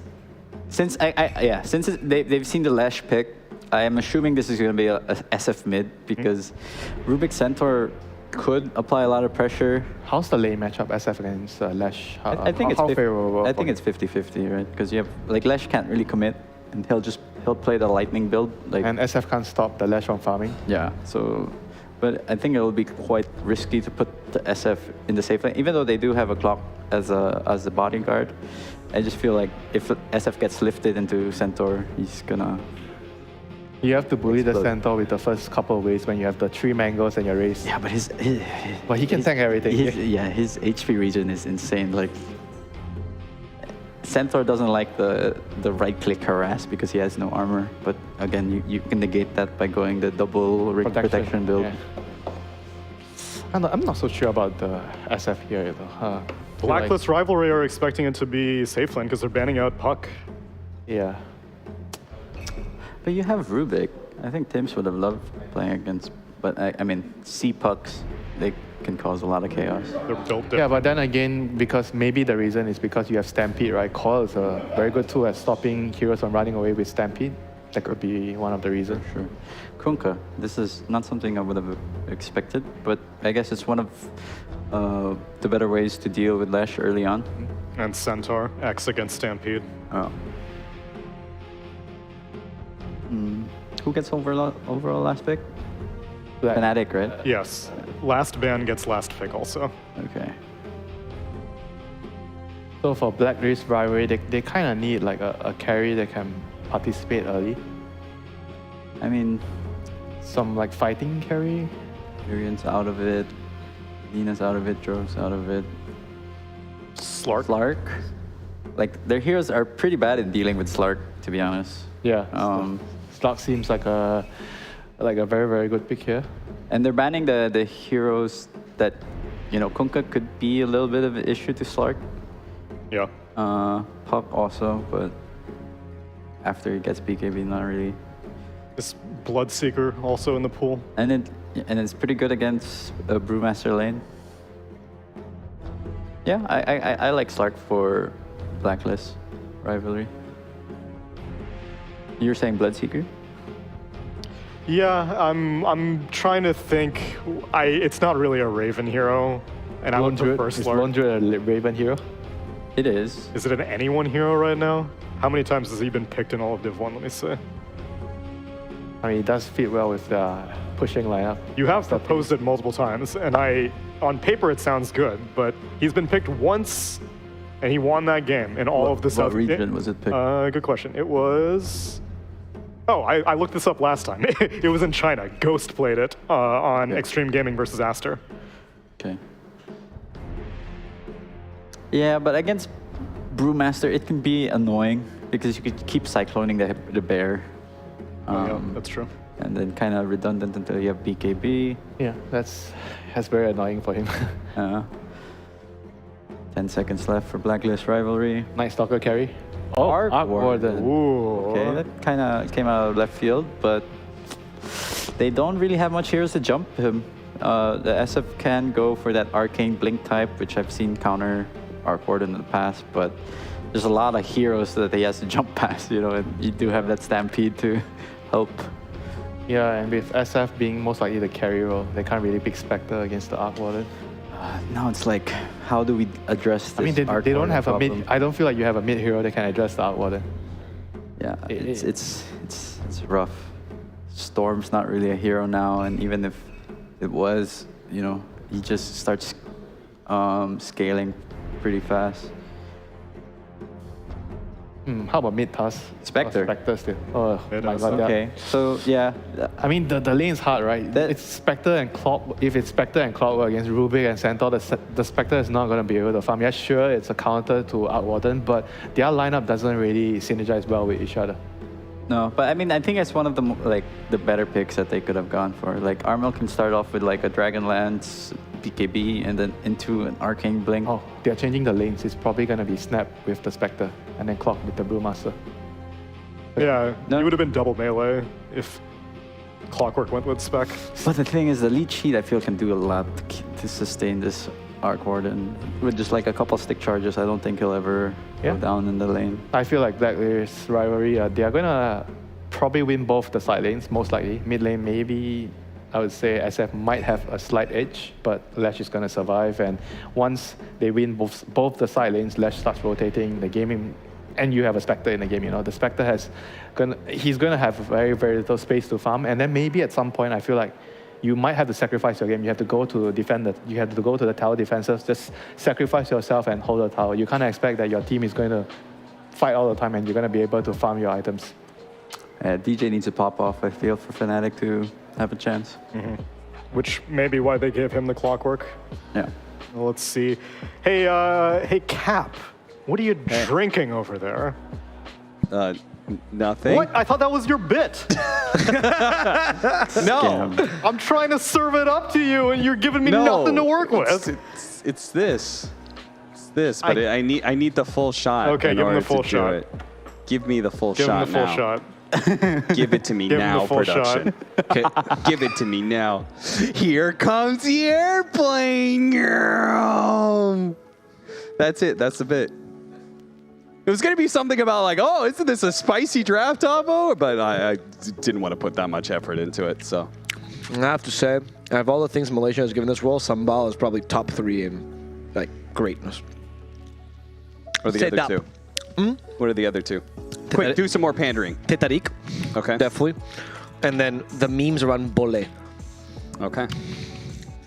That's the necessary pandering for the Southeast Asian DPC show. Let's I live to here, the by the game, way. Shall we? The final series of the day. It is Fnatic versus Blacklist, not international. It's rivalry. Blacklist Rivalry. Blacklist Rivalry. Blacklist Rivalry indeed. The full Filipino squad. That was very tasty.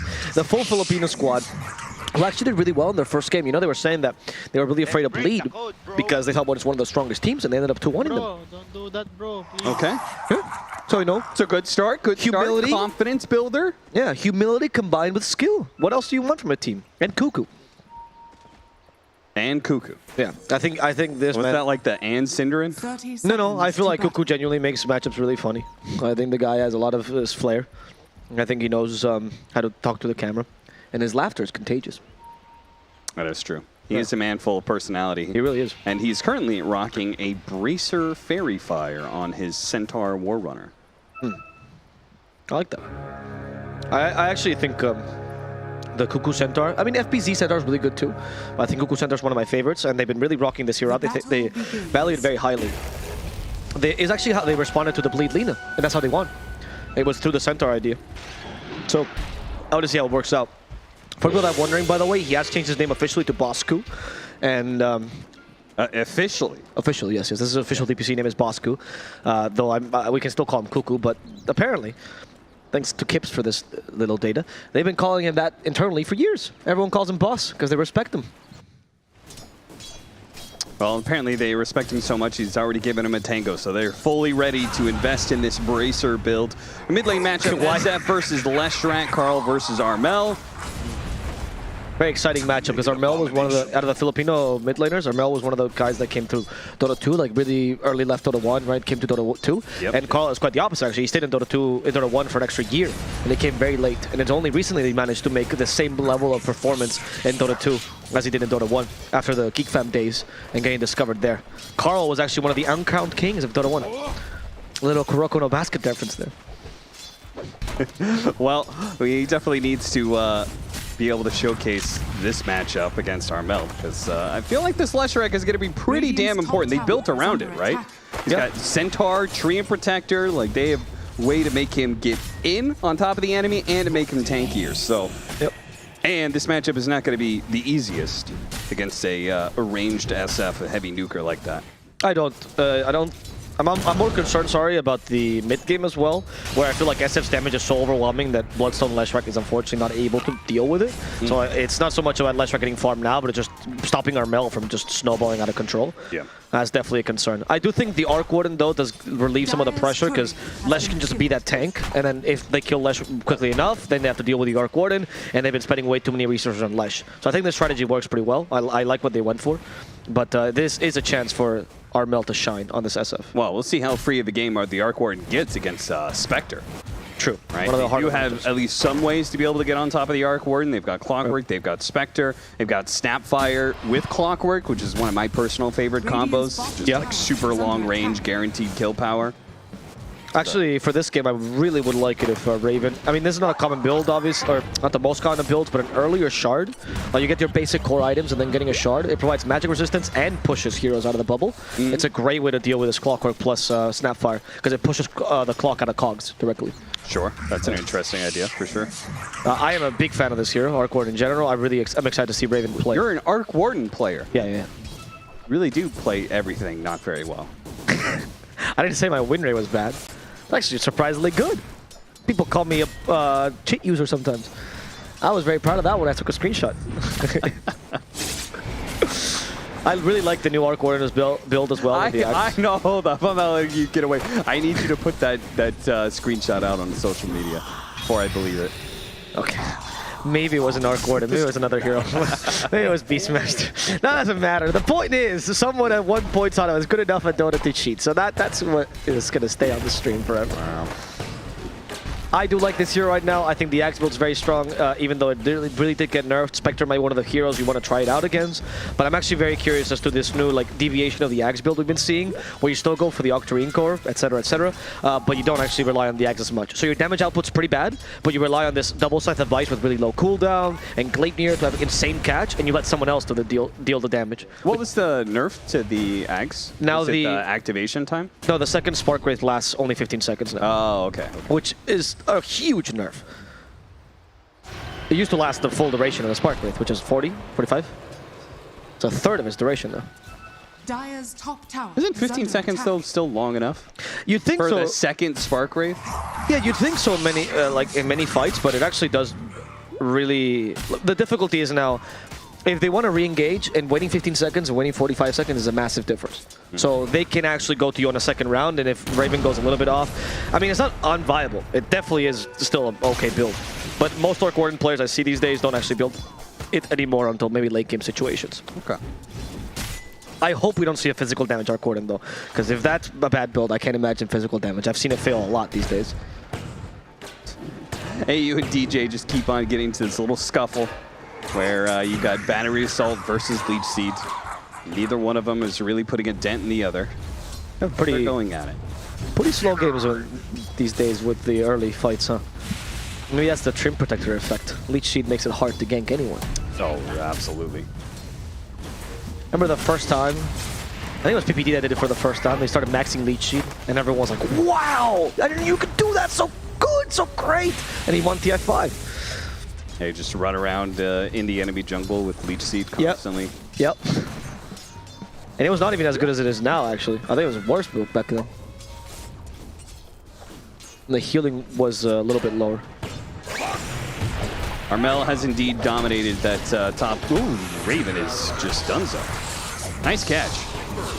That's going to be a first blood for DJ, so that little clockwork can get himself some early boots. Gotta respect that Brewmaster, honestly. The Snoo Brewmaster with the Drunken Brawler that you can change around. The Cinder Brew, it's so easy for him to catch up to you. And because he's kind of unkillable, if you have the Cinder Brew buff, at least early, you can just play super aggressively. So Arc Warden is not a threat at all. And Arc Warden's laning stage is very bad. Really, really bad. If you want to buff him, Ice Rock, I would welcome with open arms. Fnatic, both their supports rotating in to ensure that the Power Rune is going to go to Armel. Okay. Whenever he wants to meander on over there. Dire's top tower is under attack. Yeah, I mean, they want to secure the Shadow Fiend lane, right? You don't really care about the other two lanes. Brewmaster is self-sufficient.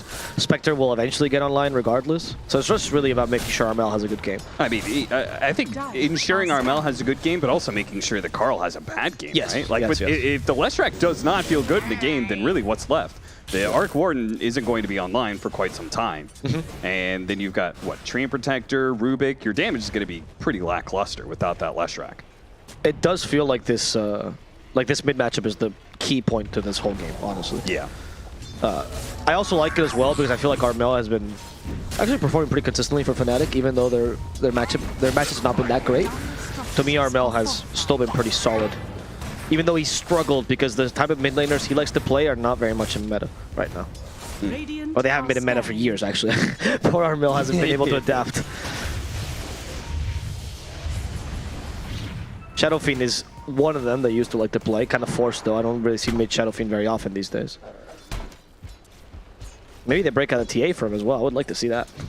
Back to the old. It's been a while since TA mid was real dominant. I remember Armel TA, though, and I was like, well, that was a treat to watch. His OD as well. Like, it feels like the kind of heroes he likes to play is not what mid is played. It seems like the new generation of, like, Corden, for example, plays what his mid is supposed to be right now, more so than Armel. Which is why I think Fnatic has also been struggling to find results. Okay, that raise was not even close. DJ gonna push back the Leshrac. Was that on purpose, or was he? Yeah, I think so, right? Yeah. They're just trying to get this Treant Protector. AU's gonna make a break for it, but he's not going anywhere. He's gonna go back to see if he can get help from Carl, but burst damage is a bit too much. DJ maybe died. No, another good Cogs pushback. Really getting the spacing right there. All right, DJ involving himself on a second kill in the game. Oh, well done. And meanwhile, Gabby has maxed out Dispersion, so they can kind of leave the Spectre alone for a bit. Oh, interesting. Isn't the con built to max out Spectral Dagger? Yeah. Ooh, that was a pretty little combo. John Well helping out Armel, hitting the cookie. That's done, lasting long enough for the Requiem Fear, and then a final raise to finish him up. I don't know, this is looking like a pretty nice start. If we talk about how like the mid lane matchup is going to say so much about this game. At least the initial laning phase going very well. There is one person that could put a wrench in the wheels of Armel's truck, and that is definitely Bosku. Centaur, early on, you get the Vanguard, you get the Hooded Defiance, you're pretty much the strongest hero in the game. Nobody can really attack you, especially with the Stampede online. And he could be the one that destabilizes Armel a little bit. But we'll see when he starts to rotate, because usually you want the tower first. And that's what Bosku is waiting for right now. Yeah. He does have the Stampede, though, so we'll see if maybe any of the supports can help out Carl in this current aggression. Armel's going to make his way, farm through the jungle, heads up to top lane to ensure that this tower is going to fall. And even better, a nice little trap laid out by DJ. Catches AU as he tried to approach the tower to get off of Nature's Grasp and keep it alive for a little bit longer, but nope. No living armor shenanigans here. KP went for Hooded Defiance this game on the Brew. It's been a while since I've seen this, actually. No Urn either? Do we have any Urn carrier in this game? No. I mean, he's just going to go up pipe build, right? Right. But I'm surprised not even the casual Urn. I don't mean the Vessel, right? But, like, you even have a Centaur on the enemy team. Leshrac as well, usually plays Bloodstone. I am surprised this Brew's not trying to go for that. Maybe we'll see DJ, especially since he got the early first blood. He's gotten a little momentum, a little bit of gold going his way. Maybe he'll... Right. fish for that. That could definitely be the case. Maybe they're also trusting that this late will go better, right? You don't need to get kills with KP as long as Spectre just gets farm. Yep. As we talk about this, KP's being gone on, but he has the ultimate. There's no way he dies here. No. Also, it's in our court. I mean, yeah. He pops Hood of Defiance and promptly takes no damage. Yep. Even if you clone here, he's even considering, it's like, I could just Primal Split, run down this Arc Warden. That is one of the issues that Fnatic, I think, have with the Shadow Fiend, right? Like, you get him to an early start, but he's a very slow hero. He really struggles at getting ganks. So it has to be the rest of his team that makes the plays. Like this one. There's smoke, but it's important that KP and Chunwell are with him here. See if with the smoke break into Cookie, if they can get this initiation onto Carl, they're going to slow him down. Oh, they're just going to drop the kisses, but nice Centaur Ultimate Stampede is going to get him out. So good response and pretty worthy trade of ultimates there. Stampede being a little bit lower cooldown than Mortimer Kisses. Maybe a little bit hasty, right? They weren't in Fire Snap Cookie range, so KP was a little bit too far, and they couldn't use the stun to initiate. And of course the Stampede, well done by Bosku. Yeah, I feel like the Cookie play was definitely the better. What was he shooting? What's that Scatter Blast headed off to? A little bit of misfire. Keep your finger straight off the trigger there.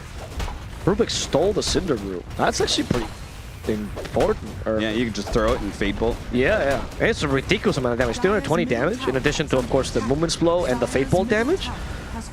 Yeah. I wouldn't give that away for free, honestly. This is what we're saying about the mid lane matchup, though, right? Because it did go so well. Armel is now using his strength. They've taken 2 of the outer towers, so we're not going to see any living armor shenanigans stalling out the game for Arc Warden. The map is closing in a little bit for Blacklist Rivalry.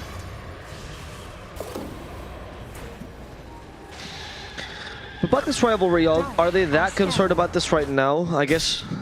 I mean, Centaur needs to take this tier 1 down bottom 100%. Once that happens, I actually don't feel like they're in such a bad position. They're right now at least avoiding this super early power spike on Brewmaster with a Primal Split, and they're still getting farm on Lesh and Arc Warden decently. I am kind of concerned as to what the use Raven is going to have this game, because his map is getting closed relatively early.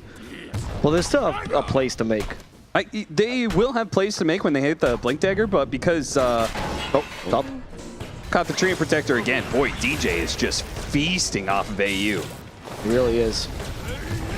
Nope, or not. Stampede going to be used to get him out, but I mean, if I'm DJ, I'm like, whatever. We were trying to kill a 5 position. We've got Stampede on cooldown. That means the next move we make a little bit more assured. But yeah, Bosco went for maxed out, he went for the farming build, right? Maxed out Retaliate. Yeah. So when he does get that Blink Dagger, it's not even like he's going to be doing that much damage when he initiates. That is true. That's very true. That's why I think, this build requires you to take the tower, right? That's the whole point of this build as well. Raven just sends this clone up top. They're like, why are we even bothering attacking this clone? It doesn't last long enough for us to even kill it. And they just decide to push this tower. That's why I think this bottom tier 1 tower still being alive is a huge nuisance to Blacklist Rivalry. Yeah, the maxed out Dispersion. Now he's got a Blade Mail. It's just hard to go on this Spectre. But now you have this like sunk cost fallacy of, I've stayed in this bottom lane so long, I gotta take this tier 1 tower. But is that really the best move to make for Centaur? The Stampede has only been used defensively until now. You haven't got any kills. Shadow Fiend could have been killed until now. Uh-oh. Oh, no! All right, block the hook a little bit, but it's perfectly fine. They still have the kill. Goodbye to Carl. I mean, they committed the Primal Split for this. They know Carl's important, too. What's that one mean? What's what? I need education on the chat wheel. I'm not from the Philippines. I don't know what you think I could read Tagalog. Well, I'll be honest, Abo. I am not knowledgeable enough about languages to tell the difference. Oh, okay. That's fair enough. Yeah. I'm sorry. I'm a dumb American. I only know English. I barely tell the differences between other languages. So, if you play an SCA for 6 months, it's like Duolingo. I tell you. Well, you know, you guys keep inviting me back here. You know, I'll get in a lot of pubs. We'll see how far. Yeah, can you? Let's party stack together. That last time that went so well. I wouldn't go that far. DJ TPing out because the stomp was used. So what's left? Yeah, it's, you know when you like buy one of those fireworks with like a fountain and it just fizzles out after like 5 seconds? This is a little bit what Blacklist Rivalry Draft is feeling like to me. A lot of like flair and you're all ready for it. It's like, oh yes, Centaur's gonna get online. Oh yeah, last track is so exciting. And a lot of meh plays. Fnatic is just doing whatever they want in the map. So the question is, will the Arc Warden, will this strategy actually work out? Like, will the Lifestrike Arc Warden combination be too strong for Fnatic to deal with? Is our Mel can actually be that weak? I don't know. I think BKB plus Shard, he's good to go. Maybe Crystallis even? Like, just go for the cheapest damage items possible to get online as soon as possible? Sure, yeah. And once you have presence... They'll need a MKB at some point, right? Yeah. To deal with that bubble, but... Radiant. I could dig into, you know, like a Crystallis Silver Edge type setup. Yeah. Also gives you mobility, which you desperately need as Shadow Fiend. And I think obviously level 15 is the big turning point for Fnatic because presence affecting buildings allows you to actually, well, push. Right now you don't really have much push. Now, should you be hitting the tier 2 doing alone? this all by himself, yeah. Now he's going to get stomped. Again, the damage isn't that incredible from the Centaur, but just being there and having enough heroes rotate in ensures that Armel is going to die. At the same time, they were making a move on mid, so we are going to essentially just trade out our mid laners, but I do think that Armel's life was worth a little bit more. In fact, the numbers even support it, gold-wise anyway. Yeah, I would agree with you there. In every sense of the word, right? You're winning as well. Like, why do you need to make these risky plays if you're winning? Yeah, I wonder if that was just a bluff. Yeah, I think that's what it was. You know, like, oh, they probably think that everyone's behind me while I'm hitting this tier 2 tower, and that, like, making that kind of bluff does hide the rotation from Fnatic, Yes. so... Which, to be fair as well, if you look actually at the rewards, it would make sense, right? Because you have 2 sentries in the jungle, so they know their jungle, their safe space is dewarded, and they also weren't showing on the map, right? Yeah.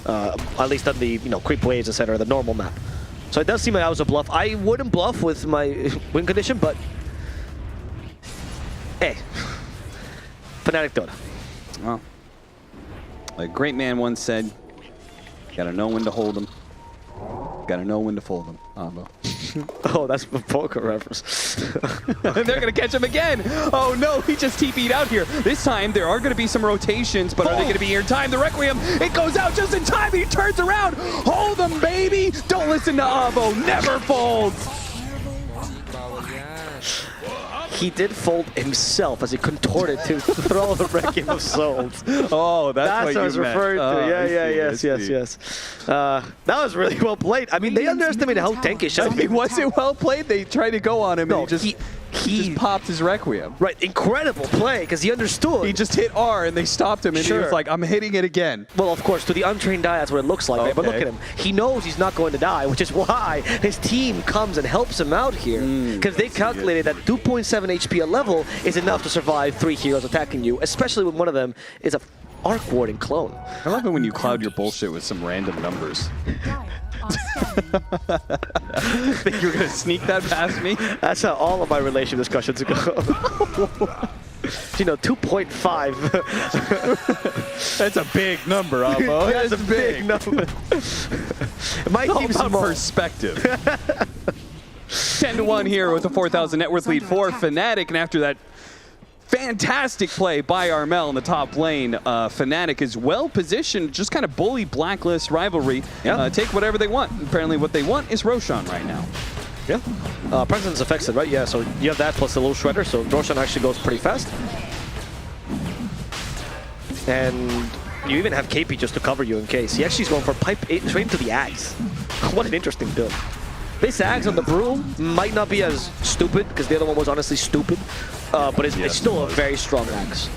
I actually like it a lot. The ability to always have either, you have the options of either always having Cyclone available, which is definitely your best ability, or the high ground push that the Earthling provides, and you don't really need anything else on this hero. I mean, yeah, also like constant scouting with the companion as well, I think. True. Was it KP that we saw build the Ags on Wednesday? Yeah, I think it was, right? Yeah. Either him or Force, I wasn't really sure, but they have both been the standout Brew players. I think this hero is actually a little bit overtuned. I am a big fan.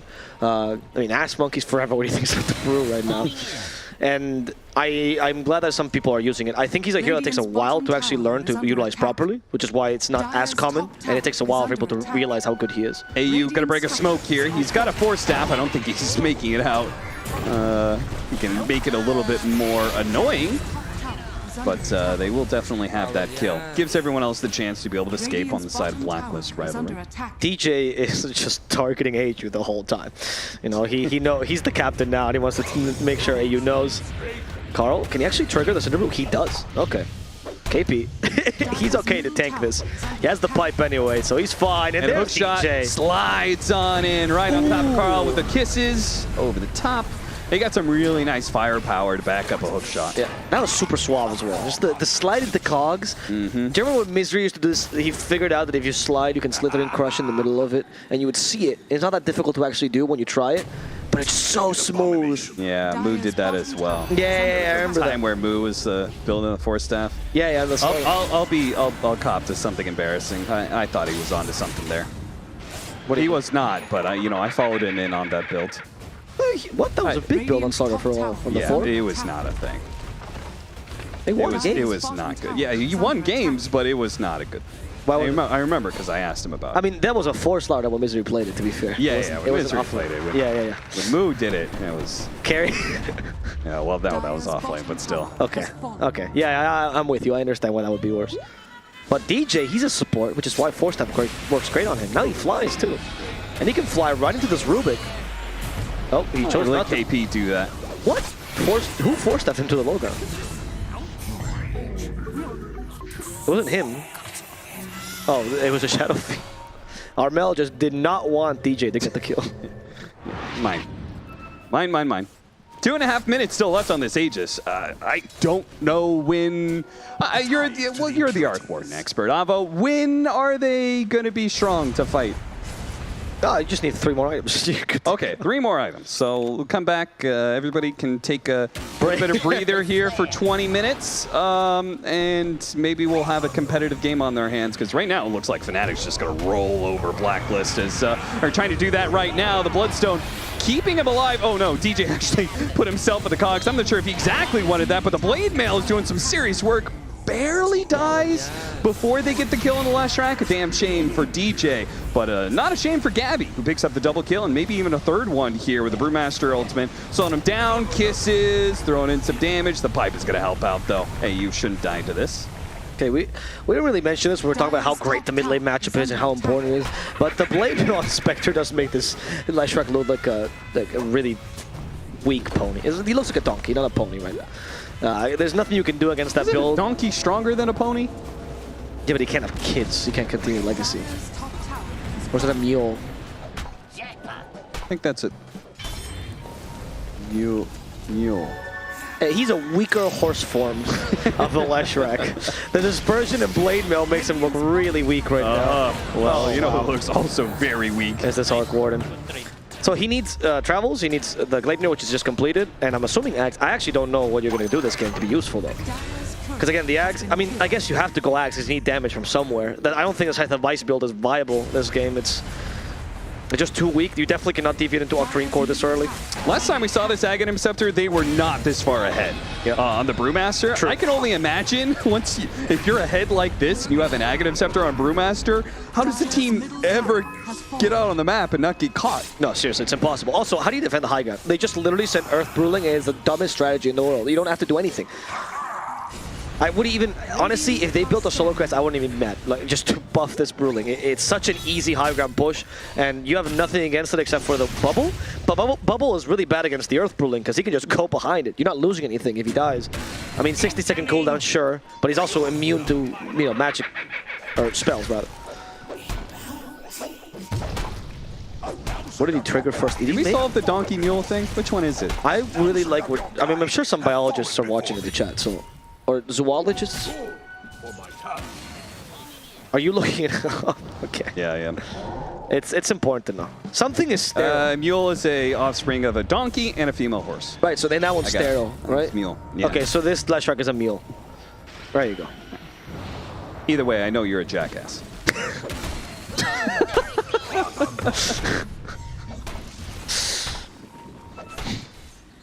Okay, thank you for that. Don't know what to answer to that. AU's gonna die. He's actually so ashamed by your comment that he'd rather die than listen to you right now.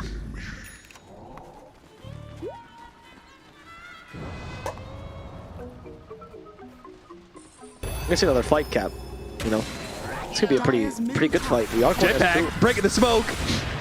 Gabby. Oh, immediately manting off the Gleipnir. They're going to have to use the Stampede to get away back inside their base. But they do have a little tornado. It's going to be a problem as Armel's going to set up right on top of that one. They do get the Force Staff, a little bit of distance, but the Raze is coming in. And the slows from the Kisses with the Cogs, bringing them both in. Karl's Bloodstone can only put up so much. Yes, Gabby dies, but it's a huge win for Fnatic inside of Blacklist base at 25 minutes. They're gonna just close this game out potentially real early if Blacklist don't come up with something soon. What a stomp, honestly. AU is once again caught by DJ, and that should be another kill here. Maybe they even triggered it with a raise. It's over. You really don't have many options. Don't think there's much they can do. Even Arc Warden, usually just a elongates game, is not going to do anything. He's going for Force Staff. That's when you know. That's when you know it's over. Oh no. When Arc Warden's going for a Force Staff and it's not like he's not leading in net worth, it's bad. No. Oh, look at that. Oh wow, wow. KP. That was a minor inconvenience. Got saved there by the cookie as well. Okay, he might die. Coming back. He might die. Yeah. Karl's here. How many Force Staffs you got? Force Staff for Force Staff. KP getting some distance, goes into the trees. Where is he going? I don't know. Okay, that was an interesting.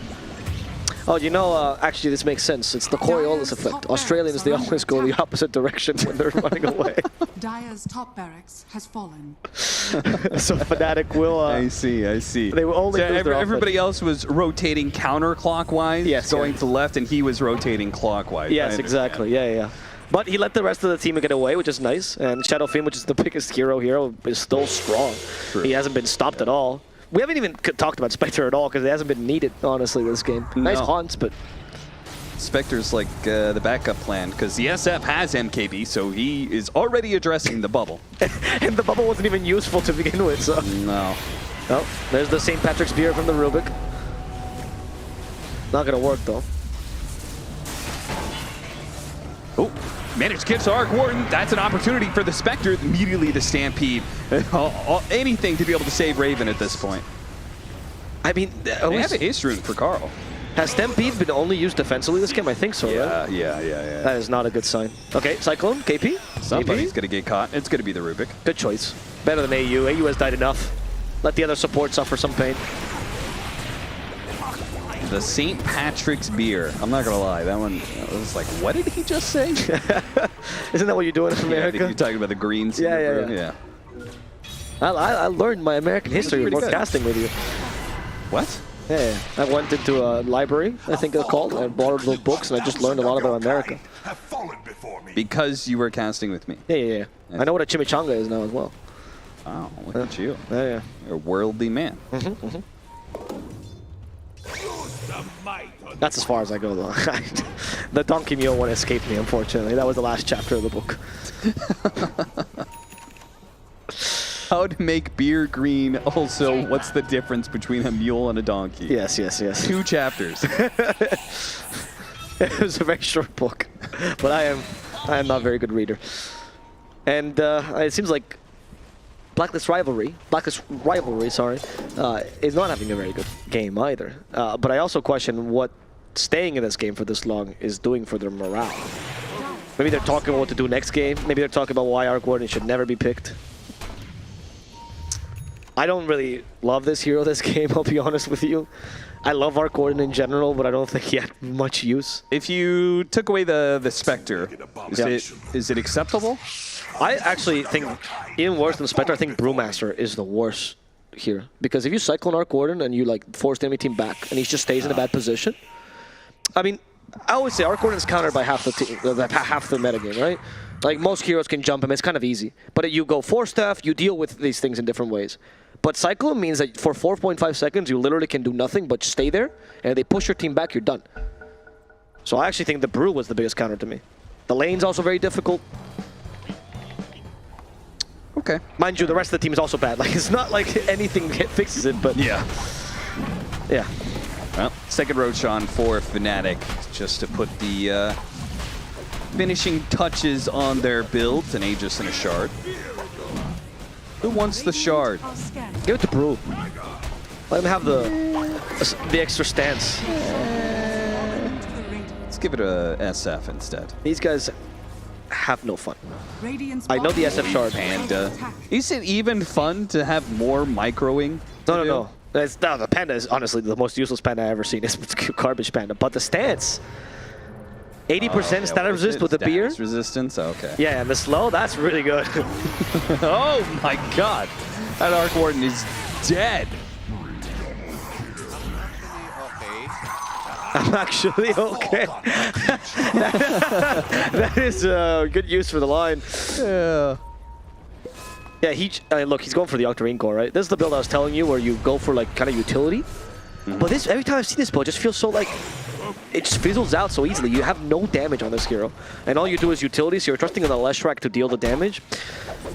Not very sold. Even I mean, isn't part of the build also being like having high levels?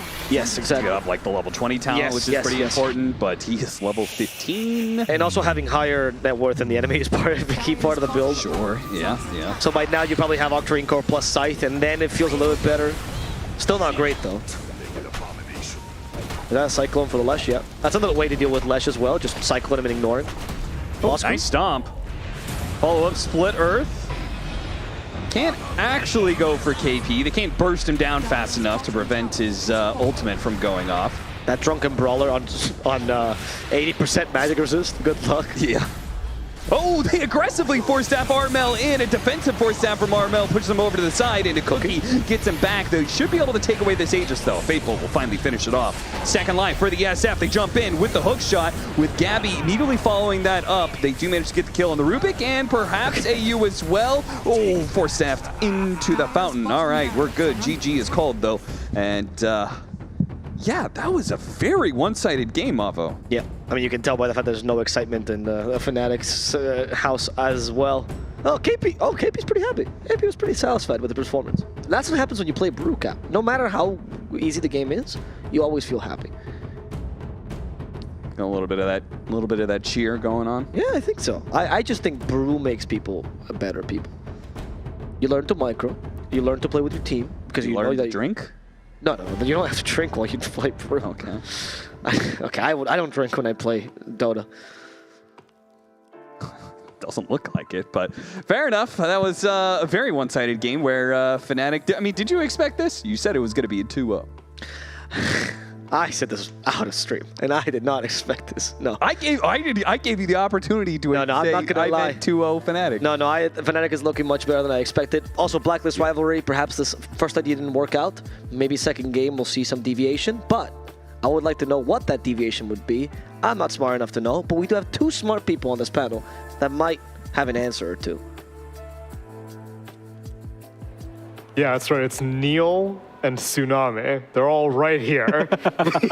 These guys are useless. Thank you very much, Avo and Cap. That's right. I think expectations were rocked in multiple people's regards. I also was not expecting Fnatic to just completely run over Blacklist Rivalry. Sure, the Arc Warden experiment was interesting, and I haven't seen too much of it, but I figured if you're last picking it, you probably have a pretty good idea of what it's capable of. Evidently not, Mike.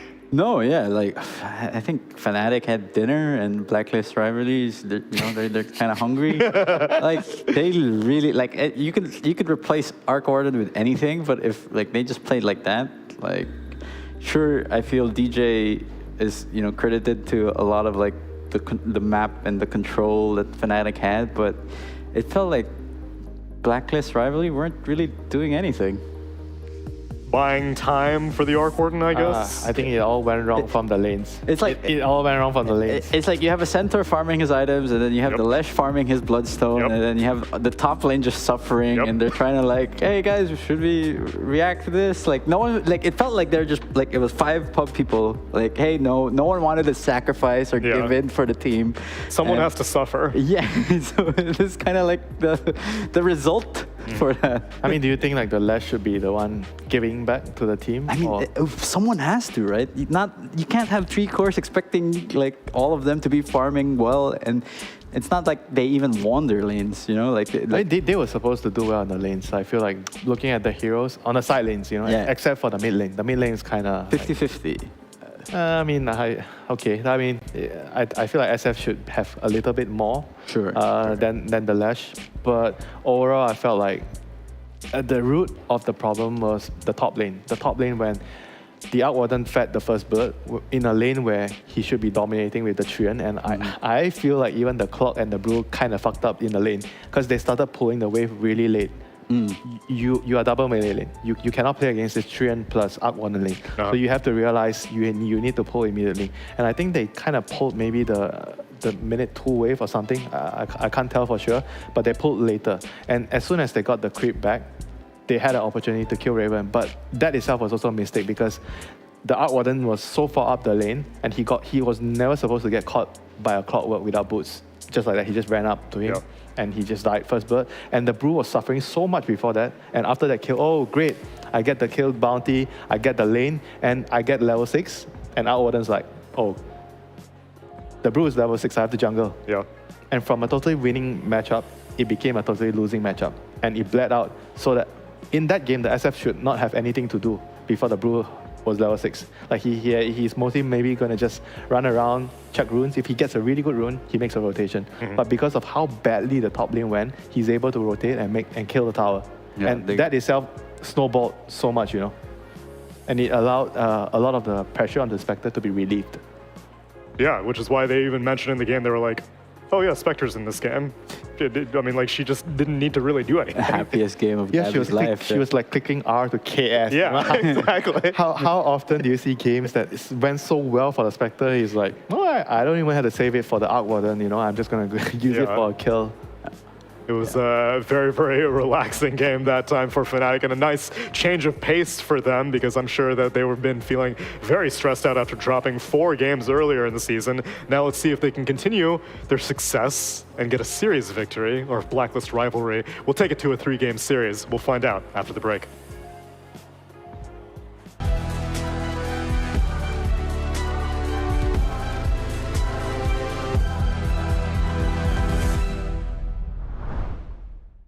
Three, two, one.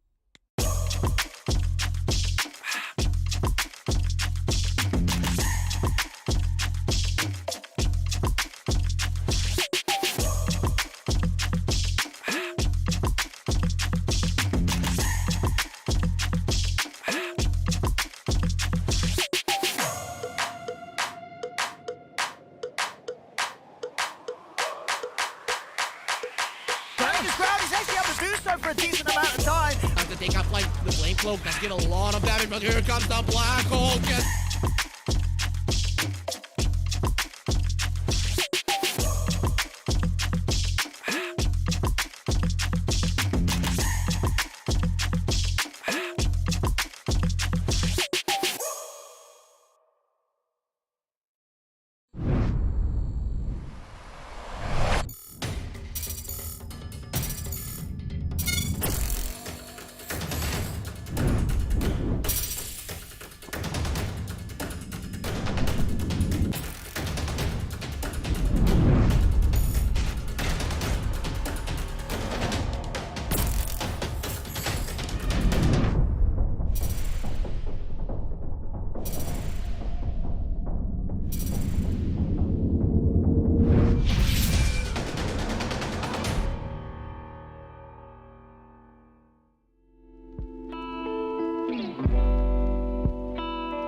I think those may be the most looped highlights we've had so far because there just was not enough gameplay to highlight in that game. It was a very, very short playlist of clips and probably one of the quickest games that we've had here in Southeast Asia. Definitely of today, because today has been a lot of long games, a lot of... We had 2 or 3 60-minute games. I think it's 3. I think we had 3. I have a feeling that this series is going to be over soon because after the game ended, the camera panned to the players and I felt like it's not a look that you see. The room was very dark. The room was very dark.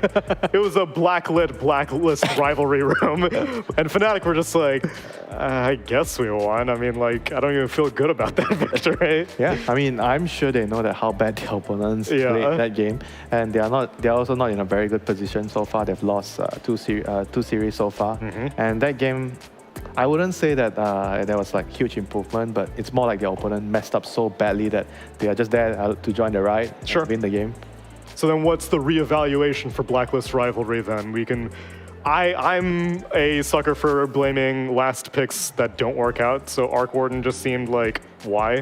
They definitely have a lot more to offer, but I'm not sure if they can adjust in this series. They did fine in their first series against Bleed. But that kind of loss is something that I feel doom and gloom. After the game, it's very difficult to talk about it. And okay, in the middle of a series, you do not want to iron stuff like that out. You just want to move to the next game and try to adjust during the draft. But sometimes because of the problems that happen in the first game, it affects the players a lot mentally. Like especially Raven as a carry, like that game, I feel like that's very hard to come back from. It always sucks playing a game where you know you're not even showing half of what you're capable of.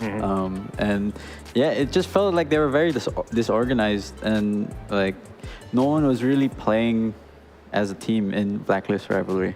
And it also felt like the players in the game, they knew that, oh, this is the draft we have. At this specific timing, we know that we are not supposed to be that weak. And then they click on their teammates and they realize they can't do anything. And everybody feels like, you have Arc Warden jumping level 5, Treants trying to hold top but dying, trying to get like going back to your point as well, in that kind of situation, I always say that a lot of players, they are really good at playing the hero, but they're not really playing the game sometimes.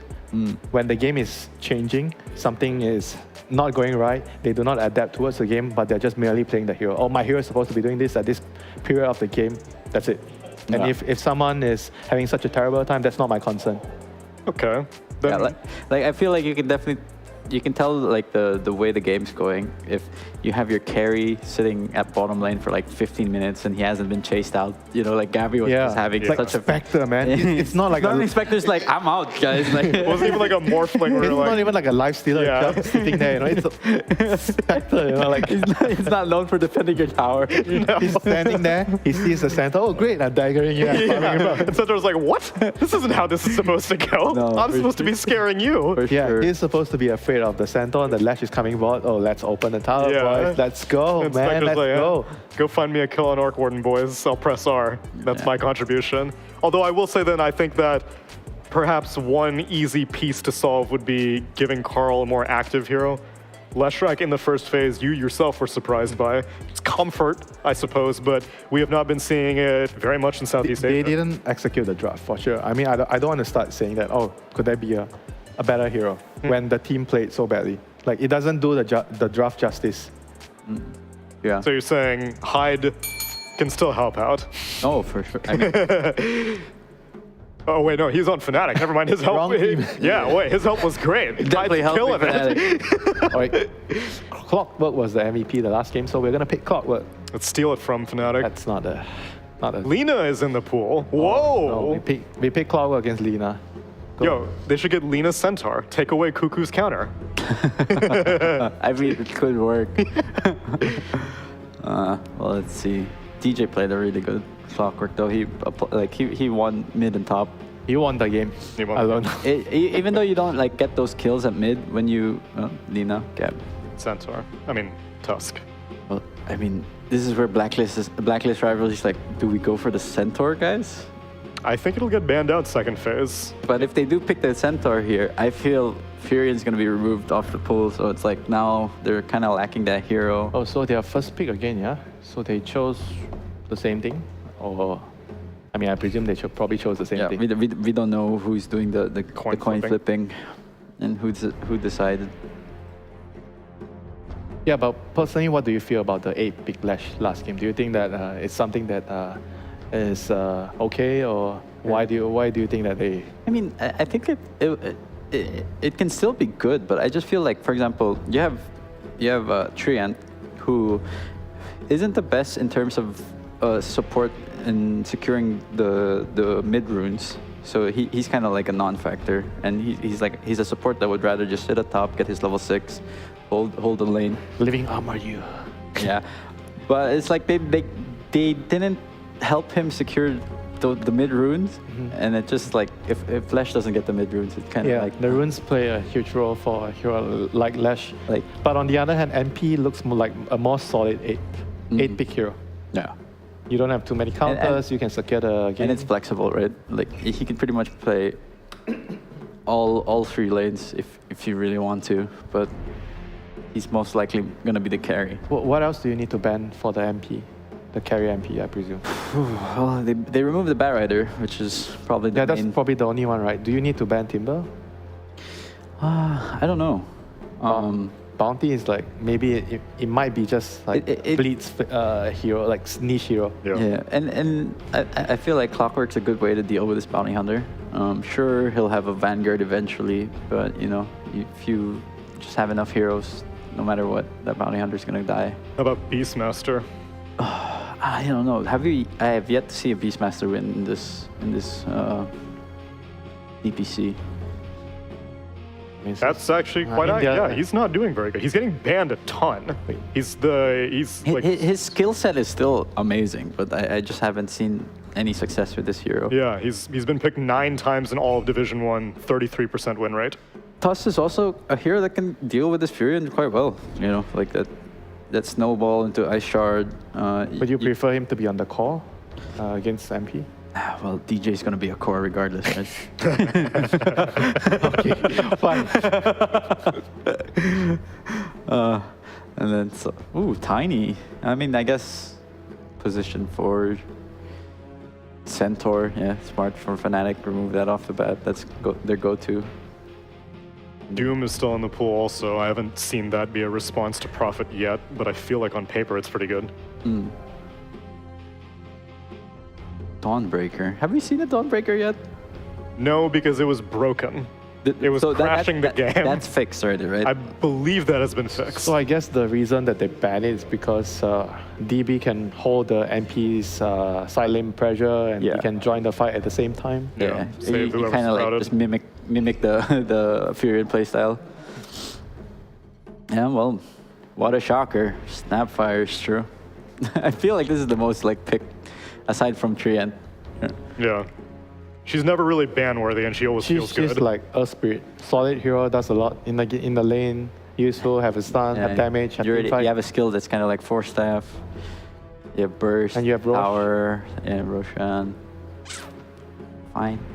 Seems like the Lina counters that they were perhaps worried about was the Centaur, the Tiny, the Hoodwink. So I was going to say Mirana because I was going to be emphasizing the Halberd builders that we were seeing be pretty effective against Lina. And Mirana was one of the Halberd builders, I think, in one of the Geek After Slate. you get like the mecha and all. Yeah.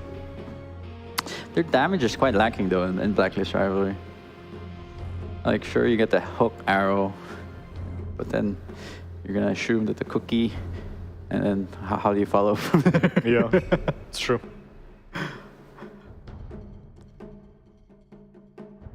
So you kind of need like some puck coil, something to set up. I don't know. I just don't think this Puck is a good hero.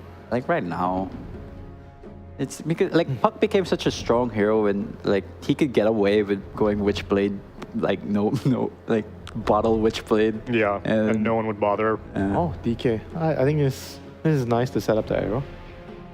Sure. It's probably a cool hero, yeah? Yeah, but who gets the kill afterwards? They have all this setup, like who finishes people off? Now Timber's looking pretty good. Like 2 strength heroes, MP. Yeah. 3. Oh no, never mind. Masteros plays it really well, and I'm sure KP can do the same. That's one of the heroes he also likes playing. He likes being annoying. I like him on Enigma though. Yeah, I like him on Enigma too. This is this an inside joke? No, I mean it's just like I mean, as like KP will always suggest Enigma. Yeah, because of the way he is. Like he's a very patient player, and he's not a very aggressive player. So I wouldn't want to put him on a team, but I prefer to put him on Enigma. I see. Marcy. Okay, so I think that's gonna be a KP Marcy. With Tuss, it can go. Yeah, the lead is well. pretty strong. Like you jump on the MP. Yeah, and Clockwork. You know, if he's out of position, and this NP can be run down. Just buff the Lina sidekick. Yeah, Buff. that combo is actually disgusting. That's very dumb. 7 stack and Fury. I think Snow. Lina should only get half the bonus. One of the times that Marcy and Lina were paired up, like Lina went satanic. She didn't even like get a BKB until way later because she could just lifesteal through everything. Although this game against all. Although it is a Gabby Lina, and I'm sure Winter has some words. Stop baiting Winter.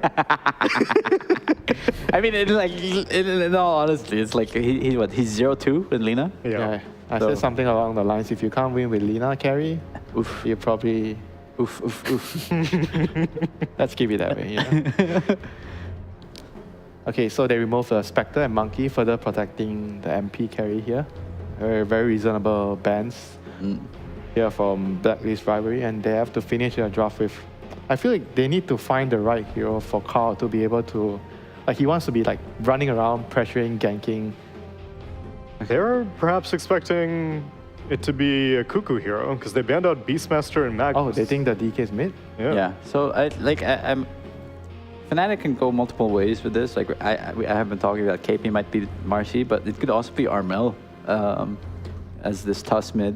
Oh, okay. Pop. You do not trust the puck, and it is there to prove you wrong.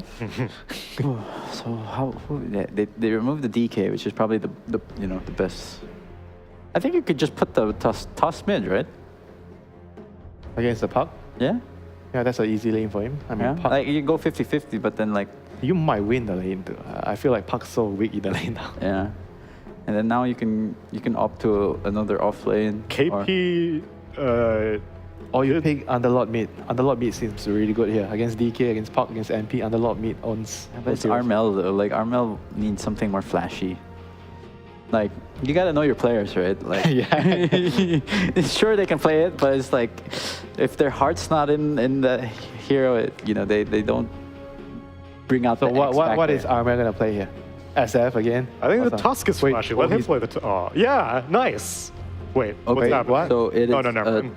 If we do not put Lina on carry, we are not bounded by the Lina must win stat. Armel mid. Okay. They probably saw Gabby's run rate. Gabby, we gotta listen to Winter.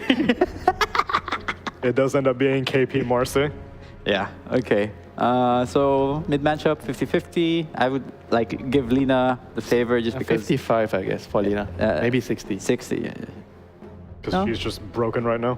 And then you have these double range core. Yeah, no. Looks pretty even in terms of draft. I feel like this is one of the games where I feel like both teams have very, very good setup.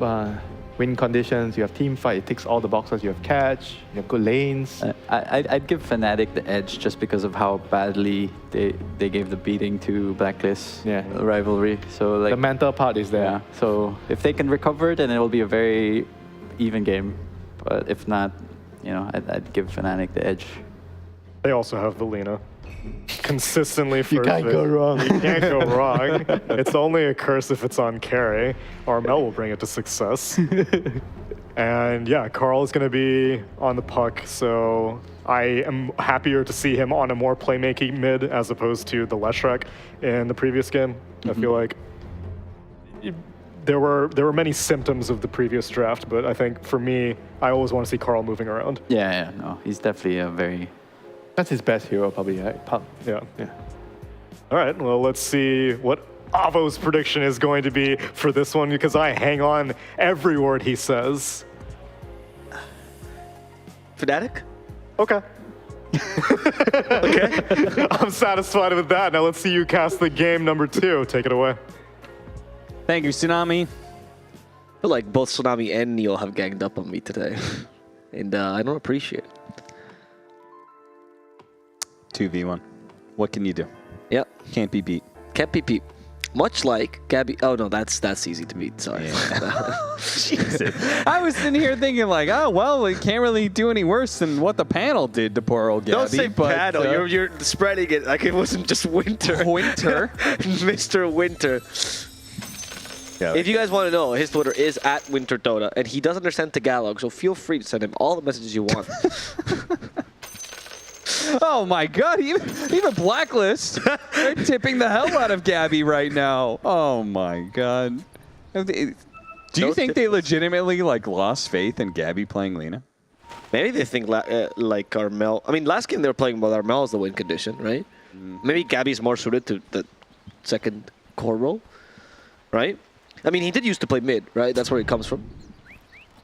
So he's a good space creator. Maybe that's his unique trait as a carry, and they're trying to make Drow Ranger space creator. Well, you know, like Drow Ranger is one of those heroes that you can use with less items. So you don't necessarily. Is it a decoy carry? It's a decoy carry. There you go. There you go. Like guys, we got to kill a Drow Ranger. Go kill Drow, and then Armel just has a free game. Exactly. Oh, you never expected it. Drow was never useful to begin with. We had no faith. I don't know. I also thought that was a little bit interesting, but maybe they just thought actually Lina made us better, frankly. I mean, it works. We were talking about this. Armel's good at win condition heroes. He likes to scale in general. And Gabby usually a mid laner. So maybe this is what they found. Every team has their own success in their own ways. You watch SMG, you go, I don't know what they're doing, but it works. Sometimes. Sometimes, yeah. And they did smash the ever-living hell out of Blacklist in game number 1. So that's true. So you gotta trust it. Also, can we just appreciate for a second the mid lane? They've put the spray, and it's just Januel's mullet, which is probably one of the best things that ever happened to Dota 2. Glorious. It really is. I love the nice little, tiny little mustache going on there as well. Yeah. Just the whispers of it, you know? It has a style, you know, if you watch this new show called Lookism on Netflix, it has very similar to that style. It's also by Studio Mirror that does the Dota Dragon's Blood. It's a new manhwa made into a show. It's very nice. I recommend it. Are we sponsored or? No, I just really like this show. It makes me cry because it's just a sweet show. AU repositioned by KP from the dispose. So they get some pretty decent trade damage there on him. It is indeed going to be a off-lane core Marcy. How do you feel about this hero? Like, where do you want to see it? I think it's best core right now. I think the support Marcy's pretty meh since the change to rebound. Yeah, I'm with you. I think core is really nice. Actually, KP has been spamming this a lot in his pubs. Oh, they got a range of the Dragon Tail stun on Gabby. That's going to be your first blood, perhaps. Oh, the Fairy Fire barely keeps him alive. He was at like 11 HP after that hit from the Mirana. See how much effort they put into just a decoy carry? They don't even know. They're falling into the enemy's trap. These fools. Yeah, actually, I was looking at KP's... oh, actually, AU. He's going to die there to KP, I'm pretty sure. Just one more hit. There we go. It's going to be DJ who takes the kill. KP's been playing a lot of off-lane Marcy, so I looked into his like builds and everything, and actually, he has a huge win rate. At least in pubs, 75% with 5 games now. No, sorry. So with 4 games. 4 games. And they mathed it for a second. Sorry. I thought I was back on a panel with Kyle again. Was he also bad at math? He tried to really sell some bullshit that I caught him out on. Oh, okay. Okay, I'm not surprised. Anyway, I think KP is like the idea that I'm just gonna go for BKB and a Blink Dagger and just be a nuisance and just a huge bursting hero. I think is really good with the current lineup of ranged carries that is being used. Yeah. Maybe MP can tank it because he does have really nice base stats, but if it was a Drow, for example, definitely not, right? Once again, Dragon Tail. Oh, nice stepping in front of the arrow from John Well. This guy's doing a lot of work, John Well, this lane. Mid lane matchup, how's that going? We got Carl versus Armel again. Lina, Jesus, Carl. Why is Lina winning by this much? I thought this matchup shouldn't be that Well, big. Carl just took like 10 hits in a row, so. That's going to help for sure. Yeah, I mean, Armel also known for his Lina, right? We were talking about these signature heroes. They're kind of running... They're just going for his comfort now on Fnatic. They've stopped trying to adapt to the meta, and I think it's working better for them, personally. As we saw last game with the Shadow Fiend. Armel's managed to stack up. He's got 7 Fiery Soul stacks, so he's just laying into Carl right now. I remember we used to say, it's like, oh, Puck can avoid the Lina spell, so it's not actually that good as matchup, and now it doesn't matter. Yeah, now you just right-click over and over again. It's silly. It really is silly. That Fire Soul change just made this hero just kind of easy to play as a right. You think he's going to go 1-1-4, or you think he's actually going to level LSA? I think you go 1-1-4. Why not, right? Yeah. What's stopping you? What level does he finally get Laguna Blade? That's a good question. I guess you probably get it 6 though, right? Because you can get a quick kill with it if the enemy team messes up, especially if a support ganks you. Yeah. I mean, it is a mid Lina and not an actual carry Lina. Exactly. So. Also, isn't mid's Lina's only answer to being ganked just attack faster and stronger? So I think Laguna offense helps. is the best defense, you know? Just kill them before they kill you. Yeah, and she often succeeds as well. If Mirana comes by, I think she just dies, so I do like Laguna Blade at 6, but you still max Fire Soul here. You think she's still going to go Maelstrom, though? That's my question, as a mid Lina. Yeah, I'm sure it's... yeah, I'm sure it's still Falcon Blade, Maelstrom. Maybe the only consideration is... travel. Yeah, and earlier travels like the old mid Linas used to do. Yeah. Look at that, 3 points in Fire Soul. There you go. Bottom lane, Dragon Tail. Look at that initiation by Bosco. Unfortunately, he's playing a Dragon Knight. Tim's just able to hop away. So they can't really exploit the Mirana's low health, and it's not like this Dragon Knight's going to be taking any damage anytime soon. Nope. Dragon Knight is pretty good against Drow early for obvious reasons, right? The extra armor usually allows you to survive completely. But then afterwards, there's a moment where marksmanship is such a ridiculous amount of damage, it doesn't really matter that you have the Dragon's or the Dragon Blood. And you're too immobile to actually deal with this hero well. But that's going to take a while, so Bosco should take advantage of this early. I would expect them to get a kill on the Drow by now, though. They would have a Mirana Dragon Knight. I'm not really sure why that combo hasn't succeeded. Well, should they ever really be able to get in melee range of the Drow? He's running at him. There we go. That's going to succeed now, right? Yeah, they got him because the Tusk has not been here. Right, so that was what was stopping them. Tusk kept blocking the arrow. Yeah. Done well, do his role. There's only so much you can maybe sit your carry there. But it's okay, it's a decoy. It's all about the Lina. But she has Falcon Blade.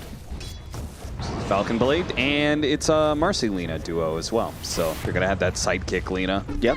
Which is pretty bonkers. Just means you have essentially an early Satanic. Right.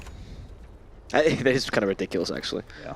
And this Marcy could potentially, like, she's actually going full psychic, huh?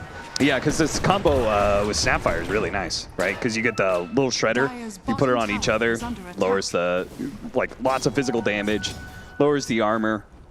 But you don't get the extra damage on Snap. No, you don't get the extra damage on the shredder, but it's still a nice combo. Yeah, I can see that. Allows Marcy to, her physical damage to be all the stronger. Oh, Raven? He could be in trouble. Yeah, I think he's dead.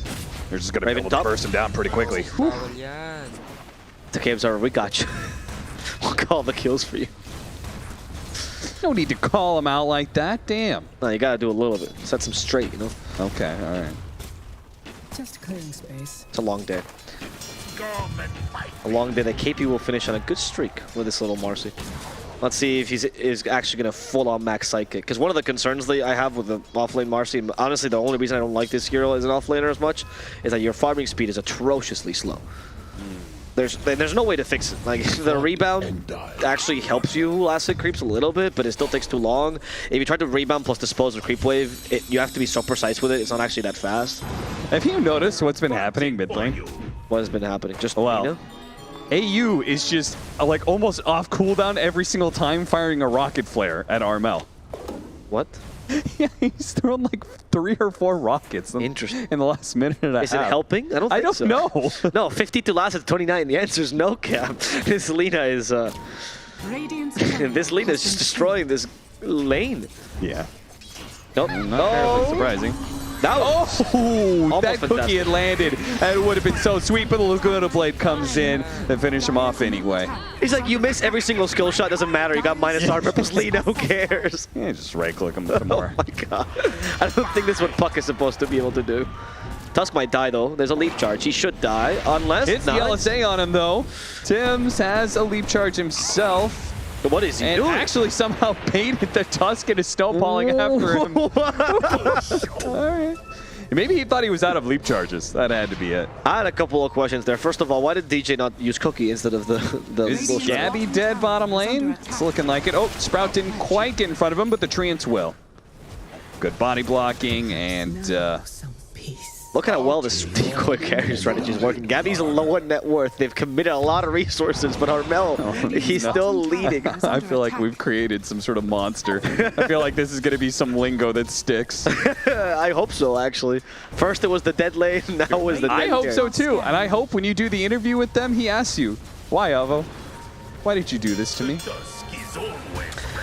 I would like Armel for the interview. That's okay. So what's the real carry of Fnatic? Okay, well, that's a quick way to lose my job forever. Well, it didn't stop you at TI-10, Avo. Jeez, wow. Oh my god, I laid my heart out for you and you just ate into it. That was brutal. Like, straight out of Indiana Jones, the Temple of Doom. Indeed. Kalima. Who is going to be doomed here, Cap? They were trying to go for a kill up top, and they decided that it's impossible for Blacklist Rivalry to kill this Marcy, so they're just giving up completely. Like, Clockwork is in position, but it's just not good enough right now. When does Marcy get activated? As soon as the BKB comes out, most likely, and then KP will finally rotate, I guess. There's no pressure right now. Yeah, it's pretty chill times. I mean, they're going to put both their supports up here. Armel is bottom. Oh. Snowball is going to catch up the Bosku here. KP should be able to hop off. And, that little one range of rebound. Just a little bit too short. Quickly grabs AU and tried to toss him into a position, but something weird happened there, and he had the angle all wrong. Meanwhile, Gabby's going to be run down. They didn't need Raven in the bottom lane, so he comes mid. Gabby dies. Radiant's middle tower is under attack. I know you want to say it. I'm not going to say it. It feels like we scripted this game at this point. Or Winter did, actually. He's the real director here. They're just avoiding Armel entirely. I don't know if the strategy's going to work, though, because the lane is still doing decently. Dispel's used. KP stuck inside the cogs and the shards, but he's dead. He's just dead. And AU is not going to die so easily. The Snowball might be able to catch up and finish him off, but now it's just put Genwell in an awkward position where Carl should be able to collect thanks to that double damage rune. And Gabby's going to die in mid lane again. The Treant's getting in front of him. Oh, no, no, no, no, no. This is not how it's supposed to go for Fnatic. Okay, I think the Marcy kill actually is even more relevant on it. They lost the fight bottom lane and mid at the same time. Yes, and the tower mid, which is also kind of a big deal because now you have less space to farm. Yikes. But you have Alina though, right? She's still farmed. She can still do things. Yeah, behind the Dragon Knight. Yeah. All heroes. Bosku is actually the most farmed player in this game right now. It's interesting. What build is he going? Oh, just straight Blink Dagger. And then he's like, guys, I'm really farmed. I should just go Midas now.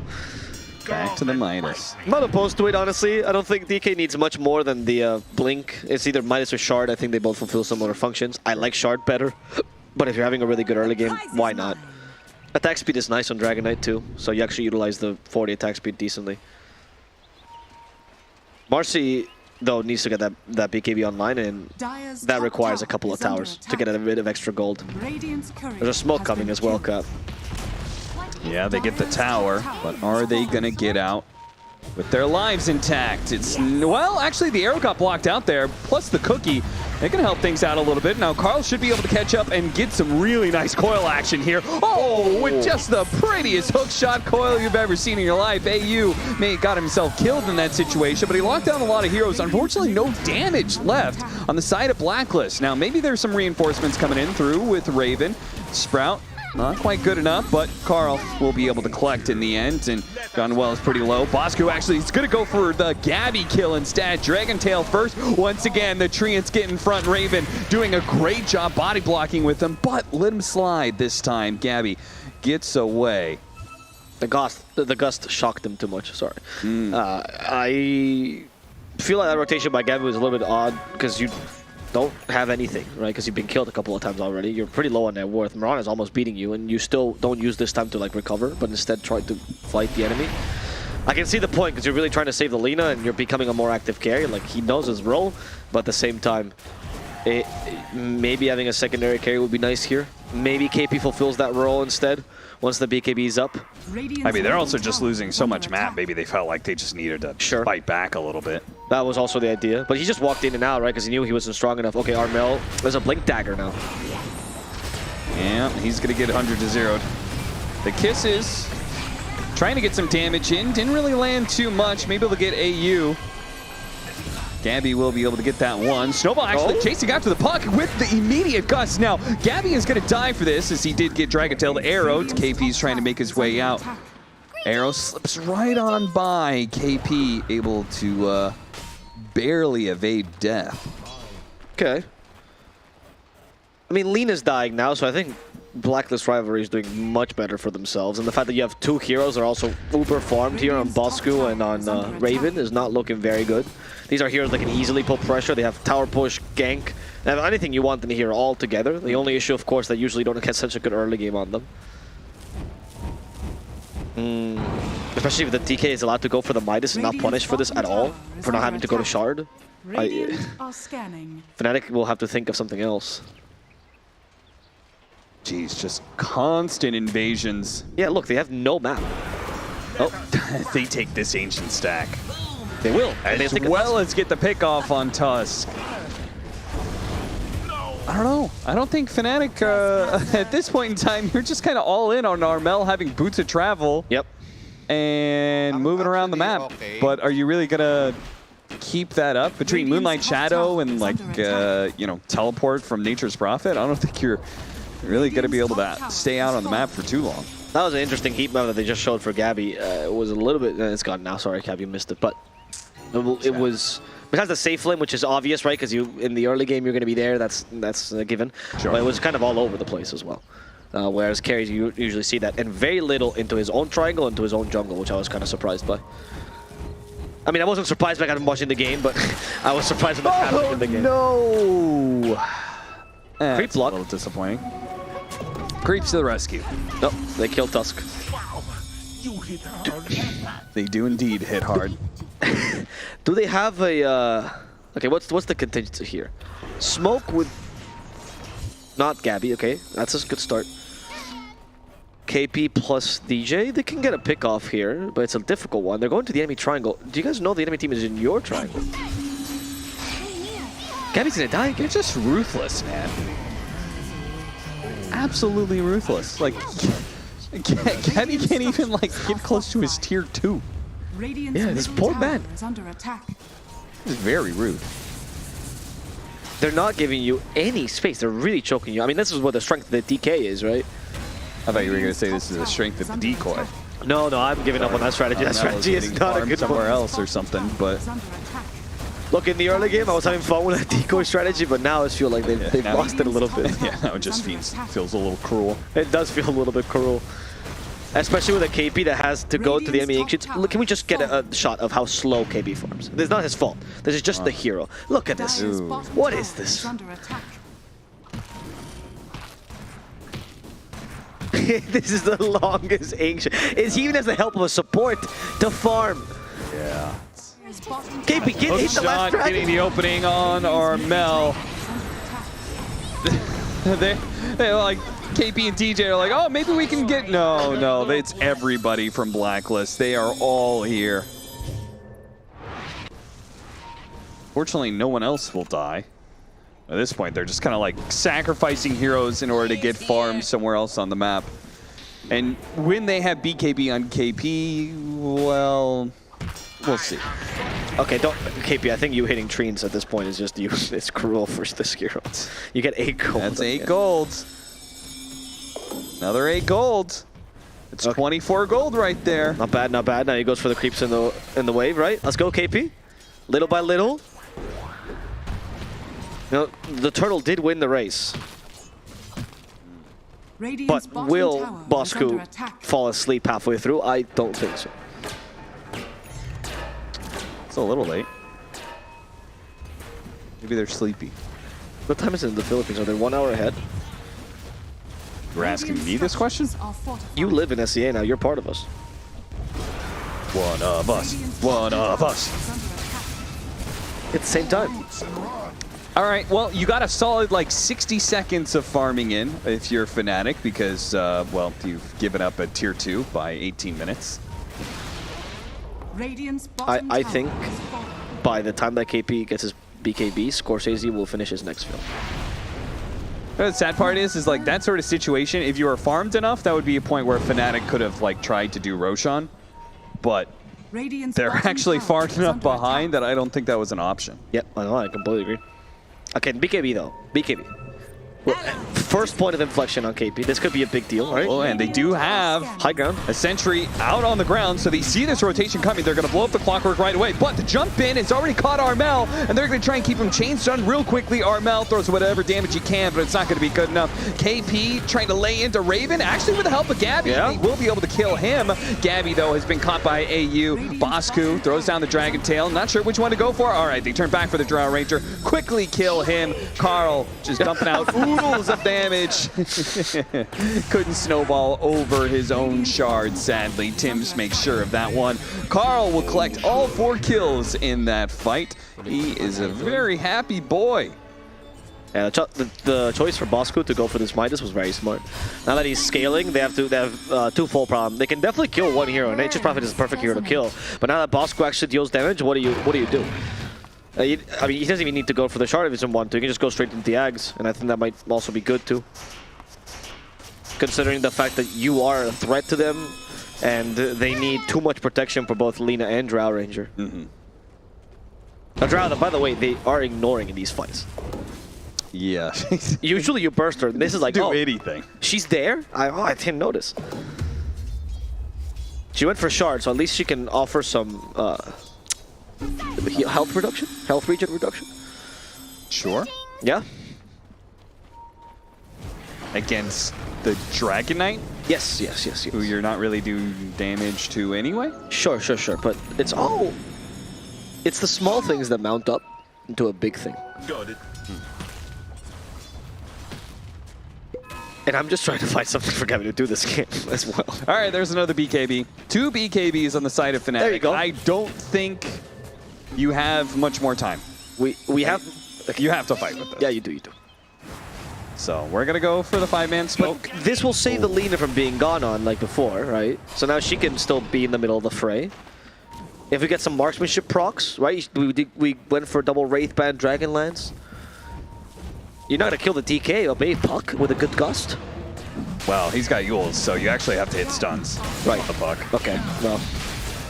All right. The smoke does go out while they're doing Roshan, but Carl is just beautifully positioned. Has already killed the Tusk. Just flat out the round of nukes, and now they've got the Dragon Tail onto Armel. They have a little cookie to help out here. Looks like an arrow nabbed Gabby, so Gabby is going to be dying first, despite Armel being the one to be initiated on. KP using his ultimate to try and kill a Clockwork, which he can't even keep up with. The kisses, oh, it's not even going to finish off the Clockwork.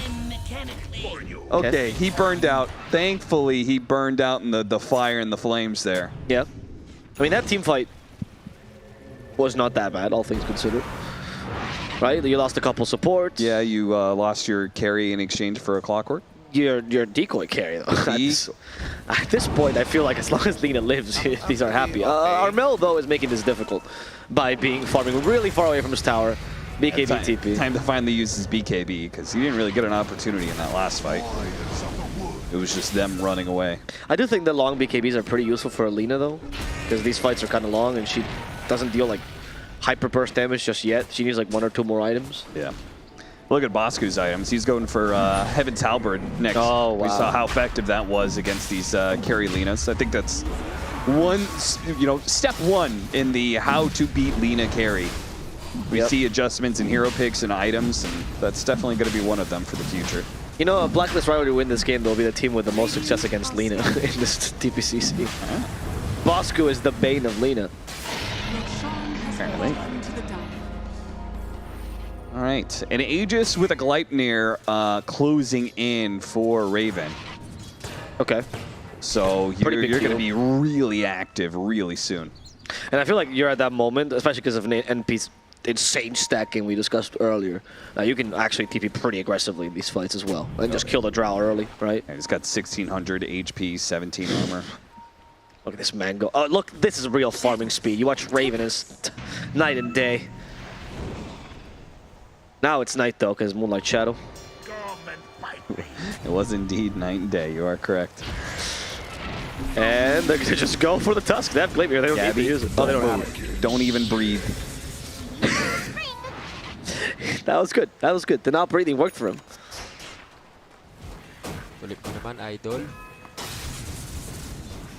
Dire's courier has been They killed something. Wasn't a hero. It was a courier. Oh, okay. That was really quick BKB by KP as well. Dragon Tail is a projectile, so it's a little bit slower when it's on Dragon form. True. Look at KP fully utilizing all his knowledge to escape after farming 2 creeps. Look at it. They show some heroes top lane. They know immediately Fnatic are going to try and push out bottom.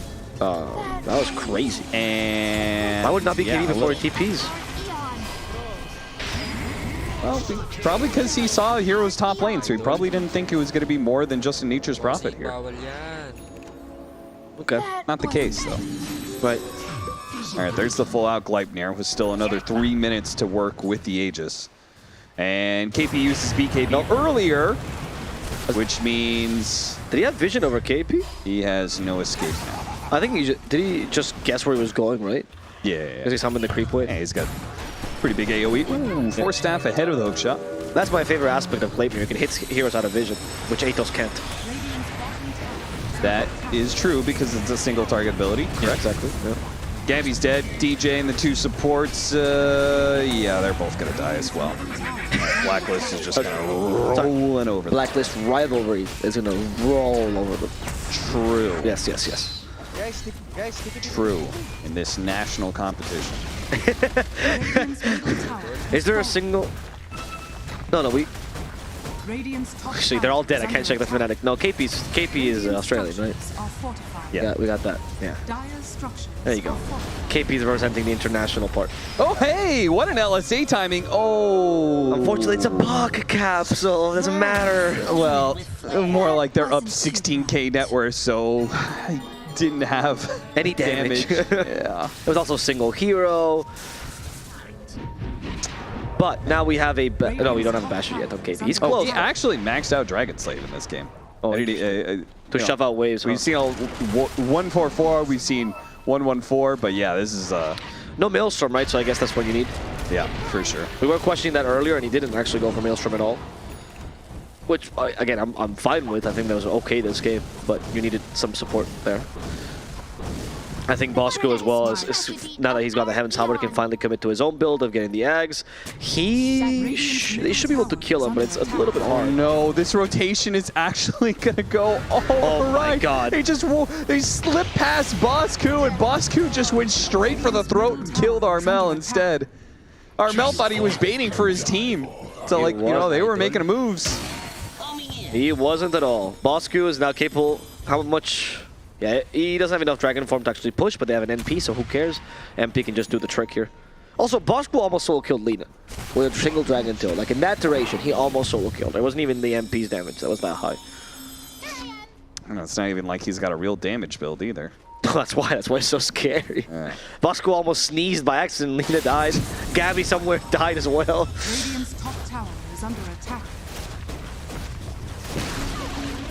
Are they going to give this up? And if so, like what? It's not like Gabby's getting an item anytime soon. I guess they just can't fight with the Lina dead. No. All right, so we should come back to fight now. Lina's alive, everybody. Fortunately, it's too late for the melee barracks. Armel. Oh, the arrow! Oh, no! Right as he casted that LSA, so he's in vision, which immediately Bosco takes advantage of. Jumps forward, gets the Dragon Tail. Not quite good enough, though, because Kisses plus the hook shot did a decent amount. Blacklist are still fighting for it, though, as Armel is going to get burned down pretty quickly. Raven is just too powerful. Too much damage in those right clicks, and he's still at an Aegis to pull through, which is actually not going to get its regen valued out of, thanks to that multi-shot from Gabby. Sure, the Aegis. That's the small copium part of this fight after they lost 3 heroes. Silver lining, Ava. Silver lining indeed. To the thunderstorms that are just every day here. I like it. Yeah, it's true. From 4 to 6 p.m. Yeah. Never ordered grab at that time, though. Takes forever. Yeah, I can imagine. Dragon Tail, arrow, cookie, pushing him into Blacklist. Go deeper, my friend. Go, my child. They have given up. They have given up on trying to play this game right now. know, sometimes you wanna feed while you feed, you know? You feed him a cookie, and you feed them a tusk. It's the cycle of life. I heard of Dream Coil as well, and that Dream Coil kills the leader. You won the lane, I win the game. Middle tower is under attack. Blacklist Rivalry just destroyed Cuckoo. Oh my god, I've never seen Cuckoo so emotionless. Yeah, that says something. That's a game 2 for you. You know, you lose game 1, bounce back like this, have this kind of game in game 2. Series is wide open. Yeah, it is wide open, but also it's not just the bouncing back from Blacklist Rivalry. It's also that the other one, it was like a ball that disintegrated as soon as it hit the floor, and there's no bouncing. There's just floor. Just a puddle of whatever that draft was for Fnatic. Didn't really work out for them. Yeah, Fnatic looked about as lost as Avo's analogy there.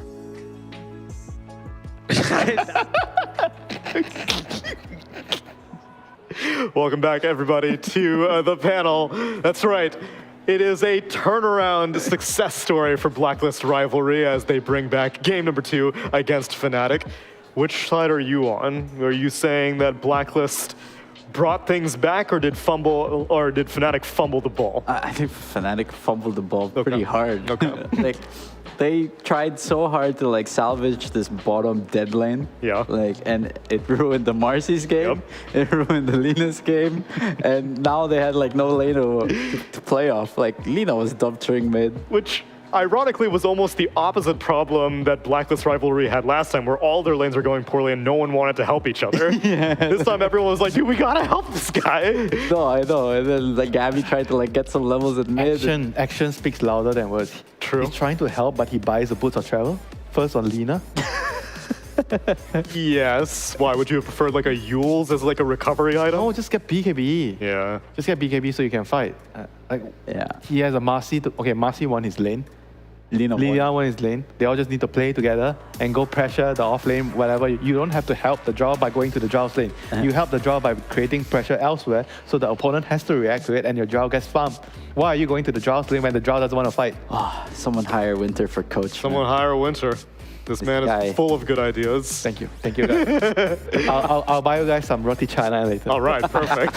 If the place is still open, because we are bringing... We're in Malaysia. That's right, you're right. Everything's open late. Even my stall, because every single game today has gone the distance of 3 games, and I'm here for it. I'm living for it. And now we need to see who will be the victor out of these two, Fnatic and Blacklist Rivalry. It is a night and day difference, though. This is the Fnatic that we saw on Monday and Wednesday in this game. The game 1 was like, whoa, where did this guy come from? Yeah. But and I feel like moving to game 3, Fnatic has to really focus on this Furion hero. Okay. Yeah, but we can see like the same issues, in both games when they are losing the lane. In the first game, Blacklist, they didn't really want to sacrifice anybody's game to help the other players they are losing. And in this game, Fnatic had a... Sacrifice everyone. All glory for the Gabby god. Not exactly. They have to sacrifice in a way where the itemizations has to be less greedy, especially on the Lina. They were moving there. And they have to move to the Marcy's lane and pressure there so the draw can farm. It's like, imagine, both Lina and Marcy got BKB like 15, 16 minutes. Like, how are they going to fight? How? He cast the side kick on him and like, everybody dies, You're right. And our rivalry MVP goes the way of a Blacklist Rivalry player this time. And it's Raven on the Nature's Prophet, which I think you're right, Mike. I think this is the hero that you need to focus on. It was picked first phase. Yeah. And proved why it was like, I think, like going in game 2 draft, they were like debating, do we go for the Centaur or do we go for the Furion? Right. And they showcased why Furion is the There is no stronger replacement for Furion, but there's a replacement for Centaur. Also, I think that now confirms that Fnatic have not won with Lina yet. Oof, it's a curse. Stats don't lie, man. Stats don't lie. They've only picked it twice, though. Gabby only played it once. So Gabby lost with it and Armel lost with it. Oh, I thought he picked it twice. He has played Morphling, Monkey King, TA, Lina, and Spectre. Yeah, all over the place, right? He's all over the place, and I don't really know if like, I would almost say go back to the game one, but game one we kind of concluded was more of a Blacklist rivalry faltering as opposed to a Fnatic success, but maybe they'll be able to find something in game number 3, the 9th game of the night. Stick around, we'll be right back.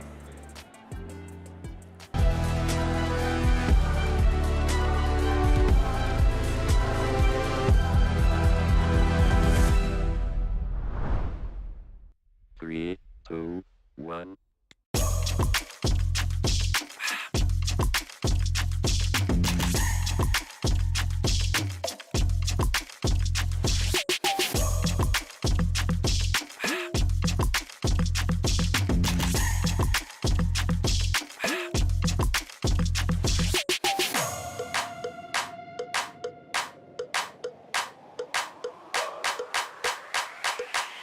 This crowd is actually able to do so for a decent amount of time. Time to take out like the flame cloak. Does get a lot of damage, but here comes the Black Hole.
Oh, we got a new set of food this time. It's all shrimp. They already showed this the last What's time. up with all the shrimp? Is shrimp big in Malaysia?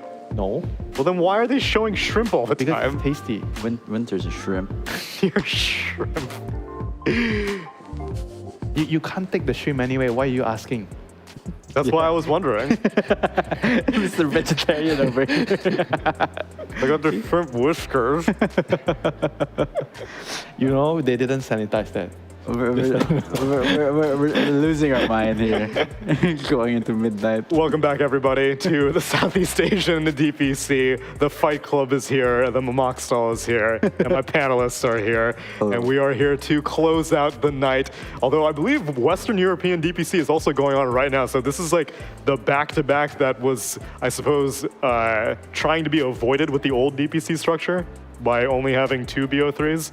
And now it's just like, it's literally constantly Dota. I go home and there's Dota going on. On our days off in between, there's Eastern Europe and South America going on. It's 24/7 Dota. It's thrilling. Can't run away from it. No, you can run, but you can't hide. Lina's everywhere. She'll find you.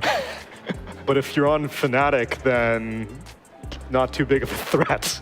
Other teams, though, it's proving to be a big deal. You want some numbers on Lina? She's the most contested hero in all of the DPC right now. What's the win rate? 60.8. I mean, the fact 60.87. that she has a high win rate and more than 50%. Yeah, that's not anything above like 50 plus is. And high, How many- high pick rate. and high It is, I refreshed it. It's 58% now, but that's still bananas. Well, that's probably Fnatic Dragon. All right, so then second most contested hero is Batrider, 42% win rate. Third most, Treant Protector, 42% win rate. Ember Spirit, 41% win rate. Wow. And then fifth most contested hero is Broodmother, 60% win rate. 60? 6-0. Jesus. She is that's probably doing like very all well. the European teams. Yes, the Tundras. Everybody learned from 33. Yeah, exactly. Although did Cuckoo win with his Broodmother? No. Okay. I made, like, as soon as we're getting interviewed, he caught me making fun of his Broodmother. Oh, right. Yes, I did watch that interview. Yeah, so that one was not successful, but yeah, I know one thing that is just generally concerning to me is just how long these Southeast Asian games are going because... Yeah, I wanted to bring that up. I've never seen so many 60-minute games. It's scary. Like, I can count like with one hand how many 60-minute games I've played in all my professional game, but today it's like half of it is 60 minutes. Which I don't know, but we probably never got to play a 60-minute game. No, like with the tier 5 items, huh? In his days, games used to go quite late. Because I think tier 5 items were introduced as a way to like stop the 100-minute games from happening. And then you had Fusion Rune, was just broken. Yes. Oh, Everyone, as soon as you get that, well, you instantly won. Okay, so that's Lina again. What There's do you Lina know? again. What do you know? What do you know? It's gonna be Clockwork Furion. Like, I would be baffled if Blacklist Rivalry don't take the Furion here. Isn't Lina just a better Furion? But then all their games they've won with Furion. True. Don't fix what's not broken. And clearly Fnatic has no way to deal with this Furion. And you know they're not gonna pick Lina, right? Like, they're not afraid giving Fnatic Lina. The stats. Oh, okay, they switch it up a bit. Ooh, tell me about 8th pick Dragon Knight. You love 8th picks, Winter. How's Dragon Knight list up in the 8th pick world? Not that high, but it definitely has an idea here. It's good against the MP in the game, in the lane, everywhere. It's good to set up the arrow. Yeah. Yeah, but I'm not a big fan of putting... Because Dragon Knight is not exactly a win condition hero. Nor is he going to get like second phase banned either. Yeah, precisely. So the only reason you want to pick a DK here is you just don't want to reveal your other heroes. But even if you reveal your other heroes early here, I mean, I feel like it's better because you get to use the 3 bans for it. In the next phase, it's, you're not gonna, you have to pick 2 together. So yeah, but what do you need a ban to protect a DK? I thought the whole point is that you just nothing. slap. That's why you pick DK whenever you don't give a shit, I'm picking DK, well, deal with it. Technically, Fnatic banned 2 additional heroes. They stole the Mirana and the DK, right? Okay, fine. All right. So now they have 5 bans going into the second phase. Fine. But yeah, I don't know. Like, DK. I mean, DK Mirana, it's a tried and tested combo. Do you need to put the Ricky on top of it, or is that overkill? No, okay. I feel Fnatic's not ready to be that exotic. Yeah, they don't have that Ricky player. You need to have like somebody like a lunatic to play that hero well. Yeah, he has to have the patience and the mindset. I just want to torture you. Yeah. And I'm not gonna hit any creeps. I'm just gonna get brown boots, wait for my gold increment, not die and get my shot. Doesn't sound like a DJ thing. No, definitely not. Yeah. I would like what a like. Oh, it's such a waste. It would be a waste of his talents. Like Put him on a if you're gonna like let him build like Fusel and become like. I would feel it's a EU hero. But we're talking about Fnatic. Yeah, I mean, okay. I can't use any player because Jano is not also. He's not that kind of player. Jano is like he's a brewmaster post 5 player. You know? My question to you is, what would you get, Gabby? Why me? I mean, it's just a random question. I don't know why you're. It's relevant to the draft, Winter. I'm just Contribute curious. as a panelist. I'm just curious to what you're thinking. He won with Spectre. I'll give him Spectre. Okay. Okay. Stats don't lie. Against the Nature's Prophet, I'm on board. Okay. But yeah, going back to Gabe 2, yeah, I feel like Armel's build was a bit greedy, going to BOT. Yeah. And yeah, just trying to salvage bottom lane, you know, like they. You know, that's the thing with the core players' mindset. They, you know, before this, I always hear this saying, you don't want to make a rotation that will ruin your own game. Mm-hmm. So a lot of the mid players have this mindset where I want to make sure that I'm comfortable, you know. Yeah. I don't give a shit if you're having a bad game. Clearly. I'm not going to change my item build for you. I mean, I get like trying once, right? Like, so they did try once and it failed. And then Lina still stayed bottom, and then the toss TP'd in, and they still tried to kill the DK, and that failed also. Yeah. And then like I think they brought in the Marcy as well, and then that failed. Yeah, that's why I keep saying that this has to be a team mindset. Mm-hmm. You have to have a plan before the game, and everybody has to be on the same page where the first move of the game is always going to be same regardless. We are gonna keep. I mean, I'm just giving an example. No, like that. I'm gonna keep my off lane matchup later into the draft, protect it, so I get a good matchup. So the natural rotation is I go to the off lane. He's strong. He has a good game, or he has a decent lane, and then we make a rotation there. We pressure the tower. I know how to make your words easier. Just play with your winning lanes. Yeah. Right? Yeah, like, but that's pretty much it. But that's not the same. I don't think what if your safe lane wins the lane? Then play with your winning lane. Yeah, but it's still better to go to the... Okay, a different kind of example. Let's say your safe lane carry is, let's say he's a life stealer or he's a chaos knight. No matter what you do in the game, he's going to be farming there. Whether you make the rotation to the safe lane or not, it's just going to be the CK farming or let's say the life stealer farming, the enemy can't kill him. So your point of making that rotation is just for a kill. But if you're rotating to the off lane to get the kill, you're getting the tower. Yeah, it's the natural transition. And you make that transition. And on top of it, if in a lot of situations where the offlane is he's getting some farm there, but if you don't make that rotation, he's not going to be able to kick the enemy offlane carry out of the lane. True. So he needs you to go there. And then when you do that, the post 5 is going to be happy sitting in mid, sapping XP. That's where everybody is happy. And Fnatic's happy stealing Blacklist Rivalry's heroes from last game. They got 3 out of the 5. You know, they can't get the Clockwork and the Furion, but you know, musical heroes. Does that mean technically they got 6 bans this phase? Yeah. Next level. Just pick Underlord. Underlord counters everything, man. This DK Park Mirana, you get a pipe. Oh my, Ricky. Okay. Poor DJ. Well, I mean, I guess you put that. Who would you rather put? I mean. Yeah, Johnwell Mirana? No, I would rather put DJ on Mirana. Yeah. Johnwell, because it's just a sleep dart, right? Yeah. Yeah. So now it's going to be Tiny mid versus Puck. That's going to be Tiny favored. Yep. Fury and Raven doing Furion things. Yep. And then now you have Cuckoo as last pick.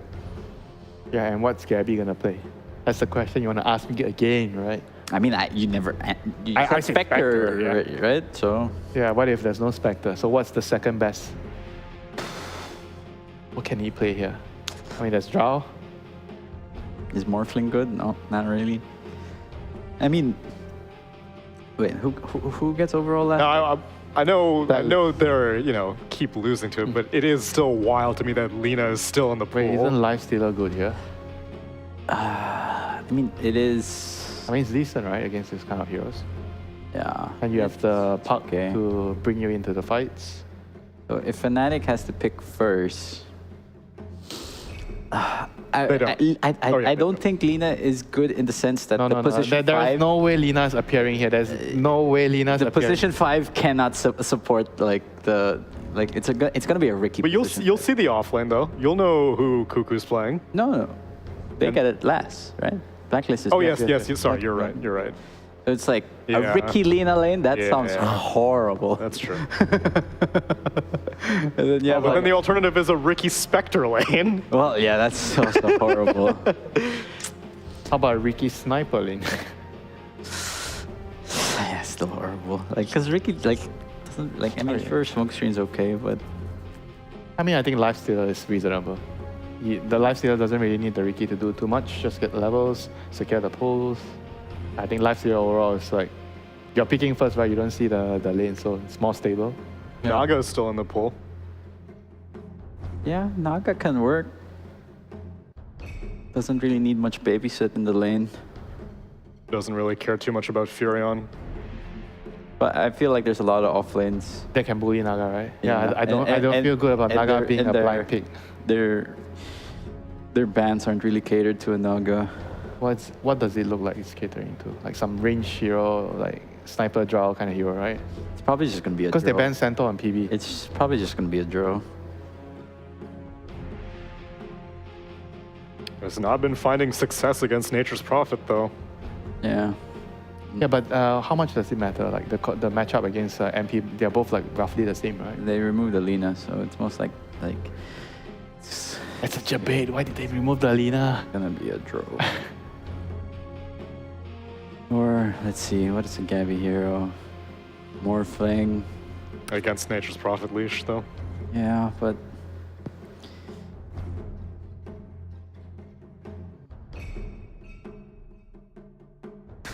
yeah, it's either Drove or Morphling for me.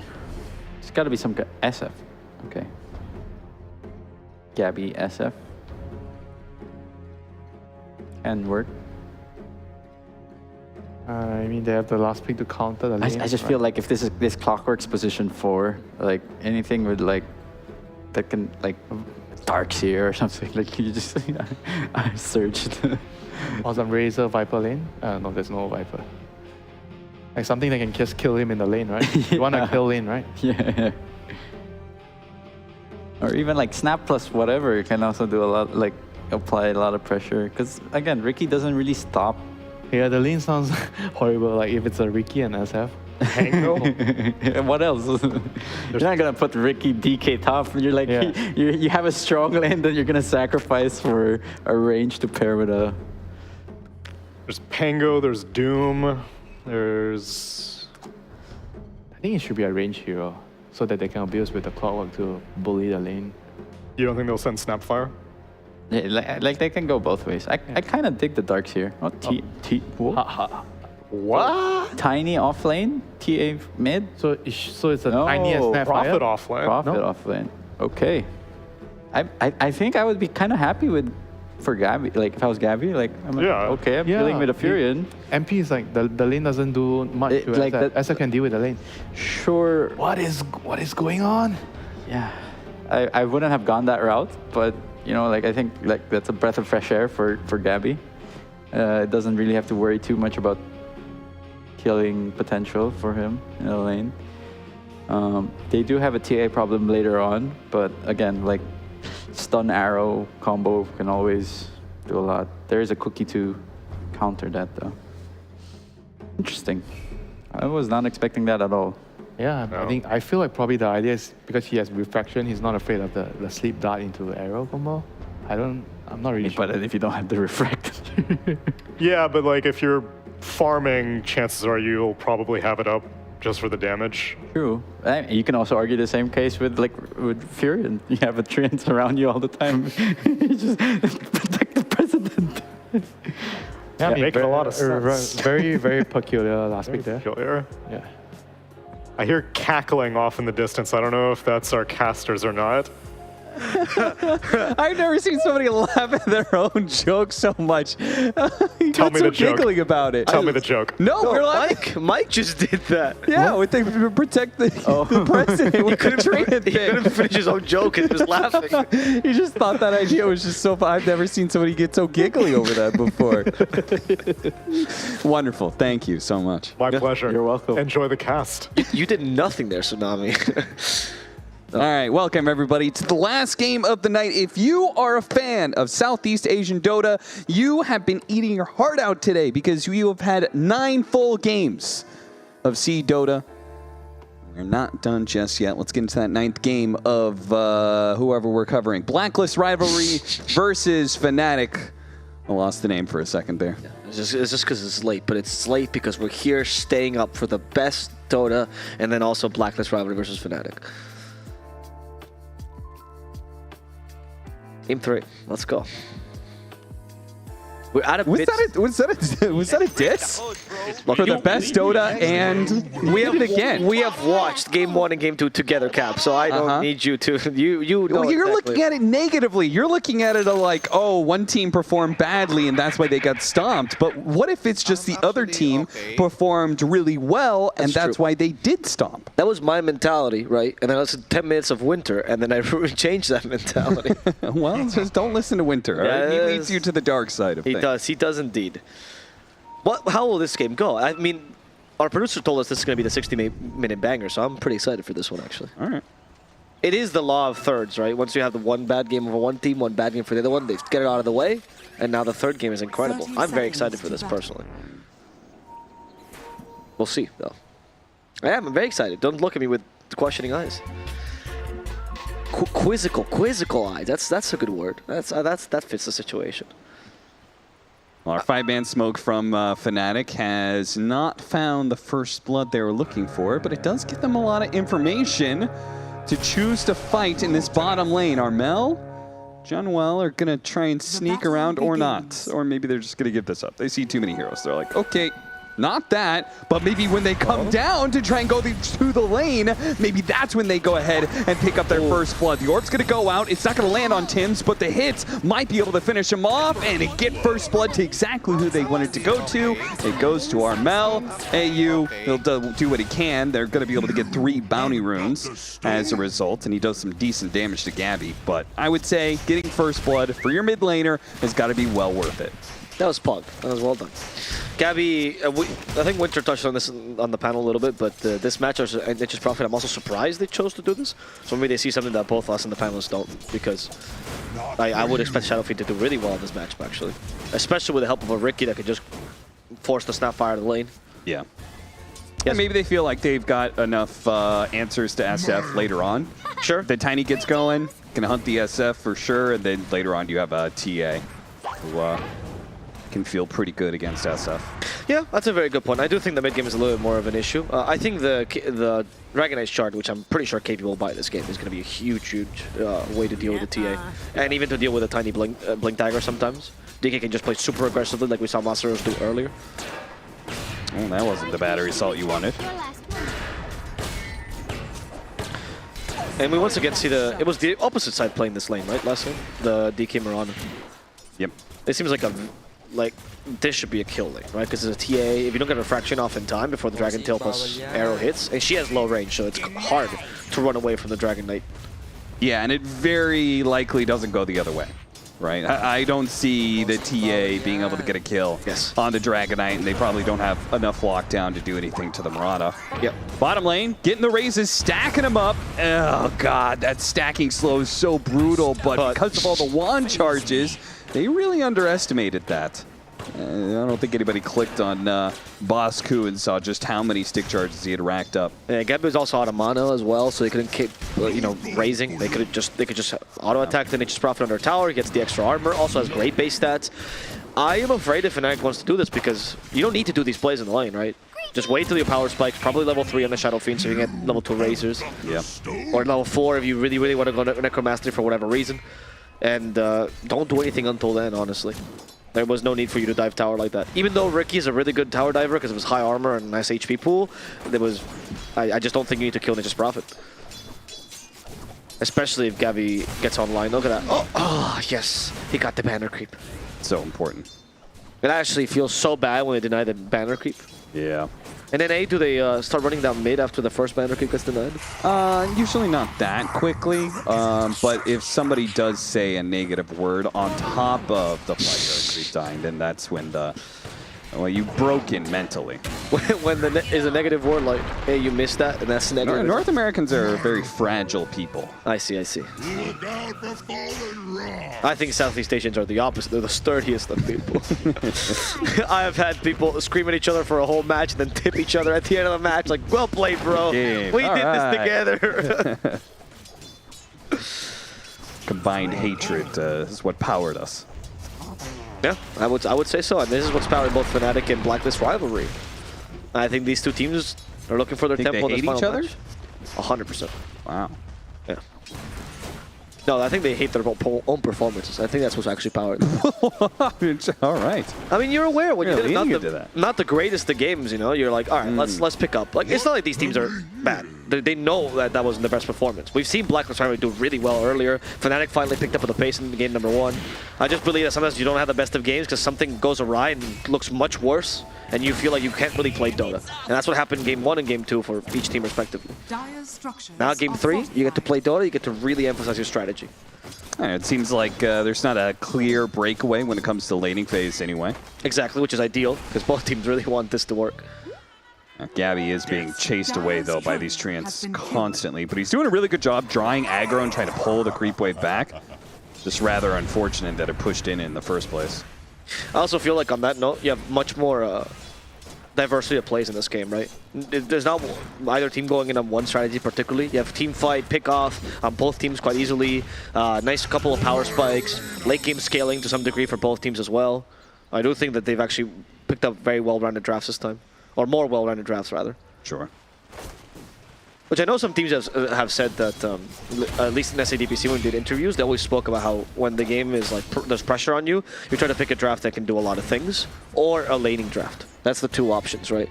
Right, so it's a little bit more forgiving if you miss the timing or something like that. Exactly. I know there's one team, I forgot who it was, I mean, it might have been Infamous, that told us that, like, we pick Enigma. Because then it feels like there's no moment where we're actually lost in the game, right? Yeah. Yeah. Mind you, that was when Enigma was better, right? That will probably change now. Sure. And maybe that's also a little bit of comfort as well. I'm really excited to see the Cuckoo Nature's Prophet. He is Master Tier for a reason, one of his best heroes for sure. I think a lot of people play Nature's Prophet to this great degree, so he doesn't stand out as much as his Centaur, but it's very, very exciting regardless. Oh, this is a fierce little support battle going on between DJ and AU. 6-minute power runes are coming in, though. Very important for the Puck Tiny matchup. Right, very true. And once again, it seems like Fnatic are the ones to usually double down on the support rotations to try and secure it. Drop the smoke screen, and it is not there. It's going to be on the other side, and it's Arcane Room. Okay. It's great for a Puck. Yep. On the bright side, it's not that great for the Tiny, right? If you get Invis or Haste, Tiny can actually rotate on that rune. Arcane is meh. Obviously, you want to prevent them from getting it, but the Tiny's first like 15 minutes is just trying to do something without the Blink Dagger, which tends to be really difficult. So you either rotate reactively sometimes when they dive the tower, which is great, or you prepare a gank based on this rune that you just talked about. I don't think Arcane would really enable you to do either, so Carl can just stay here farming. Sure.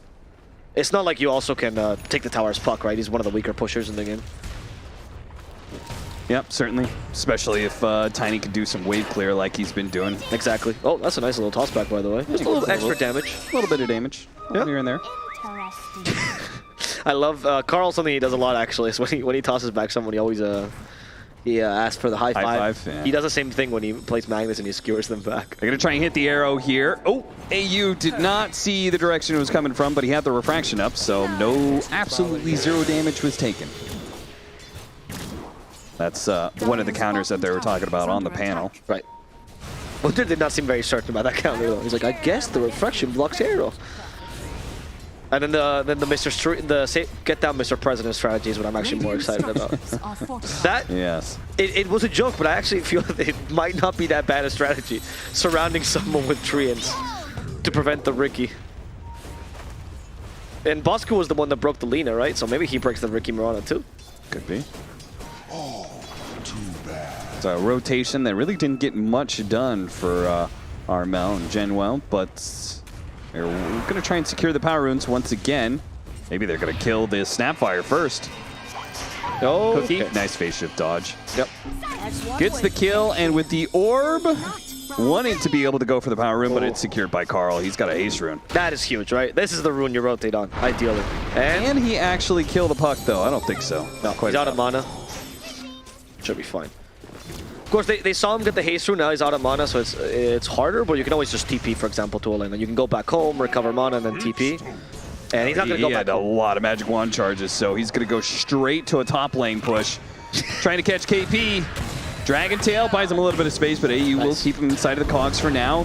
Trying to get some side blade angles. It's really important being able to kill a Dragonite, get through that armor. The Sprout will block him in just long enough. Blacklist bringing all of their heroes up to the top lane to ensure a kill on the Dragonite. Yeah, it might not be the cleanest rotation because, like I said, a lot of heroes were brought up and it took quite a while. But you forced a couple of TPs, which is nice, especially the puck TP. That's a big, big deal. Yep. And on top of that, any small success is tiny before you get Blink Dagger is a huge one. And they find a little bit of stack on the other side of things. So that's an upside for Fnatic. Oh, that's a fascinating choice of smoke screen. So you can't initiate, and also so that Shadow Fiend takes no damage, so he's ready to fight, worst case scenario. I think, though, he's really low on mana, and Tims wants to go for him, and Bosco just wants to take the stack. Yeah, just finish up those creeps. Interesting, Bosco went for the double Wraithband build in the offlane. I've seen a Bracer Wraithband. Double Wraithband I have not seen. On a, mind you, on a non-Agi hero, obviously. Right, yeah. I guess that is to even out the the Presence of the Dark Lord eventually when that comes out. Dire's top tower is under Or even the attack. Ricky damage, because it's mostly just physical damage here. Sure. Dire's structures are fortified. It's not a terrible amount of damage outside of like just the burst that Puck does. True, that's true. Coil, and ooh, he snapped it too. Not like, I don't think he was gonna live either way. But that little pickup, plus the pressure on the tower, if they can get an early tower kill, Armel get that fast Witchblade, that will kind of accelerate things. What's important here as well is that both offlaners fulfill similar roles and taking the tier 1 tower early, and you want to put pressure. They're both nice pushers. Bosco's unable to fulfill his role because there's a Shadow Fiend that just clears the streets. So it just feels like the Dragonite is actually well utilized. And this tends to free up the offlaners, right? Once they're at tier 1, you can actually go blink and get other places. That's a Blacklist Rivalry. Did they get the toss back? Nice toss back. At the same time, the arrow does stall up Carl, and they couldn't quite get him inside of the cogs. It would have been a cool idea. That was a really cool idea. I think Blacklist Rivalry have the right idea though. They have to stop this Dragon Knight from pushing this tower to equalize this like bad matchup they had in the offlane. And as long as the enemy team can't make that play, then they're a little bit more limited. The only issue is, of course, KP is happy to stay in this lane until he gets his Blink Dagger anyway. Dire's bottom tower is under attack. And he'll get it, I assume, before Carl's actually. Rushed Aghanim Scepter for Bosco. Oh, really? Interesting. Honestly, anything this guy does on NPI, I will believe. So, roots here. Roots, plus, I mean, like the bonus damage that you get from it. So if it's always up, if it's up every 60 seconds, it means you're always having that bonus damage to be able to play with. It makes you a constant ganker. Against Ricky, I imagine this being very strong as well, right? As long as you obviously keep vision in the area. So imagine like Ags plus Shard eventually, right? Oh, Armel almost got caught by that one. Carl thought about it too. Yeah. Just a little bit more damage from that Wrath of Nature. It would have been a massive kill, but still, even just forcing back the puck. Huge. And now Bosco's actually liberated to do what he wants to do, which is push, but it's the mid lane instead. Nice hook shot. Do they have the detection? They do. Oh, played by Blacklist Rivalry. Yeah, very nice. They don't quite finish off the mid tower, but they get it low enough that Nature's Prophet can get it any time. They're going to trade out Tims, but... Don't you dare come close to me. Don't lead them to where I am. Yeah, so... oh, wait, they found someone else? Say you? No. Oh. I do like the idea that the Ricky could get rooted at any moment with the Ags, and he can't really predict it, because it's kind of hard to break Wrath of Nature hitting you, of course. Unless it's hitting someone next to you. which allows the Riki to be nullified and not be as slippery it can be. Armel just shows up to lane, gets comboed, has to go back again. It's just a bit of deja vu for him, I imagine. Really great impact by Carl, and also just in general, they're playing around this Tiny effectively, even before the Blink Dagger, making this DK timing not seeming as impactful. KP will now get it though, so I'm expecting Fnatic to do the same here. Nice However, read. They got the good smoke, so or good scan on this smoke. Okay. So this double damage Tiny that was trying to find a kill, may still find a kill. Gabby, no, he's gonna break the smoke. Really nicely positioned. Well played, well played. Oh, is that 2-0? That's cute. That's a nice spray. The Fnatic pack is on point this year. I see that too. Oh, cute. They're gonna take the tower though anyway mid. That's a pretty big deal. Let's see if Fnatic can play on this Blink Dagger timing on the Dragon Knight, right? That's... I mean, like, the issue is they have tons of stuns and the arrow's fantastic, but maybe they lack a little bit of damage right now. I mean, what happens if the arrow just doesn't land, right? Because of treants or because the refraction. Ninja Boogie was onto something, you know, is they just block him with the treants. Just like, even just missing out on 1 or 2 kills early on with this kind of combo, right? It's... Yeah. You're totally right. Costs you a lot. And meanwhile, Raven is still getting his timing, which is nice. The Shadow Fiend, of course, is as well, and they're going to be okay with each other, but Raven should be getting online earlier. They found the rat. Somebody was skulking around in the shadows down here. Blacklist Rivalry do own this entire area. Carl found an Invis rune. He's going to use it to make sure he gets out. Arrow is still going to land. Detection. They can kill AU, but they will not be able to kill Carl. And Carl is actually going to jump in with a beautiful toss. That was really nice. Bro, Carl is really having a game now. Yeah, he is. Actually, very impressive rotations in general. Blacklist Rivalry have woken up. That first game was a little bad for them, but now I think they're fully on it. It's hard to judge last game because, yeah. But this time, I really like what they're doing. I think Fnatic is doing... Oh, they're going to fight Buck again. Once again, Armel will survive. So he'll probably have to take a dip back to the base. If he doesn't go soon, his TP is coming up. He's going to coil. Oh, nice. Oh, he actually still got tossed. Oh, no! Oh, hidden in the trees, but they tossed the tree at him. Carl, he must have just been spamming that stop button. Wow, Carl. Oh. Actually on point, that toss. Okay, today he's cracked. He knows. I mean, still, though, he should have been able to jump to the orb. Yep. I guess he was just trying to maximize how far he would get. Fair enough. It seems like with the Fnatic lineup, they're just a little bit slow on everything, right? Like you are waiting for the shard on the DK before you gank, so you don't really take advantage of this Blink Dagger. I haven't seen Riki Mirana be a combo at all yet. Riki has a shard now, though, so things might change. Yeah, maybe just playing on this 15-minute mark. The loss of the puck, though, will be pretty bad for them. Hey, he would try to get some vision up there in that triangle area, but what do we call the triangle now? I'm trying to think, do we call it something different? No, I thought we just called it triangle, right? I have to know a new shape. No, it's not really a triangle anymore. There's no longer 3 camps. It's not in the shape of a triangle, really. Okay, how many sides are there to it? Oh, is the observer doing this for it? That's not a triangle. That's a beak. Oh, that's what is that? Why did you draw a right angle triangle? It's just like, you know, that vocab just worked its way into the lexicon, and now it's never going to go away. Anyway, he tried to get a ward up there, but instantly de-warded. That is one spot Fnatic cannot afford to give up with an SF. He needs control of his Ancients. Yep. What would you like to call it? Ancient site? Where the Ancients love. The land of the Ancients. Yeah, I like that. Are you a voice actor? The Highlands. By perchance? Am I a what? A voice actor. I think you'd be great at it, Cap. Thanks. I thought so too. Perfect. Coil on 2. With the SF coming in, Requiem, fear him out of the coil. It's going to be a nice combination. Nice. Tiny's already dead. AU limping on HP will also die. And KP, there you go, sleeping dart, hang around, should be able to get the Dragon Tail, and Tim's will fall as well. Nice. Three dead. Fnatic striking back. I gotta respect this. Richie talked about this during the talent game, and I think there's something similar happening here. When you're playing around this shard timing, right, you have a 50-minute timing. Until then, you don't really do much. You were actually playing around 2 shards, not just Ricky's, but also Dragon Knights, because you needed that extra bit of damage. And they just waited and waited and waited. They didn't really play at all, right? Just kind of like farmed as much as they could and waited for this moment. And now they're finally striking. Doesn't mean that they're winning by any means, but they're playing around their timings pretty well. And they also, I mean, that was an opportunity presented to them, of course, right? They were sitting in the right position where Blacklist Rivalry walk into two-man coil. And now the next timing that we're looking at will be probably Raven's Blink Dagger. Once you get this later post Blink Dagger, or Blacklist Rivalry should be online again. We'll see though. Oh, they found the clockwork. Do they have the arrow? They do. Oh! Hey, take me instead, says Carl. Helping out to AU. Okay. Interesting choice. For Carl to tank that Blink Dagger. I guess he knows he's tanky enough.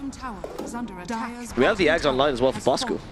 Yeah, and he just hit level 12 as well, so.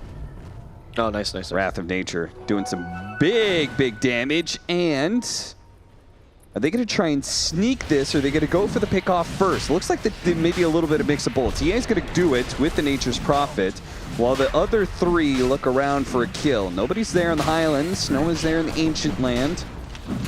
The Triangle. And nobody's the there. The off-lane jungle. No, that one's forced. I like the land of the Ancients better. Ancient Lair. I mean, there's 5 openings to that area, specifically on the Radiant side, so you could call it a pentagon. You want to say they're President, invading, they've taken the Pentagon. They're invading the Pentagon. I don't know about that one. I think we're on a list now. Yeah. What do you mean? We're in Southeast Asia. We're fine. Carl finished up his Echo Saber now. That makes a little bit of extra damage. Who's leading in the team fights right now, though? I think with a TA Blink Dagger, this might... Oh, now, I think now it's Blacklist Rivalry's turn to fight. Aegis or not, actually. They might just be stronger. But... I mean, especially if you're starting the initiation, right? For sure. It means less likely they're going to get a clean arrow combination. They're going to start bulldozing some towers. Fnatic mirroring them on the other side.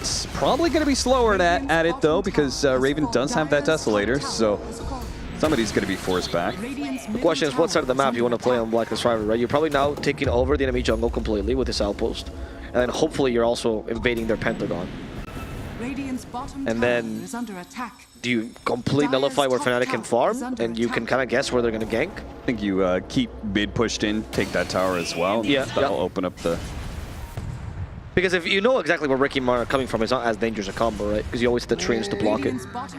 Also depends on how many smokes they have available. True. They could smoke sweep to the other side of the map, because they do want to be the one fighting right now with the Aegis. That's what they're doing right now, right? That's the smoke sweep that we were talking about. There's a bunch of lines being dropped because they saw the smoke. Yeah, the problem is I feel like this is rather slow. Yes. If they had taken that tier 2 and like done it perhaps right away, maybe they could have caught something. Yep. That's slow, and it was under a ward. Yeah. Oh yeah, it was. I mean, this is a really good ward, mind you. It's not a common one That's my favorite ward. Yeah, I mean it's common-ish, but you don't really tend to deward it. Did he catch the Mirana? Oop, DJ. Leaping, not gonna make it though. Is it your favorite ward? This one specifically? It's a nice ward. What do you want from me? Yeah, I like the ward that you put on the cliff. That's not the cliff. You know, like the second cliff. Yeah, nobody does that anymore. No, but I used to love to see that. Favorite's got to change with the times, Avo. I'm an old man. I like old things in Dota. I'm one of those people that goes on Reddit when there's a patch and whans. Oh no, why XP has not the same as it used to be. 6.84 was the best patch that it was ever made. And then ever since they ruined IceFrog's dead, we all know. I write the long fanfics. Maybe it's just because I've been reading the books lately, but is Ice Frog like the Emperor in Warhammer? Yeah. It's just like the conspiracy. He's just like, yeah, he's actually dead. Yeah. He's not alive. There's a man God peddling. Emperor is gone. This was the news Suns fan was talking about. He has died. We all know. Grouping up. They've managed to swap sides somehow. So now Blacklist owning the left side of the map, taking the triangle.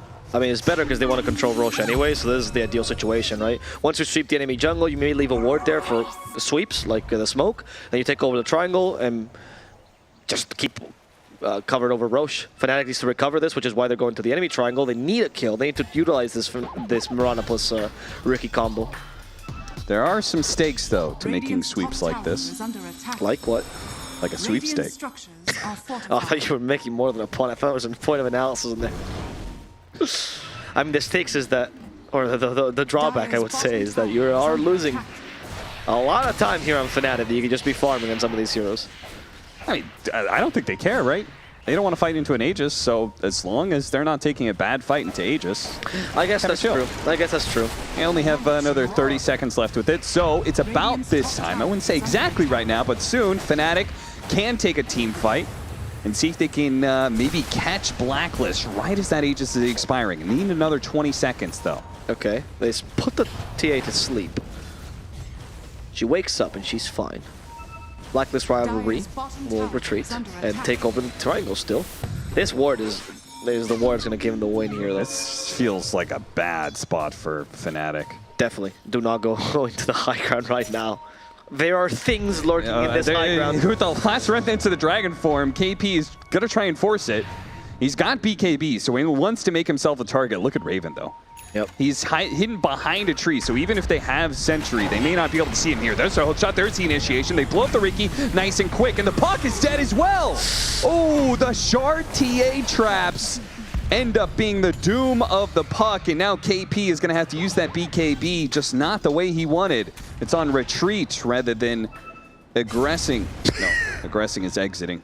No, it's just treat. You retreat because you're leaving. You treat when you go forward. Advancing? Yes, advancing. Thank you. That's a much better word. English is my than whatever weird-ass one you were going for. All right, Requiem does a little bit of damage to Carl. Not nearly enough to be able to burst him out here. Even with the Aegis gone. Actually, I think maybe Blacklist, chill out. You got a BKB damn near complete for Raven. It would be a shame to just kind of throw away a team fight right now. Especially when you just got a pretty much a freebie out of that team fight, right? Yeah. There's absolutely no need for you to do this. I will say Fnatic maybe also needs to chill out because they need to respect the high ground more, right? You also have a lineup that if you initiate first, you will win. But if they cash you like that, obviously it's going to be a loss. You don't have the tankiest heroes besides the DK. So map control is super important right now. Actually, the first games that we got today, the boom games, were a lot about who has the high ground, right? And I think Fnatic needs to play like that. Even if it makes for a slower game, I actually think their late game looks a little bit stronger, honestly. NP is scary, but I would say DK is also can scale really nicely. Puck, of course, does, and so does Shadow Fiend. This Ricky combo only gets worse and worse over time. Well, I guess it does depend on who's getting what kind of farm, and Tiny and Dragonite are actually at the same, so exactly. I'd be kind of inclined to agree with you there. I will say, though, Tiny can scale with new Axe build a little bit better than he used to. Ooh, the Force Staff just ahead of the arrow there. Okay. Good job. Thank you. No, I was definitely not speaking to you. Gonna drop the bottle for Gabby, so he will have a double damage tucked in his back pocket for the next team fight. Okay, not bad. He has a Crystallis as well, right? So it's an impactful moment to use double damage in addition to his large BKB. BKB.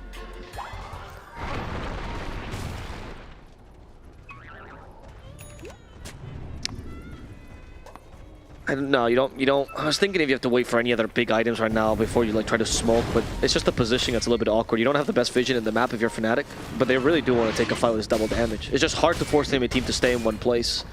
Ricky has to find them. These awkward moments might continue for a while because it's a late Roshan. Are they out of wards? I presume they are on Fnatic. They only have a single ward in the mid lane. They've been... Oh no, they have wards in lane actually, interestingly enough. Two of the lanes are warded. I feel like Fnatic almost need to buy a gem. Yeah, TA traps are everywhere. And we saw from the last team fight how bad the TA traps can be for Fnatic. I agree. It also would give map control they're really desiring here. Oh, there we go. Dart, where's their arrow? Mirana's too far away. Oh no! Dragon. That is not what they wanted. Immediately going to be ensnared up for a second there. They're really focusing on this clockwork when I don't think they need to. I think they just wanted to take any fight with this double damage from Gabby. Arrow? Oh, Carl got off the BKB, and now the SF has been caught by the hook. The physical damage is going to overwhelm Gabby. Maybe he can get off the Requiem, and he does, but it doesn't do a damn thing against all these BKBs from Blacklist Rivalry. Wow. Fnatic now on their treat. Cookie trying to catch up. And well, he only has a little bit more time. The dust is going to wear out eventually, but he's stuck. Bosku is going to make sure he does die. They're going to check inside the pit. Oh, it's a late Roshan, so they can't immediately take the prize for a one-team fight. Such an awkward way of fighting for Fnatic, honestly. Once that initial Sleeping Dart combo fails, I don't know, maybe they should have just retreated. You were right, the Mirana was not even in time. That was an incredible BKB by Carl, though, so you can't really blame them. KP? He's hell-bent on fighting once his Dragon Form is done. He did block the arrow! Ninja Boogie was right! Man's a genius. No, the real genius is Bosku. Genuinely. Like, between the Ags and the Treants, I think he's actually stopped this combo completely. I think he's just here to break people's ankles. That's the only goal of Bosku who has this DPC. Oh, that was greedy. Sticking around, trying to push one more wave, see if they can get a pick off, but instead, Blacklist Rivalry come in force to put down KP. You know what, Cap? After his performance, I think I'm going to start picking Veno off lane. Please don't. I think it's the only way. He was onto something. We just couldn't see it. He's a visionary, truly. Please don't do it. I'm very impressed with him in this DPC. Let me just tell you, Avo, it's a bad idea. It doesn't work in pubs. Okay, you know what the problem is? Is that nothing I do works in pubs anyway, so I might as well try to have fun. Arrow? Any follow-up? No? Okay. Psychic headband on the puck. Okay, that could help. Or in general for Fnatic. Maybe give it to the Ricky, actually. Coil breaker. Who's the coil breaker? Psychic headband. Oh, right. Yeah. Oh, yeah. That's true. All right, that's going to be a Aegis and Shard. Nope, that. Unless Fnatic, okay, they're going to be stopping the Nature's Wrath, and Carl is going to stop him by killing him flat out. They're going to have to use some buybacks, but it's going to be too late. This fight is already over. Get out if you can, Armel. Oh no, the silence, It catches him again. He immediately buys back though. He wants to keep this going. But can they actually do anything for it? They've spotted the Furion. They get the coil onto him. Once again, a Glimmer Cape trying to help out. Gabby forced down to low ground. He gets the Requiem off. They're doing everything they can to blow up Bosku. How much damage? Jesus, he was taking everything, and now Raven just had the free fight. He was like, okay, I got a double damage. I'm going to lay into the SF. Now see if they can catch the puck as well. Cookie timed. Not bad, but doesn't get it in the end. Armel. No way to escape. So they lost that fight with buybacks involved. They still give up Roshan to Blacklist Rivalry. This game just became very one-sided, Avo. Yep. Such haphazard team fighting by Fnatic, honestly. With a Ricky Mirana combo, you expect a very clear initiation path, and it's actually one of the strengths of this combo as well. It's like you do nothing but sleep dart arrow, sleep dart into Dragon Tail. That's the idea. They did that and succeeded, but then that odd smoke afterwards, and then right in front of the Roche where they knew the enemy team was. Carl just surprises them. It feels like not only is Blacklist Rivalry ready for these moves, but they're just ready for anything Fnatic throws at them. And damage is also built from Bosku as well. I mean, he took so much damage. I love this Lotus Orb, Pipe, Aghanim Scepter. Okay, are you now drinking his Kool-Aid too? I feel like we're on this Bosku train. Oh, I was never against the Aghanim Scepter. I'm against you playing Venomancer. Two different things. Okay, no, but is he not a visionary? I feel like this man has broken already two of the most important heroes in the DPC. Ooh, hook shot, not quite there. I thought they were going to be able to get a toss back. Not the case. Maybe he tosses. He tried to, but didn't quite work. I'm not sure why. What did he toss to? I think he tried to toss, but a force staff hit at the same time. Oh, yeah. I think that was maybe Gabby force staffing the clock. Okay, good job, Gabby. Good job, Gabby. Oh, but your Hurricane Pike would push him back, right? Oh, yeah. I don't know. I don't know. Don't have some weird interaction. That was a weird toss. Yep. It's okay. Clock is dead, but Blacklist Rivalry still in a considerable lead. And now the issue we talked about of DK having the same farm as Tiny, no longer the case. In fact, none of your cores are matching the net worth of the enemy cores. Only the Shadow Fiend is capable to match the Ninja's Prophet a little bit, but that's the offlaner anyway. An offlaner that now has a pipe. And he did buy the shard as well, which makes this Axe build even better.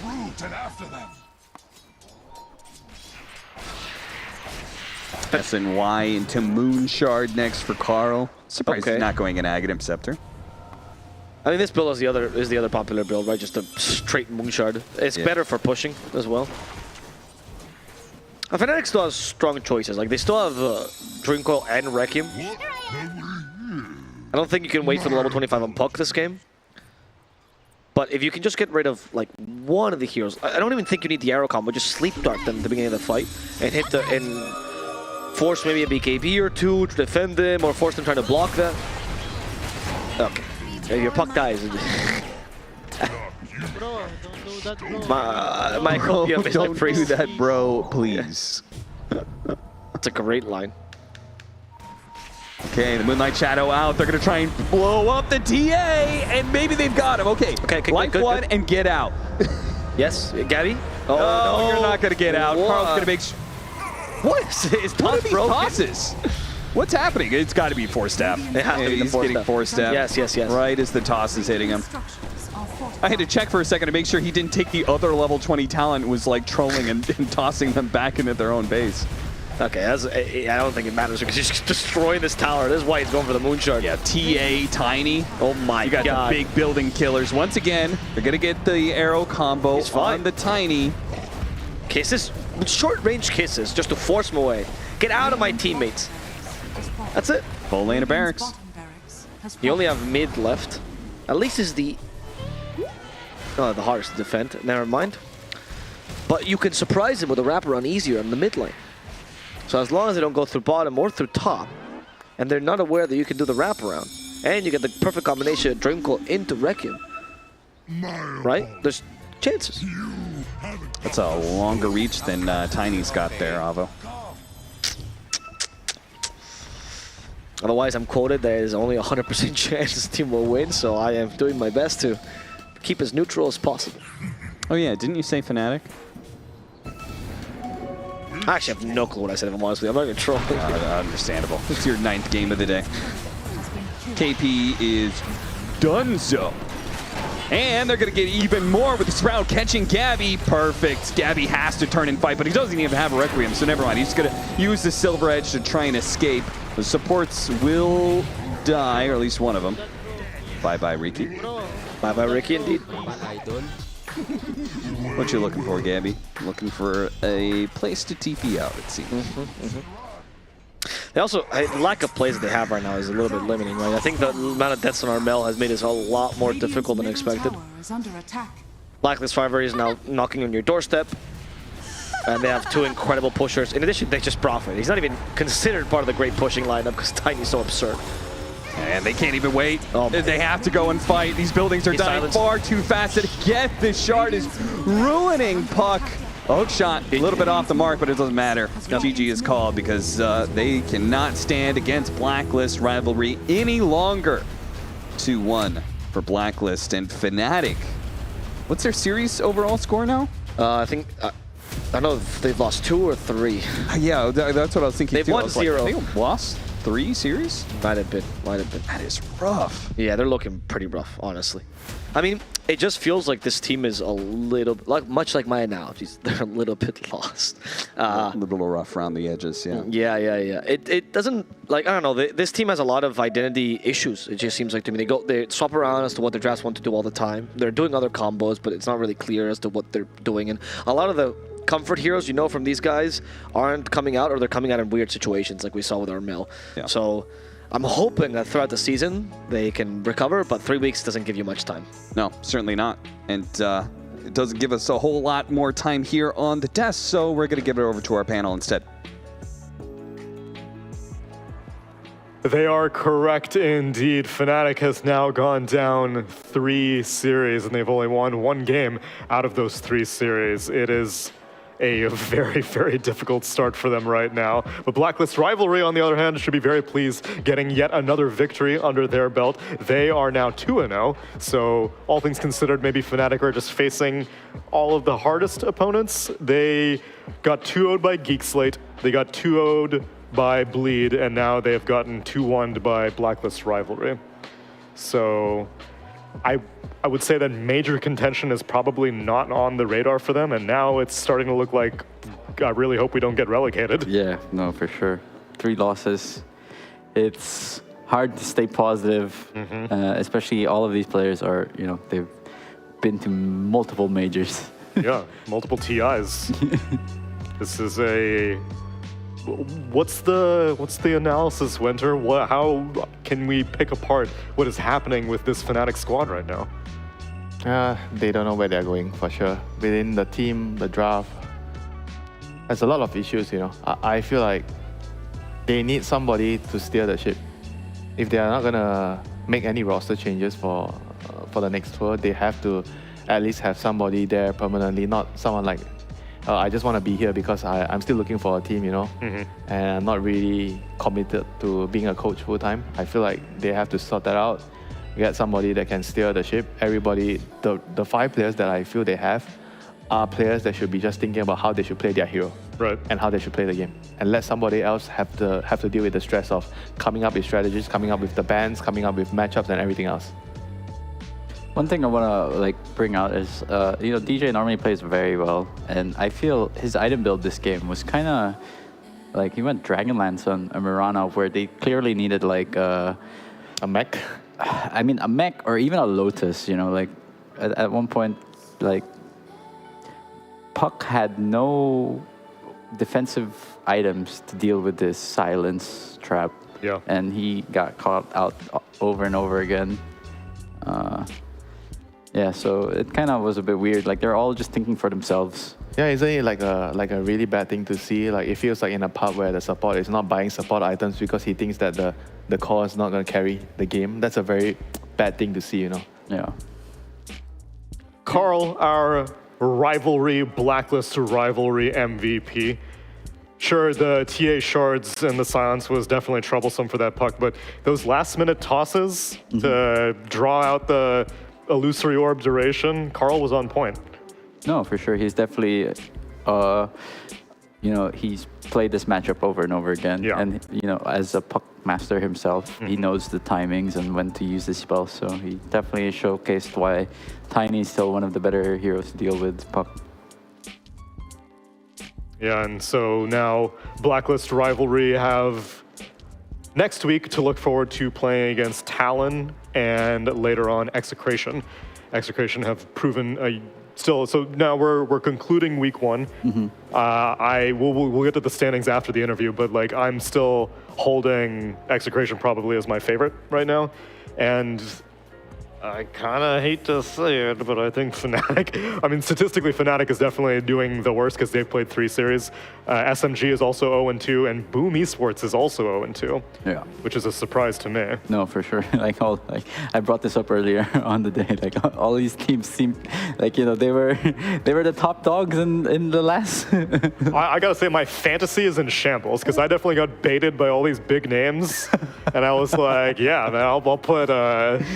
I'll like Fnatic's players. Like Armel, I think the 2021 season was my favorite mid. 2022 Carl was my favorite mid. So I'm like, I'll give it back to Armel this time. Week 1 is not working out. DJ as the support, always DJ fantasy support. Yeah, you can never go wrong picking him, but this week I did. But who I will go right with is my interviewee, Tim's. Congratulations on another win, and congratulations on a very, very solid week number 1. Yeah, thank you. I give you the praise now because I kind of want to go back to that game number 1. That was a pretty rough game for you guys. What was the mentality? Did you think that it was draft shortcomings or just the game didn't go how you guys were hoping it would? Yeah, at first we talk about the draft. We actually try to give KP's Brewmaster if we can play against it. Then after the game we get wrecked. Then we said just ban it. Wise choice. Definitely brought you success in the game number 2 and 3. Ninja Boogie, any questions? So Tims, I was curious to see why you guys opt to go for TA for the last pick, because normally Raven was the one playing the Furion. Care to share your thoughts on why you picked TA overall? The TA at first is more about laning against DK Mirana. He will not die. Then it's also good against Puck, the shard silence. And Raven is very confident to play the TA. That's why he just strongly suggested to pick it. Yeah, and the shard definitely showcased its strength towards the latter of the game. How about you, Winter? Yeah, how's the team's training schedule right now? Are you guys like playing a lot more, or you're spending more time having team meetings and discussion, trying to find better strategies? Yeah, our screaming is like just chill. We're just screaming like 2 sets per day. Then we have break day. So yeah, more on discussion together than just playing billiards, I think. Nice. Who's the best player in your boot camp? Billiards player, not Dota player. Oh, it's actually Raven. It's really good. Really? Okay, Yeah. good to know. What is it like being back with a full Pinoy squad? Because I know it's probably been since like TNC that you've had 5 Filipinos on the same team. Yeah, it's very happy and very comfortable. We can finally speak Tagalog again. I was about to ask, like, do you guys still speak English or? Yeah. So do you guys have a coach now or not yet? No, we don't have coach. It's just us and manager, and we have analyst. Okay. Does that mean that you're looking for coaches, or right now you guys are just getting comfortable with each other? Yeah, right now we just want to play with each other first. Then for the coach, I think we will just get it if we qualify for this major or for the next season. He's stealing what I said when we were in TNC. Stealing my mindset. You set a good foundation, Mike. Well, Tims, thank you very much for taking the time to speak to us, and congratulations on a great week 1. Congratulations. Okay, thank you. Thank you very much, Tims. Yeah, they are now 2-0, and well, maybe we'll get a chance to see the entire standings. But yeah, I was looking through. Was it one of your TNCs that was like the last time that it was 5 Pinoys? Yeah, I think it was last time it was me, and then they replaced me with they still had AU because they participated in WESG, because that was like the main reason why they wanted to stay as a full Filipino lineup. Because it has to be the same country, all 5 players. Yep. And I don't think they run that tournament anymore, do they? No, I haven't seen it. Yeah, and TNC, I think they won that 2 times already. They did. It was them and like VPs. Yeah. There would be like 5 Russians or 5 Filipinos. And I think the first time they won it, like everyone kind of thought like, oh, this is not legit, like, because it kind of came out of nowhere, you know, and then it was like $1 million also. Yeah, prize pool. It was a big prize pool, and like TNC won it, and they're like, oh, okay, maybe next season they brought in the VPs and whatnot, and the TNC still won. Yep. And now we'll see if that 5 full Pinoy squad can bring success. But for right now, it has been a late shift here over in the Mamak stall. It is, wow, it's been like a 12-hour broadcast, actually. Yeah, it's been a long day. It's been a long day, but we had some great memories. Yeah. Shared some good times and some good food and some good Dota. I don't remember what the first graphic was. What's the first graphic? It's been a long day. The results for today. Let's take a look at the results for today. It was a 2-1. It was a 1-2 and a 2-1. Yeah, I could have told you that. 9 games today. It was actually only 2 60-minute games, so it felt like 3, but it was actually only 2. But still, extendo order list that we had to close out Friday and our first week of the Southeast Asian DPC. And then we can take a look at the overall standings for where we stand after, I guess, 3 series, 9 overall series. Yeah. Execration remaining the spiciest team on the menu, not dropping a single game, although they got close in that SMG series, but they were able to close it out. Then Geek Slate, second place, definitely taking that new merger very well. And Blacklist Rivalry now moved their way up to a 3rd place, although they've only played 2 series. Middle of the pack, Bleed, Talon with 2 wins and Talon with 1 win. And then 3 teams that have yet to get a single series victory. Yeah. SMG, Boom, and now Fnatic 1 and 6. And you can imagine the pressure starting to build, you know, like maybe, like you said, like maybe they stop thinking about major contention and like just not being relegated. I can't, like, it seems wild to me that Fnatic is in danger of relegation. I would have never imagined in a million years. Yeah. Yeah, but for Boom and SMG, I feel like they're still in a much better spot than Fnatic. I look at how they're losing the games. I can see that there might be a way that they can turn things around, you know. But for Fnatic, it seems like it's a lot harder, you know. Yeah, more foundational. Yeah, more foundational issues. And it's very inconsistent because you did see like game 1, like that is like peak performance from Fnatic, and like Blacklist had no way coming back into that game, but then going into game 2, it's like complete polar opposite, you know? So yeah, they definitely have things to work on. That's the conclusion of week number 1, but we can take a look at what happens when we return next week with a brand new menu. Execration versus Boom will be on Monday, January 16th. And after that, Talon versus Blacklist Rivalry. And we will close out the day with Fnatic versus SMG. Oh man, Mike, who you got? Who you got for Fnatic SMG? Fnatic all right. Way, baby. This is how you root for Fnatic. I guess SMG, okay. Winter, how about an unbiased answer? Fnatic versus SMG, who you got? For sure, SMG. Okay. SMG any day, any time. Very excited to see that game. Overall, very balanced analysis coming up from this. And yeah, I hope you guys have been enjoying yet another week and the beginning of yet another season of Dota. Warms my heart every single time I get to cover this region, so I'm looking forward to what happens with week number 2 and week number 3. But thank you so much for joining us. I hope you enjoyed the broadcast, and we'll see you on Monday.